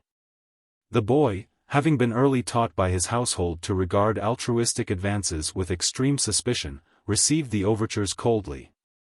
Then Chicken knew that he must make one of those desperate, nerve-shattering plunges into speculation that fortune sometimes requires of those who would win her favor.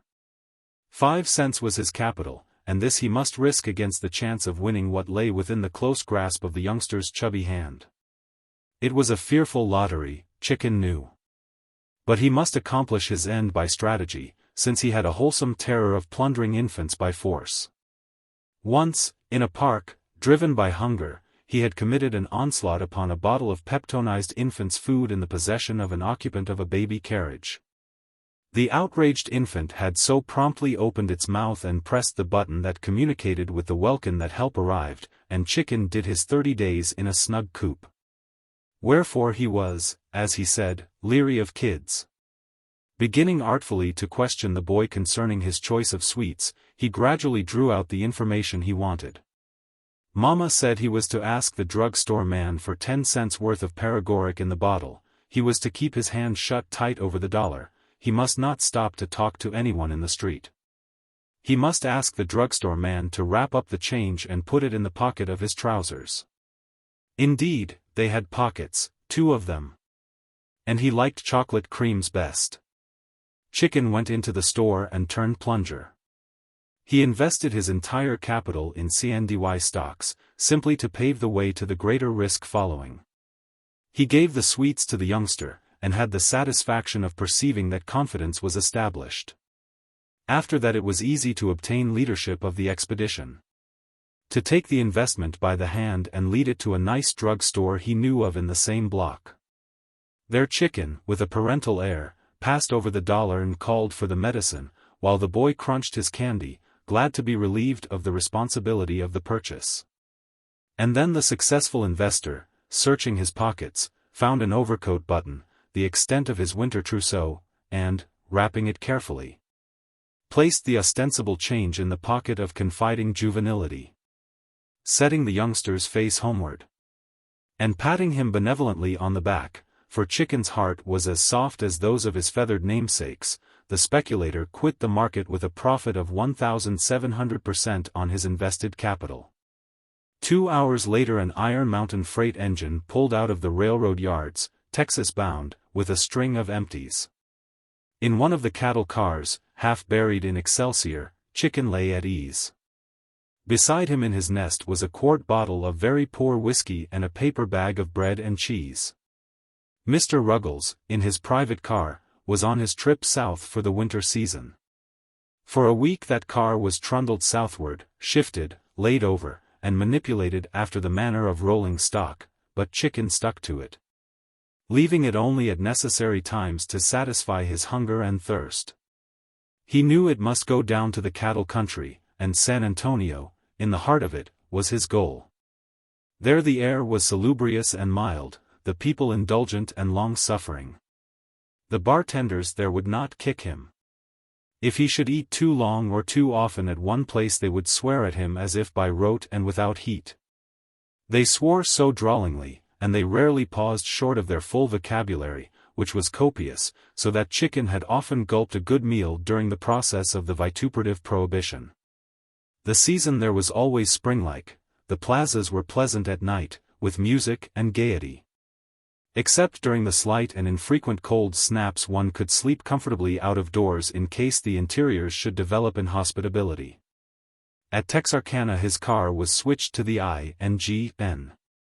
Then still southward it trailed until, at length, it crawled across the Colorado Bridge at Austin, and lined out, straight as an arrow, for the run to San Antonio. When the freight halted at that town Chicken was fast asleep. In 10 minutes the train was off again for Laredo, the end of the road. Those empty cattle cars were for distribution along the line at points from which the ranches shipped their stock.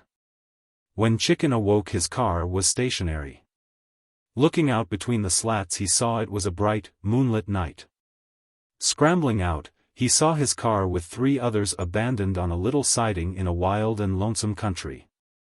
A cattle pen and chute stood on one side of the track. The railroad bisected a vast, dim ocean of prairie, in the midst of which Chicken, with his feudal rolling stock, was as completely stranded as was Robinson with his landlocked boat. A white post stood near the rails. Going up to it, Chicken read the letters at the top, SA 90. Laredo was nearly as far to the south. He was almost 100 miles from any town. Coyotes began to yelp in the mysterious sea around him. Chicken felt lonesome. He had lived in Boston without an education, in Chicago without nerve, in Philadelphia without a sleeping place, in New York without a pull, and in Pittsburgh sober. And yet he had never felt so lonely as now. Suddenly through the intense silence, he heard the whicker of a horse. The sound came from the side of the track toward the east, and Chicken began to explore timorously in that direction.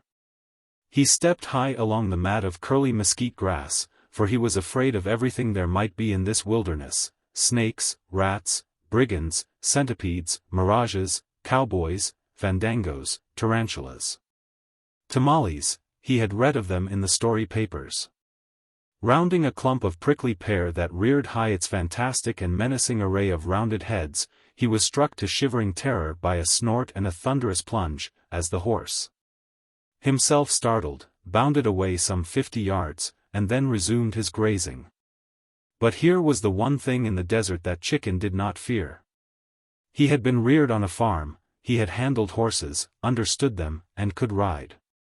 Approaching slowly and speaking soothingly, he followed the animal, which, after its first flight, seemed gentle enough, and secured the end of the 20-foot lariat that dragged after him in the grass. It required him but a few moments to contrive the rope into an ingenious nose bridle, after the style of the Mexican borsal.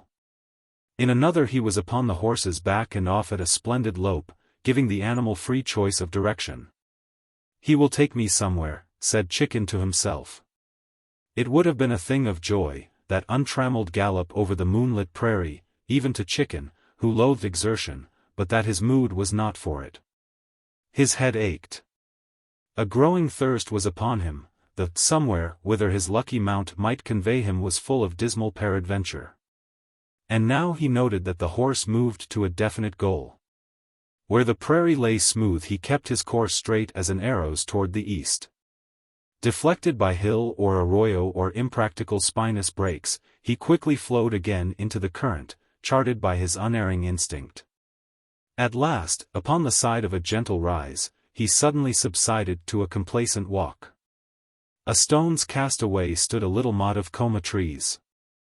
Beneath it a jackal such as the Mexicans erect, a one-room house of upright poles daubed with clay and roofed with grass or tule reeds. An experienced eye would have estimated the spot as the headquarters of a small sheep ranch. In the moonlight the ground in the nearby corral showed pulverized to a level smoothness by the hoofs of the sheep. Everywhere was carelessly distributed the paraphernalia of the place: ropes, bridles, saddles, sheep pelts, wool sacks, feed troughs, and camp litter. The barrel of drinking water stood in the end of the two-horse wagon near the door. The harness was piled, promiscuous, upon the wagon tongue, soaking up the dew. Chicken slipped to earth, and tied the horse to a tree. He hallooed again and again, but the house remained quiet. The door stood open, and he entered cautiously. The light was sufficient for him to see that no one was at home. The room was that of a bachelor ranchman who was content with the necessaries of life. Chicken rummaged intelligently until he found what he had hardly dared hope for, a small, brown jug that still contained something near a quart of his desire. Half an hour later, Chicken, now a gamecock of hostile aspect, emerged from the house with unsteady steps. He had drawn upon the absent ranchman's equipment to replace his own ragged attire. He wore a suit of coarse brown ducking, the coat being a sort of rakish bolero, jaunty to a degree. Boots he had donned, and spurs that whirred with every lurching step. Buckled around him was a belt full of cartridges with a big six-shooter in each of its two holsters. Prowling about, he found blankets, a saddle and bridle with which he caparisoned his steed. Again mounting, he rode swiftly away, singing a loud and tuneless song. Bud King's band of desperadoes, outlaws and horse and cattle thieves were in camp at a secluded spot on the bank of the Frio. Their depredations in the Rio Grande country, while no bolder than usual, had been advertised more extensively, and Captain Kinney's company of rangers had been ordered down to look after them. Consequently, Bud King, who was a wise general, instead of cutting out a hot trail for the upholders of the law, as his men wished to do, retired for the time to the prickly fastnesses of the Frio Valley. Though the move was a prudent one, and not incompatible with Bud's well-known courage, it raised dissension among the members of the band. In fact, while they thus lay ingloriously perdu in the brush, the question of Bud King's fitness for the leadership was argued, with closed doors, as it were, by his followers. Never before had Bud's skill or efficiency been brought to criticism, but his glory was waning, and such is glory's fate, in the light of a newer star. The sentiment of the band was crystallizing into the opinion that Black Eagle could lead them with more luster, profit, and distinction. This Black Eagle, subtitled the Terror of the Border, had been a member of the gang about 3 months. One night while they were in camp on the San Miguel waterhole, a solitary horseman on the regulation fiery steed dashed in among them. The newcomer was of a portentous and devastating aspect. A beak-like nose with a predatory curve projected above a mass of bristling, blue-black whiskers. His eye was cavernous and fierce. He was spurred, sombreroed, booted, garnished with revolvers, abundantly drunk, and very much unafraid. Few people in the country drained by the Rio Bravo would have cared thus to invade alone the camp of Bud King. But this fell bird swooped fearlessly upon them and demanded to be fed. Hospitality in the prairie country is not limited. Even if your enemy pass your way, you must feed him before you shoot him. You must empty your larder into him before you empty your lead. So the stranger of undeclared intentions was set down to a mighty feast. A talkative bird he was, full of most marvelous loud tales and exploits, and speaking a language at times obscure but never colorless. He was a new sensation to Bud King's men, who rarely encountered new types. They hung, delighted, upon his vainglorious boasting, the spicy strangeness of his lingo, his contemptuous familiarity with life, the world, and remote places, and the extravagant frankness with which he conveyed his sentiments. To their guest the band of outlaws seemed to be nothing more than a congregation of country bumpkins whom he was stringing for grub, just as he would have told his stories at the back door of a farmhouse to wheedle a meal. And, indeed, his ignorance was not without excuse, for the bad man of the Southwest does not run to extremes. Those brigands might justly have been taken for a little party of peaceable rustics assembled for a fish fry or pecan gathering. Gentle of manner, slouching of gait, soft-voiced, unpicturesquely clothed, not one of them presented to the eye any witness of the desperate records they had earned. For 2 days the glittering stranger within the camp was feasted. Then, by common consent, he was invited to become a member of the band. He consented, presenting for enrollment the prodigious name of Captain Montresor. This name was immediately overruled by the band, and Piggy substituted as a complement to the awful and insatiate appetite of its owner. Thus did the Texas border receive the most spectacular brigand that ever rode its chaparral. For the next 3 months Bud King conducted business as usual, escaping encounters with law officers and being content with reasonable profits. The band ran off some very good companies of horses from the ranges, and a few bunches of fine cattle which they got safely across the Rio Grande and disposed of to fair advantage. Often the band would ride into the little villages and Mexican settlements, terrorizing the inhabitants and plundering for the provisions and ammunition they needed. It was during these bloodless raids that Piggy's ferocious aspect and frightful voice gained him a renown more widespread and glorious than those other gentle-voiced and sad-faced desperadoes could have acquired in a lifetime. The Mexicans, most apt in nomenclature, first called him the Black Eagle, and used to frighten the babes by threatening them with tales of the dreadful robber who carried off little children in his great beak.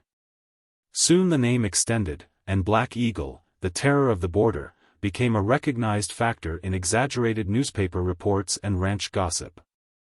The country from the Nueces to the Rio Grande was a wild but fertile stretch, given over to the sheep and cattle ranches. Range was free, the inhabitants were few. The law was mainly a letter, and the pirates met with little opposition until the flaunting and garish Piggy gave the band undue advertisement. Then Kinney's Ranger Company headed for those precincts, and Bud King knew that it meant grim and sudden war or else temporary retirement. Regarding the risk to be unnecessary, he drew off his band to an almost inaccessible spot on the bank of the Frio. Wherefore, as has been said, dissatisfaction arose among the members, and impeachment proceedings against Bud were premeditated, with Black Eagle in high favor for the succession. Bud King was not unaware of the sentiment, and he called aside Cactus Taylor, his trusted lieutenant, to discuss it. "If the boys," said Bud, "ain't satisfied with me, I'm willing to step out. They're buckin' against my way of handlin' 'em. And specially because I concludes to hit the brush while Sam Kinney is ridin' the line. I saves 'em from bein' shot or sent up on a state contract, and they up and says I'm no good." "It ain't so much that," explained Cactus, "as it is they're plumb locoed about Piggy.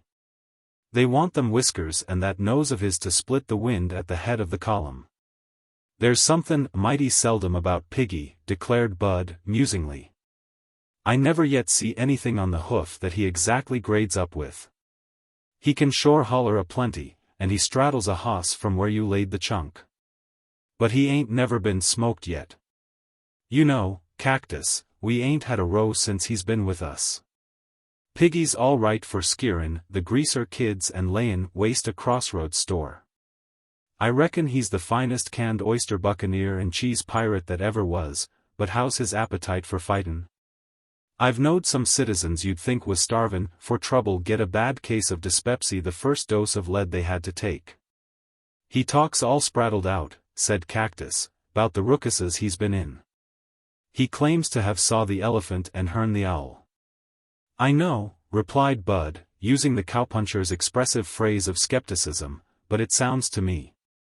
This conversation was held one night in camp while the other members of the band, 8 in number, were sprawling around the fire, lingering over their supper. When Bud and Cactus ceased talking, they heard Piggy's formidable voice holding forth to the others as usual while he was engaged in checking, though never satisfying, his ravening appetite. "What's the use," he was saying, "of chasin' little red cowses and hosses round for thousands of miles? Deer ain't nuttin' in it. Gallopin' tear off dese bushes and briars, and gettin' a tearst dat a brewery couldn't put out, and missin' meals. Say, you know what I'd do if I was main finger of dis bunch? I'd stick up a train. I'd blow de express car and make hard dollars where you guys get wind. Yous makes me tired. Dis sook cow kind of cheap sport gives me a pain." Later on, a deputation waited on Bud. They stood on one leg, chewed mesquite twigs and circumlocuted, for they hated to hurt his feelings. Bud foresaw their business, and made it easy for them. Bigger risks and larger profits was what they wanted. The suggestion of Piggy's about holding up a train had fired their imagination and increased their admiration for the dash and boldness of the instigator. They were such simple, artless, and custom-bound bushrangers that they had never before thought of extending their habits beyond the running off of livestock and the shooting of such of their acquaintances as ventured to interfere. Bud acted on the level, agreeing to take a subordinate place in the gang until Black Eagle should have been given a trial as leader. After a great deal of consultation, studying of timetables, and discussion of the country's topography, the time and place for carrying out their new enterprise was decided upon. At that time there was a feedstuff famine in Mexico and a cattle famine in certain parts of the United States, and there was a brisk international trade. Much money was being shipped along the railroads that connected the two republics. It was agreed that the most promising place for the contemplated robbery was at Espina, a little station on the I-N-G-N, about 40 miles north of Laredo. The train stopped there 1 minute, the country around was wild and unsettled, the station consisted of but one house in which the agent lived. Black Eagle's band set out, riding by night. Arriving in the vicinity of Espina, they rested their horses all day in a thicket a few miles distant. The train was due at Espina at 10:30 p.m. They could rob the train and be well over the Mexican border with their booty by daylight the next morning. To do Black Eagle justice, he exhibited no signs of flinching from the responsible honors that had been conferred upon him. He assigned his men to their respective posts with discretion, and coached them carefully as to their duties. On each side of the track 4 of the band were to lie concealed in the chaparral. Gotchier Rogers was to stick up the station agent. Bronco Charlie was to remain with the horses, holding them in readiness. At a spot where it was calculated the engine would be when the train stopped, Bud King was to lie hidden on one side, and Black Eagle himself on the other. The two would get the drop on the engineer and fireman, force them to descend and proceed to the rear. Then the express car would be looted, and the escape made. No one was to move until Black Eagle gave the signal by firing his revolver. The plan was perfect. At 10 minutes to train time every man was at his post, effectually concealed by the thick chaparral that grew almost to the rails. The night was dark and lowering, with a fine drizzle falling from the flying Gulf clouds. Black Eagle crouched behind a bush within 5 yards of the track. 2 6-shooters were belted around him. Occasionally he drew a large black bottle from his pocket and raised it to his mouth. A star appeared far down the track which soon waxed into the headlight of the approaching train. It came on with an increasing roar, the engine bore down upon the ambushing desperadoes with a glare and a shriek like some avenging monster come to deliver them to justice. Black Eagle flattened himself upon the ground. The engine, contrary to their calculations, instead of stopping between him and Bud King's place of concealment, passed fully 40 yards farther before it came to a stand. The bandit leader rose to his feet and peered through the bush. His men all lay quiet, awaiting the signal. Immediately opposite Black Eagle was a thing that drew his attention. Instead of being a regular passenger train, it was a mixed one. Before him stood a box car, the door of which, by some means, had been left slightly open. Black Eagle went up to it and pushed the door farther open. An odor came forth, a damp, rancid, familiar, musty, intoxicating, beloved odor stirring strongly at old memories of happy days and travels. Black Eagle sniffed at the witching smell as the returned wanderer smells of the rose that twines his boyhood's cottage home.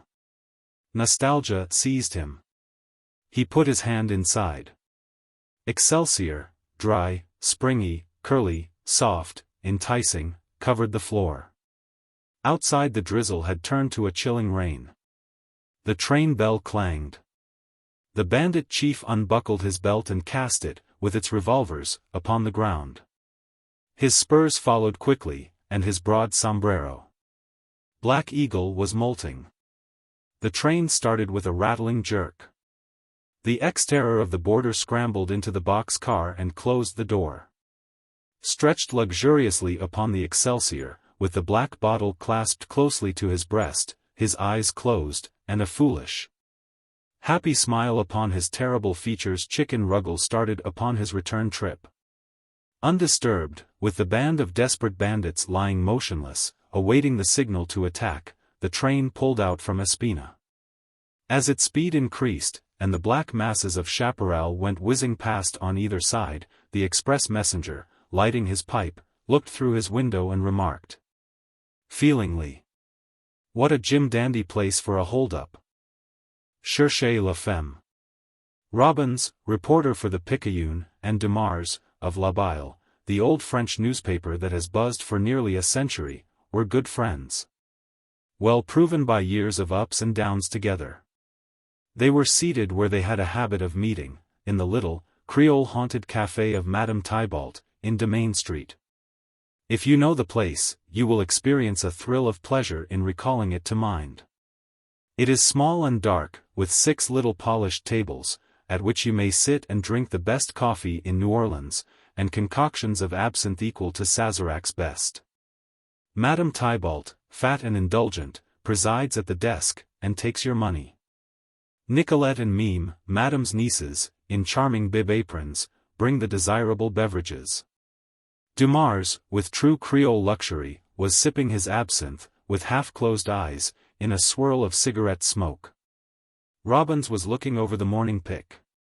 Detecting, as young reporters will, the gross blunders in the makeup, and the envious blue penciling his own stuff had received.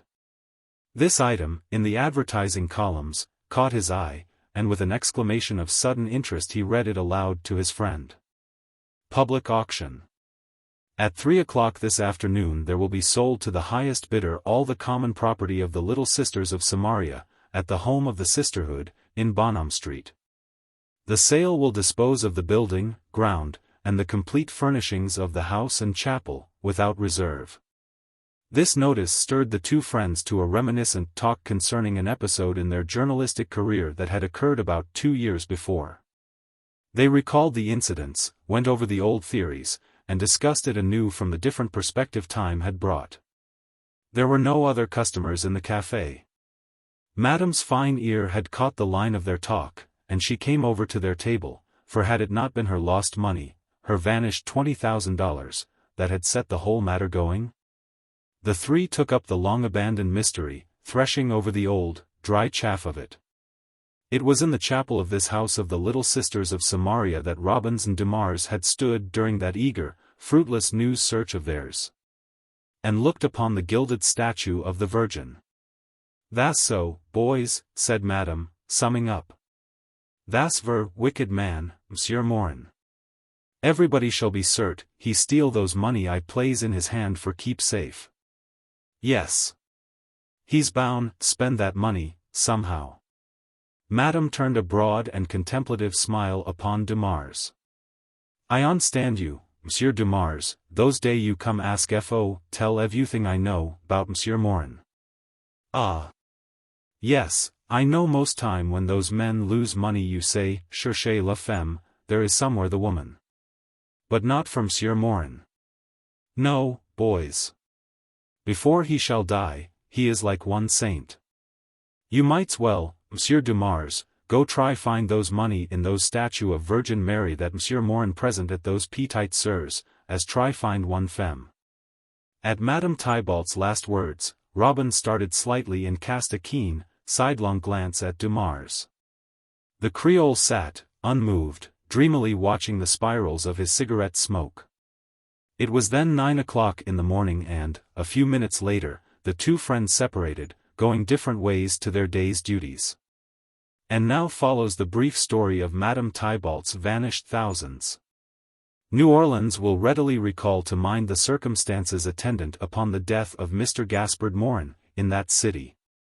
Mr. Morin was an artistic goldsmith and jeweler in the old French Quarter, and a man held in the highest esteem. He belonged to one of the oldest French families, and was of some distinction as an antiquary and historian. He was a bachelor, about 50 years of age. He lived in quiet comfort, at one of those rare old hostelries in Royal Street. He was found in his rooms, one morning, dead from unknown causes. When his affairs came to be looked into, it was found that he was practically insolvent. His stock of goods and personal property barely, but nearly enough to free him from censure, covering his liabilities. Following came the disclosure that he had been entrusted with the sum of $20,000 by a former upper servant in the Morin family, one Madame Tybalt, which she had received as a legacy from relatives in France. The most searching scrutiny by friends and the legal authorities failed to reveal the disposition of the money. It had vanished, and left no trace. Some weeks before his death, Mr. Morin had drawn the entire amount, in gold coin, from the bank where it had been placed while he looked about, he told Madame Tybalt, for a safe investment. Therefore, Mr. Morin's memory seemed doomed to bear the cloud of dishonesty, while Madame was, of course, disconsolate. Then it was that Robbins and Dumars, representing their respective journals, began one of those pertinacious private investigations which, of late years, the press has adopted as a means to glory and the satisfaction of public curiosity. Cherchez La Femme, said Dumars. That's the ticket, agreed Robbins. All roads lead to the eternal feminine. We will find the woman. They exhausted the knowledge of the staff of Mr. Morin's hotel, from the bellboy down to the proprietor. They gently, but inflexibly, pumped the family of the deceased as far as his cousins twice removed. They artfully sounded the employees of the late jeweler, and dogged his customers for information concerning his habits. Like bloodhounds they traced every step of the supposed defaulter, as nearly as might be, for years along the limited and monotonous paths he had trodden. At the end of their labors, Mr. Morin stood, an immaculate man. Not one weakness that might be served up as a criminal tendency, not one deviation from the path of rectitude, not even a hint of a predilection for the opposite sex, was found to be placed in his debit. His life had been as regular and austere as a monk's, his habits, simple and unconcealed. Generous, charitable, and a model in propriety, was the verdict of all who knew him. What, now? Asked Robbins, fingering his empty notebook. Cherchez La Femme, said Dumars, lighting a cigarette. Try Lady Bellairs. This piece of femininity was the racetrack favorite of the season. Being feminine, she was erratic in her gaits, and there were a few heavy losers about town who had believed she could be true. The reporters applied for information. Mr. Morin? Certainly not. He was never even a spectator at the races. Not that kind of a man. Surprised the gentleman should ask. Shall we throw it up, suggested Robbins, and let the puzzle department have a try? Cherchez La Femme, hummed Dumars, reaching for a match. Try the Little Sisters of What Do You Call Em? It had developed, during the investigation, that Mr. Morin had held this benevolent order in particular favor. He had contributed liberally toward its support and had chosen its chapel as his favorite place of private worship. It was said that he went there daily to make his devotions at the altar. Indeed, toward the last of his life his whole mind seemed to have fixed itself upon religious matters, perhaps to the detriment of his worldly affairs. Thither went Robbins and Dumars, and were admitted through the narrow doorway in the blank stone wall that frowned upon Bonham Street. An old woman was sweeping the chapel. She told them that Sister Felicite, the head of the order, was then at prayer at the altar in the alcove. In a few moments she would emerge. Heavy, black curtains screened the alcove. They waited. Soon the curtains were disturbed, and Sister Felicite came forth. She was tall, tragic, bony, and plain-featured, dressed in the black gown and severe bonnet of the sisterhood. Robbins, a good rough-and-tumble reporter, but lacking the delicate touch, began to speak. They represented the press. The lady had, no doubt, heard of the Morin affair. It was necessary, in justice to that gentleman's memory, to probe the mystery of the lost money. It was known that he had come often to this chapel. Any information, now, concerning Mr. Morin's habits, tastes, the friends he had, and so on, would be of value in doing him posthumous justice. Sister Felicite had heard. Whatever she knew would be willingly told, but it was very little. Monsieur Morin had been a good friend to the order, sometimes contributing as much as $100. The sisterhood was an independent one, depending entirely upon private contributions for the means to carry on its charitable work. Mr. Morin had presented the chapel with silver candlesticks and an altar cloth. He came every day to worship in the chapel, sometimes remaining for an hour. He was a devout Catholic, consecrated to holiness. Yes, and also in the alcove was a statue of the Virgin that he had himself modeled, cast, and presented to the order. Oh, it was cruel to cast a doubt upon so good a man. Robbins was also profoundly grieved at the imputation. But, until it was found what Mr. Morin had done with Madame Tybalt's money, he feared the tongue of slander would not be stilled. Sometimes, in fact, very often, in affairs of the kind there was, as the saying goes, a lady in the case. In absolute confidence, now, if, perhaps. Sister Felicite's large eyes regarded him solemnly. There was one woman, she said, slowly, to whom he bowed, to whom he gave his heart. Robbins fumbled rapturously for his pencil. Behold the woman, said Sister Felicite, suddenly, in deep tones. She reached a long arm and swept aside the curtain of the alcove. In there was a shrine, lit to a glow of soft color by the light pouring through a stained-glass window. Within a deep niche in the bare stone wall stood an image of the Virgin Mary, the color of pure gold. Dumars, a conventional Catholic, succumbed to the dramatic in the act. He bowed his head for an instant and made the sign of the cross. The somewhat abashed Robbins, murmuring an indistinct apology, backed awkwardly away. Sister Felicite drew back the curtain, and the reporters departed. On the narrow stone sidewalk of Bonham Street, Robbins turned to Dumars, with unworthy sarcasm. Well, what next? Cherchez La Femme? Absinthe, said Dumars. With the history of the missing money thus partially related, some conjecture may be formed of the sudden idea that Madame Tybalt's words seemed to have suggested to Robbins's brain. Was it so wild a surmise, that the religious fanatic had offered up his wealth, or, rather, Madame Tybalt's, in the shape of a material symbol of his consuming devotion? Stranger things have been done in the name of worship. Was it not possible that the lost thousands were molded into that lustrous image? That the goldsmith had formed it of the pure and precious metal, and set it there, through some hope of a perhaps disordered brain to propitiate the saints and pave the way to his own selfish glory? That afternoon, at 3:05, Robbins entered the chapel door of the Little Sisters of Samaria. He saw, in the dim light, a crowd of perhaps 100 people gathered to attend the sale.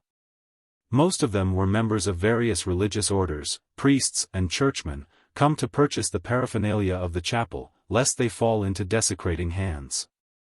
Others were businessmen and agents come to bid upon the realty. A clerical-looking brother had volunteered to wield the hammer, bringing to the office of auctioneer the anomaly of choice diction and dignity of manner. A few of the minor articles were sold, and then 2 assistants brought forward the image of the Virgin. Robin started the bidding at $10. A stout man, in an ecclesiastical garb, went to 15. A voice from another part of the crowd raised to 20. The 3 bid alternately, raising by bids of 5, until the offer was $50. Then the stout man dropped out, and Robin's, as a sort of coup de main, went to 100. 150, said the other voice. 200, bid Robins, boldly.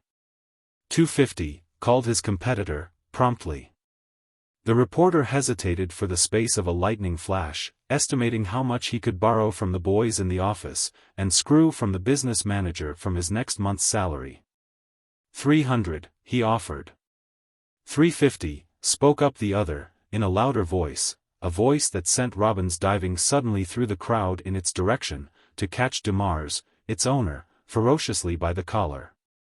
"You unconverted idiot," hissed Robins, close to his ear, "pool." "Agreed," said Dumars, coolly.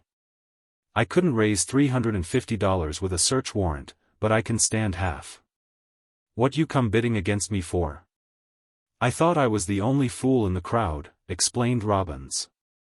No one else bidding, the statue was knocked down to the syndicate at their last offer. Dumars remained with the prize, while Robins hurried forth to wring from the resources and credit of both the price. He soon returned with the money, and the 2 musketeers loaded their precious package into a carriage and drove with it to Dumars's room, in Old Chartres Street, nearby.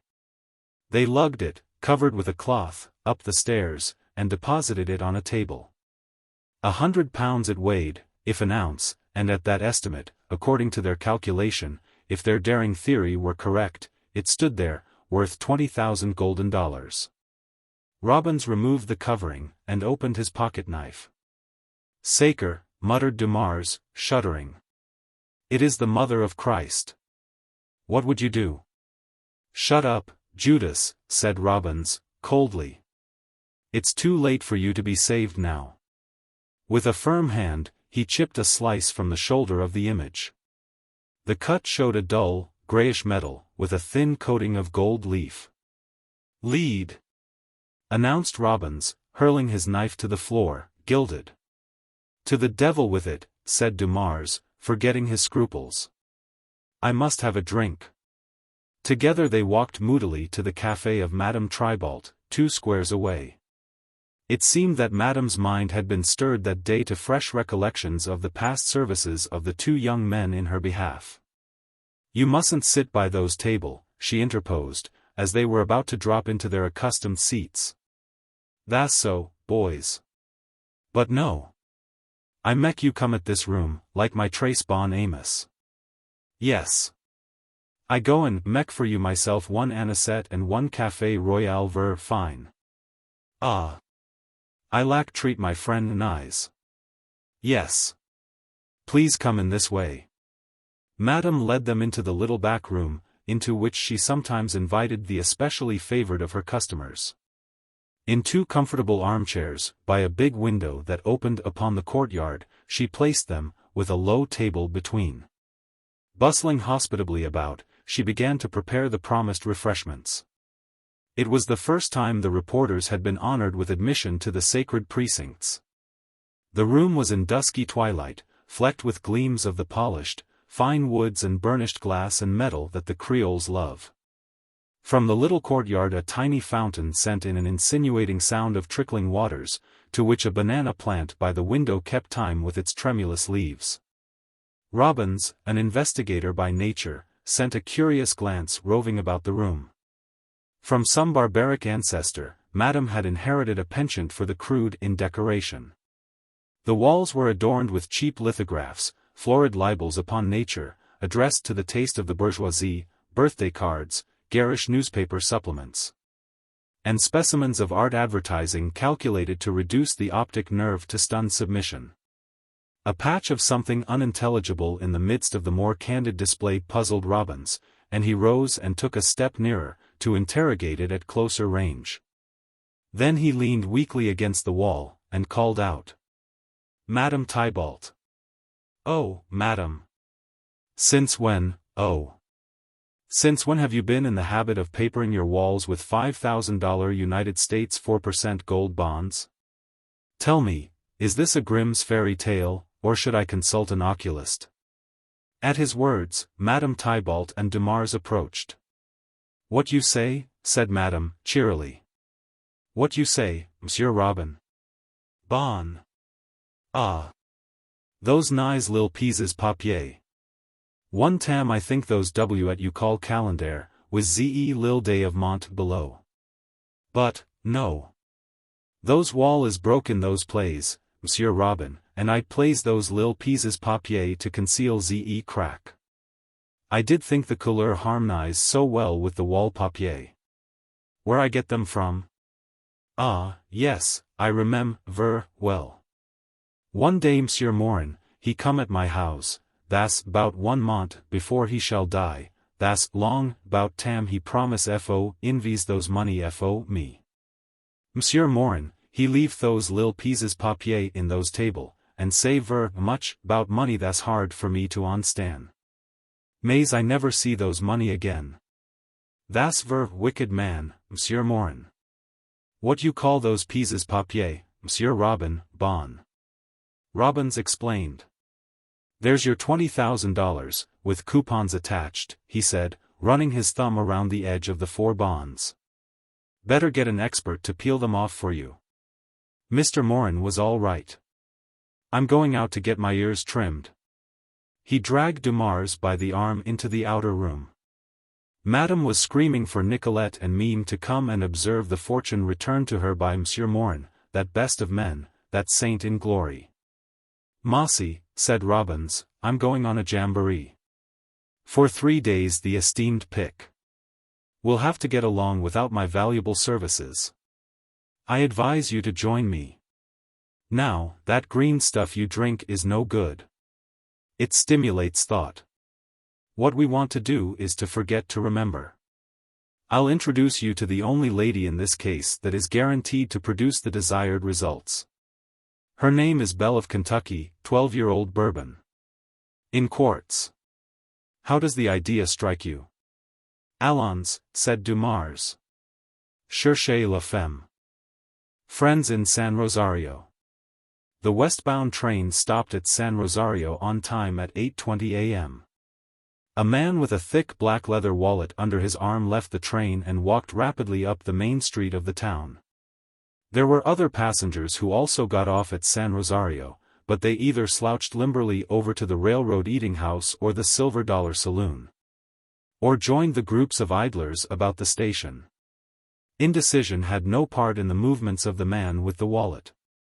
He was short in stature, but strongly built, with very light, closely trimmed hair, smooth, determined face, and aggressive, gold-rimmed nose glasses. He was well dressed in the prevailing Eastern style. His air denoted a quiet but conscious reserve force, if not actual authority. After walking a distance of 3 squares he came to the center of the town's business area. Here another street of importance crossed the main one, forming the hub of San Rosario's life and commerce. Upon one corner stood the post office. Upon another Rubinsky's clothing emporium. The other 2 diagonally opposing corners were occupied by the town's 2 banks, the First National and the Stockman's National. Into the First National Bank of San Rosario the newcomer walked, never slowing his brisk step until he stood at the cashier's window. The bank opened for business at 9, and the working force was already assembled, each member preparing his department for the day's business. The cashier was examining the mail when he noticed the stranger standing at his window. "Bank doesn't open till 9, he remarked curtly, but without feeling. He had had to make that statement so often to early birds since San Rosario adopted city banking hours. "I am well aware of that," said the other man, in cool, brittle tones.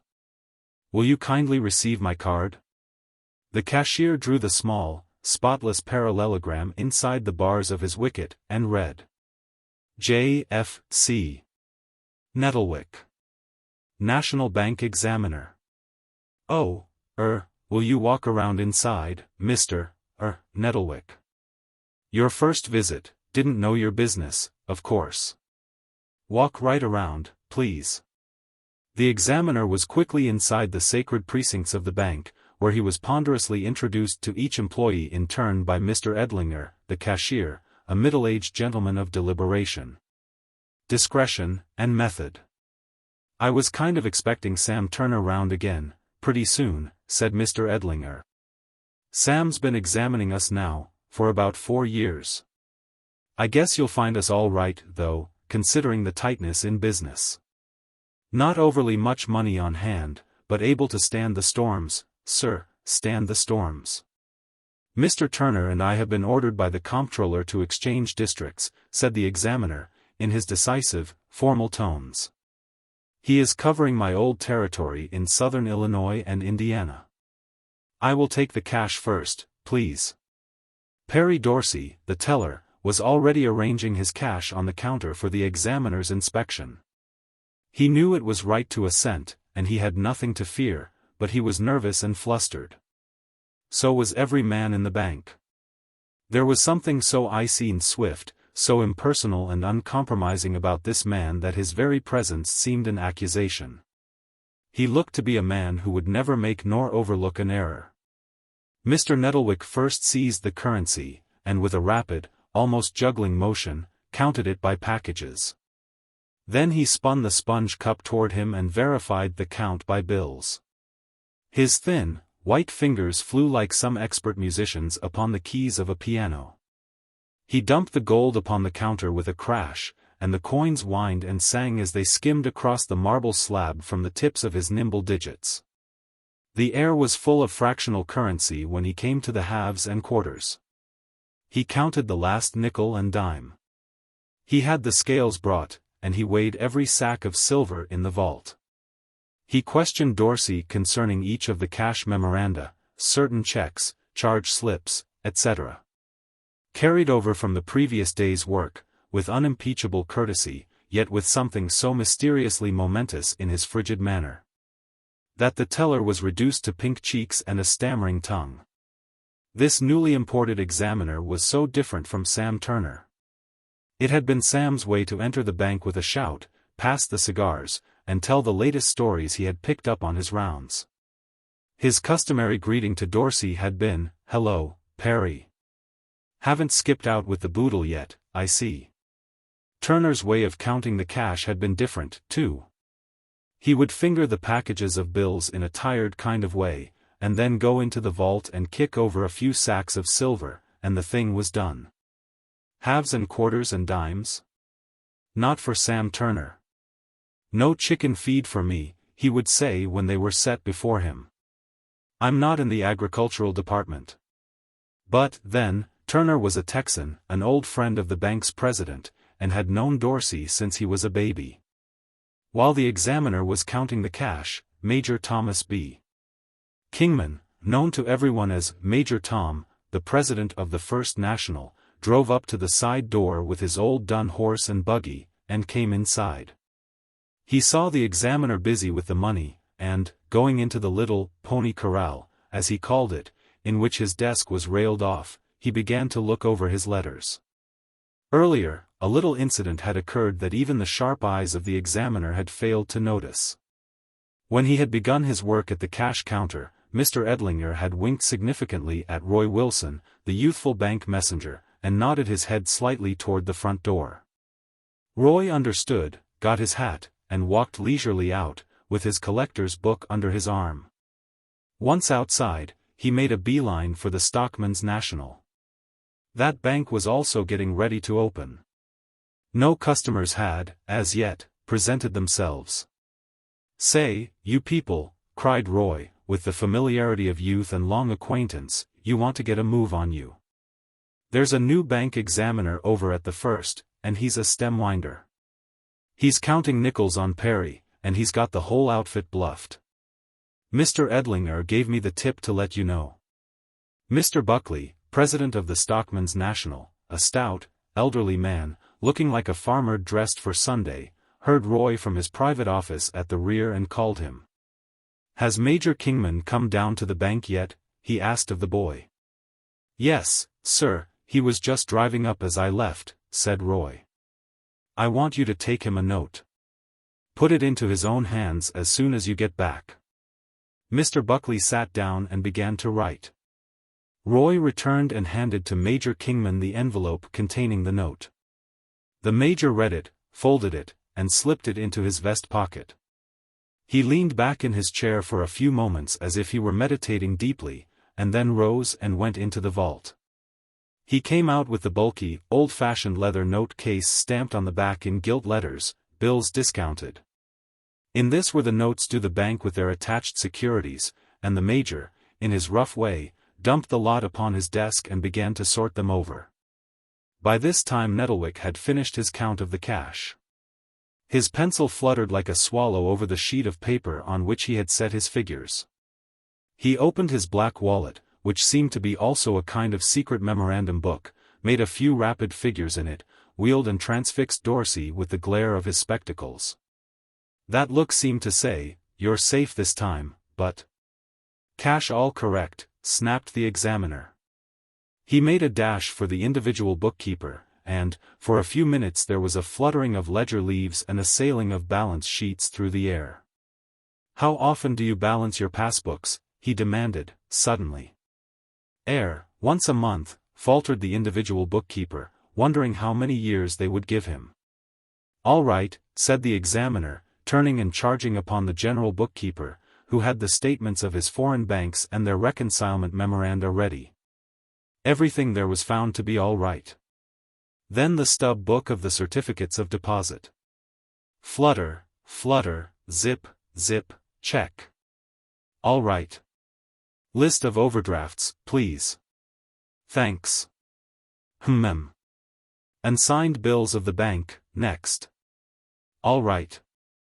Then came the cashier's turn, and easygoing Mr. Edlinger rubbed his nose and polished his glasses nervously under the quick fire of questions concerning the circulation, undivided profits, bank real estate, and stock ownership. Presently Nettlewick was aware of a big man towering above him at his elbow, a man 60 years of age, rugged and hale, with a rough, grizzled beard, a mass of gray hair, and a pair of penetrating blue eyes that confronted the formidable glasses of the examiner without a flicker.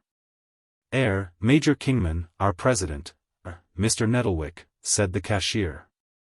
Two men of very different types shook hands. One was a finished product of the world of straight lines, conventional methods, and formal affairs. The other was something freer, wider, and nearer to nature. Tom Kingman had not been cut to any pattern. He had been mule driver, cowboy, ranger, soldier, sheriff, prospector, and cattleman. Now, when he was bank president, his old comrades from the prairies, of the saddle, tent, and trail found no change in him. He had made his fortune when Texas cattle were at the high tide of value, and had organized the First National Bank of San Rosario. In spite of his largeness of heart and sometimes unwise generosity toward his old friends, the bank had prospered, for Major Tom Kingman knew men as well as he knew cattle. Of late years the cattle business had known a depression, and the Major's bank was one of the few whose losses had not been great. "And now," said the examiner, briskly, pulling out his watch, "the last thing is the loans. We will take them up now, if you please." He had gone through the First National at almost record-breaking speed, but thoroughly, as he did everything. The running order of the bank was smooth and clean, and that had facilitated his work. There was but one other bank in the town. He received from the government a fee of $25 for each bank that he examined. He should be able to go over those loans and discounts in half an hour. If so, he could examine the other bank immediately afterward, and catch the 11:45, the only other train that day in the direction he was working. Otherwise, he would have to spend the night and Sunday in this uninteresting western town. That was why Mr. Nettlewick was rushing matters. "Come with me, sir," said Major Kingman, in his deep voice, that united the southern drawl with the rhythmic twang of the west, "we will go over them together. Nobody in the bank knows those notes as I do. Some of them are a little wobbly on their legs, and some are mavericks without extra many brands on their backs, but they'll most all pay out at the roundup." The two sat down at the president's desk. First, the examiner went through the notes at lightning speed, and added up their total, finding it to agree with the amount of loans carried on the book of daily balances. Next, he took up the larger loans, inquiring scrupulously into the condition of their endorsers or securities. The new examiner's mind seemed to course and turn and make unexpected dashes hither and thither like a bloodhound seeking a trail. Finally he pushed aside all the notes except a few, which he arranged in a neat pile before him, and began a dry, formal little speech. "I find, sir, the condition of your bank to be very good, considering the poor crops and the depression in the cattle interests of your state. The clerical work seems to be done accurately and punctually. Your past due paper is moderate in amount, and promises only a small loss. I would recommend the calling in of your large loans, and the making of only 60 and 90-day or call loans until general business revives. And now, there is one thing more, and I will have finished with the bank. Here are 6 notes aggregating something like $40,000. They are secured, according to their faces, by various stocks, bonds, shares, etc. to the value of $70,000. Those securities are missing from the notes to which they should be attached. I suppose you have them in the safe or vault. You will permit me to examine them." Major Tom's light blue eyes turned unflinchingly toward the examiner. "No, sir," he said, in a low but steady tone, "those securities are neither in the safe nor in the vault. I have taken them. You may hold me personally responsible for their absence." Nettlewick felt a slight thrill. He had not expected this. He had struck a momentous trail when the hunt was drawing to a close. "Ah," said the examiner. He waited a moment, and then continued, "May I ask you to explain more definitely?" "The securities were taken by me," repeated the major. "It was not for my own use, but to save an old friend in trouble. Come in here, sir, and we'll talk it over." He led the examiner into the bank's private office at the rear, and closed the door. There was a desk, and a table, and half a dozen leather-covered chairs. On the wall was the mounted head of a Texas steer with horns 5 feet from tip to tip. Opposite hung the major's old cavalry saber that he had carried at Shiloh and Fort Pillow. Placing a chair for Nettlewick, the major seated himself by the window, from which he could see the post office and the carved limestone front of the Stockman's National. He did not speak at once, and Nettlewick felt, perhaps, that the ice could be broken by something so near its own temperature as the voice of official warning. "Your statement," he began, "since you have failed to modify it, amounts, as you must know, to a very serious thing. You are aware, also, of what my duty must compel me to do. I shall have to go before the United States Commissioner and make—" I know," said Major Tom, with a wave of his hand. "You don't suppose I'd run a bank without being posted on national banking laws and the revised statutes? Do your duty. I'm not asking any favors. But, I spoke of my friend. I did want you to hear me tell you about Bob." Nettlewick settled himself in his chair. There would be no leaving San Rosario for him that day. He would have to telegraph to the comptroller of the currency, he would have to swear out a warrant before the United States Commissioner for the arrest of Major Kingman. Perhaps he would be ordered to close the bank on account of the loss of the securities. It was not the first crime the examiner had unearthed. Once or twice the terrible upheaval of human emotions that his investigations had loosed had almost caused a ripple in his official calm. He had seen bank men kneel and plead and cry like women for a chance, an hour's time, the overlooking of a single error. One cashier had shot himself at his desk before him. None of them had taken it with the dignity and coolness of this stern old Westerner. Nettlewick felt that he owed it to him at least to listen if he wished to talk. With his elbow on the arm of his chair, and his square chin resting upon the fingers of his right hand. The bank examiner waited to hear the confession of the president of the First National Bank of San Rosario. "When a man's your friend," began Major Tom, somewhat didactically, "for 40 years, and tried by water, fire, earth, and cyclones, when you can do him a little favor you feel like doing it. Embezzle for him $70,000 worth of securities," thought the examiner. "We were cowboys together, Bob and I," continued the major, speaking slowly, and deliberately, and musingly, as if his thoughts were rather with the past than the critical present. "And we prospected together for gold and silver over Arizona, New Mexico, and a good part of California. We were both in the War of '61, but in different commands. We've fought Indians and horse thieves side by side. We've starved for weeks in a cabin in the Arizona mountains, buried 20 feet deep in snow. We've ridden herd together when the wind blew so hard the lightning couldn't strike. Well, Bob and I have been through some rough spells since the first time we met in the branding camp of the old Anchor Bar Ranch. And during that time we found it necessary more than once to help each other out of tight places.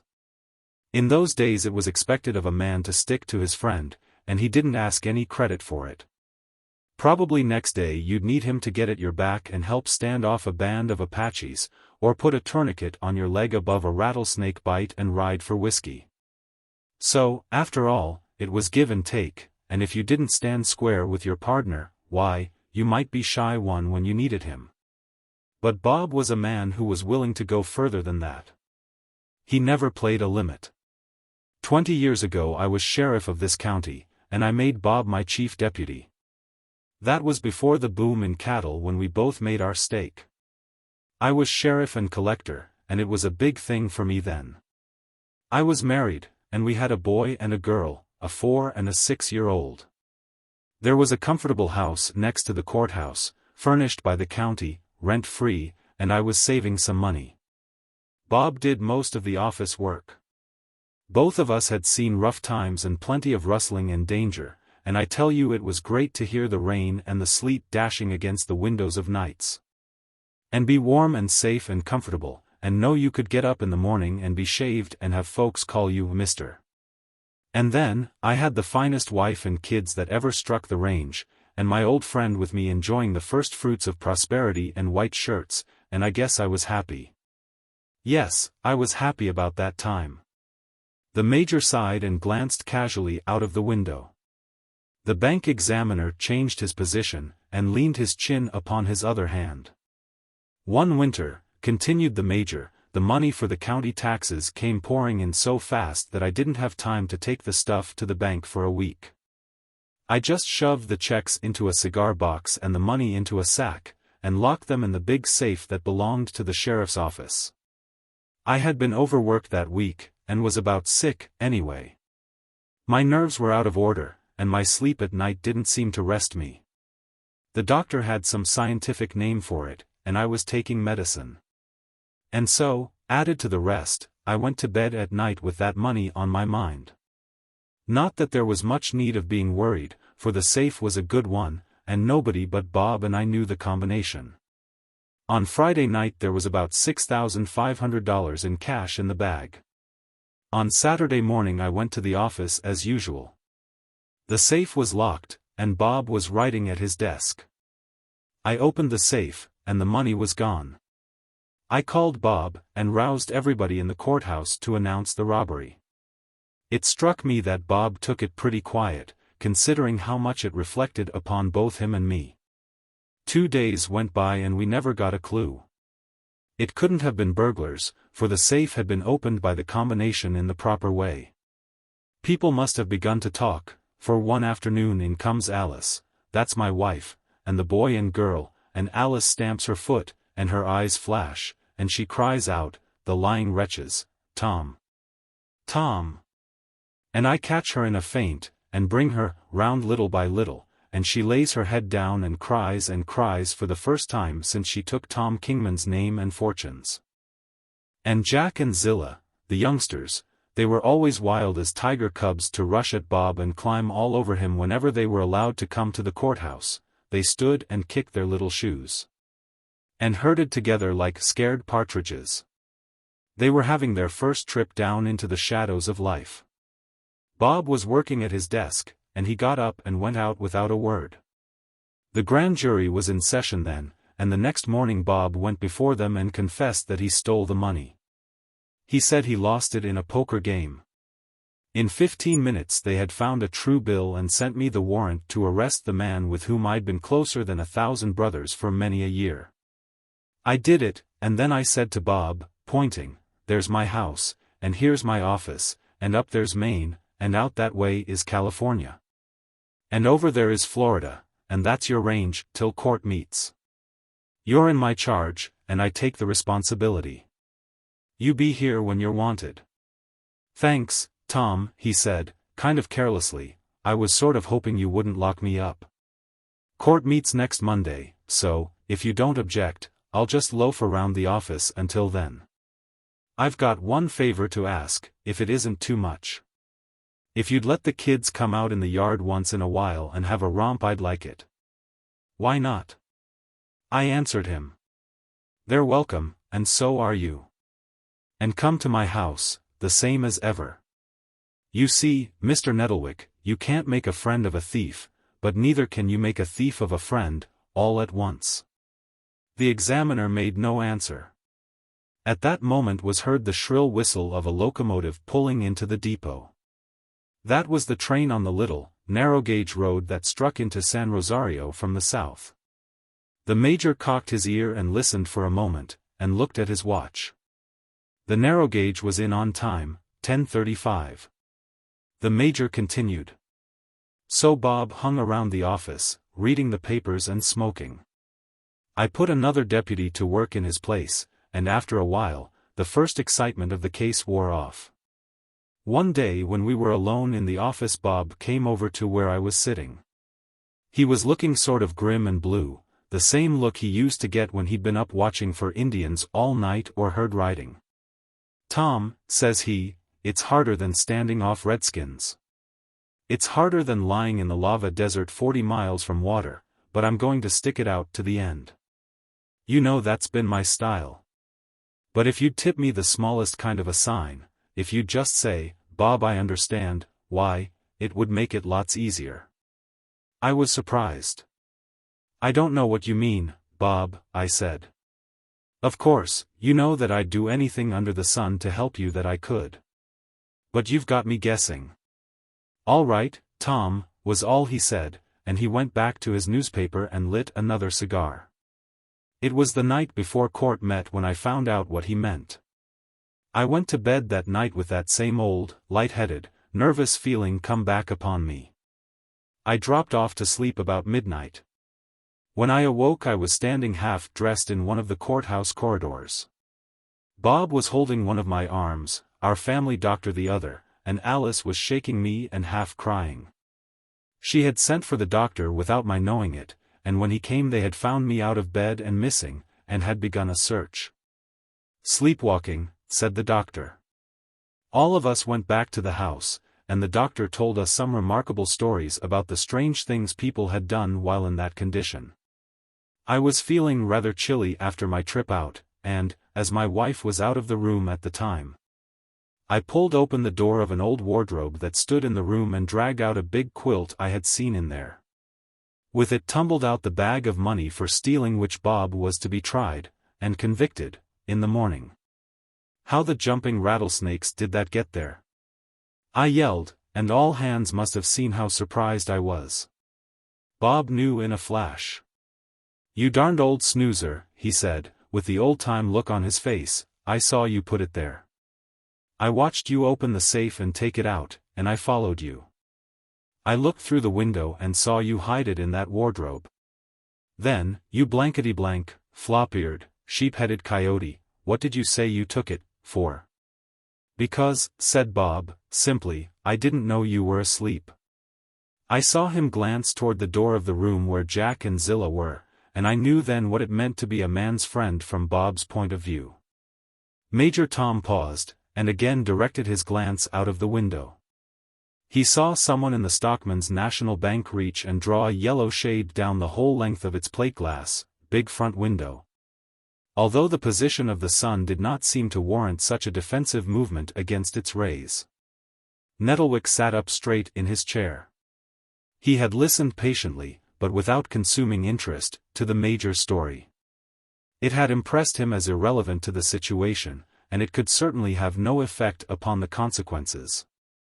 Those Western people, he thought, had an exaggerated sentimentality. They were not businesslike. They needed to be protected from their friends. Evidently the Major had concluded. And what he had said amounted to nothing.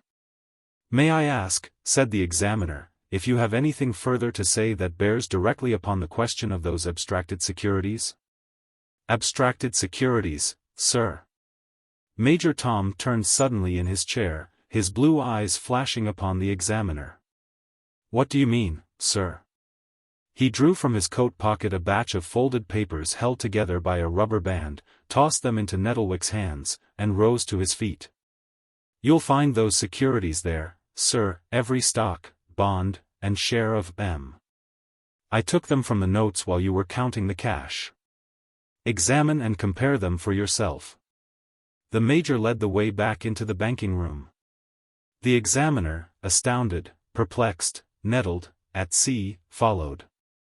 He felt that he had been made the victim of something that was not exactly a hoax, but that left him in the shoes of one who had been played upon, used, and then discarded. Without even an inkling of the game. Perhaps, also, his official position had been irreverently juggled with. But there was nothing he could take hold of. An official report of the matter would be an absurdity. And, somehow, he felt that he would never know anything more about the matter than he did then.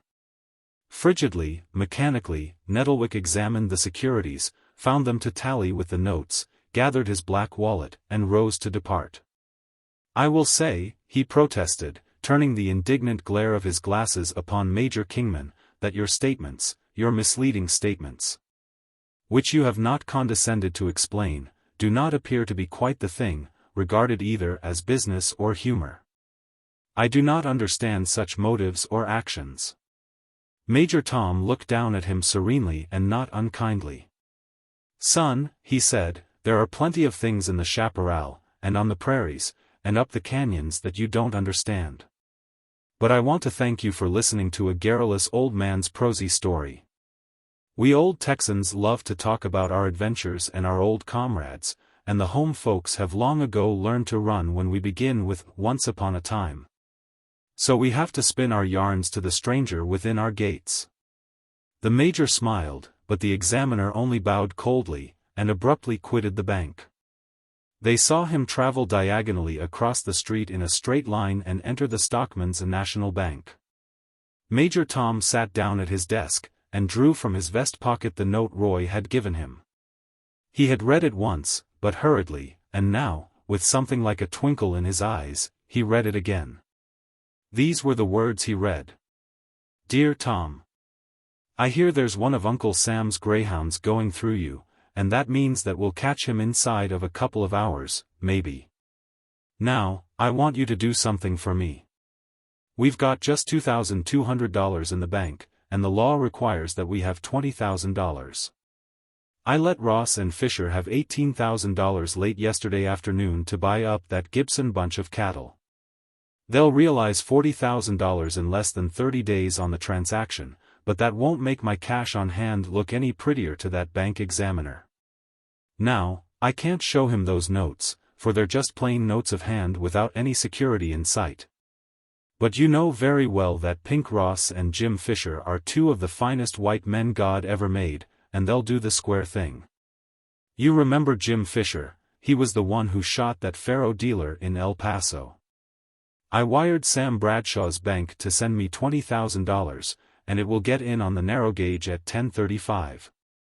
You can't let a bank examiner in to count $2,200 and close your doors. Tom, you hold that examiner. Hold him. Hold him if you have to rope him and sit on his head. Watch our front window after the narrow gauge gets in, and when we've got the cash inside we'll pull down the shade for a signal. Don't turn him loose till then. I'm counting on you, Tom. Your old pard. Bob Buckley. Pressed. Stockman's National. The Major began to tear the note into small pieces and throw them into his waste-basket. He gave a satisfied little chuckle as he did so. Confounded old reckless cowpuncher. He growled, contentedly, that pays him some on account for what he tried to do for me in the sheriff's office 20 years ago. The Marionettes. The policeman was standing at the corner of 24th Street and a prodigiously dark alley near where the elevated railroad crosses the street. The time was 2 o'clock in the morning, the outlook a stretch of cold, drizzling, unsociable blackness until the dawn. A man, wearing a long overcoat, with his hat tilted down in front, and carrying something in one hand, walked softly but rapidly out of the black alley. The policeman accosted him civilly, but with the assured air that is linked with conscious authority. The hour, the alley's musty reputation, the pedestrian's haste, the burden he carried, these easily combined into the suspicious circumstances that required illumination at the officer's hands. The suspect halted readily and tilted back his hat, exposing, in the flicker of the electric lights, an emotionless, smooth countenance with a rather long nose and steady dark eyes. Thrusting his gloved hand into a side pocket of his overcoat, he drew out a card and handed it to the policeman. Holding it to catch the uncertain light, the officer read the name, Charles Spencer James, M.D. The street and number of the address were of a neighborhood so solid and respectable as to subdue even curiosity. The policeman's downward glance at the article carried in the doctor's hand, a handsome medicine case of black leather, with small silver mountings, further endorsed the guarantee of the card. "All right, doctor," said the officer, stepping aside, with an air of bulky affability. "Orders are to be extra careful. Good many burglars and hold-ups lately. Bad night to be out. Not so cold, but clammy." With a formal inclination of his head, and a word or two corroborative of the officer's estimate of the weather, Dr. James continued his somewhat rapid progress. 3 times that night had a patrolman accepted his professional card and the sight of his paragon of a medicine case as vouchers for his honesty of person and purpose. Had any one of those officers seen fit, on the morrow, to test the evidence of that card, he would have found it borne out by the doctor's name on a handsome doorplate, his presence. Calm and well-dressed, in his well-equipped office, provided it were not too early, Dr. James being a late riser, and the testimony of the neighborhood to his good citizenship. His devotion to his family, and his success as a practitioner the 2 years he had lived among them. Therefore, it would have much surprised any one of those zealous guardians of the peace could they have taken a peep into that immaculate medicine case. Upon opening it, the first article to be seen would have been an elegant set of the latest conceived tools used by the box man, as the ingenious safe burglar now denominates himself. Specially designed and constructed were the implements, the short but powerful jimmy, the collection of curiously fashioned keys. The blued drills and punches of the finest temper, capable of eating their way into chilled steel as a mouse eats into a cheese. And the clamps that fasten like a leech to the polished door of a safe and pull out the combination knob as a dentist extracts a tooth. In a little pouch in the inner side of the medicine case was a 4-ounce vial of nitroglycerin, now half empty. Underneath the tools was a mass of crumpled banknotes and a few handfuls of gold coin, the money, altogether, amounting to $830. To a very limited circle of friends Dr. James was known as the swell Greek. Half of the mysterious term was a tribute to his cool and gentlemanlike manners. The other half denoted, in the argot of the brotherhood, the leader, the planner, the one who, by the power and prestige of his address and position, secured the information upon which they based their plans and desperate enterprises. Of this elect circle the other members were Skitsy Morgan and Gum Decker, expert box men, and Leopold Pretzfelder, a jeweler downtown, who manipulated the sparklers and other ornaments collected by the working trio. All good and loyal men, as loose-tongued as Memnon and as fickle as the North Star. That night's work had not been considered by the firm to have yielded more than a moderate repayal for their pains. An old-style 2-story side-bolt safe in the dingy office of a very wealthy old-style dry goods firm on a Saturday night should have excreted more than $2,500. But that was all they found, and they had divided it, the three of them, into equal shares upon the spot, as was their custom. 10 or 12,000 was what they expected. But one of the proprietors had proved to be just a trifle too old-style. Just after dark he had carried home in a shirt box most of the funds on hand. Dr. James proceeded up 24th Street, which was, to all appearance, depopulated. Even the theatrical folk, who affect this district as a place of residence, were long since abed. The drizzle had accumulated upon the street, puddles of it among the stones received the fire of the arc lights, and returned it, shattered into a myriad liquid spangles. A captious wind, shower-soaked and chilling, coughed from the laryngeal flues between the houses. As the practitioner's foot struck even with the corner of a tall brick residence of more pretension than its fellows, the front door popped open, and a bawling negress clattered down the steps to the pavement. Some medley of words came from her mouth, addressed, like as not, to herself, the recourse of her race when alone and beset by evil. She looked to be one of that old vassal class of the South, voluble, familiar, loyal, irrepressible. Her person pictured it, fat, neat, aproned, kerchiefed. This sudden apparition, spewed from the silent house, reached the bottom of the steps as Dr. James came opposite. Her brain transferring its energies from sound to sight, she ceased her clamor and fixed her pop-eyes upon the case the doctor carried. Breast de laud was the benison the sight drew from her. "Is you a doctor, Sue?" "Yes, I am a physician," said Dr. James, pausing. "Den fo God sake come and see Mr. Chandler, Sue. He done had a fit or somepen. He layin' just like he was dead. Miss Amy sont me to git a doctor. Lord knows whar old Cindy'd a skeered one up from, if you, Sue, hadn't come along. Ef old Mars knowed 1/100th part of dese doin's dey'd be shootin' gwine on, Sue, pistol shootin', leb 'em feet marked off on de ground, and everybody a duellin'. And dat pov lamb, Miss Amy." "Lead the way," said Dr. James, setting his foot upon the step, "if you want me as a doctor. As an auditor I'm not open to engagements." The negress preceded him into the house and up a flight of thickly carpeted stairs. Twice they came to dimly lighted branching hallways. At the second one the now panting conductress turned down a hall, stopping at a door and opening it. "I done brought de doctor, Miss Amy." Dr. James entered the room, and bowed slightly to a young lady standing by the side of a bed. He set his medicine case upon a chair, removed his overcoat, throwing it over the case and the back of the chair, and advanced with quiet self-possession to the bedside. There lay a man, sprawling as he had fallen, a man dressed richly in the prevailing mode, with only his shoe removed, lying relaxed, and as still as the dead. There emanated from Dr. James an aura of calm force and reserve strength that was as manna in the desert to the weak and desolate among his patrons. Always had women, especially, been attracted by something in his sickroom manner.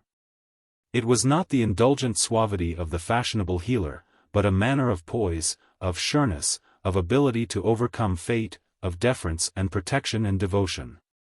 There was an exploring magnetism in his steadfast, luminous brown eaves. A latent authority in the impassive, even priestly, tranquility of his smooth countenance that outwardly fitted him for the part of confidant and consoler. Sometimes, at his first professional visit, women would tell him where they hid their diamonds at night from the burglars. With the ease of much practice, Dr. James's unroving eyes estimated the order and quality of the room's furnishings. The appointments were rich and costly. The same glance had secured cognizance of the lady's appearance. She was small and scarcely past 20. Her face possessed the title to a winsome prettiness, now obscured by, you would say, rather a fixed melancholy than the more violent imprint of a sudden sorrow. Upon her forehead, above one eyebrow, was a livid bruise, suffered, the physicians, I told him, within the past 6 hours. Dr. James's fingers went to the man's wrist. His almost vocal eyes questioned the lady. I am Mrs. Chandler, she responded, speaking with the plaintive southern slur and intonation. My husband was taken suddenly ill about 10 minutes before you came. He has had attacks of heart trouble before, some of them were very bad. His clothed state and the late hour seemed to prompt her to further explanation. He had been out late, to a supper, I believe. Dr. James now turned his attention to his patient. In whichever of his professions he happened to be engaged, he was wont to honor the case or the job with his whole interest. The sick man appeared to be about 30. His countenance bore a look of boldness and dissipation, but was not without a symmetry of feature and the fine lines drawn by a taste and indulgence in humor that gave the redeeming touch. There was an odor of spilled wine about his clothes. The physician laid back his outer garments, and then, with a penknife, slit the shirt front from collar to waist. The obstacles cleared, he laid his ear to the heart and listened intently. Mitral regurgitation, he said, softly, when he rose. The words ended with the rising inflection of uncertainty. Again he listened long, and this time he said, mitral insufficiency, with the accent of an assured diagnosis. Madam, he began, in the reassuring tones that had so often allayed anxiety, there is a probability. As he slowly turned his head to face the lady, he saw her fall, white and swooning, into the arms of the old negress. Lamb. Lamb. Has dey done killed Aunt Cindy's own blessed child? Made a Lord stroy wid his wrath dem what stole her away, what break dat angel heart? What left? Lift her feet, said Dr. James, assisting to support the drooping form. Where is her room? She must be put to bed. In here, Sue. The woman nodded her kerchiefed head toward a door. Dat's Miss Amy's room. They carried her in there, and laid her on the bed. Her pulse was faint, but regular. She passed from the swoon, without recovering consciousness, into a profound slumber. She is quite exhausted, said the physician. Sleep is a good remedy. When she wakes, give her a toddy, with an egg in it, if she can take it. How did she get that bruise upon her forehead? She done got a lick there, Sue. Lamb fell, no, Sue. The old woman's racial mutability swept her into a sudden flare of indignation. Old Cindy ain't gwinneter lie for dat debbil. He done it, Sue. Made a Lord wither de hand what, dar now. Cindy promise her sweet lamb she ain't gwine tell. Miss Amy got hurt, Sue, on de head. Dr. James stepped to a stand where a handsome lamp burned, and turned the flame low. Stay here with your mistress, he ordered, and keep quiet so she will sleep. If she wakes, give her the toddy. If she grows any weaker, let me know. There is something strange about it. Dar's strange teings dan dat round here, began the negress, but the physician hushed her in a seldom employed peremptory, concentrated voice with which he had often allayed hysteria itself. He returned to the other room, closing the door softly behind him. The man on the bed had not moved, but his eyes were open. His lips seemed to form words. Dr. James bent his head to listen. The money. The money, was what they were whispering. Can you understand what I say? Asked the doctor, speaking low, but distinctly. The head nodded slightly.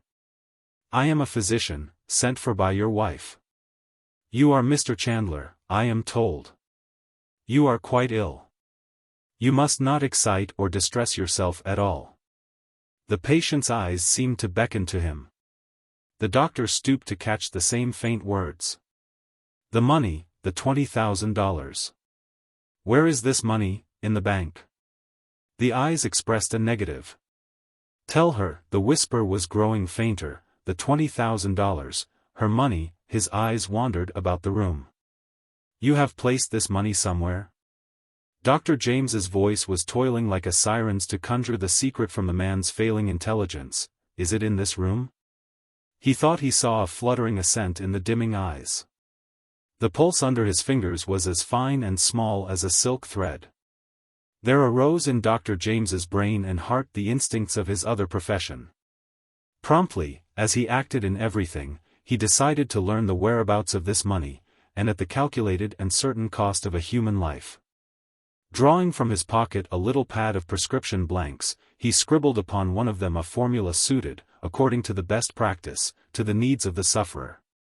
Going to the door of the inner room, he softly called the old woman, gave her the prescription, and bade her take it to some drug store and fetch the medicine. When she had gone, muttering to herself, the doctor stepped to the bedside of the lady. She still slept soundly, her pulse was a little stronger. Her forehead was cool, save where the inflammation of the bruise extended, and a slight moisture covered it. Unless disturbed, she would yet sleep for hours. He found the key in the door, and locked it after him when he returned. Dr. James looked at his watch. He could call half an hour his own, since before that time the old woman could scarcely return from her mission. Then he sought and found water in a pitcher and a glass tumbler. Opening his medicine case, he took out the vial containing the nitroglycerin, the oil, as his brethren of the Braceambit term it. 1 drop of the faint yellow, thickish liquid he let fall in the tumbler. He took out his silver hypodermic syringe case, and screwed the needle into its place, carefully measuring each modicum of water in the graduated glass barrel of the syringe. He diluted the 1 drop with nearly half a tumbler of water. 2 hours earlier that night Dr. James had, with that syringe, injected the undiluted liquid into a hole drilled in the lock of a safe, and had destroyed, with one dull explosion, the machinery that controlled the movement of the bolts. He now purposed, with the same means, to shiver the prime machinery of a human being, to rend its heart, and each shock was for the sake of the money to follow. The same means, but in a different guise. Whereas, that was the giant in its rude, primary dynamic strength, this was the courtier, whose no less deadly arms were concealed by velvet and lace. For the liquid in the tumbler and in the syringe that the physician carefully filled was now a solution of glonoin, the most powerful heart stimulant known to medical science. 2 ounces had riven the solid door of the iron safe. With 1/50th part of a minim he was now about to still forever the intricate mechanism of a human life. But not immediately. It was not so intended. First there would be a quick increase of vitality, a powerful impetus given to every organ and faculty. The heart would respond bravely to the fatal spur. The blood in the veins return more rapidly to its source. But, as Dr. James well knew, overstimulation in this form of heart disease means death, as sure as by a rifle shot. When the clogged arteries should suffer congestion from the increased flow of blood pumped into them by the power of the burglar's boil, they would rapidly become no thoroughfare. And the fountain of life would cease to flow. The physician bared the chest of the unconscious Chandler. Easily and skillfully he injected, subcutaneously, the contents of the syringe into the muscles of the region over the heart. True to his neat habits in both professions, he next carefully dried his needle and reinserted the fine wire that threaded it when not in use. In 3 minutes Chandler opened his eyes, and spoke, in a voice faint but audible, inquiring who attended upon him. Dr. James again explained his presence there. "Where is my wife?" asked the patient. "She is asleep, from exhaustion and worry," said the doctor. "I would not awaken her, unless—" "It isn't necessary." Chandler spoke with spaces between his words caused by his short breath that some demon was driving too fast. "She wouldn't, thank you to disturb her, on my account." Dr. James drew a chair to the bedside. Conversation must not be squandered. "A few minutes ago," he began, in the grave, candid tones of his other profession, "you were trying to tell me something regarding some money. I do not seek your confidence, but it is my duty to advise you that anxiety and worry will work against your recovery. If you have any communication to make about this, to relieve your mind about this, $20,000, I think was the amount you mentioned, you would better do so." Chandler could not turn his head, but he rolled his eyes in the direction of the speaker. "Did I say where this money is?" "No," answered the physician.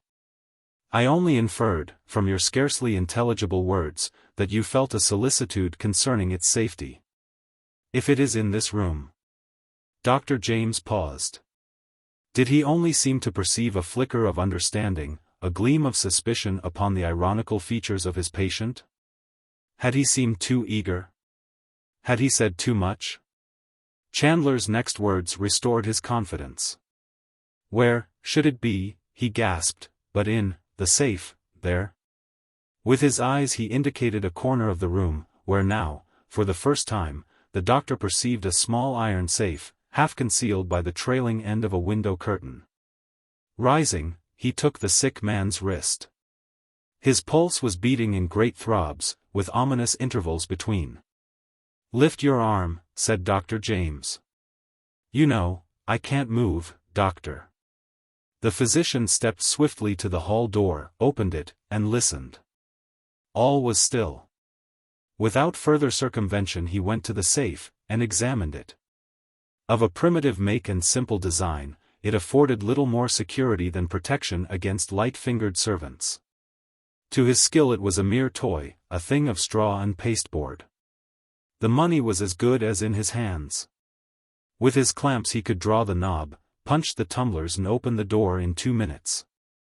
Perhaps, in another way, he might open it in 1. Kneeling upon the floor, he laid his ear to the combination plate, and slowly turned the knob. As he had surmised, it was locked at only a "day-com" upon 1 number. His keen ear caught the faint warning click as the tumbler was disturbed. He used the clue, the handle turned. He swung the door wide open. The interior of the safe was bare, not even a scrap of paper rested within the hollow iron cube. Dr. James rose to his feet and walked back to the bed. A thick dew had formed upon the dying man's brow, but there was a mocking, grim smile on his lips and in his eyes. "I never saw it before," he said, painfully, "medicine and burglary wedded. Do you make the combination pay, dear doctor?" Then that situation afforded, there was never a more rigorous test of Dr. James's greatness.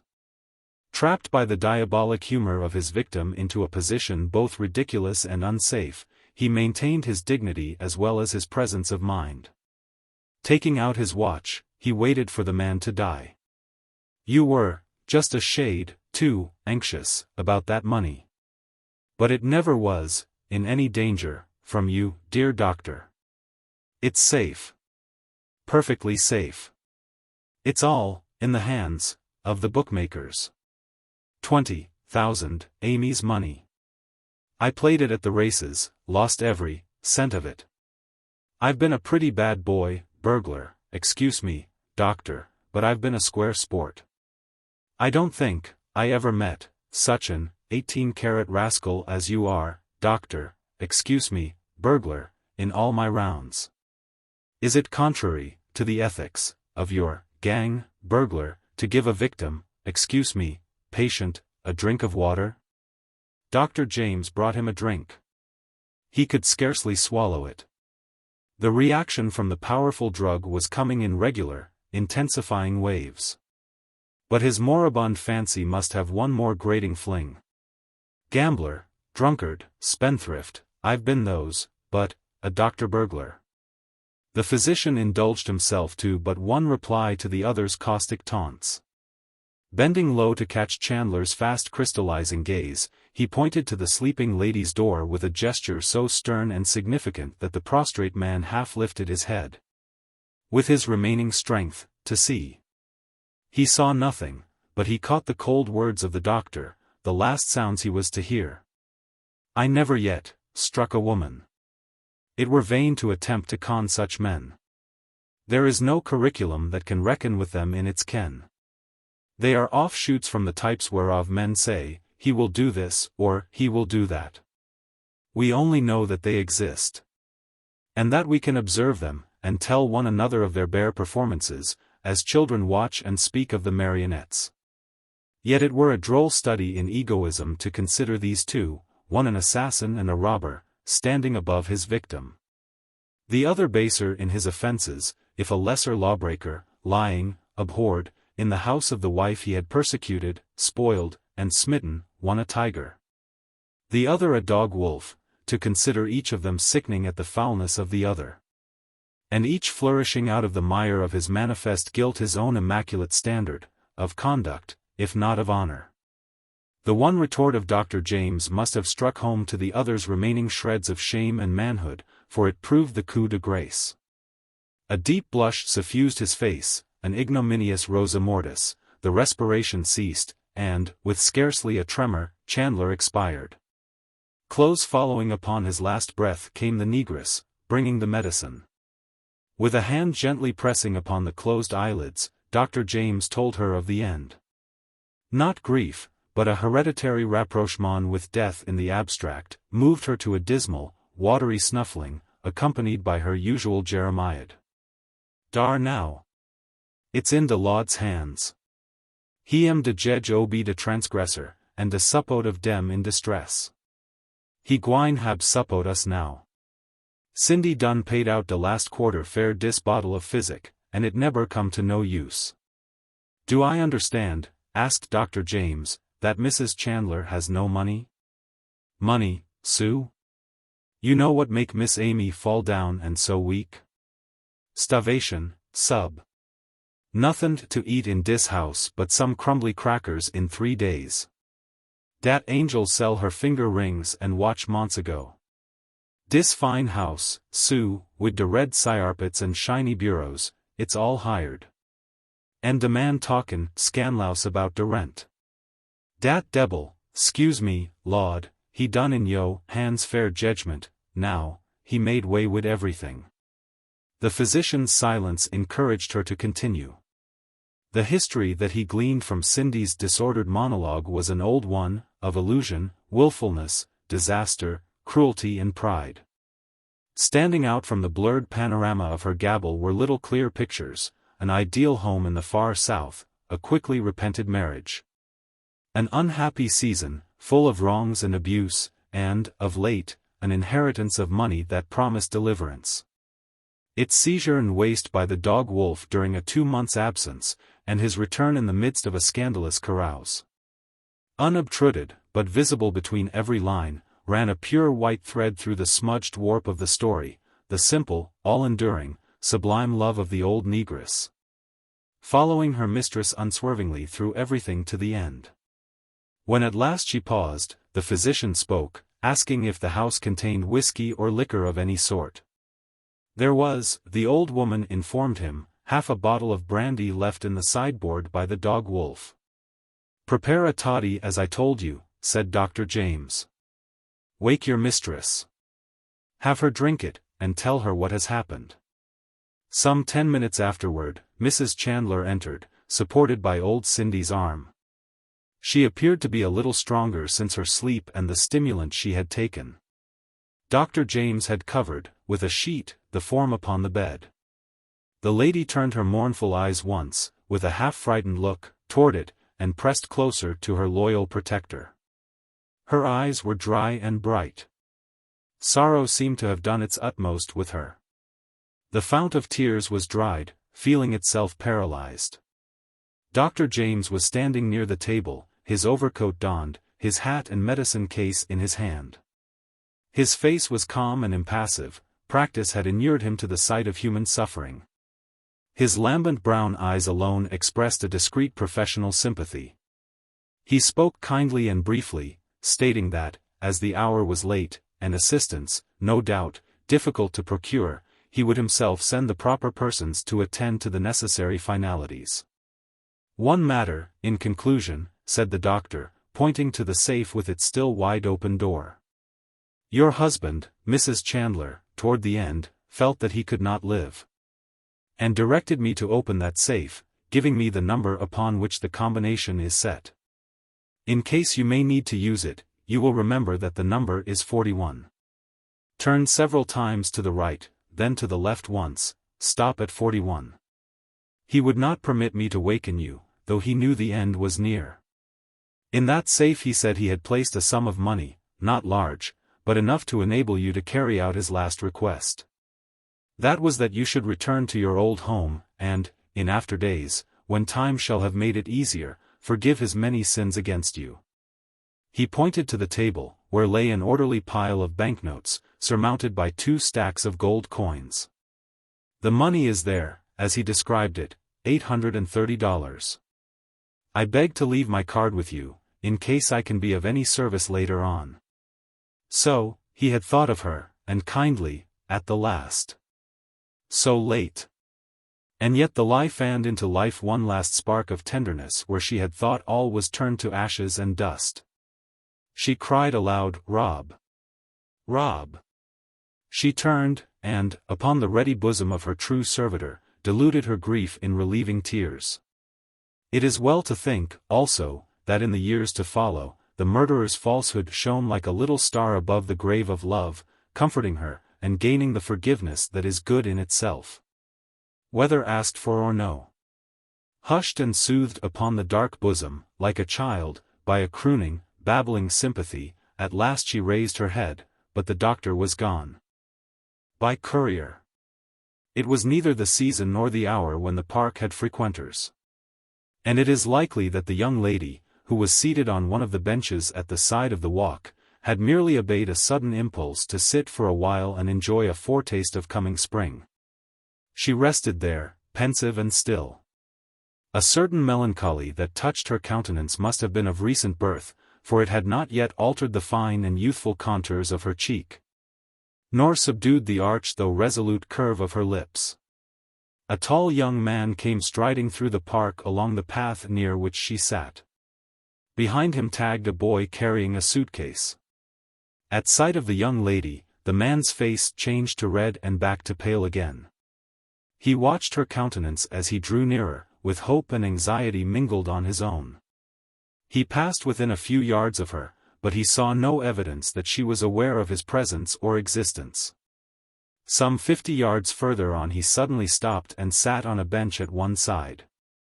The boy dropped the suitcase and stared at him with wondering, shrewd eyes.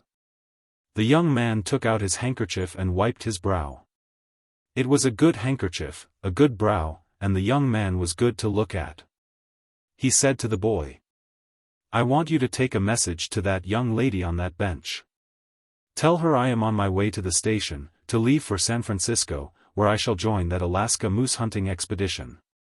Tell her that, since she has commanded me neither to speak nor to write to her, I take this means of making one last appeal to her sense of justice, for the sake of what has been.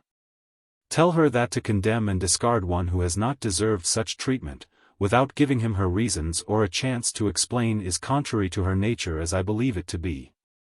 Tell her that I have thus, to a certain degree, disobeyed her injunctions, in the hope that she may yet be inclined to see justice done. Go, and tell her that." The young man dropped a $50 into the boy's hand. The boy looked at him for a moment with bright, canny eyes out of a dirty, intelligent face, and then set off at a run. He approached the lady on the bench a little doubtfully, but unembarrassed. He touched the brim of the old plaid bicycle cap perched on the back of his head. The lady looked at him coolly, without prejudice or favor. "Lady," he said, "dat gent on de oder bench sent yer a song and dance by me. If yer don't know de guy, and he's tryin' to do de Johnny act, say de word, and I'll call a cop in 3 minutes.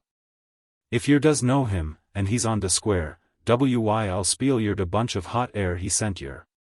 The young lady betrayed a faint interest.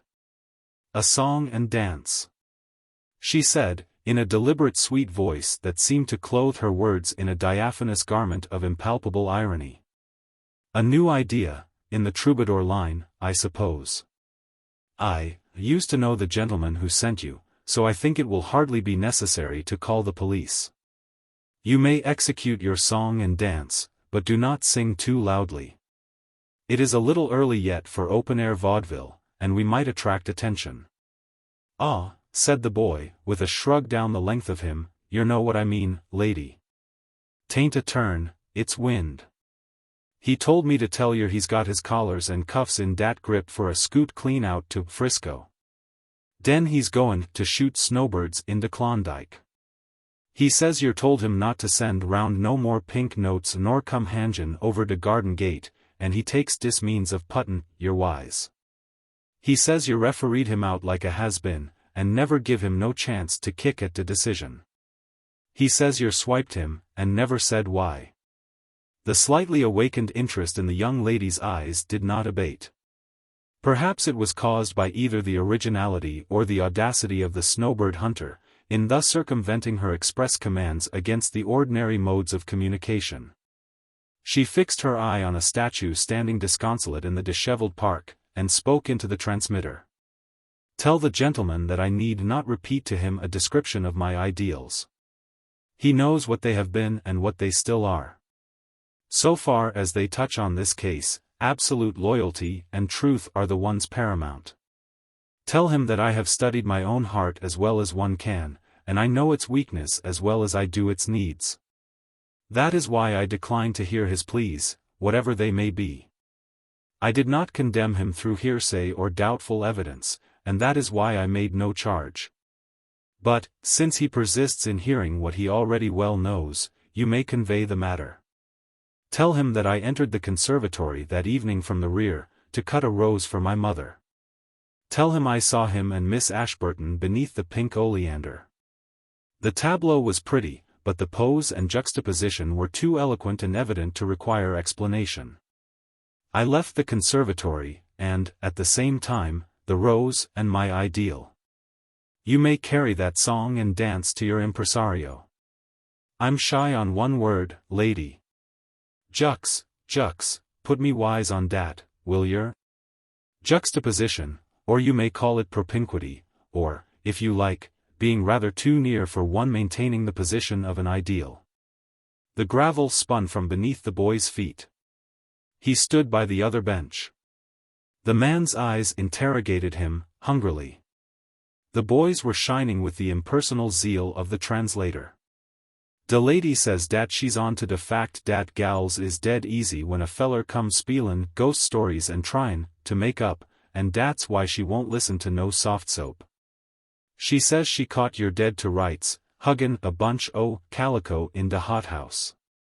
She sidestepped in to pull some posies and yer was squeezin' de oder gal to beat de band. She says it looked cute, all right, but it made her sick. She says yer better get busy, and make a sneak for de train. The young man gave a low whistle and his eyes flashed with a sudden thought. His hand flew to the inside pocket of his coat, and drew out a handful of letters. Selecting one, he handed it to the boy, following it with a silver dollar from his vest pocket. Give that letter to the lady, he said, and ask her to read it. Tell her that it should explain the situation. Tell her that, if she had mingled a little trust with her conception of the ideal, much heartache might have been avoided. Tell her that the loyalty she prizes so much has never wavered. Tell her I am waiting for an answer. The messenger stood before the lady. De gent says he's had de ski bunk put on him widout no cause. He says he's no bum guy, and, lady, yer read dat letter, and I'll bet yer he's a white sport, all right. The young lady unfolded the letter, somewhat doubtfully, and read it. Dear Dar. Arnold, I want to thank you for your most kind and opportune aid to my daughter last Friday evening, when she was overcome by an attack of her old heart trouble in the conservatory at Mrs. Waldron's reception. Had you not been near to catch her as she fell and to render proper attention, we might have lost her. I would be glad if you would call and undertake the treatment of her case. Gratefully yours, Robert Ashburton. The young lady refolded the letter, and handed it to the boy. De gent wants an answer, said the messenger. What's de word? The lady's eyes suddenly flashed on him, bright, smiling and wet. Tell that guy on the other bench, she said, with a happy, tremulous laugh, that his girl wants him. Madame Bo-Peep, of the ranches. Aunt Ellen, said Octavia, cheerfully, as she threw her black kid gloves carefully at the dignified Persian cat on the window seat, I'm a pauper. You are so extreme in your statements, Octavia, dear, said Aunt Ellen, mildly, looking up from her paper. If you find yourself temporarily in need of some small change for bonbons, you will find my purse in the drawer of the writing desk. Octavia Beaupre removed her hat and seated herself on a footstool near her aunt's chair, clasping her hands about her knees. Her slim and flexible figure, clad in a modish morning costume, accommodated itself easily and gracefully to the trying position. Her bright and youthful face, with its pair of sparkling, life-enamored eyes, tried to compose itself to the seriousness that the occasion seemed to demand. "You good auntie, it isn't a case of bonbons. It is abject, staring, unpicturesque poverty, with ready-made clothes, gasoline gloves, and probably 1 o'clock dinners all waiting with the traditional wolf at the door. I've just come from my lawyer, auntie, and, please, ma'am, I ain't got nothink, all. Flowers, lady? Buttonhole, gentleman? Pencils, sir, 3 for 5, to help a poor widow? Do I do it nicely, auntie, or, as a breadwinner accomplishment, were my lessons in elocution entirely wasted?" "Do be serious, my dear," said Aunt Ellen, letting her paper fall to the floor, "long enough to tell me what you mean." "Colonel Beaupre's estate." "Colonel Beaupre's estate," interrupted Octavia, emphasizing her words with appropriate dramatic gestures, "is of Spanish castellar architecture. Colonel Beaupre's resources are wind. Colonel Beaupre's stocks are water. Colonel Beaupre's income is all in." The statement lacks the legal technicalities to which I have been listening for an hour, but that is what it means when translated. Octavia. Aunt Ellen was now visibly possessed by consternation. "I can hardly believe it. And it was the impression that he was worth $1 million. And the De Pasters themselves introduced him." Octavia rippled out a laugh, and then became properly grave. "De mortuis nil, auntie, not even the rest of it. The dear old colonel, what a gold brick he was, after all. I paid for my bargain fairly, I'm all here, am I not? Items, eyes, fingers, toes, youth, old family, unquestionable position in society as called for in the contract, no wildcat stock here." Octavia picked up the morning paper from the floor. "But I'm not going to squeal, isn't that what they call it when you rail at fortune because you've lost the game?" She turned the pages of the paper calmly. "Stock market, no use for that. Society's doings, that's done. Here is my page, the wish column. A Van Dresser could not be said to want for anything, of course. Chambermaids, cooks, canvassers, stenographers." "Dear," said Aunt Ellen, with a little tremor in her voice, "please do not talk in that way. Even if your affairs are in so unfortunate a condition, there is my 3,000.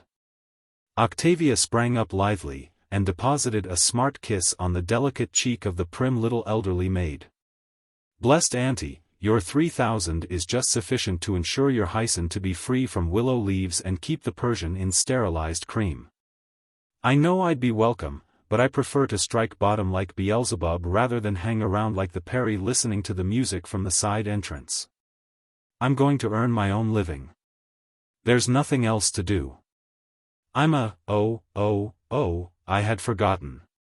There's one thing saved from the wreck. It's a corral, no, a ranch in, let me see, Texas, an asset, dear old Mr. Bannister called it.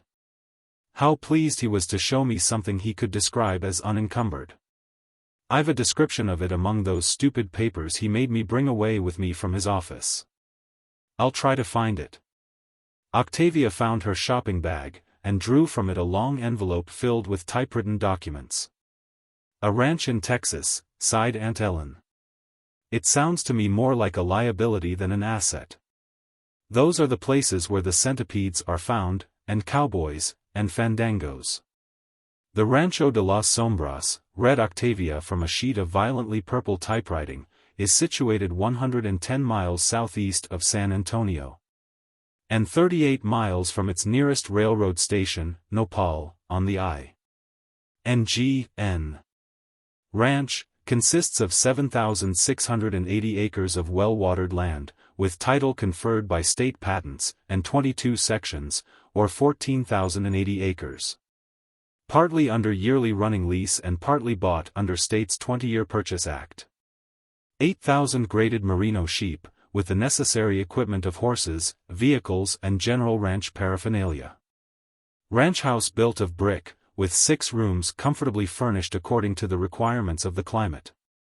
All within a strong barbed wire fence. The present ranch manager seems to be competent and reliable, and is rapidly placing upon a paying basis a business that, in other hands, had been allowed to suffer from neglect and misconduct. This property was secured by Colonel Bo-Peep in a deal with a Western irrigation syndicate, and the title to it seems to be perfect. With careful management and the natural increase of land values, it ought to be made the foundation for a comfortable fortune for its owner. When Octavia ceased reading, Aunt Ellen uttered something as near a sniff as her breeding permitted. "The prospectus," she said, with uncompromising metropolitan suspicion, "doesn't mention the centipedes, or the Indians. And you never did like mutton, Octavia. I don't see what advantage you can derive from this, desert." But Octavia was in a trance. Her eyes were steadily regarding something quite beyond their focus. Her lips were parted, and her face was lighted by the kindling furor of the explorer, the ardent, stirring disquiet of the adventurer. Suddenly she clasped her hands together exultantly. "The problem solves itself, Auntie," she cried. "I'm going to that ranch. I'm going to live on it. I'm going to learn to like mutton, and even concede the good qualities of centipedes, at a respectful distance. It's just what I need. It's a new life that comes when my old one is just ending. It's a release, Auntie, it isn't a narrowing. Think of the gallops over those leagues of prairies, with the wind tugging at the roots of your hair. The coming close to the earth and learning over again the stories of the growing grass and the little wild flowers without names. Glorious is what it will be. Shall I be a shepherdess with a Watteau hat, and a crook to keep the bad wolves from the lambs, or a typical Western ranch girl, with short hair, like the pictures of her in the Sunday papers? I think the latter. And they'll have my picture, too, with the wildcats I've slain, single-handed, hanging from my saddle horn. From the 400 to the flocks is the way they'll headline it, and they'll print photographs of the old Van Dresser mansion and the church where I was married. They won't have my picture, but they'll get an artist to draw it. I'll be wild and woolly, and I'll grow my own wool. Octavia." Aunt Ellen condensed into the one word all the protests she was unable to utter. "Don't say a word, Auntie. I'm going. I'll see the sky at night fit down on the world like a big butter dish cover, and I'll make friends again with the stars that I haven't had a chat with since I was a wee child. I wish to go. I'm tired of all this. I'm glad I haven't any money. I could bless Colonel Bo-Peep for that ranch, and forgive him for all his bubbles. What if the life will be rough and lonely? I deserve it. I shut my heart to everything except that miserable ambition. I wish to go away, and forget. Octavia swerved suddenly to her knees, laid her flushed face in her aunt's lap, and shook with turbulent sobs. Aunt Ellen bent over her, and smoothed the coppery brown hair. "I didn't know," she said, gently, "I didn't know that." "Who was it, dear?" When Mrs. Octavia Bo-Peep, née Van Dresser, stepped from the train at Nopal, her manner lost, for the moment, some of that easy certitude which had always marked her movements. The town was of recent establishment, and seemed to have been hastily constructed of undressed lumber and flapping canvas. The element that had congregated about the station, though not offensively demonstrative, was clearly composed of citizens accustomed to and prepared for rude alarms. Octavia stood on the platform, against the telegraph office, and attempted to choose by intuition from the swaggering, straggling string of loungers, the manager of the Rancho de las Sombras, who had been instructed by Mr. Bannister to meet her there. That tall, serious-looking, elderly man in the blue flannel shirt and white tie she thought must be he. But, no. He passed by, removing his gaze from the lady as hers rested on him, according to the southern custom. The manager, she thought, with some impatience at being kept waiting, should have no difficulty in selecting her. Young women wearing the most recent thing in ash-colored traveling suits were not so plentiful in Nopal. Thus keeping a speculative watch on all persons of possible managerial aspect, Octavia, with a catching breath and a start of surprise, suddenly became aware of Teddy Westlake hurrying along the platform in the direction of the train, of Teddy Westlake or his sun-browned ghost in Cheviot. Boots and leather-girdled hat, Theodore Westlake, Jr. Amateur polo, almost, champion, all-round butterfly and cumberer of the soil, but a broader, surer, more emphasized and determined Teddy than the one she had known a year ago when last she saw him. He perceived Octavia at almost the same time, deflected his course, and steered for her in his old, straightforward way. Something like awe came upon her as the strangeness of his metamorphosis was brought into closer range. The rich, red-brown of his complexion brought out so vividly his straw-colored mustache and steel-gray eyes. He seemed more grown-up, and, somehow, farther away. But, when he spoke, the old, boyish Teddy came back again. They had been friends from childhood. "Why, Tave," he exclaimed, unable to reduce his perplexity to coherence. "How, what, when, where?" "Train," said Octavia, "necessity, 10 minutes ago, home." "Your complexion's gone, Teddy." "Now, how, what, when, where?" "I'm working down here," said Teddy. He cast side glances about the station as one does who tries to combine politeness with duty. "You didn't notice on the train," he asked, an old lady with gray curls and a poodle, who occupied 2 seats with her bundles and quarreled with the conductor, "did you?" "I think not," answered Octavia, reflecting. "And you haven't, by any chance, noticed a big, gray-mustached man in a blue shirt and 6-shooters, with little flakes of merino wool sticking in his hair, have you?" "Lots of them," said Teddy, with symptoms of mental delirium under the strain. "Do you happen to know any such individual?" "No, the description is imaginary."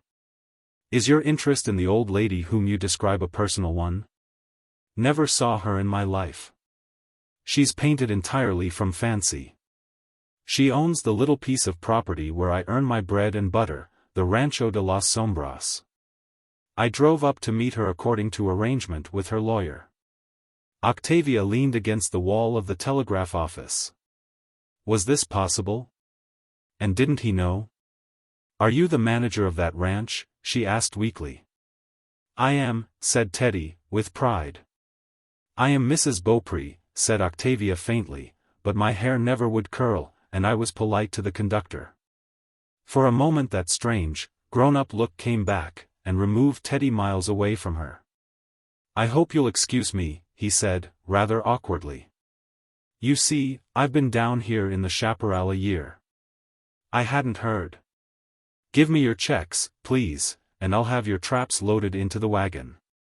Jose will follow with them. We travel ahead in the buckboard." Seated by Teddy in a featherweight buckboard, behind a pair of wild, cream-colored Spanish ponies, Octavia abandoned all thought for the exhilaration of the present. They swept out of the little town and down the level road toward the south. Soon the road dwindled and disappeared, and they struck across a world carpeted with an endless reach of curly mesquite grass. The wheels made no sound. The tireless ponies bounded ahead at an unbroken gallop. The temperate wind, made fragrant by thousands of acres of blue and yellow wild flowers, roared gloriously in their ears. The motion was aerial, ecstatic, with a thrilling sense of perpetuity in its effect. Octavia sat silent, possessed by a feeling of elemental, sensual bliss. Teddy seemed to be wrestling with some internal problem. "I'm going to call you Madama," he announced as the result of his labors. "That is what the Mexicans will call you. They're nearly all Mexicans on the ranch, you know. That seems to me about the proper thing." "Very well, Mr. Westlake," said Octavia, primly. "Oh, now," said Teddy, in some consternation, that's carrying the thing too far, isn't it? Don't worry me with your beastly etiquette. I'm just beginning to live. Don't remind me of anything artificial. If only this air could be bottled. This much alone is worth coming for. Oh, look! There goes a deer. Jackrabbit, said Teddy, without turning his head. Might I drive, suggested Octavia, panting, with rose-tinted cheeks and the eye of an eager child. On one condition. Might I smoke? Forever. Cried Octavia, taking the lines with solemn joy. How shall I know which way to drive? Keep her so, by so east, and all sail set. You see that black speck on the horizon under that lowermost gulf cloud? That's a group of live oaks and a landmark. Steer halfway between that and the little hill to the left. I'll recite you the whole code of driving rules for the Texas prairies, keep the reins from under the horse's feet and swear at M frequent. I'm too happy to swear, Ted. Oh, why do people buy yachts or travel in palace cars, when a buckboard and a pair of plugs and a spring morning like this can satisfy all desire? Now, I'll ask you, protested Teddy, who was futilely striking match after match on the dashboard, not to call those denizens of the air plugs. They can kick out 100 miles between daylight and dark. At last he succeeded in snatching a light for his cigar from the flame held in the hollow of his hands. Room, said Octavia, intensely.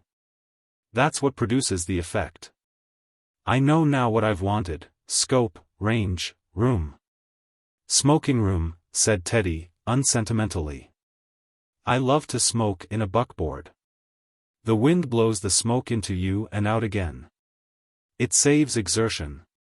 The two fell so naturally into their old-time goodfellowship that it was only by degrees that a sense of the strangeness of the new relations between them came to be felt. Madama, said Teddy, wonderingly, however did you get it into your bead to cut the crowd and come down here? Is it a fad now among the upper classes to trot off to sheep ranches instead of to Newport?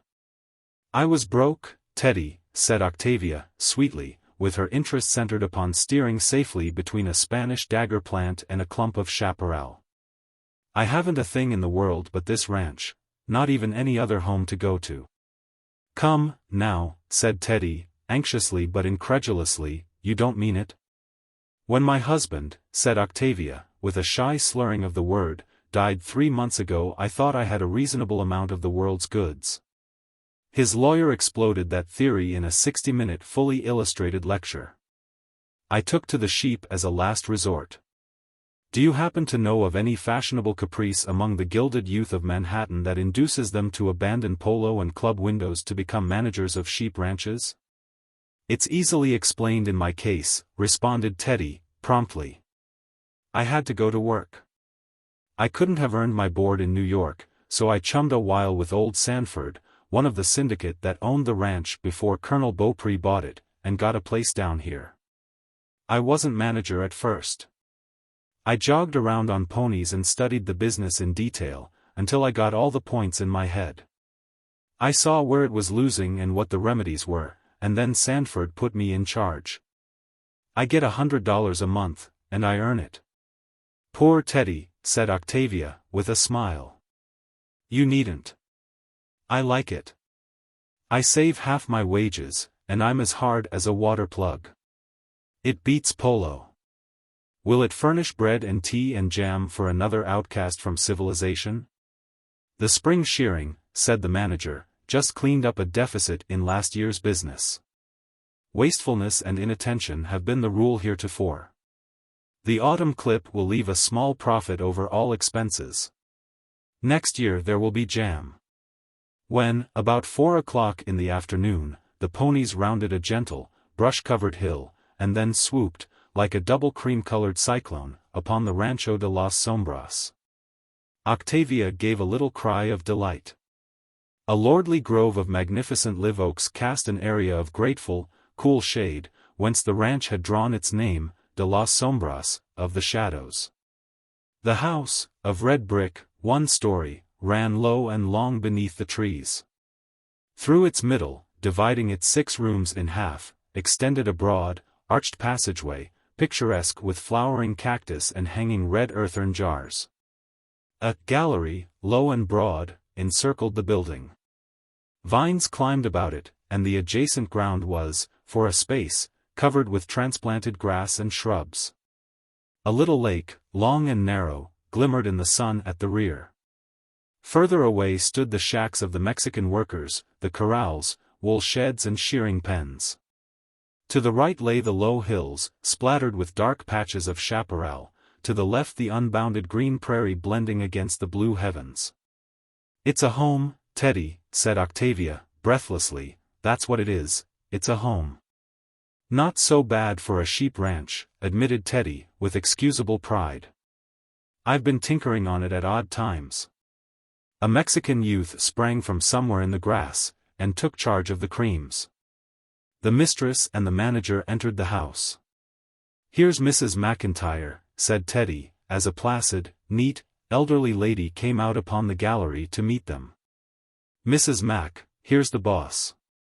Very likely she will be wanting a hunk of ham and a dish of beans after her drive." Mrs. McIntyre, the housekeeper, as much a fixture on the place as the lake or the live oaks, received the imputation of the ranch's resources of refreshment with mild indignation, and was about to give it utterance when Octavia spoke. "Oh, Mrs. McIntyre, don't apologize for Teddy." "Yes, I call him Teddy. So does everyone whom he hasn't duped into taking him seriously. You see, we used to cut paper dolls and play jackstraws together ages ago. No one minds what he says." "No," said Teddy, "no one minds what he says, just so he doesn't do it again."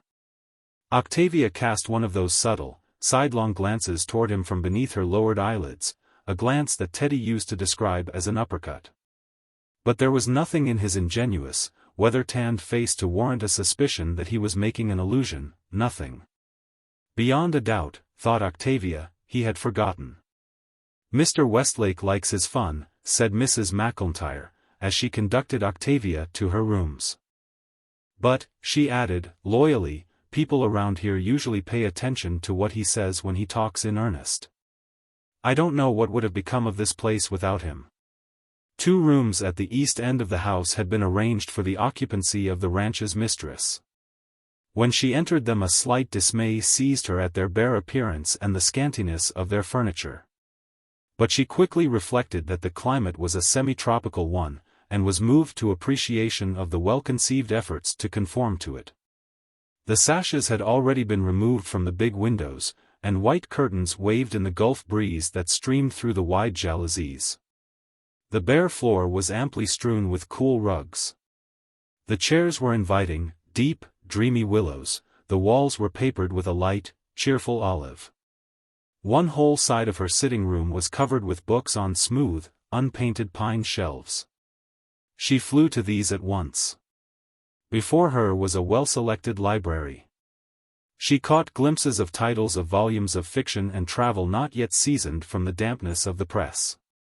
Presently, recollecting that she was now in a wilderness given over to mutton, centipedes, and privations, the incongruity of these luxuries struck her, and, with intuitive feminine suspicion, she began turning to the fly-leaves of volume after volume.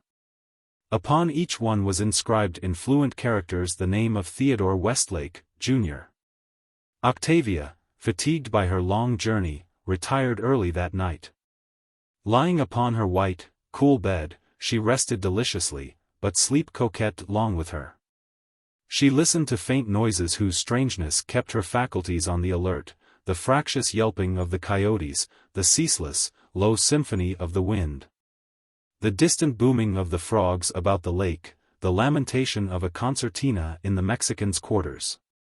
There were many conflicting feelings in her heart, thankfulness and rebellion, peace and disquietude, loneliness and a sense of protecting care, happiness and an old, haunting pain. She did what any other woman would have done, sought relief in a wholesome tide of unreasonable tears, and her last words, murmured to herself before slumber, capitulating, came softly to woo her, were, "He has forgotten." The manager of the Rancho de las Sombras was no dilettante. He was a hustler. He was generally up, mounted, and away of mornings before the rest of the household were awake, making the rounds of the flocks and camps. This was the duty of the majordomo, a stately old Mexican with a princely air and manner, but Teddy seemed to have a great deal of confidence in his own eyesight. Except in the busy seasons, he nearly always returned to the ranch to breakfast at 8 o'clock, with Octavia and Mrs. McIntyre, at the little table set in the central hallway, bringing with him a tonic and breezy cheerfulness full of the health and flavor of the prairies. A few days after Octavia's arrival he made her get out one of her riding skirts, and curtail it to a shortness demanded by the chaparral breaks. With some misgivings she donned this and the pair of buckskin leggings he prescribed in addition, and, mounted upon a dancing pony, rode with him to view her possessions. He showed her everything, the flocks of ewes, muttons and grazing lambs, the dipping vats, the shearing pens, the uncouth merino rams in their little pasture, the water tanks prepared against the summer drought, giving account of his stewardship with a boyish enthusiasm that never flagged.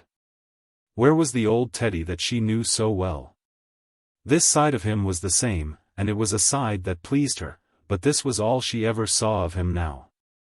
Where was his sentimentality, those old, varying moods of impetuous love-making, of fanciful, quixotic devotion, of heartbreaking gloom, of alternating, absurd tenderness and haughty dignity? His nature had been a sensitive one, his temperament bordering closely on the artistic. She knew that, besides being a follower of fashion and its fads and sports, he had cultivated tastes of a finer nature. He had written things, he had tampered with colors, he was something of a student in certain branches of art, and once she had been admitted to all his aspirations and thoughts. But now, and she could not avoid the conclusion, Teddy had barricaded against her every side of himself except one, the side that showed the manager of the Rancho de las Sombras and a jolly chum who had forgiven and forgotten. Queerly enough the words of Mr. Bannister's description of her property came into her mind, all enclosed within a strong barbed wire fence. Teddy's fenced, too, said Octavia to herself. It was not difficult for her to reason out the cause of his fortifications. It had originated one night at the Hammersmiths' ball. It occurred at a time soon after she had decided to accept Colonel Beaupre and his million, which was no more than her looks and the entree she held to the inner circles were worth. Teddy had proposed with all his impetuosity and fire, and she looked him straight in the eyes, and said, coldly and finally, "Never let me hear any such silly nonsense from you again." "You won't," said Teddy, with an expression around his mouth, and, now Teddy was enclosed within a strong barbed wire fence. It was on this first ride of inspection that Teddy was seized by the inspiration that suggested the name of Mother Goose's heroine, and he at once bestowed it upon Octavia. The idea, supported by both a similarity of names and identity of occupations, seemed to strike him as a peculiarly happy one, and he never tired of using it. The Mexicans on the ranch also took up the name, adding another syllable to accommodate their lingual incapacity for the final P, gravely referring to her as La Madama Bo-Peep. Eventually it spread, and Madame Bo-Peep's ranch was as often mentioned as the Rancho de las Sombras. Came the long, hot season from May to September, when work is scarce on the ranches. Octavia passed the days in a kind of lotus eater's dream. Books, hammocks, correspondence with a few intimate friends, a renewed interest in her old watercolor box and easel, these disposed of the sultry hours of daylight. The evenings were always sure to bring enjoyment. Best of all were the rapturous horseback rides with Teddy, when the moon gave light over the windswept leagues, chaperoned by the wheeling nighthawk and the startled owl. Often the Mexicans would come up from their shacks with their guitars and sing the weirdest of heartbreaking songs. There were long, cozy chats on the breezy gallery, and an interminable warfare of wits between Teddy and Mrs. McIntyre, whose abundant Scotch shrewdness often more than overmatched the lighter humor in which she was lacking. And the nights came, one after another, and were filed away by weeks and months, nights soft and languorous and fragrant, that should have driven Strephon to Chloe over wires however barbed. That might have drawn Cupid himself to hunt, lasso in hand, among those amorous pastures, but Teddy kept his fences up. One July night Madame Bo-Peep and her ranch manager were sitting on the East Gallery. Teddy had been exhausting the science of prognostication as to the probabilities of a price of 24 cents for the autumn clip, and had then subsided into an anesthetic cloud of Havana smoke. Only as incompetent a judge as a woman would have failed to note long ago that at least a third of his salary must have gone up in the fumes of those imported regalias. "Teddy," said Octavia, suddenly, and rather sharply, "what are you working down here on a ranch for?" 100 per, said Teddy, glibly, and found. "I've a good mind to discharge you." "Can't do it," said Teddy, with a grin. "Why not?" demanded Octavia, with argumentative heat. "Under contract. Terms of sale respect all unexpired contracts. Mine runs until 12 a.m. December 31st. You might get up at midnight on that date and fire me. If you try it sooner I'll be in a position to bring legal proceedings." Octavia seemed to be considering the prospects of litigation. "But," continued Teddy cheerfully, "I've been thinking of resigning anyway." Octavia's rocking chair ceased its motion. There were centipedes in this country, she felt sure, and Indians, and vast, lonely, desolate, empty wastes, all within strong barbed wire fence. There was a Van Dresser pride, but there was also a Van Dresser heart. She must know for certain whether or not he had forgotten. "Ah, well, Teddy," she said, with a fine assumption of polite interest, "it's lonely down here, you're longing to get back to the old life, to polo and lobsters and theaters and balls." "Never cared much for balls," said Teddy virtuously. "You're getting old, Teddy. Your memory is failing. Nobody ever knew you to miss a dance, unless it occurred on the same night with another one which you attended. And you showed such shocking bad taste, too, in dancing too often with the same partner.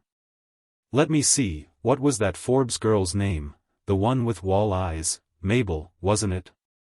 "No, Adele. Mabel was the one with the bony elbows. That wasn't Wall in Adele's eyes. It was Soul. We used to talk sonnets together, and Verlaine. Just then I was trying to run a pipe from the Pyrenean spring."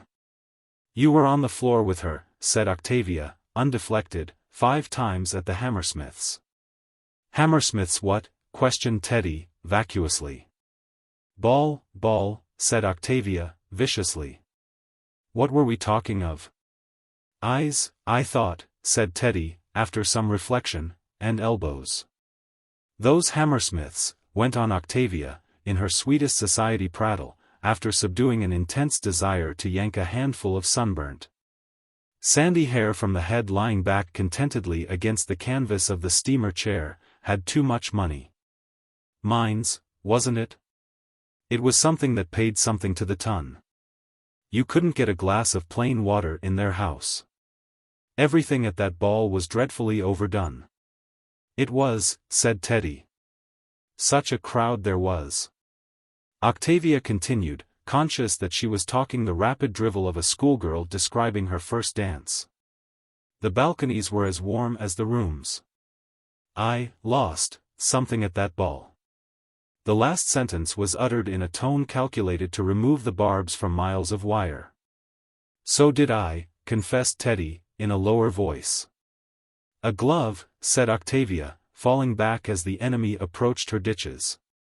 "Cast," said Teddy, halting his firing line without loss. "I hobnobbed, half the evening with one of Hammersmith's miners, a fellow who kept his hands in his pockets. And talked like an archangel about reduction plants and drifts and levels and sluice boxes." "A pearl gray glove, nearly new," sighed Octavia, mournfully. "A bang-up chap, that McCardle," maintained Teddy approvingly. "A man who hated olives and elevators. A man who handled mountains as croquettes, and built tunnels in the air, a man who never uttered a word of silly nonsense in his life. Did you sign those lease renewal applications yet, Madama? They've got to be on file in the land office by the 31st. Teddy turned his head lazily. Octavia's chair was vacant.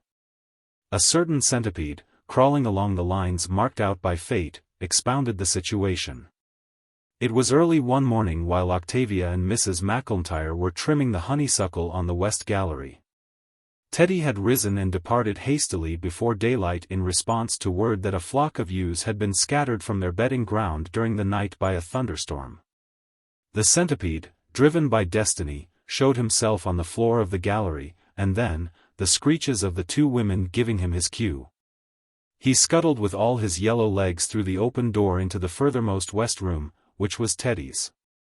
Arming themselves with domestic utensils selected with regard to their length, Octavia and Mrs. McIntyre, with much clutching of skirts and skirmishing for the position of rear guard in the attacking force, followed. Once outside, the centipede seemed to have disappeared, and his prospective murderers began a thorough but cautious search for their victim.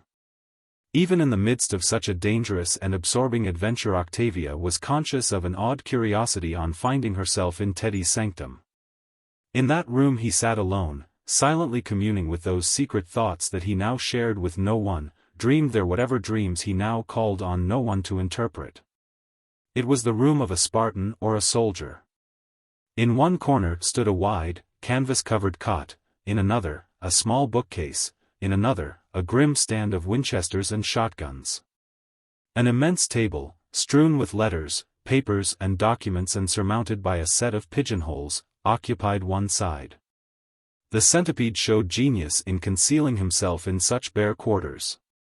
Mrs. McIntyre was poking a broom handle behind the bookcase.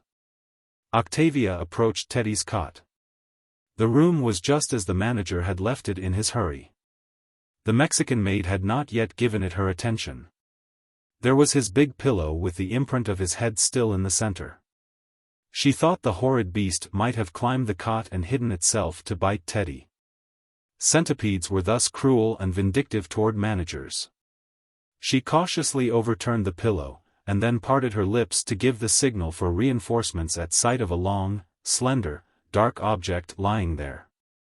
But, repressing it in time, she caught up a glove, a pearl-gray glove, flattened, it might be conceived, by many months of nightly pressure beneath the pillow of the man who had forgotten the hammersmith's ball.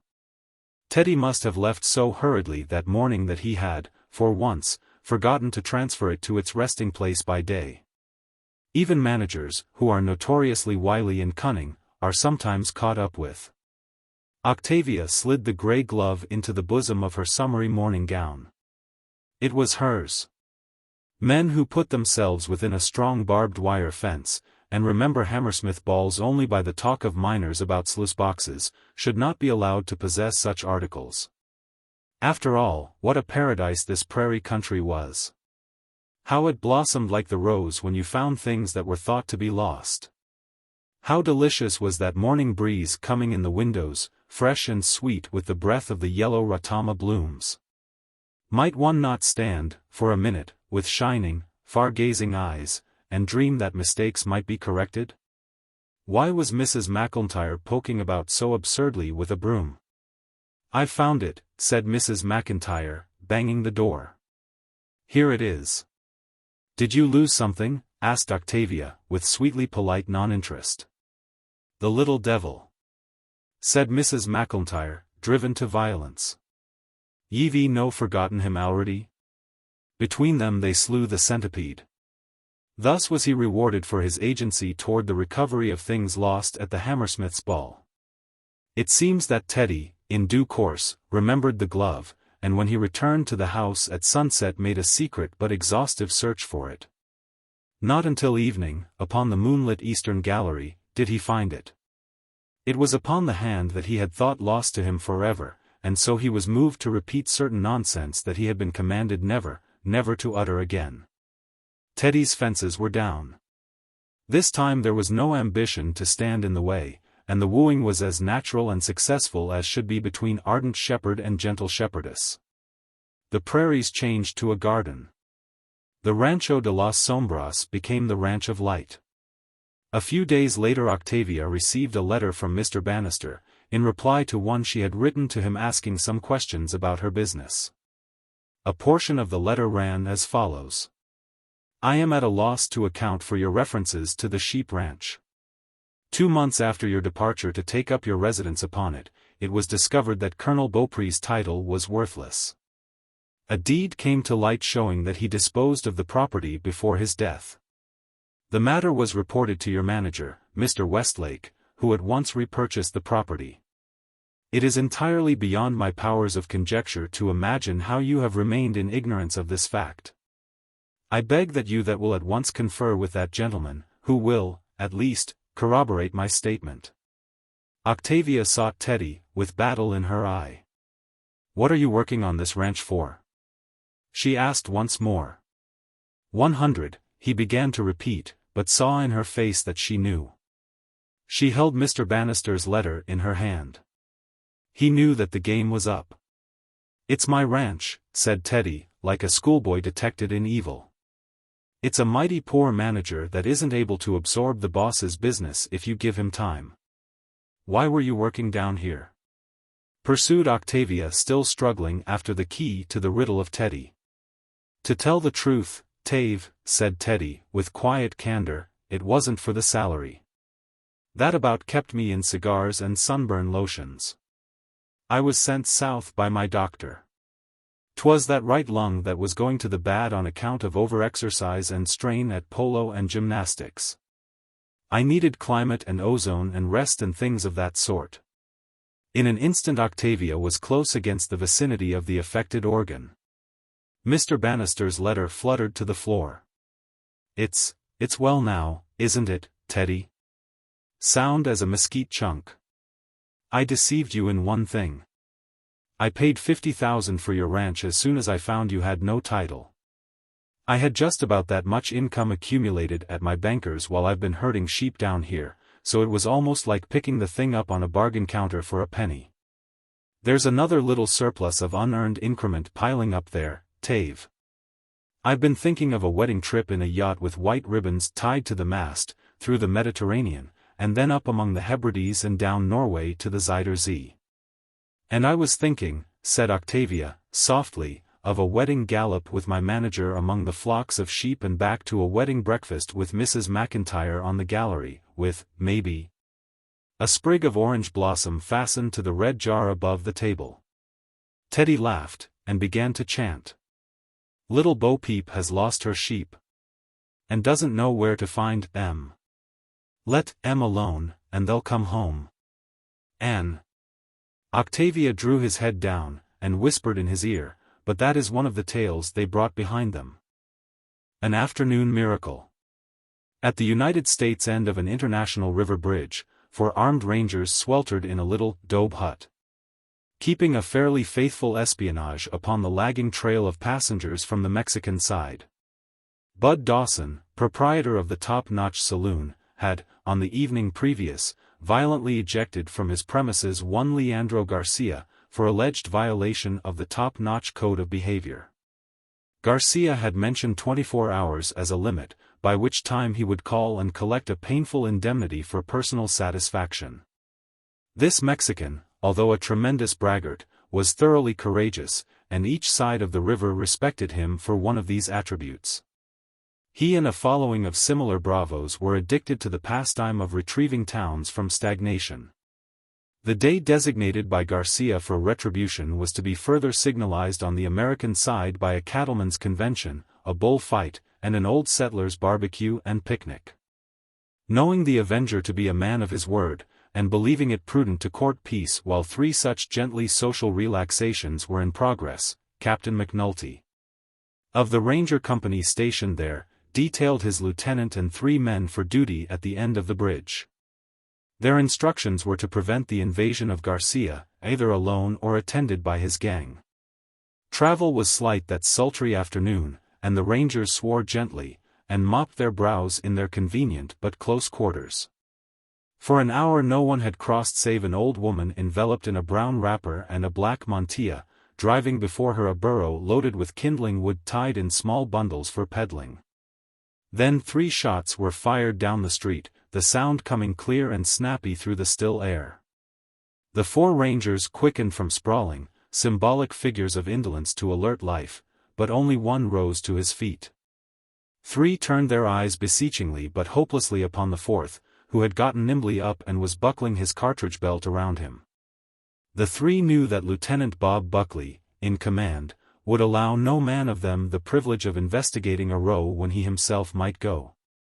The agile, broad-chested lieutenant, without a change of expression in his smooth, yellow-brown, melancholy face, shot the belt strap through the guard of the buckle, hefted his sixes in their holsters as a belle gives the finishing touches to her toilette, caught up his Winchester, and dived for the door. There he paused long enough to caution his comrades to maintain their watch upon the bridge, and then plunged into the broiling highway. The three relapsed into resigned inertia and plaintive comment. "I've heard of fellows," grumbled Bronco Leathers, "what was wedded to danger, but if Bob Buckley ain't committed bigamy with trouble, I'm a son of a gun." "Peculiarness of Bob is," inserted the Nueces Kid, "he ain't had proper trainin'. He never learned how to get skeered. Now, a man ought to be skeered enough when he tackles a fuss to hanker after readin' his name on the list of survivors, anyway." "Buckley," commented Ranger No.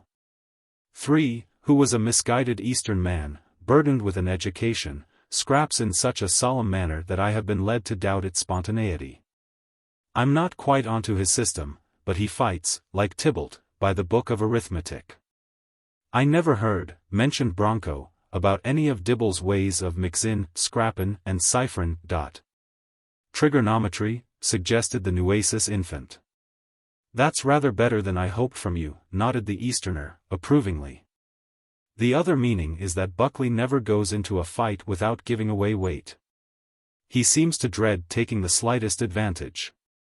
That's quite close to foolhardiness when you are dealing with horse thieves and fence cutters who would ambush you any night, and shoot you in the back if they could.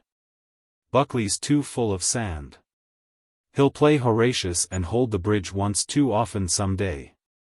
"I'm on there," drawled the Kid, "I mind that bridge gang in the Reader." "Me, I go instructed for the other chap, spurious somebody, the one that fought and pulled his freight, to fight on some other day. Anyway," summed up Bronco, "Bob's about the gamest man I ever see along the Rio Bravo. Great Sam Houston. If she gets any hotter she'll sizzle." Bronco whacked at a scorpion with his 4-pound Stetson felt, and the three watchers relapsed into comfortless silence. How well Bob Buckley had kept his secret, since these men, for 2 years his side comrades in countless border raids and dangers, thus spake of him. Not knowing that he was the most arrant physical coward in all that Rio Bravo country. Neither his friends nor his enemies had suspected him of aught else than the finest courage. It was purely a physical cowardice, and only by an extreme, grim effort of will had he forced his craven body to do the bravest deeds. Scourging himself always, as a monk whips his besetting sin, Buckley threw himself with apparent recklessness into every danger, with the hope of some day ridding himself of the despised affliction. But each successive test brought no relief, and the ranger's face, by nature adapted to cheerfulness and good humor, became set to the guise of gloomy melancholy. Thus, while the frontier admired his deeds, and his prowess was celebrated in print and by word of mouth in many campfires in the valley of the Bravo, his heart was sick within him. Only himself knew of the horrible tightening of the chest, the dry mouth, the weakening of the spine, the agony of the strung nerves, the never-railing symptoms of his shameful malady. One mere boy in his company was wont to enter a fray with a leg perched flippantly about the horn of his saddle, a cigarette hanging from his lips, which emitted smoke and original slogans of clever invention. Buckley would have given a year's pay to attain that devil-may-care method. Once the debonair youth said to him, "Buck, you go into a scrap like it was a funeral." "Not," he added, with a complimentary wave of his tin cup, "but what it generally is."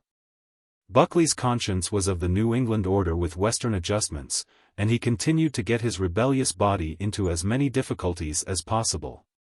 Wherefore, on that sultry afternoon he chose to drive his own protesting limbs to investigation of that sudden alarm that had startled the peace and dignity of the state. 2 squares down the street stood the top-notch saloon. Here Buckley came upon signs of recent upheaval. A few curious spectators pressed about its front entrance, grinding beneath their heels the fragments of a plate-glass window. Inside, Buckley found Bud Dawson utterly ignoring a bullet wound in his shoulder, while he feelingly wept at having to explain why he failed to drop the blamed masquerader who shot him. At the entrance of the ranger, Bud turned appealingly to him for confirmation of the devastation he might have dealt. "You know, Buck, I'd, plumb got him, first rattle, if I'd thought a minute. Come in a masqueradin', playin' female till he got the drop, and turned loose. I never reached for a gun, thinkin' it was sure Chihuahua Betty, or Mrs. Atwater, or anyhow one of the Mayfield girls comin' a gunnin', which they might, liable as not. I never thought of that blamed Garcia until—" "Garcia," snapped Buckley. "How did he get over here?" Bud's bartender took the ranger by the arm and led him to the side door. There stood a patient gray burro cropping the grass along the gutter, with a load of kindling wood tied across its back. On the ground lay a black shawl and a voluminous brown dress. "Masqueradin' in them things," called Bud, still resisting attempted ministrations to his wounds. "Thought he was a lady till he gave a yell and winged me." "He went down this side street," said the bartender. "He was alone, and he'll hide out till night when his gang comes over. You ought to find him in that Mexican layout below the depot. He's got a girl down there, Pancha Sales." "How was he armed?" asked Buckley. "2 pearl-handled sixes, and a knife." "Keep this for me, Billy," said the ranger, handing over his Winchester. Quixotic, perhaps, but it was Bob Buckley's way. Another man, and a braver one, might have raised a posse to accompany him. It was Buckley's rule to discard all preliminary advantage. The Mexican had left behind him a wake of closed doors and an empty street. But now people were beginning to emerge from their places of refuge with assumed unconsciousness of anything having happened. Many citizens who knew the ranger pointed out to him with alacrity the course of Garcia's retreat. As Buckley swung along upon the trail, he felt the beginning of the suffocating constriction about his throat, the cold sweat under the brim of his hat, the old, shameful, dreaded sinking of his heart as it went down, down, down in his bosom. The morning train of the Mexican Central had that day been 3 hours late, thus failing to connect with the INGN on the other side of the river. Passengers for Los Estados Unidos grumblingly sought entertainment in the little swaggering mongrel town of 2 nations, for, until the morrow, no other train would come to rescue them. Grumblingly, because 2 days later would begin the great fair and races in San Antone. Consider that at that time San Antone was the hub of the Wheel of Fortune, and the names of its spokes were Cattle, Wool, Faro, Running Horses, and Ozone. In those times cattlemen played at crack-loo on the sidewalks with double eagles. And gentlemen backed their conception of the fortuitous card with stacks limited in height only by the interference of gravity. Wherefore, thither journeyed the sowers and the reapers, they who stampeded the dollars, and they who rounded them up. Especially did the caterers to the amusement of the people haste to San Antone. 2 greatest shows on earth were already there, and dozens of smallest ones were on the way. On a side track near the mean little dope depot stood a private car, left there by the Mexican train that morning and doomed by an ineffectual schedule to ignobly await, amid squalid surroundings, connection with the next day's regular. The car had been once a common day coach, but those who had sat in it and grinned to the conductor's hatband slips would never have recognized it in its transformation. Paint and gilding and certain domestic touches had liberated it from any suspicion of public servitude. The whitest of lace curtains judiciously screened its windows. From its fore end drooped in the torrid air the flag of Mexico.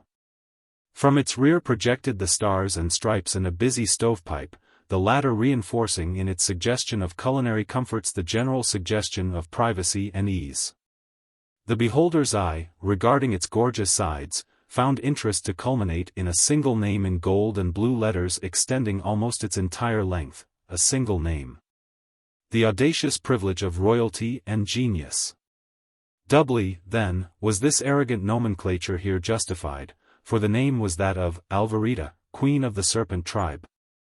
This, her car, was back from a triumphant tour of the principal Mexican cities, and now headed for San Antonio, where, according to promissory advertisement, she would exhibit her marvelous dominion and fearless control over deadly and venomous serpents, handling them with ease as they coil and hiss to the terror of thousands of tongue-tied tremblers.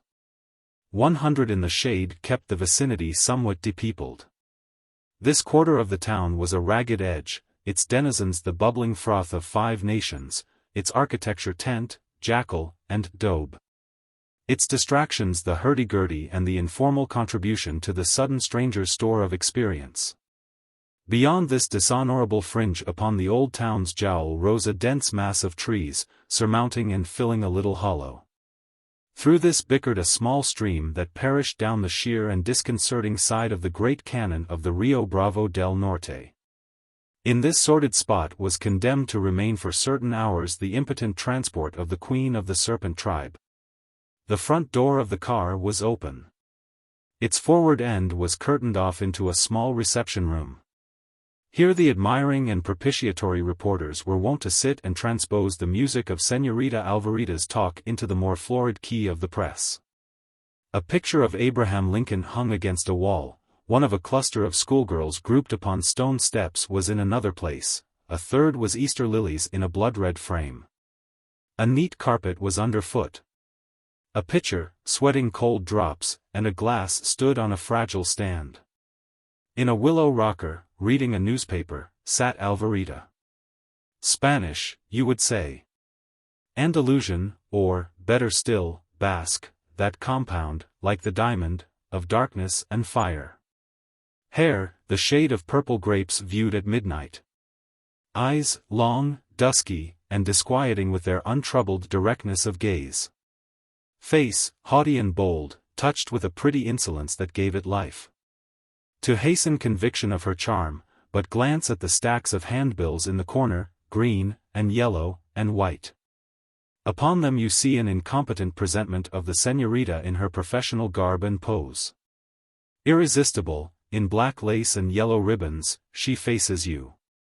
A blue racer is spiraled upon each bare arm, coiled twice about her waist and once about her neck, his horrid head close to hers. You perceive Cuckoo, the great 11-foot Asian python. A hand drew aside the curtain that partitioned the car, and a middle-aged, faded woman holding a knife and a half-peeled potato looked in and said, "Alvary, are you right busy?" "I'm reading the home paper, Ma." "What do you think?" "That pale, tow-weed Matilda Price got the most votes in the news for the prettiest girl in Gallipo, Lise." "Shush. She wouldn't have done it if you'd been home, Alvary." "Lord knows, I hope we'll be there before fall's over.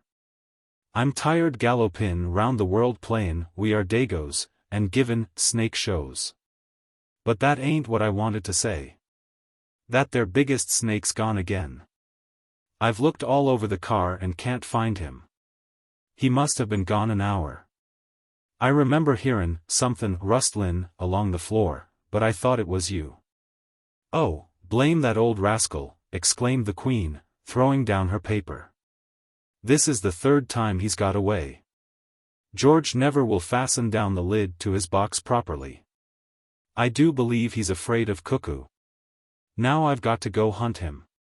Better hurry, somebody might hurt him." The Queen's teeth showed in a gleaming, contemptuous smile. "No danger. When they see Cuckoo outside they simply scoot away and buy bromides. There's a crick over between here and the river. That old scamp'd swap his skin any time for a drink of running water. I guess I'll find him there, all right." A few minutes later Alvarita stopped upon the forward platform, ready for her quest. Her handsome black skirt was shaped to the most recent proclamation of fashion. Her spotless shirtwaist gladdened the eye in that desert of sunshine, a swelling oasis, cool and fresh. A man's split-straw hat sat firmly on her coiled, abundant hair. Beneath her serene, round, impudent chin a man's four-in-hand tie was jauntily knotted about a man's high, stiff collar. A parasol she carried, of white silk, and its fringe was lace, yellowly genuine. I will grant Gallipolis as to her costume, but firmly to Seville or Valladolid I am held by her eyes.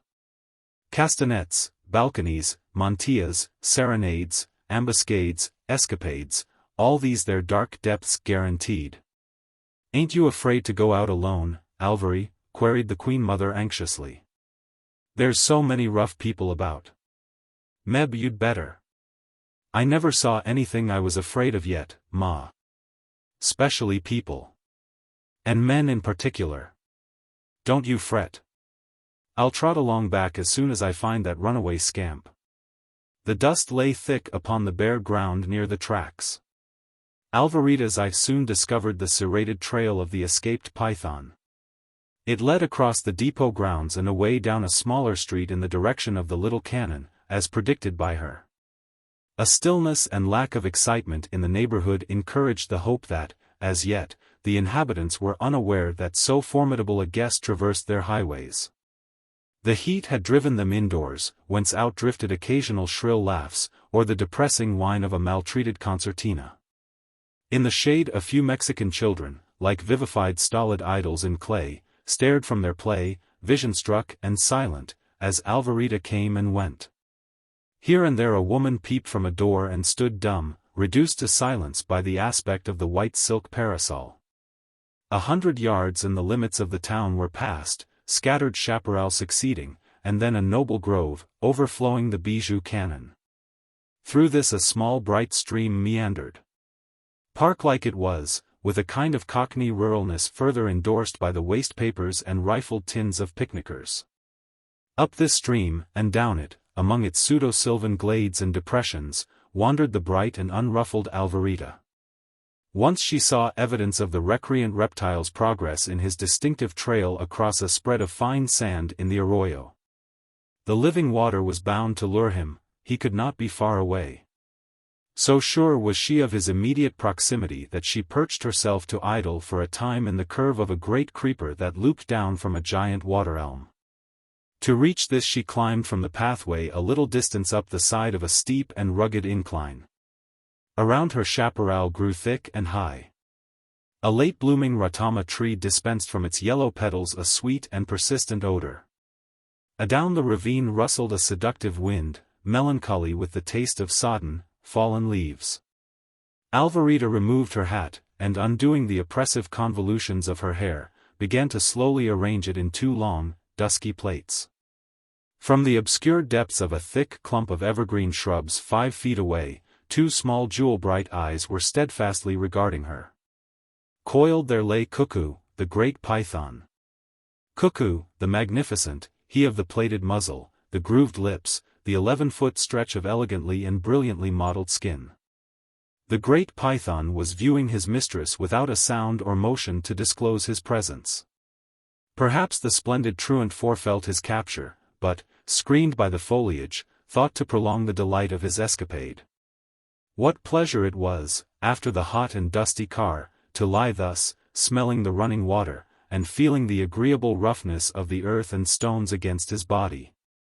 Soon, very soon the Queen would find him, and he, powerless as a worm in her audacious hands, would be returned to the dark chest in the narrow house that ran on wheels. Alvarita heard a sudden crunching of the gravel below her. Turning her head she saw a big, swarthy Mexican, with a daring and evil expression, contemplating her with an ominous, dull eye. "What do you want?" she asked as sharply as 5 hairpins between her lips would permit, continuing to plait her hair, and looking him over with placid contempt. The Mexican continued to gaze at her, and showed his teeth in a white, jagged smile. "I no hurt why you, señorita," he said. "You bet you won't," answered the Queen, shaking back one finished, massive plate. "But don't you think you'd better move on?" "Not hurt why you, no. But maybe so take one beso, one lil keys, you call him." The man smiled again, and set his foot to ascend the slope. Alvarita leaned swiftly and picked up a stone the size of a coconut. "Vamos, quick," she ordered peremptorily, "you coon." The red of insult burned through the Mexican's dark skin. "Hidalgo, yo," he shot between his fangs. "I am not negro. Diabla bonita, for that you shall pay me." He made 2 quick upward steps this time, but the stone, hurled by no weak arm, struck him square in the chest. He staggered back to the footway, swerved half around, and met another sight that drove all thoughts of the girl from his head. She turned her eyes to see what had diverted his interest. A man with red-brown, curling hair and a melancholy, sunburned, smooth-shaven face was coming up the path, 20 yards away. Around the Mexican's waist was buckled a pistol belt with 2 empty holsters. He had laid aside his sixes, possibly in the jackal of the fair Pancha, and had forgotten them when the passing of the fairer Alvarita had enticed him to her trail. His hands now flew instinctively to the holsters, but finding the weapons gone, he spread his fingers outward with the eloquent, abjuring, deprecating Latin gesture, and stood like a rock. Seeing his plight, the newcomer unbuckled his own belt containing 2 revolvers, threw it upon the ground, and continued to advance. "Splendid," murmured Alvarita, with flashing eyes. As Bob Buckley, according to the mad code of bravery that his sensitive conscience imposed upon his cowardly nerves, abandoned his guns and closed in upon his enemy, the old inevitable nausea of abject fear wrung him. His breath whistled through his constricted air passages. His feet seemed like lumps of lead. His mouth was dry as dust. His heart, congested with blood, hurt his ribs as it thumped against them. The hot June day turned to moist November. And still he advanced, spurred by a mandatory pride that strained its uttermost against his weakling flesh. The distance between the 2 men slowly lessened. The Mexican stood, immovable, waiting. When scarce 5 yards separated them, a little shower of loosened gravel rattled down from above to the ranger's feet. He glanced upward with instinctive caution. A pair of dark eyes, brilliantly soft, and fierily tender, encountered and held his own. The most fearful heart and the boldest one in all the Rio Bravo country exchanged a silent and inscrutable communication. Alvarita, still seated within her vine, leaned forward above the breast-high chaparral. One hand was laid across her bosom. One great dark braid curved forward over her shoulder. Her lips were parted, her face was lit with what seemed but wonder, great and absolute wonder. Her eyes lingered upon Buckley's. Let no one ask or presume to tell through what subtle medium the miracle was performed. As by a lightning flash 2 clouds will accomplish counterpoise and compensation of electric surcharge, so on that eye glance the man received his complement of manhood. And the maid conceded what enriched her womanly grace by its loss. The Mexican, suddenly stirring, ventilated his attitude of apathetic waiting by conjuring swiftly from his bootleg a long knife. Buckley cast aside his hat, and laughed once aloud, like a happy schoolboy at a frolic. Then, empty-handed, he sprang nimbly, and Garcia met him without default. So soon was the engagement ended that disappointment imposed upon the ranger's warlike ecstasy. Instead of dealing the traditional downward stroke, the Mexican lunged straight with his knife. Buckley took the precarious chance, and caught his wrist, fair and firm. Then he delivered the good Saxon knockout blow, always so pathetically disastrous to the fistless Latin races, and Garcia was down and out, with his head under a clump of prickly pears. The ranger looked up again to the Queen of the Serpents. Alvarita scrambled down to the path. "I'm mighty glad I happened along when I did," said the ranger. He frightened me so," cooed Alvarita. They did not hear the long, low hiss of the python under the shrubs. Wheeliest of the beasts. No doubt he was expressing the humiliation he felt at having so long dwelt in subjection to this trembling and coloring mistress of his whom he had deemed so strong and potent and fearsome. Then came galloping to the spot the civic authorities, and to them the ranger awarded the prostrate disturber of the peace, whom they bore away limply across the saddle of one of their mounts. But Buckley and Alvarita lingered. Slowly, slowly they walked. The ranger regained his belt of weapons. With a fine timidity she begged the indulgence of fingering the great 45s, with little O's and AHS, of newborn, delicious shyness. The canoncito was growing dusky. Beyond its terminus in the river bluff they could see the outer world yet suffused with the waning glory of sunset. A scream, a piercing scream of fright from Alvarita. Back she cowered, and the ready, protecting arm of Buckley formed her refuge. What terror so dire as to thus beset the close of the reign of the never-before-daunted queen? Across the path there crawled a caterpillar, a horrid, fuzzy, 2-inch caterpillar. Truly, cuckoo, thou wert avenged. Thus abdicated the queen of the serpent tribe, viva la reina. A call lone. In those days the cattlemen were the anointed. They were the grandees of the grass, kings of the kine, lords of the lea, barons of beef and bone. They might have ridden in golden chariots had their tastes so inclined. The cattleman was caught in a stampede of dollars. It seemed to him that he had more money than was decent. But when he had bought a watch with precious stones set in the case so large that they hurt his ribs, and a California saddle with silver nails and Angora skin suaderos, and ordered everybody up to the bar for whiskey, what else was there for him to spend money for? Not so circumscribed in expedient for the reduction of surplus wealth were those lairds of the lariat who had womenfolk to their name. In the breast of the rib-sprung sex the genius of purse lightning may slumber through years of inopportunity, but never, my brothers, does it become extinct. So, out of the chaparral came Long Bill Longley from the Bar Circle branch on the Frio, a wife-driven man, to taste the urban joys of success. Something like $500,000 he had, with an income steadily increasing. Long Bill was a graduate of the camp and trail. Luck and thrift, a cool head, and a telescopic eye for mavericks had raised him from cowboy to be a cowman. Then came the boom in cattle, and fortune, stepping gingerly among the cactus thorns, came and emptied her cornucopia at the doorstep of the ranch. In the little frontier city of Chaparosa, Longley built a costly residence. Here he became a captive, bound to the chariot of social existence. He was doomed to become a leading citizen. He struggled for a time like a mustang in his first corral, and then he hung up his quirt and spurs. Time hung heavily on his hands.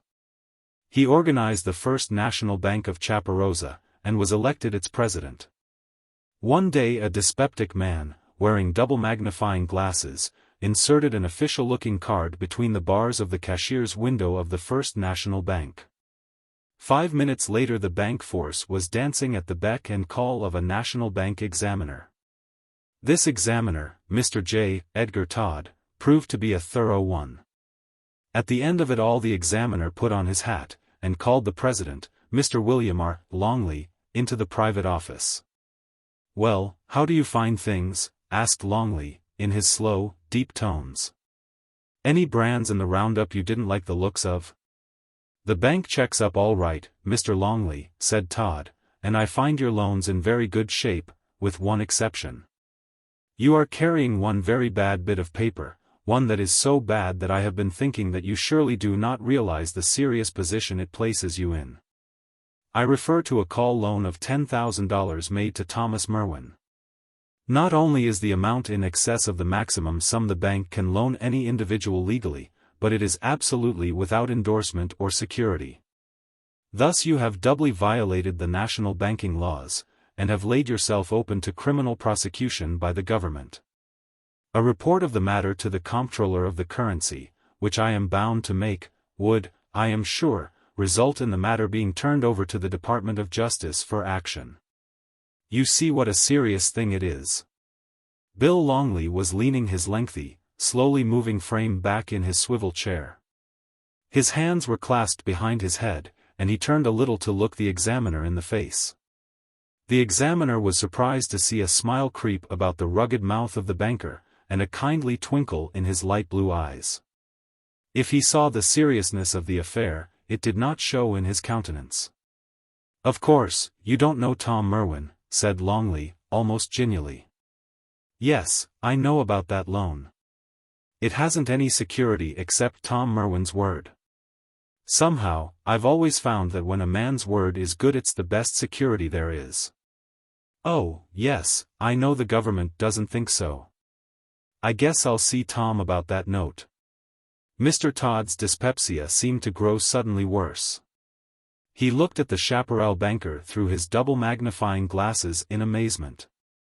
"You see," said Longley, easily explaining the thing away, "Tom heard of 2,000 head of 2-year-olds down near Rocky Ford on the Rio Grande that could be had for $8 a head. I reckon 'twas one of old Leandro Garcia's outfits that he had smuggled over, and he wanted to make a quick turn on 'em. Those cattle are worth $15 on the hoof in Kansas City." Tom knew it and I knew it. He had $6,000, and I let him have the $10,000 to make the deal with. His brother Ed took 'em on to market 3 weeks ago. He ought to be back most any day now with the money. When he comes, Tom'll pay that note. The bank examiner was shocked.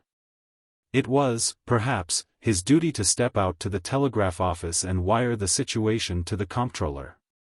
But he did not. He talked pointedly and effectively to Longley for 3 minutes.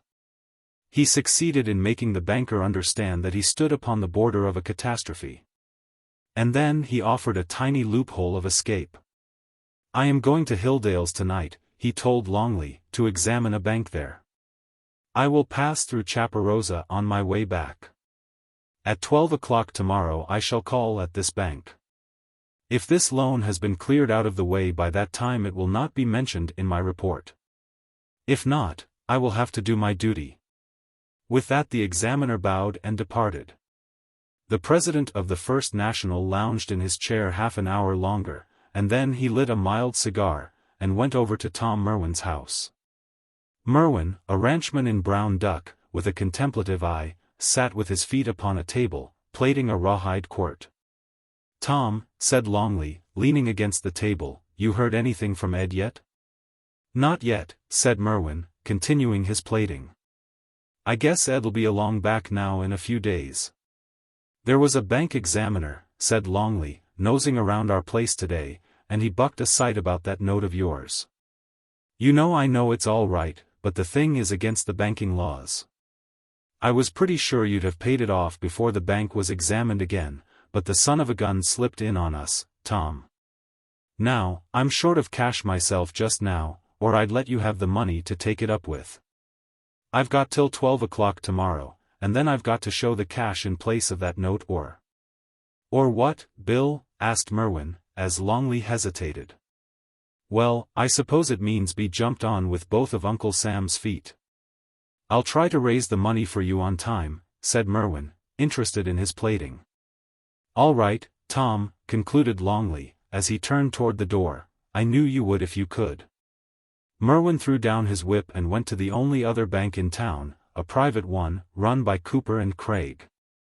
"Cooper," he said, to the partner by that name, "I've got to have $10,000 today or tomorrow.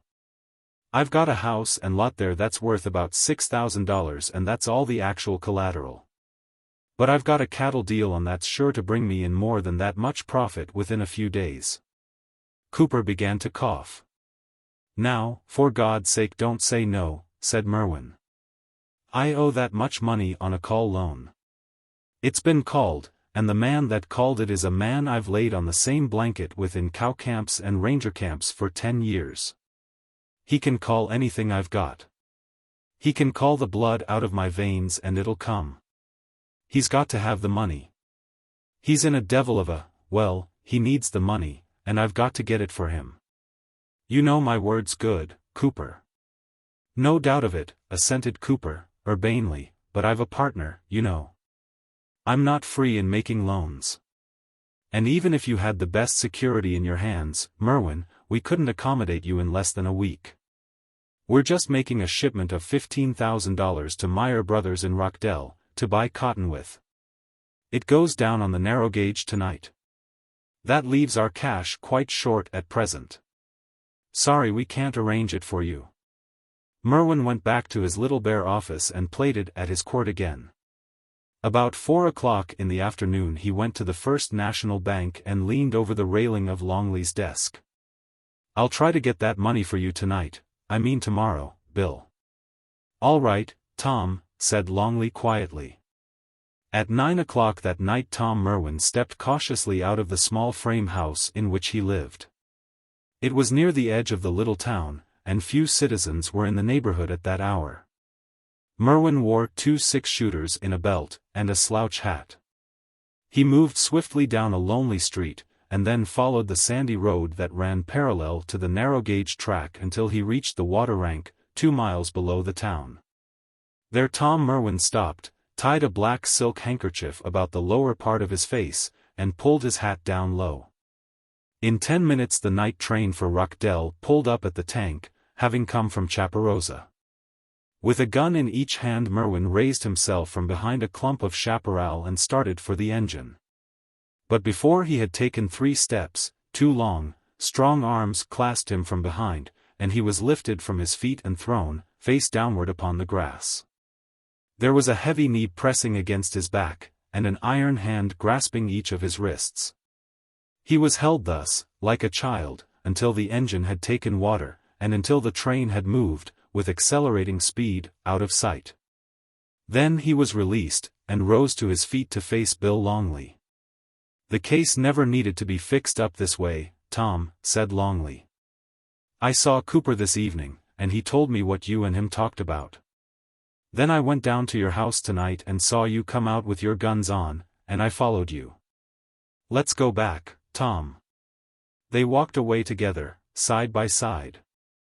"'Twas the only chance I saw," said Merwin presently. "You called your loan, and I tried to answer you. Now, what'll you do, Bill, if they sock it to you?" "What would you have done if they'd socked it to you?" was the answer Longley made. "I never thought I'd lay in a bush to stick up a train," remarked Merwin, "but a call loan's different. A call's a call with me.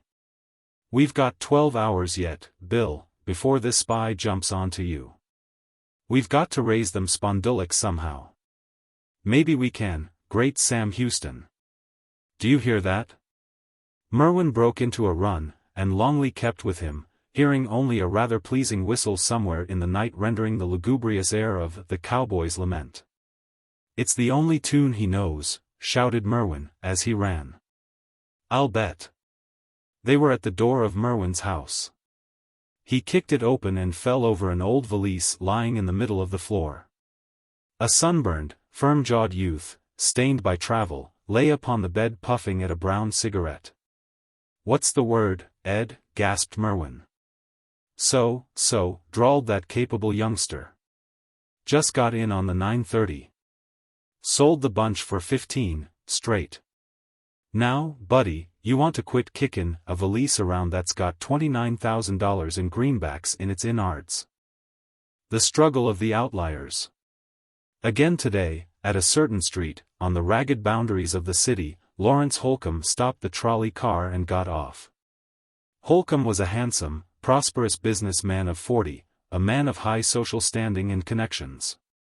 His comfortable suburban residence was some 5 miles farther out on the car line from the street where so often of late he had dropped off the outgoing car. The conductor winked at a regular passenger, and nodded his head archly in the direction of Holcomb's hurrying figure. "Getting to be a regular thing," commented the conductor. Holcomb picked his way gingerly down a roughly graded side street infested with ragged urchins and impeded by abandoned tinware. He stopped at a small cottage fenced in with a patch of stony ground with a few stunted shade trees growing about it. A stout, middle-aged woman was washing clothes in a tub at one side of the door. She looked around, and smiled a smile of fat recognition. "Good evening, Mr. Holcomb, is it yourself Aegean? Ye'll find Katie inside, sir." "Did you speak to her for me?" asked Holcomb, in a low voice. "Did you try to help me gain her consent as you promised to do?" "Sure, and I did that. But, sir, ye know girls will be girls. The more ye coax 'em the wilfuller they gets. 'Tis your own pleadin' that'll get her if anything will. An' I hopes ye may, for I tells her she'll never get a betther offer than yours, sir. 'Tis a good girl she is, and a tidy hand for anything from the kitchen to the parlor, and she's never a fault except, maybe, a bit too much keen for dances and ruffles and ribbons. But that's natural to her age and good looks if I do say it myself, bein' her mither, Mr. Holcomb. Ye can spake Aegean to Katie, sir, and maybe this time ye'll have luck unless Danny Conlon, the wild gossoon, has been at it agin overpersuadin her against ye. Holcomb turned slightly pale, and his lips closed tightly for a moment. I've heard of this fellow Conlon before. Why does he interfere? Why does he stand in the way? Is there anything between him and Katy? Does Katy care for him? Mrs. Flynn gave a sigh, like a puff of a locomotive, and a flap upon the washboard with a sodden garment that sent Holcomb, well splashed, 6 feet away. Ask me no questions about what's in a girl's heart and I'll tell ye no lies. Her own mither can't tell any more than yourself, Mr. Holcomb. Holcomb stepped inside the cottage. Katy Flynn, with rolled-up sleeves, was ironing a dress of flounced muslin. Criticism of Holcomb's deviation from his own sphere to this star of lower orbit must have waned at the sight of the girl. Her beauty was of the most solvent and convincing sort. Dusky Irish eyes, one great braid of jetty, shining hair, a crimson mouth, dimpling and shaping itself to every mood of its owner, a figure strong and graceful. Seemingly full of imperishable life and action, Katy Flynn was one to be sought after and striven for. Holcomb went and stood by her side as she ironed, and watched the lithe play of muscles rolling beneath the satiny skin of her rounded forearms. Katy, he said, his voice concealing a certain anxiety beneath a wooing tenderness, I have come for my answer. It isn't necessary to repeat what we have talked over so often, but you know how anxious I am to have you. You know my circumstances and position, and that you will have every comfort and every privilege that you could ask for. Say, yes, Katy, and I'll be the luckiest man in this town today. Kate set her iron down with a metallic click, and leaned her elbows upon the ironing board. Her great blue-black eyes went, in their Irish way, from sparkling fun to thoughtful melancholy. Oh, Mr. Holcomb, I don't know what to say. I know you'd be kind to me, and give me the best home I could ever expect. I'd like to say, yes, indeed I would. I'd about decided to tell you so, but there's Danny, he objects so. Danny again. Holcomb strode up and down the room impatiently frowning. Who is this fellow Conlon, Katy? He asked. Every time I nearly get your consent he comes between us. Does he want you to live always in this cottage for the convenience of his mightiness? Why do you listen to him? He wants me, said Katy, in the voice of a small, spoiled child. Well, I want you too, said Holcomb, masterfully. If I could see this wonderful Mr. Conlon, of the persuasive tongue, I'd argue the matter with him. He's been the champion middleweight fighter of this town, said Katy, a bit mischievously. Oh, has he? Well, that doesn't frighten me, Katy. In fact, I am not sure but what I'd tackle him a few rounds myself, with you for the prize, although I'm somewhat rusty with the gloves. Whist! There he comes now, exclaimed Katy, her eyes widening a little with apprehension. Holcomb looked out the door and saw a young man coming up from the gate. He walked with an easy swagger. His face was smooth and truculent, but not bad. He wore a cap pulled down to one eye. He walked inside the house and stopped at the door of the room in which stood his rival and the bone of contention.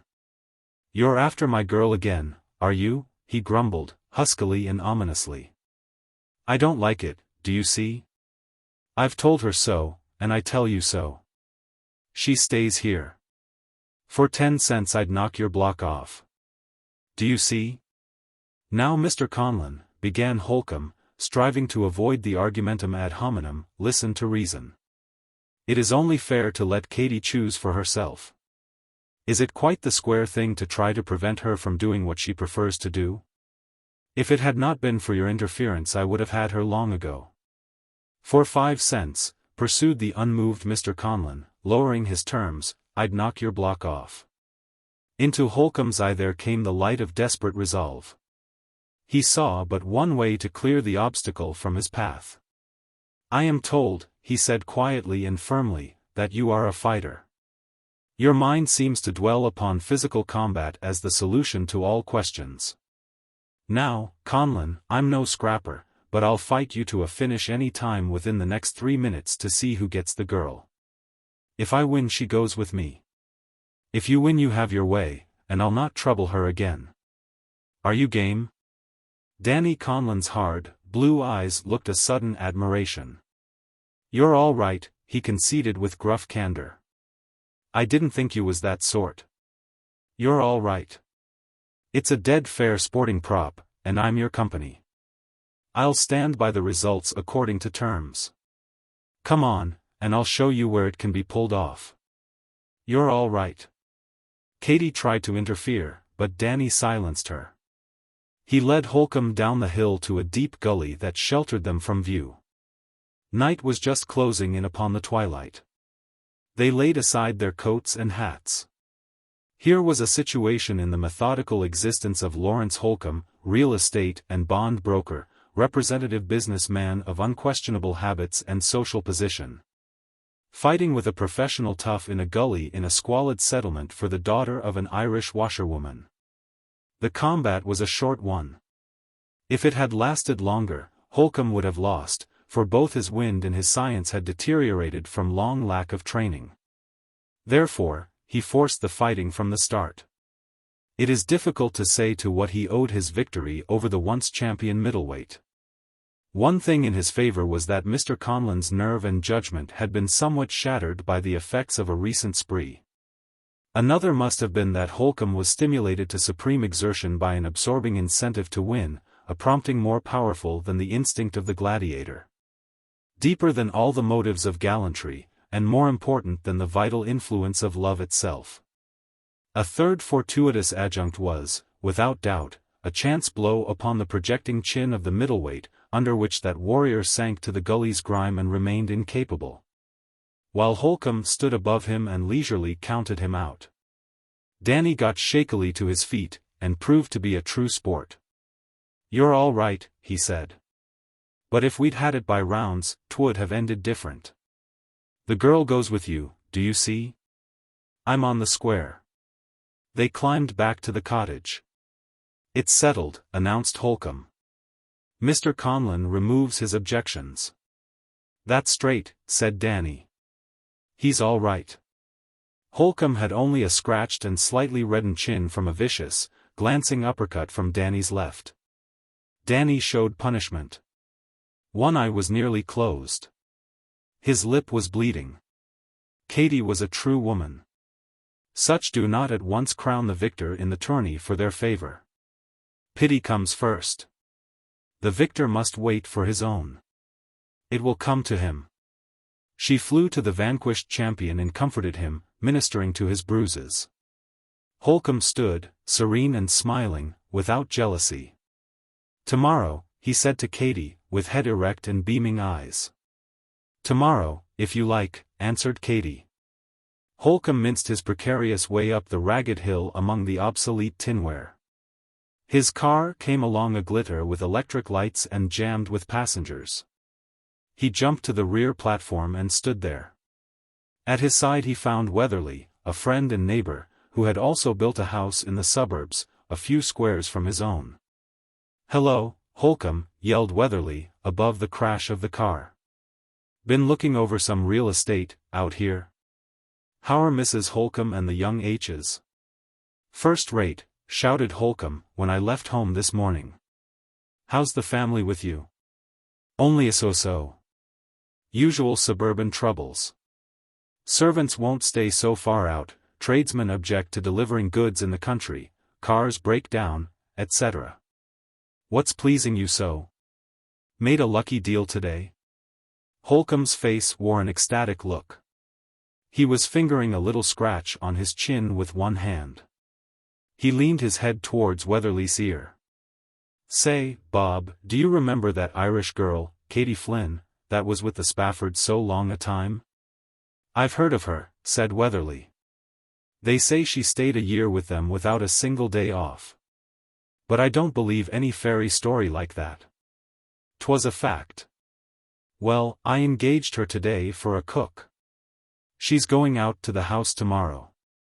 "Confound you for a lucky dog," shouted Weatherly, with envy in his tones and his heart, and you live 4 blocks further out than we do.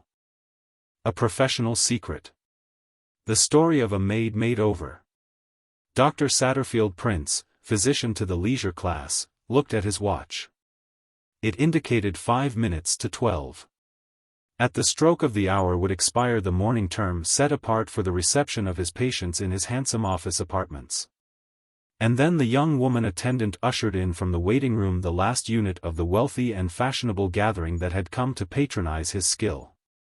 Gar. Prince turned, his watch still in hand, his manner courteous, but seeming to invite promptness and brevity in the interview. The last patient was a middle-aged lady, richly dressed, with an amiable and placid face. When she spoke her voice revealed the drawling, musical slur and intonation of the South. She had come, she leisurely explained, to bespeak the services of Dr. Prince in the case of her daughter, who was possessed of a most mysterious affliction. And then, femininely, she proceeded to exhaustively diagnose the affliction, informing the physician with a calm certitude of its origin and nature. The diagnosis advanced by the lady, Mrs. Galloway Rankin, was one so marvelously strange and singular in its conception that Dr. Prince, accustomed as he was to the conceits and vagaries of wealthy malingerers, was actually dumbfounded. The following is the matter of Mrs. Rankin's statement, briefly reported. She, Mrs. Rankin, was of an old Kentucky family, the Beals. Between the Beals and another historic house, the Rankins, had been waged for nearly a century one of the fiercest and most sanguinary feuds within the history of the state. Each generation had kept alive both the hate and the warfare. Until at length it was said that nature began to take cognizance of the sentiment and Beals and Rankins were born upon earth as antagonistic toward each other as cats and dogs. So, for 4 generations the war had waged, and the mountains were dotted with tombstones of both families.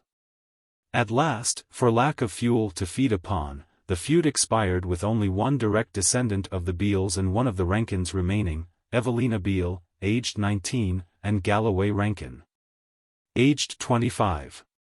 The last mortal shot in the feud was fired by Cupid. The 2 survivors met, became immediately and mutually enamored, and a miracle transpired on Kentucky soil, a Rankin wedded a Beal.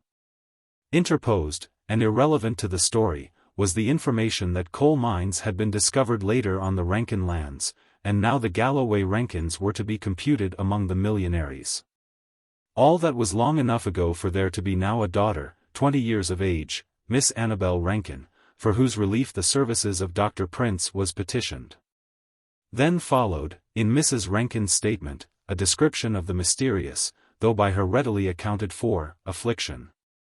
It seemed that there was a peculiar difficulty in the young lady's powers of locomotion. In walking, a process requiring a coordination and unanimity of the functions, Dr.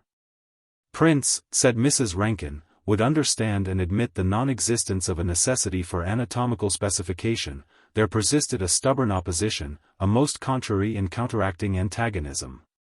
In those successively progressive and generally unconsciously automatic movements necessary to proper locomotion, there was a violent lack of harmony and mutuality. To give an instance cited by Mrs. Rankin, if Miss Annabel desired to ascend a stairway, one foot would be easily advanced to the step above, but instead of aiding and abetting its fellow, the other would at once proceed to start downstairs. By a strong physical and mental effort the young lady could walk fairly well for a short distance, but suddenly the rebellious entities would become uncontrollable.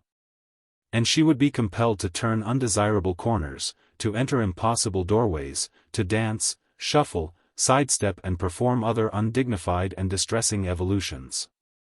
After setting forth these lamentable symptoms, Mrs. Rankin emphatically asserted her belief that the affliction was the result of heredity, of the union between the naturally opposing and contrary Beal and Rankin elements.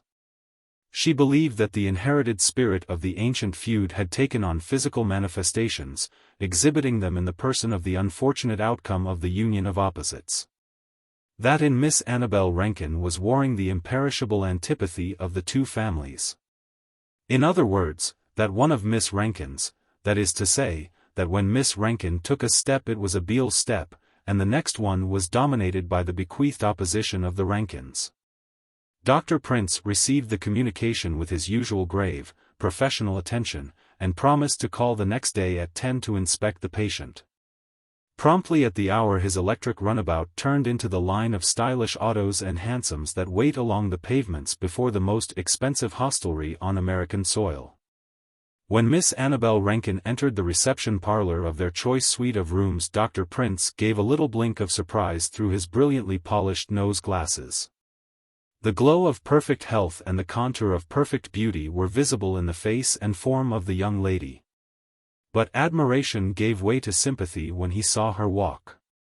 She entered at a little run, swayed, stepped off helplessly at a sharp tangent, advanced, marked time, backed off, recovered and sidled with a maneuvering rush to a couch, where she rested, with a look of serious melancholy upon her handsome face. Dr. Prince proceeded with his interrogatories in the delicate, reassuring gentlemanly manner that had brought him so many patrons who placed a value upon those amenities. Miss Annabel answered frankly and sensibly, indeed, for one of her years. The feud theory of Mrs. Rankin was freely discussed. The daughter also believed in it. Soon the physician departed, promising to call again and administer treatment. Then he buzzed down the avenue and 4 doors on an asphalted side street to the office of Dr. Grumbleton Myers, the great specialist in locomotor ataxia and nerve ailments. The 2 distinguished physicians shut themselves in a private office, and the great Myers dragged forth a decanter of sherry and a box of Havanas. When the consultation was over, both shook their heads. "Fact is," summed up Myers, "we don't know anything about anything. I'd say treat symptoms now until something turns up. But there are no symptoms." "The feud diagnosis, then," suggested Dr. Prince, archly, ridding his cigar of its ash. "It's an interesting case," said the specialist, noncommittally. "I say, Prince," called Myers, as his caller was leaving. Sometimes, you know, children that fight and quarrel are shut in separate rooms. Doesn't it seem a pity, now, that bloomers aren't in fashion? By Seppa. But they aren't," smiled Dr. Prince, "and we must be fashionable, at any rate." Dr. Prince burned midnight oil, or its equivalent, a patent, electric, soft-shaded, midnight incandescent, over his case. With such little success did his light shine that he was forced to make a little speech to the Rankins full of scientific terms, a thing he conscientiously avoided with his patients, which shows that he was driven to expedient. At last he was reduced to suggest treatment by hypnotism. Being crowded further, he advised it, and appeared another day with Professor Adami, the most reputable and non-advertising one he could find among that school of practitioners. Miss Annabel, gentle and melancholy, fell an easy victim, or, should say, subject, to the professor's influence. Previously instructed by Dr. Prince in the nature of the malady he was about to combat, the dealer in mental drugs proceeded to offer suggestion, in the language of his school, to the afflicted and unconscious young lady, impressing her mind with the conviction that her affliction was moonshine and her perambulatory powers without impairment. When the spell was removed, Miss Rankin sat up, looking a little bewildered at first, and then rose to her feet, walking straight across the room with the grace, the sureness and the ease of a Diana, a Leslie Carter, or a Vassar basketball champion. Miss Annabel's sad face was now lit with hope and joy. Mrs. Rankin of Southern susceptibility wept a little, delightedly, upon a minute lace handkerchief. Miss Annabel continued to walk about firmly and accurately, in absolute control of the machinery necessary for her so to do. Dr. Prince quietly congratulated Professor Adami, and then stepped forward, smilingly rubbing his nose glasses with an air. His position enabled him to overshadow the hypnotizer who, contented to occupy the background temporarily, was busy estimating in his mind with how large a bill for services he would dare to embellish the occasion when he should come to the front. Amid repeated expressions of gratitude, the 2 professional gentlemen made their adieus, a little elated at the success of the treatment which, with one of them, had been an experiment, with the other an exhibition. as the door closed behind them. Miss Annabel, her usually serious and pensive temper somewhat enlivened by the occasion, sat at the piano and dashed into a stirring march. Outside, the two men moving toward the elevator heard a scream of alarm from her and hastened back. They found her on the piano stool, with one hand still pressing the keys. The other arm was extended rigidly to its full length behind her, its fingers tightly clenched into a pink and pretty little fist. Her mother was bending over her, joining in the alarm and surprise. Miss Rankin rose from the stool, now quiet, but again depressed and sad. "I don't know what did it," she said, plaintively. "I began to play and that arm shot back. It wouldn't stay near the piano while the other one was there." A ping-pong table stood in the room. "A little game, Miss Rankin," cried Professor Adami, gaily, trying to feel his way. They played. With the racket in the refractory arm, Miss Annabel played in fine style. Her control of it was perfect. The professor laid down his racket. "Ah! A button is loose on my coat," said he. "Such is the fate of sorrowful bachelors. A needle and thread, now. Miss Rankin?" A little surprised, but smiling acquiescence, Annabel brought the articles from another room. "Now thread the needle, if you please," said Professor Adami. Annabel bit off 2 feet of the black silk. When she came to thread the needle, the secret was out. As the hand presenting the thread approached the other holding the needle, that arm was jerked violently away. Dr. Prince was first to reduce the painful discovery to words. "Dear Miss and Mrs. Rankin," he said, in his most musical consolation baritone, "we have been only partially successful. The affliction, Miss Rankin, has passed from your, that is, the affliction is now in your arms." "Oh, dear," sighed Annabel, "I've a Beale arm and a Rankin arm, then. Well, I can use one hand at a time, anyway. People won't notice it as they did before. Oh, what an annoyance those feuds were, to be sure. It seems to me they should make laws against them." Dr. Prince looked inquiringly at Professor Adami. That gentleman shook his head. "Another day," he said. "I prefer not to establish the condition at a lesser interval than 2 or 3 days." So, 3 days afterward they returned, and the professor replaced Miss Rankin under control. This time there was, apparently, perfect success. She came forth from the trance, and with full muscular powers. She walked the floor with a sure, rhythmic step. She played several difficult selections upon the piano, the hands and arms moving with propriety and with allied ease. Miss Rankin seemed at last to possess a perfectly well-ordered physical being as well as a very grateful mental one. A week afterward there wafted into Dr. Prince's office a youth, generously gilded. The hallmarks of society were deeply writ upon him. "I'm Ashburton," he explained, "T. Ripley Ashburton, you know. I'm engaged to Miss Rankin. I understand you've been training her for some breaks in her gaits." T. Ripley Ashburton caught himself. "Didn't mean that, you know, slipped out, been loafing around stables quite a lot. I say, Dr. Prince, I want you to tell me. Candidly, you know. I'm awful spoons on Miss Rankin. We're to be married in the fall. You might consider me one of the family, you know. They told me about the treatment you gave her with the, medium fellow. That set her up wonderfully, I assure you.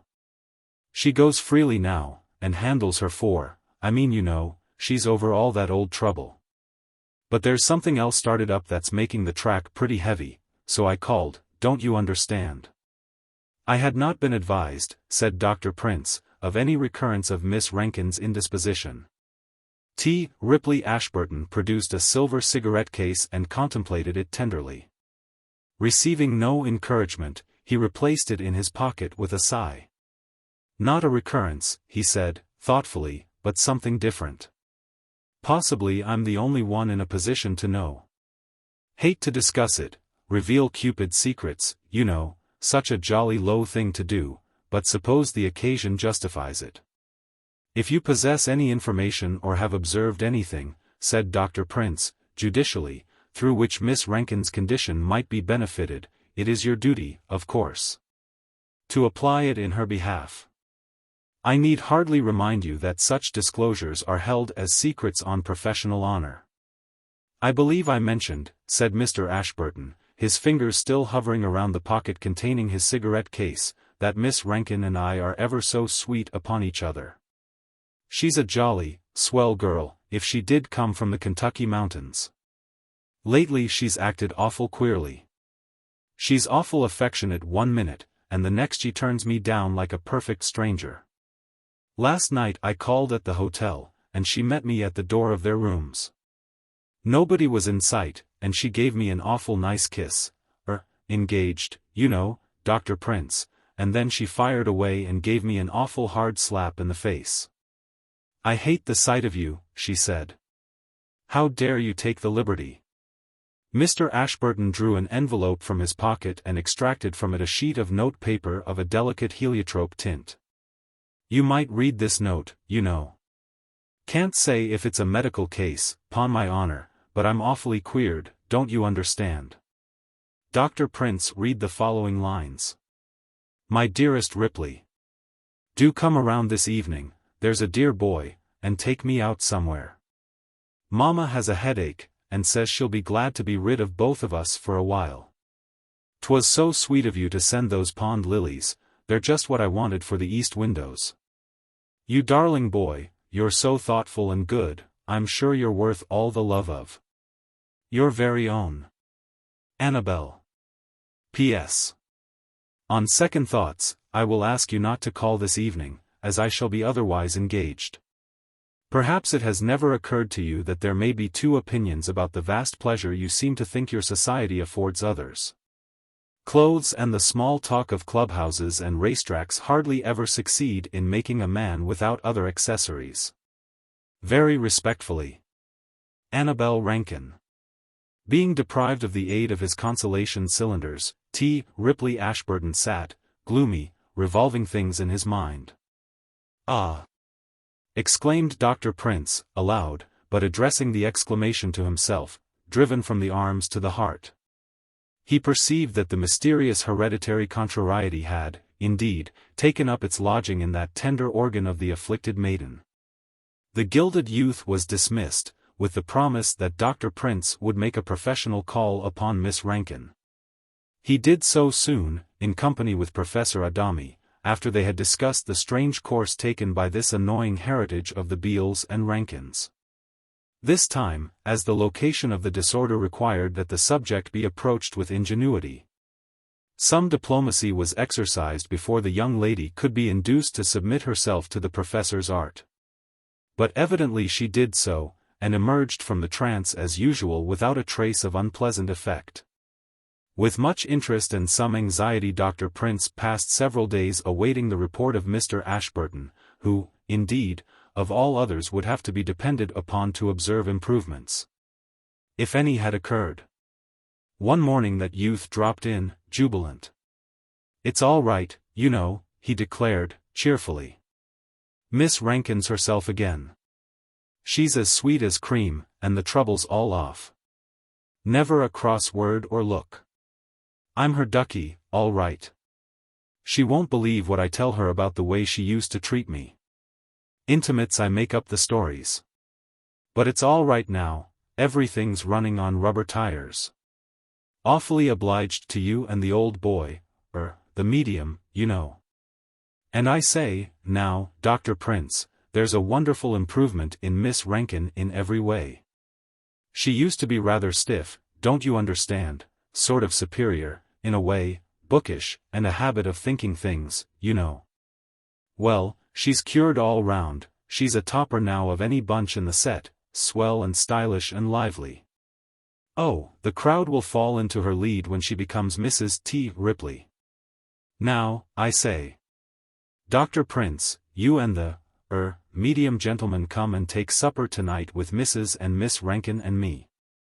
I'd be delighted if you would, now, I would indeed, just for you to see, you know, the improvement in Miss Rankin.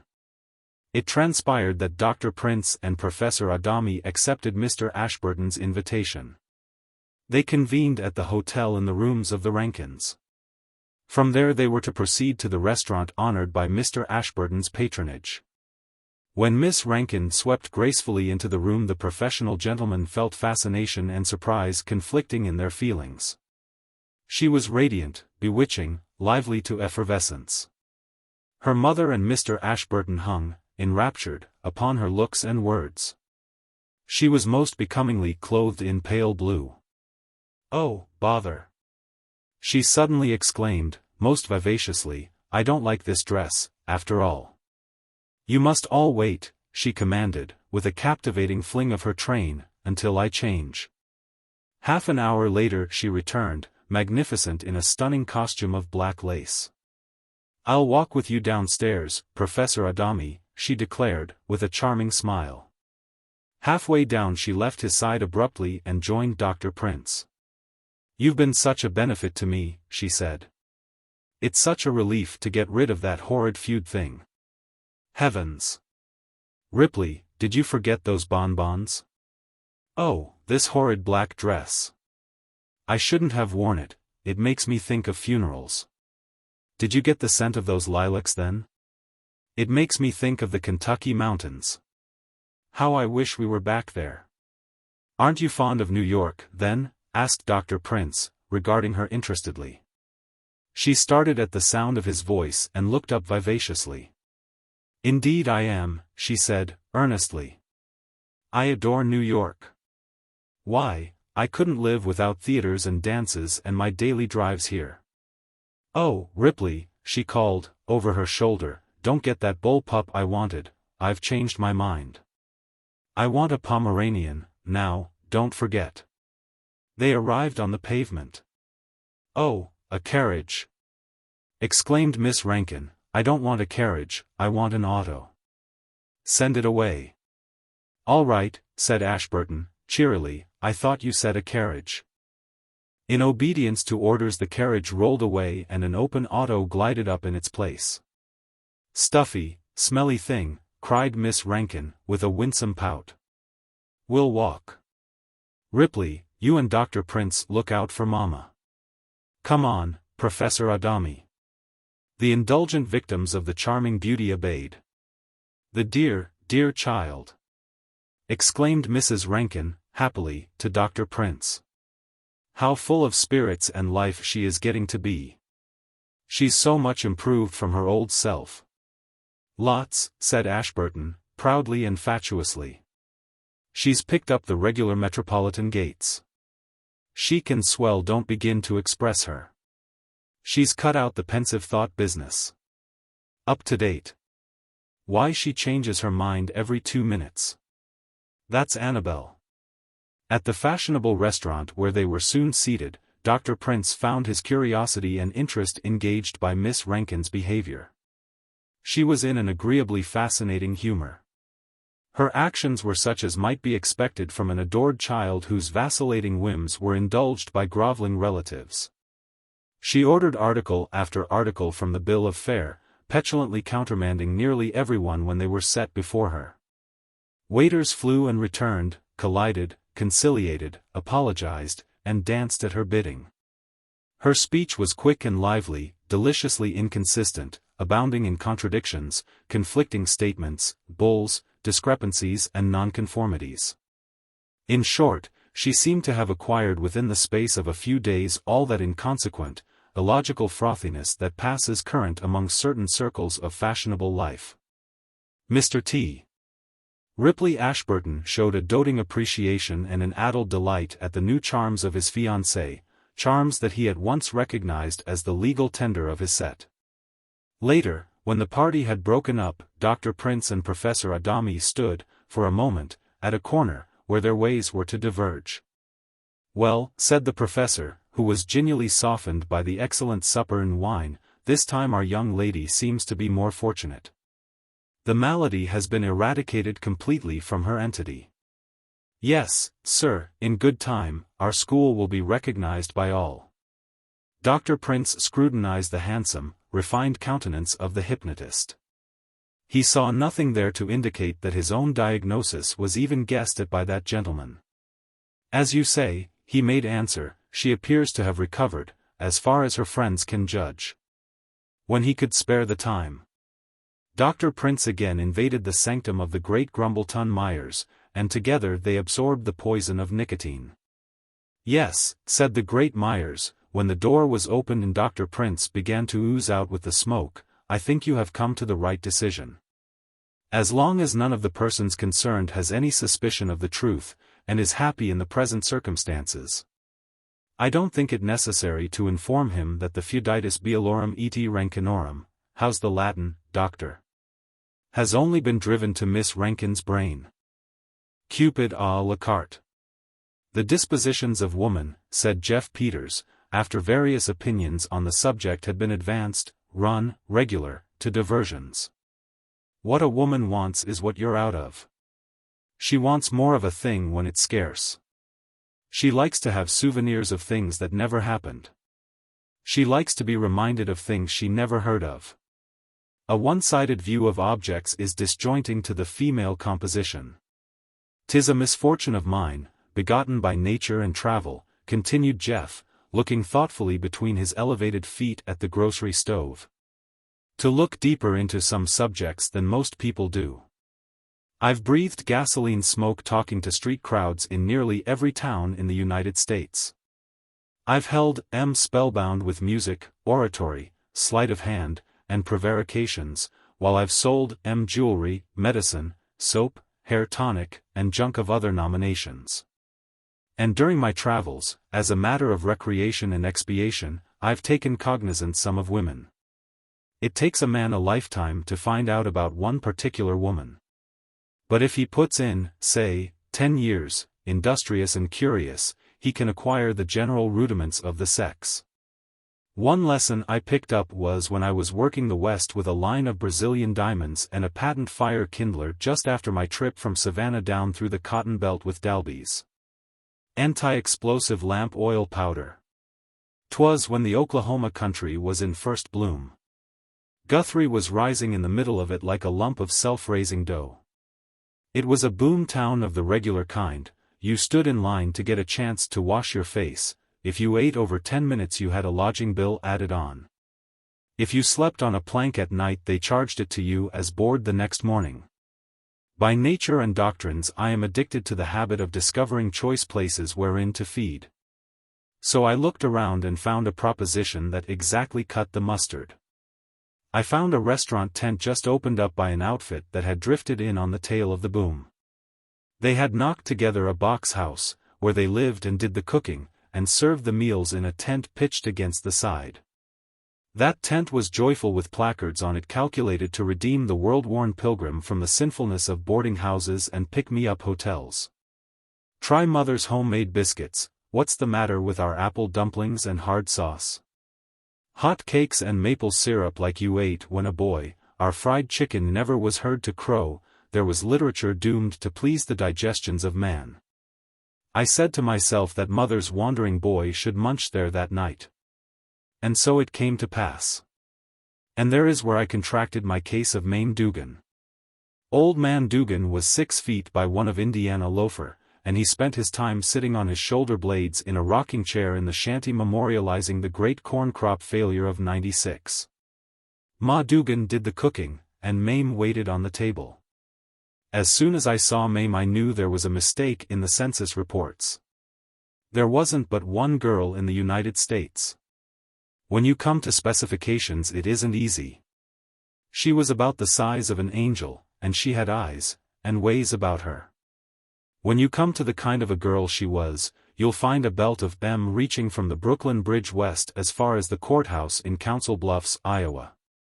They earn their own living in stores, restaurants, factories, and offices.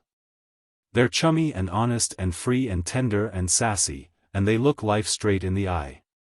They've met man face to face, and discovered that he's a poor creature.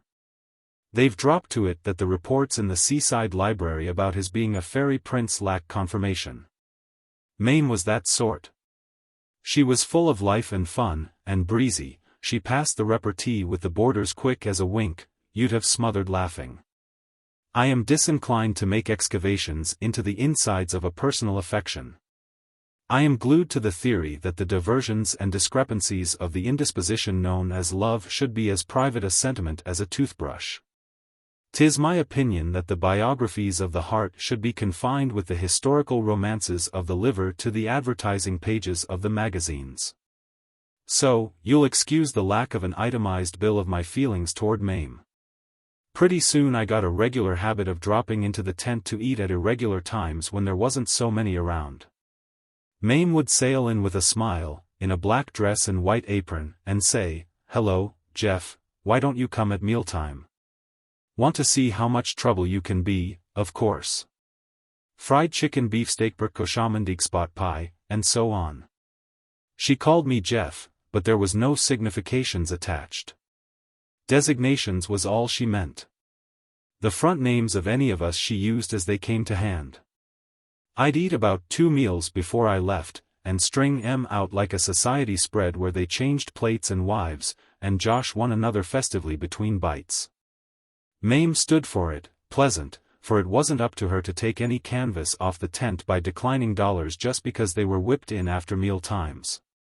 It wasn't long until there was another fellow named Ed Collier got the between meals affliction, and him and me put in bridges between breakfast and dinner and supper. That made a 3-ring circus of that tent, and Mame's turn as waiter a continuous performance. That Collier man was saturated with designs and contrivings. He was in wellboring or insurance or claim jumping, or something, I've forgotten which. He was a man well lubricated with gentility, and his words were such as recommended you to his point of view. So, Collier and me infested the grub tent with care and activity. Mame was level full of impartiality. 'Twas like a casino hand the way she dealt out her favors, one to Collier and one to me and one to the board, and not a card up her sleeve. Me and Collier naturally got acquainted, and gravitated together some on the outside. Divested of his stratagems, he seemed to be a pleasant chap, full of an amiable sort of hostility. "I notice you have an affinity for grubbing in the banquet hall after the guests have fled," says I to him one day, to draw his conclusions. "Well, yes," says Collier, reflecting. "The tumult of a crowded board seems to harass my sensitive nerves. It exasperates mine some, too," says I. "Nice little girl, don't you think?"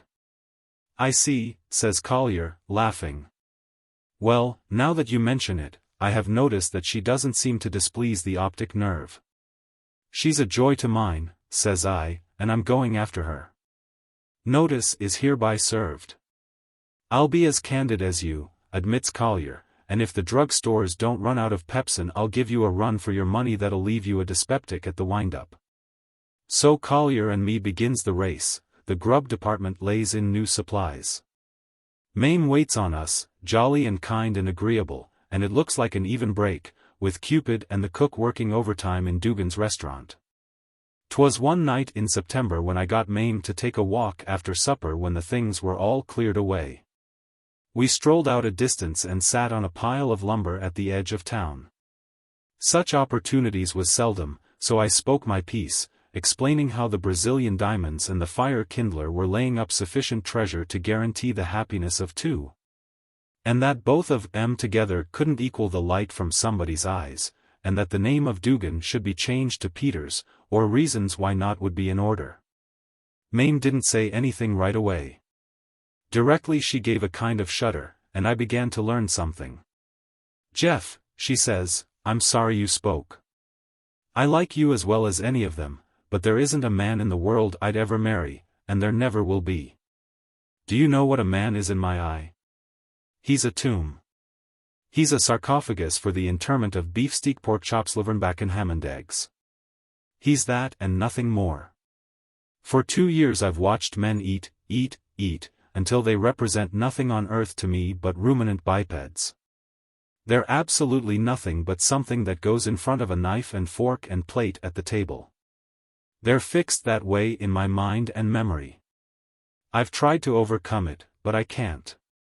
I've heard girls rave about their sweethearts, but I never could understand it. A man and a sausage grinder and a pantry awake in me exactly the same sentiments. I went to a matinee once to see an actor the girls were crazy about. I got interested enough to wonder whether he liked his steak rare, medium, or well done, and his eggs over or straight up. That was all. No, Jeff, I'll marry no man and see him sit at the breakfast table and eat, and come back to dinner and eat, and happen in again at supper to eat. But, Mame, says I, it'll wear off. You've had too much of it. You'll marry sometime, of course. Men don't eat always. As far as my observation goes, they do. No, I'll tell you what I'm going to do. Mame turns, sudden, to animation and bright eyes. There's a girl named Susie Foster in Terre Haute, a chum of mine. She waits in the railroad eating house there. I worked 2 years in a restaurant in that town. Susie has it worse than I do, because the men who eat at railroad stations gobble. They try to flirt and gobble at the same time. Phew. Susie and I have it all planned out. We're saving our money, and when we get enough we're going to buy a little cottage and 5 acres we know of, and live together, and grow violets for the Eastern market. A man better not bring his appetite within a mile of that ranch. Don't girls ever, I commenced, but Mame heads me off, sharp. No, they don't. They nibble a little bit sometimes. That's all. I thought the confect. For goodness sake, change the subject, says Mame. As I said before, that experience puts me wise that the feminine arrangement ever struggles after deceptions and illusions. Take England, beef made her, wieners elevated Germany. Uncle Sam owes his greatness to fried chicken and pie, but the young ladies of the Chautauqua schools, they'll never believe it. Shakespeare, they allow, and Rubinstein, and the Rough Riders is what did the trick. 'Twas a situation calculated to disturb. I couldn't bear to give up Mame. And yet it pained me to think of abandoning the practice of eating. I had acquired the habit too early. For 27 years I had been blindly rushing upon my fate, yielding to the insidious lures of that deadly monster, food. It was too late. I was a ruminant biped for keeps. It was lobster salad to a donut that my life was going to be blighted by it. I continued to board at the Dugan tent, hoping that Mame would relent. I had sufficient faith in true love to believe that since it has often outlived the absence of a square meal it might, in time, overcome the presence of one. I went on ministering to my fatal vice, although I felt that each time I shoved a potato into my mouth in Mame's presence I might be burying my fondest hopes. I think Collier must have spoken to Mame and got the same answer, for one day he orders a cup of coffee and a cracker, and sits nibbling the corner of it like a girl in the parlor. That's filled up in the kitchen, previous, on cold roast and fried cabbage. I caught on and did the same, and maybe we thought we'd made a hit. The next day we tried it again, and out comes old man Dugan fetching in his hands the fairy viands. "Kinder off your feed, ain't ye, gents?" he asks, fatherly and some sardonic. Thought I'd spell Mame a bit, seein' the work was light, and my rheumatiz can stand the strain. So back me and Collier had to drop to the heavy grub again. I noticed about that time that I was seized by a most uncommon and devastating appetite. I ate until Mame must have hated to see me darken the door. Afterward I found out that I had been made the victim of the first dark and irreligious trick played on me by Ed Collier. Him and me had been taking drinks together uptown regular, trying to drown our thirst for food. That man had bribed about 10 bartenders to always put a big slug of Appletree's Anaconda Appetite Bitters in every one of my drinks. But the last trick he played me was hardest to forget. One day Collier failed to show up at the tent. A man told me he left town that morning. My only rival now was the bill of fare. A few days before he left Collier had presented me with a 2-gallon jug of fine whiskey which he said a cousin had sent him from Kentucky. I now have reason to believe that it contained Appletree's Anaconda Appetite Bitters almost exclusively. I continued to devour tons of provisions. In Mame's eyes I remained a mere biped, more ruminant than ever. About a week after Collier pulled his freight there came a kind of sideshow to town, and hoisted a tent near the railroad. I judged it was a sort of fake museum and curiosity business. I called to see Mame one night, and Ma Dugan said that she and Thomas, her younger brother, had gone to the show. That same thing happened for 3 nights that week. Saturday night I caught her on the way coming back, and got to sit on the steps a while and talk to her. I noticed she looked different. Her eyes were softer, and shiny like. Instead of a Mame Dugan to fly from the voracity of man and raise violets, she seemed to be a Mame more in line as God intended her, approachable, and suited to bask in the light of the Brazilians and the kindler.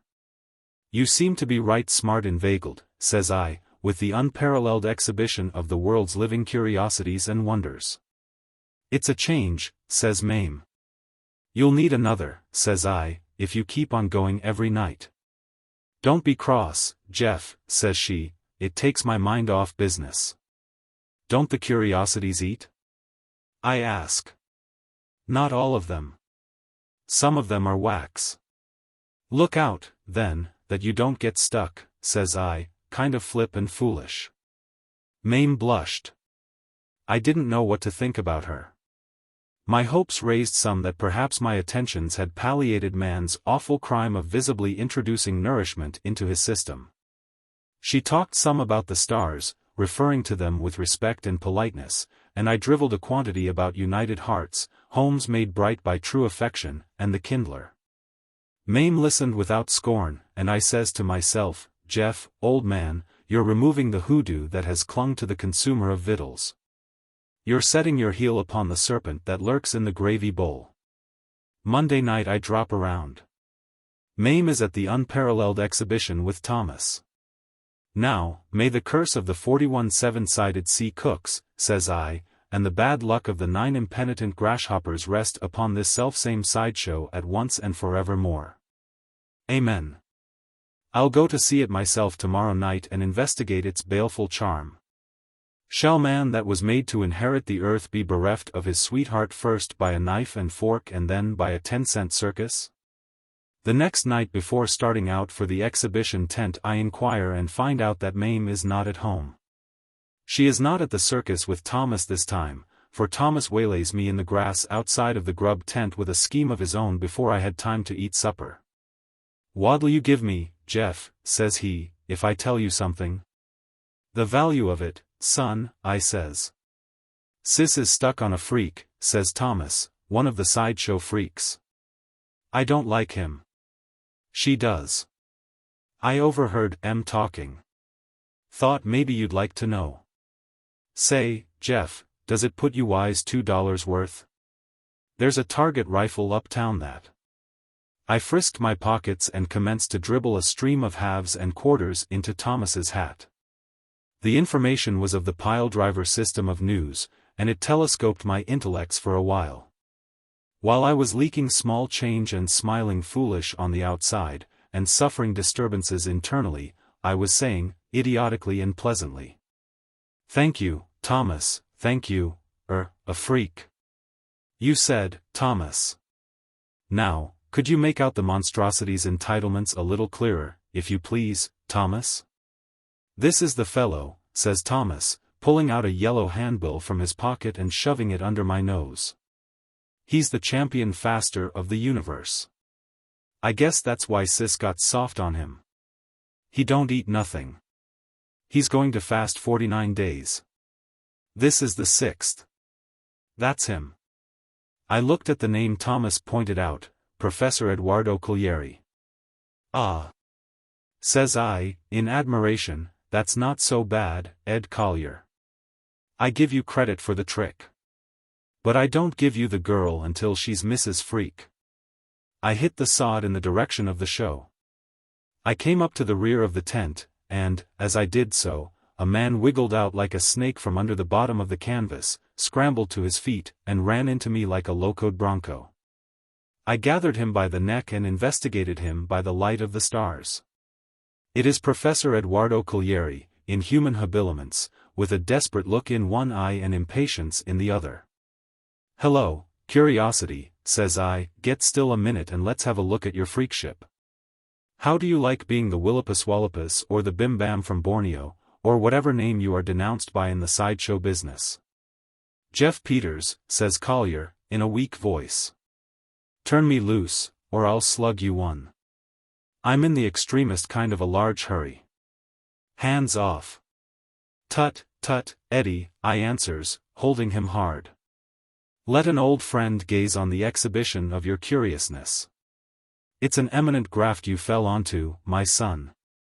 But don't speak of assaults and battery, because you're not fit.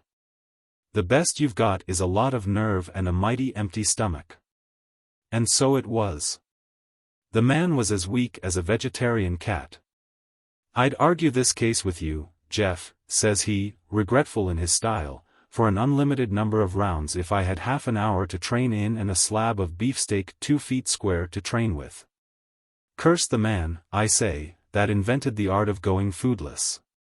May his soul in eternity be chained up within 2 feet of a bottomless pit of red dot hash. I'm abandoning the conflict, Jeff. I'm deserting to the enemy. You'll find Miss Dugan inside contemplating the only living mummy and the informed hog. She's a fine girl, Jeff. I'd have beat you out if I could have kept up the grubless habit a little while longer. You'll have to admit that the fasting dodge was aces up for a while. I figured it out that way. But say, Jeff, it's said that love makes the world go around. Let me tell you, the announcement lacks verification. It's the wind from the dinner horn that does it. I love that Mame Dugan. I've gone 6 days without food in order to coincide with her sentiments. Only one bite did I have. That was when I knocked the tattooed man down with a war club and got a sandwich he was gobbling. The manager fined me all my salary, but salary wasn't what I was after. 'Twas that girl. I'd give my life for her, but I'd endanger my immortal soul for a beef stew. Hunger is a horrible thing, Jeff. Love and business and family and religion and art and patriotism are nothing but shadows of words when a man's starving. In such language Ed Collier discoursed to me, pathetic. I gathered the diagnosis that his affections and his digestions had been implicated in a scramble and the commissary had won out. I never disliked Ed Collier. I searched my internal admonitions of suitable etiquette to see if I could find a remark of a consoling nature, but there was none convenient. I'd be glad, now, says Ed, if you'll let me go. I've been hard hit, but I'll hit the ration supply harder. I'm going to clean out every restaurant in town. I'm going to wade waist deep in sirloins and swim in ham and eggs. It's an awful thing, Jeff Peters, for a man to come to this pass, to give up his girl for something to eat. It's worse than that man Esau, that swapped his copyright for a partridge, but then. Hunger's a fierce thing. You'll excuse me, now, Jeff, for I smell a pervasion of ham frying in the distance, and my legs are crying out to stampede in that direction. A hearty meal to you, Ed Collier, I says to him, and no hard feelings. For myself, I am projected to be an unseldom eater, and I have condolence for your predicaments. There was a sudden big whiff of frying ham smell on the breeze, and the champion faster gives a snort and gallops off in the dark toward fodder. I wish some of the cultured outfit that are always advertising the extenuating circumstances of love and romance had been there to see. There was Ed Collier, a fine man full of contrivances and flirtations, abandoning the girl of his heart and ripping out into the contiguous territory in the pursuit of sordid grub. 'Twas a rebuke to the poets and a slap at the best-paying element of fiction. An empty stomach is a sure antidote to an overfull heart. I was naturally anxious to know how far Mame was infatuated with Collier and his stratagems. I went inside the unparalleled exhibition, and there she was. She looked surprised to see me, but unguilty. It's an elegant evening outside, says I, the coolness is quite nice and gratifying, and the stars are lined out, first class, up where they belong. Wouldn't you shake these byproducts of the animal kingdom long enough to take a walk with a common human who never was on a program in his life? Mame gave a sort of sly glance around, and I knew what that meant. "Oh," says I hate to tell you, but the curiosity that lives on wind has flew the coop. He just crawled out under the tent. By this time he has amalgamated himself with half the delicatessen truck in town." "You mean Ed Collier?" says Mame. "I do," I answers, "and a pity it is that he has gone back to crime again. I met him outside the tent, and he exposed his intentions of devastating the food crop of the world. 'Tis enormously sad when one's ideal descends from his pedestal to make a 17-year locust of himself." Mame looked me straight in the eye until she had corkscrewed my reflections. "Jeff," says she, "it isn't quite like you to talk that way. I don't care to hear Ed Collier ridiculed. A man may do ridiculous things, but they don't look ridiculous to the girl he does them for. That was one man in 100. He stopped eating just to please me. I'd be hard-hearted and ungrateful if I didn't feel kindly toward him. Could you do what he did?" "I know," says I, seeing the point, "I'm condemned. I can't help it. The brand of the consumer is upon my brow. Mrs. Eve settled that business for me when she made the dicker with the snake. I fell from the fire into the frying pan. I guess I'm the champion feaster of the universe." I spoke humble, and Mame mollified herself a little. "Ed Collier and I are good friends," she said, "the same as me and you." I gave him the same answer I did you, no marrying for me. I like to be with Ed and talk with him. There was something mighty pleasant to me in the thought that here was a man who never used a knife and fork, and all for my sake. "Wasn't you in love with him?" I asks, all injudicious. "Wasn't there a deal on for you to become Mrs. Curiosity? All of us do it sometimes. All of us get jostled out of the line of profitable talk now and then." Mame put on that little lemon glacé smile that runs between ice and sugar, and says, much too pleasant, "You're short on credentials for asking that question, Mr. Peters.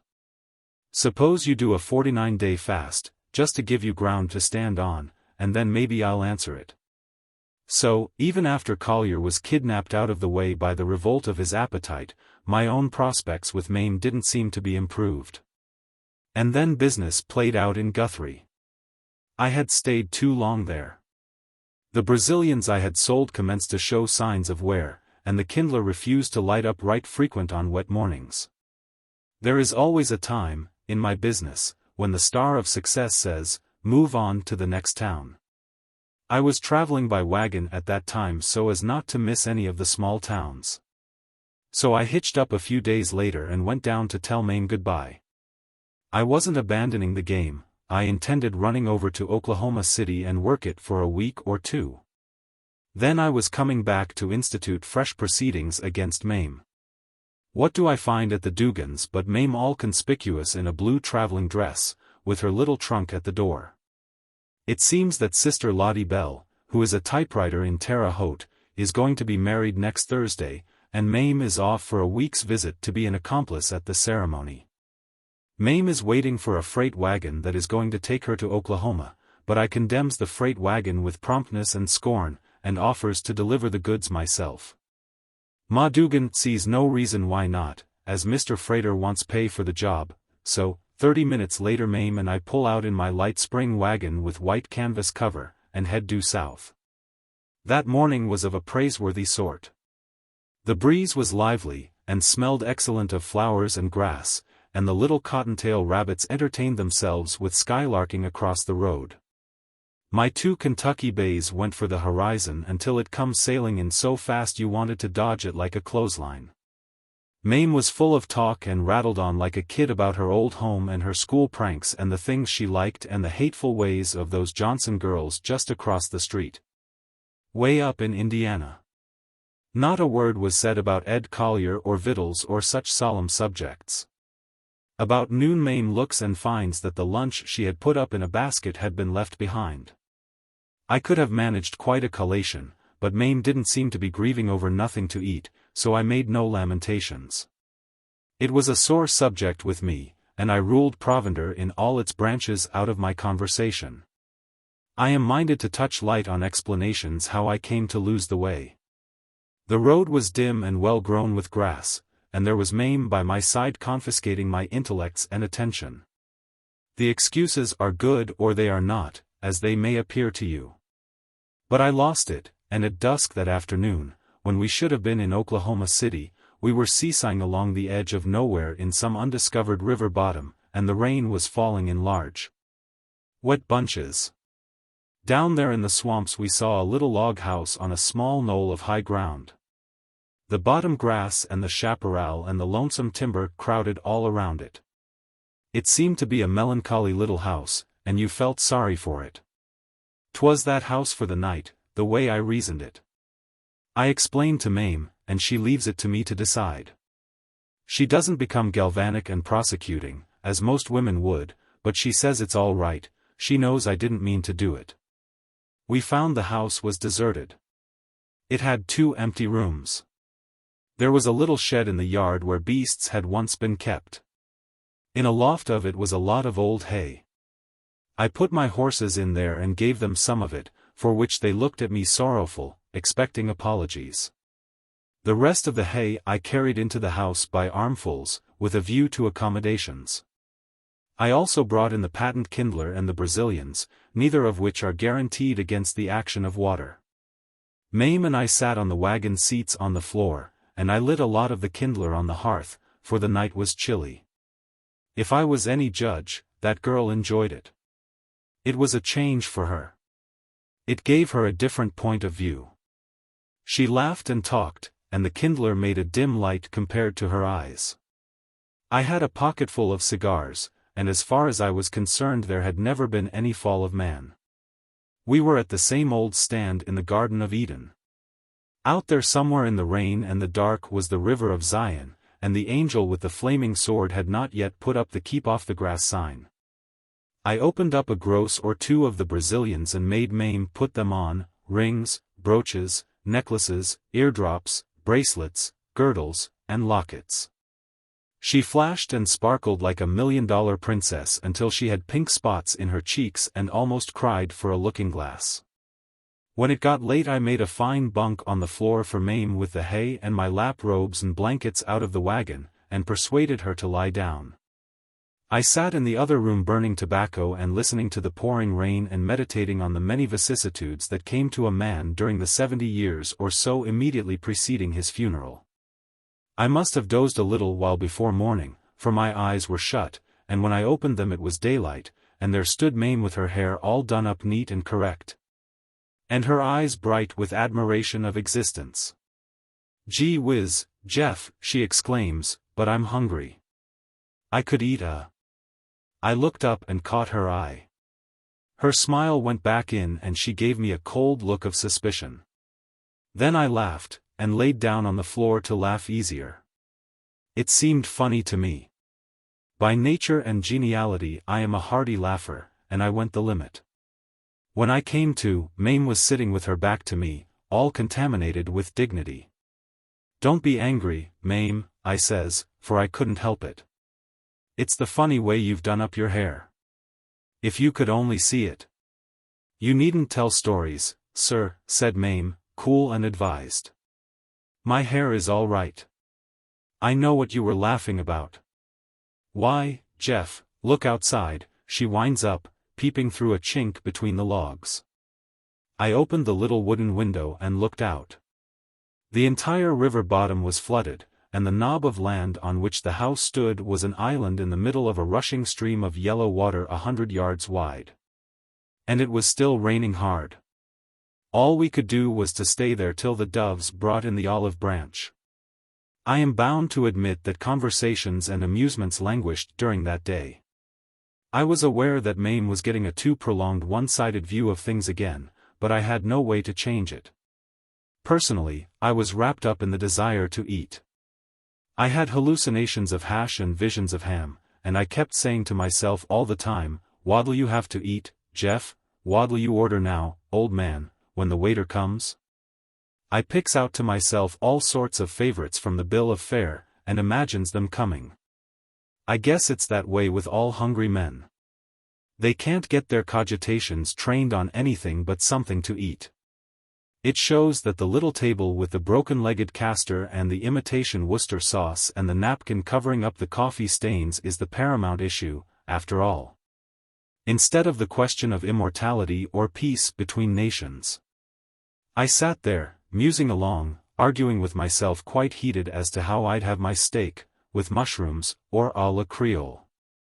Mame was on the other seat, pensive, her head leaning on her hand. Let the potatoes come home fried, I states in my mind, and brown the hash in the pan, with 9 poached eggs on the side. I felt, careful, in my own pockets to see if I could find a peanut or a grain or 2 of popcorn.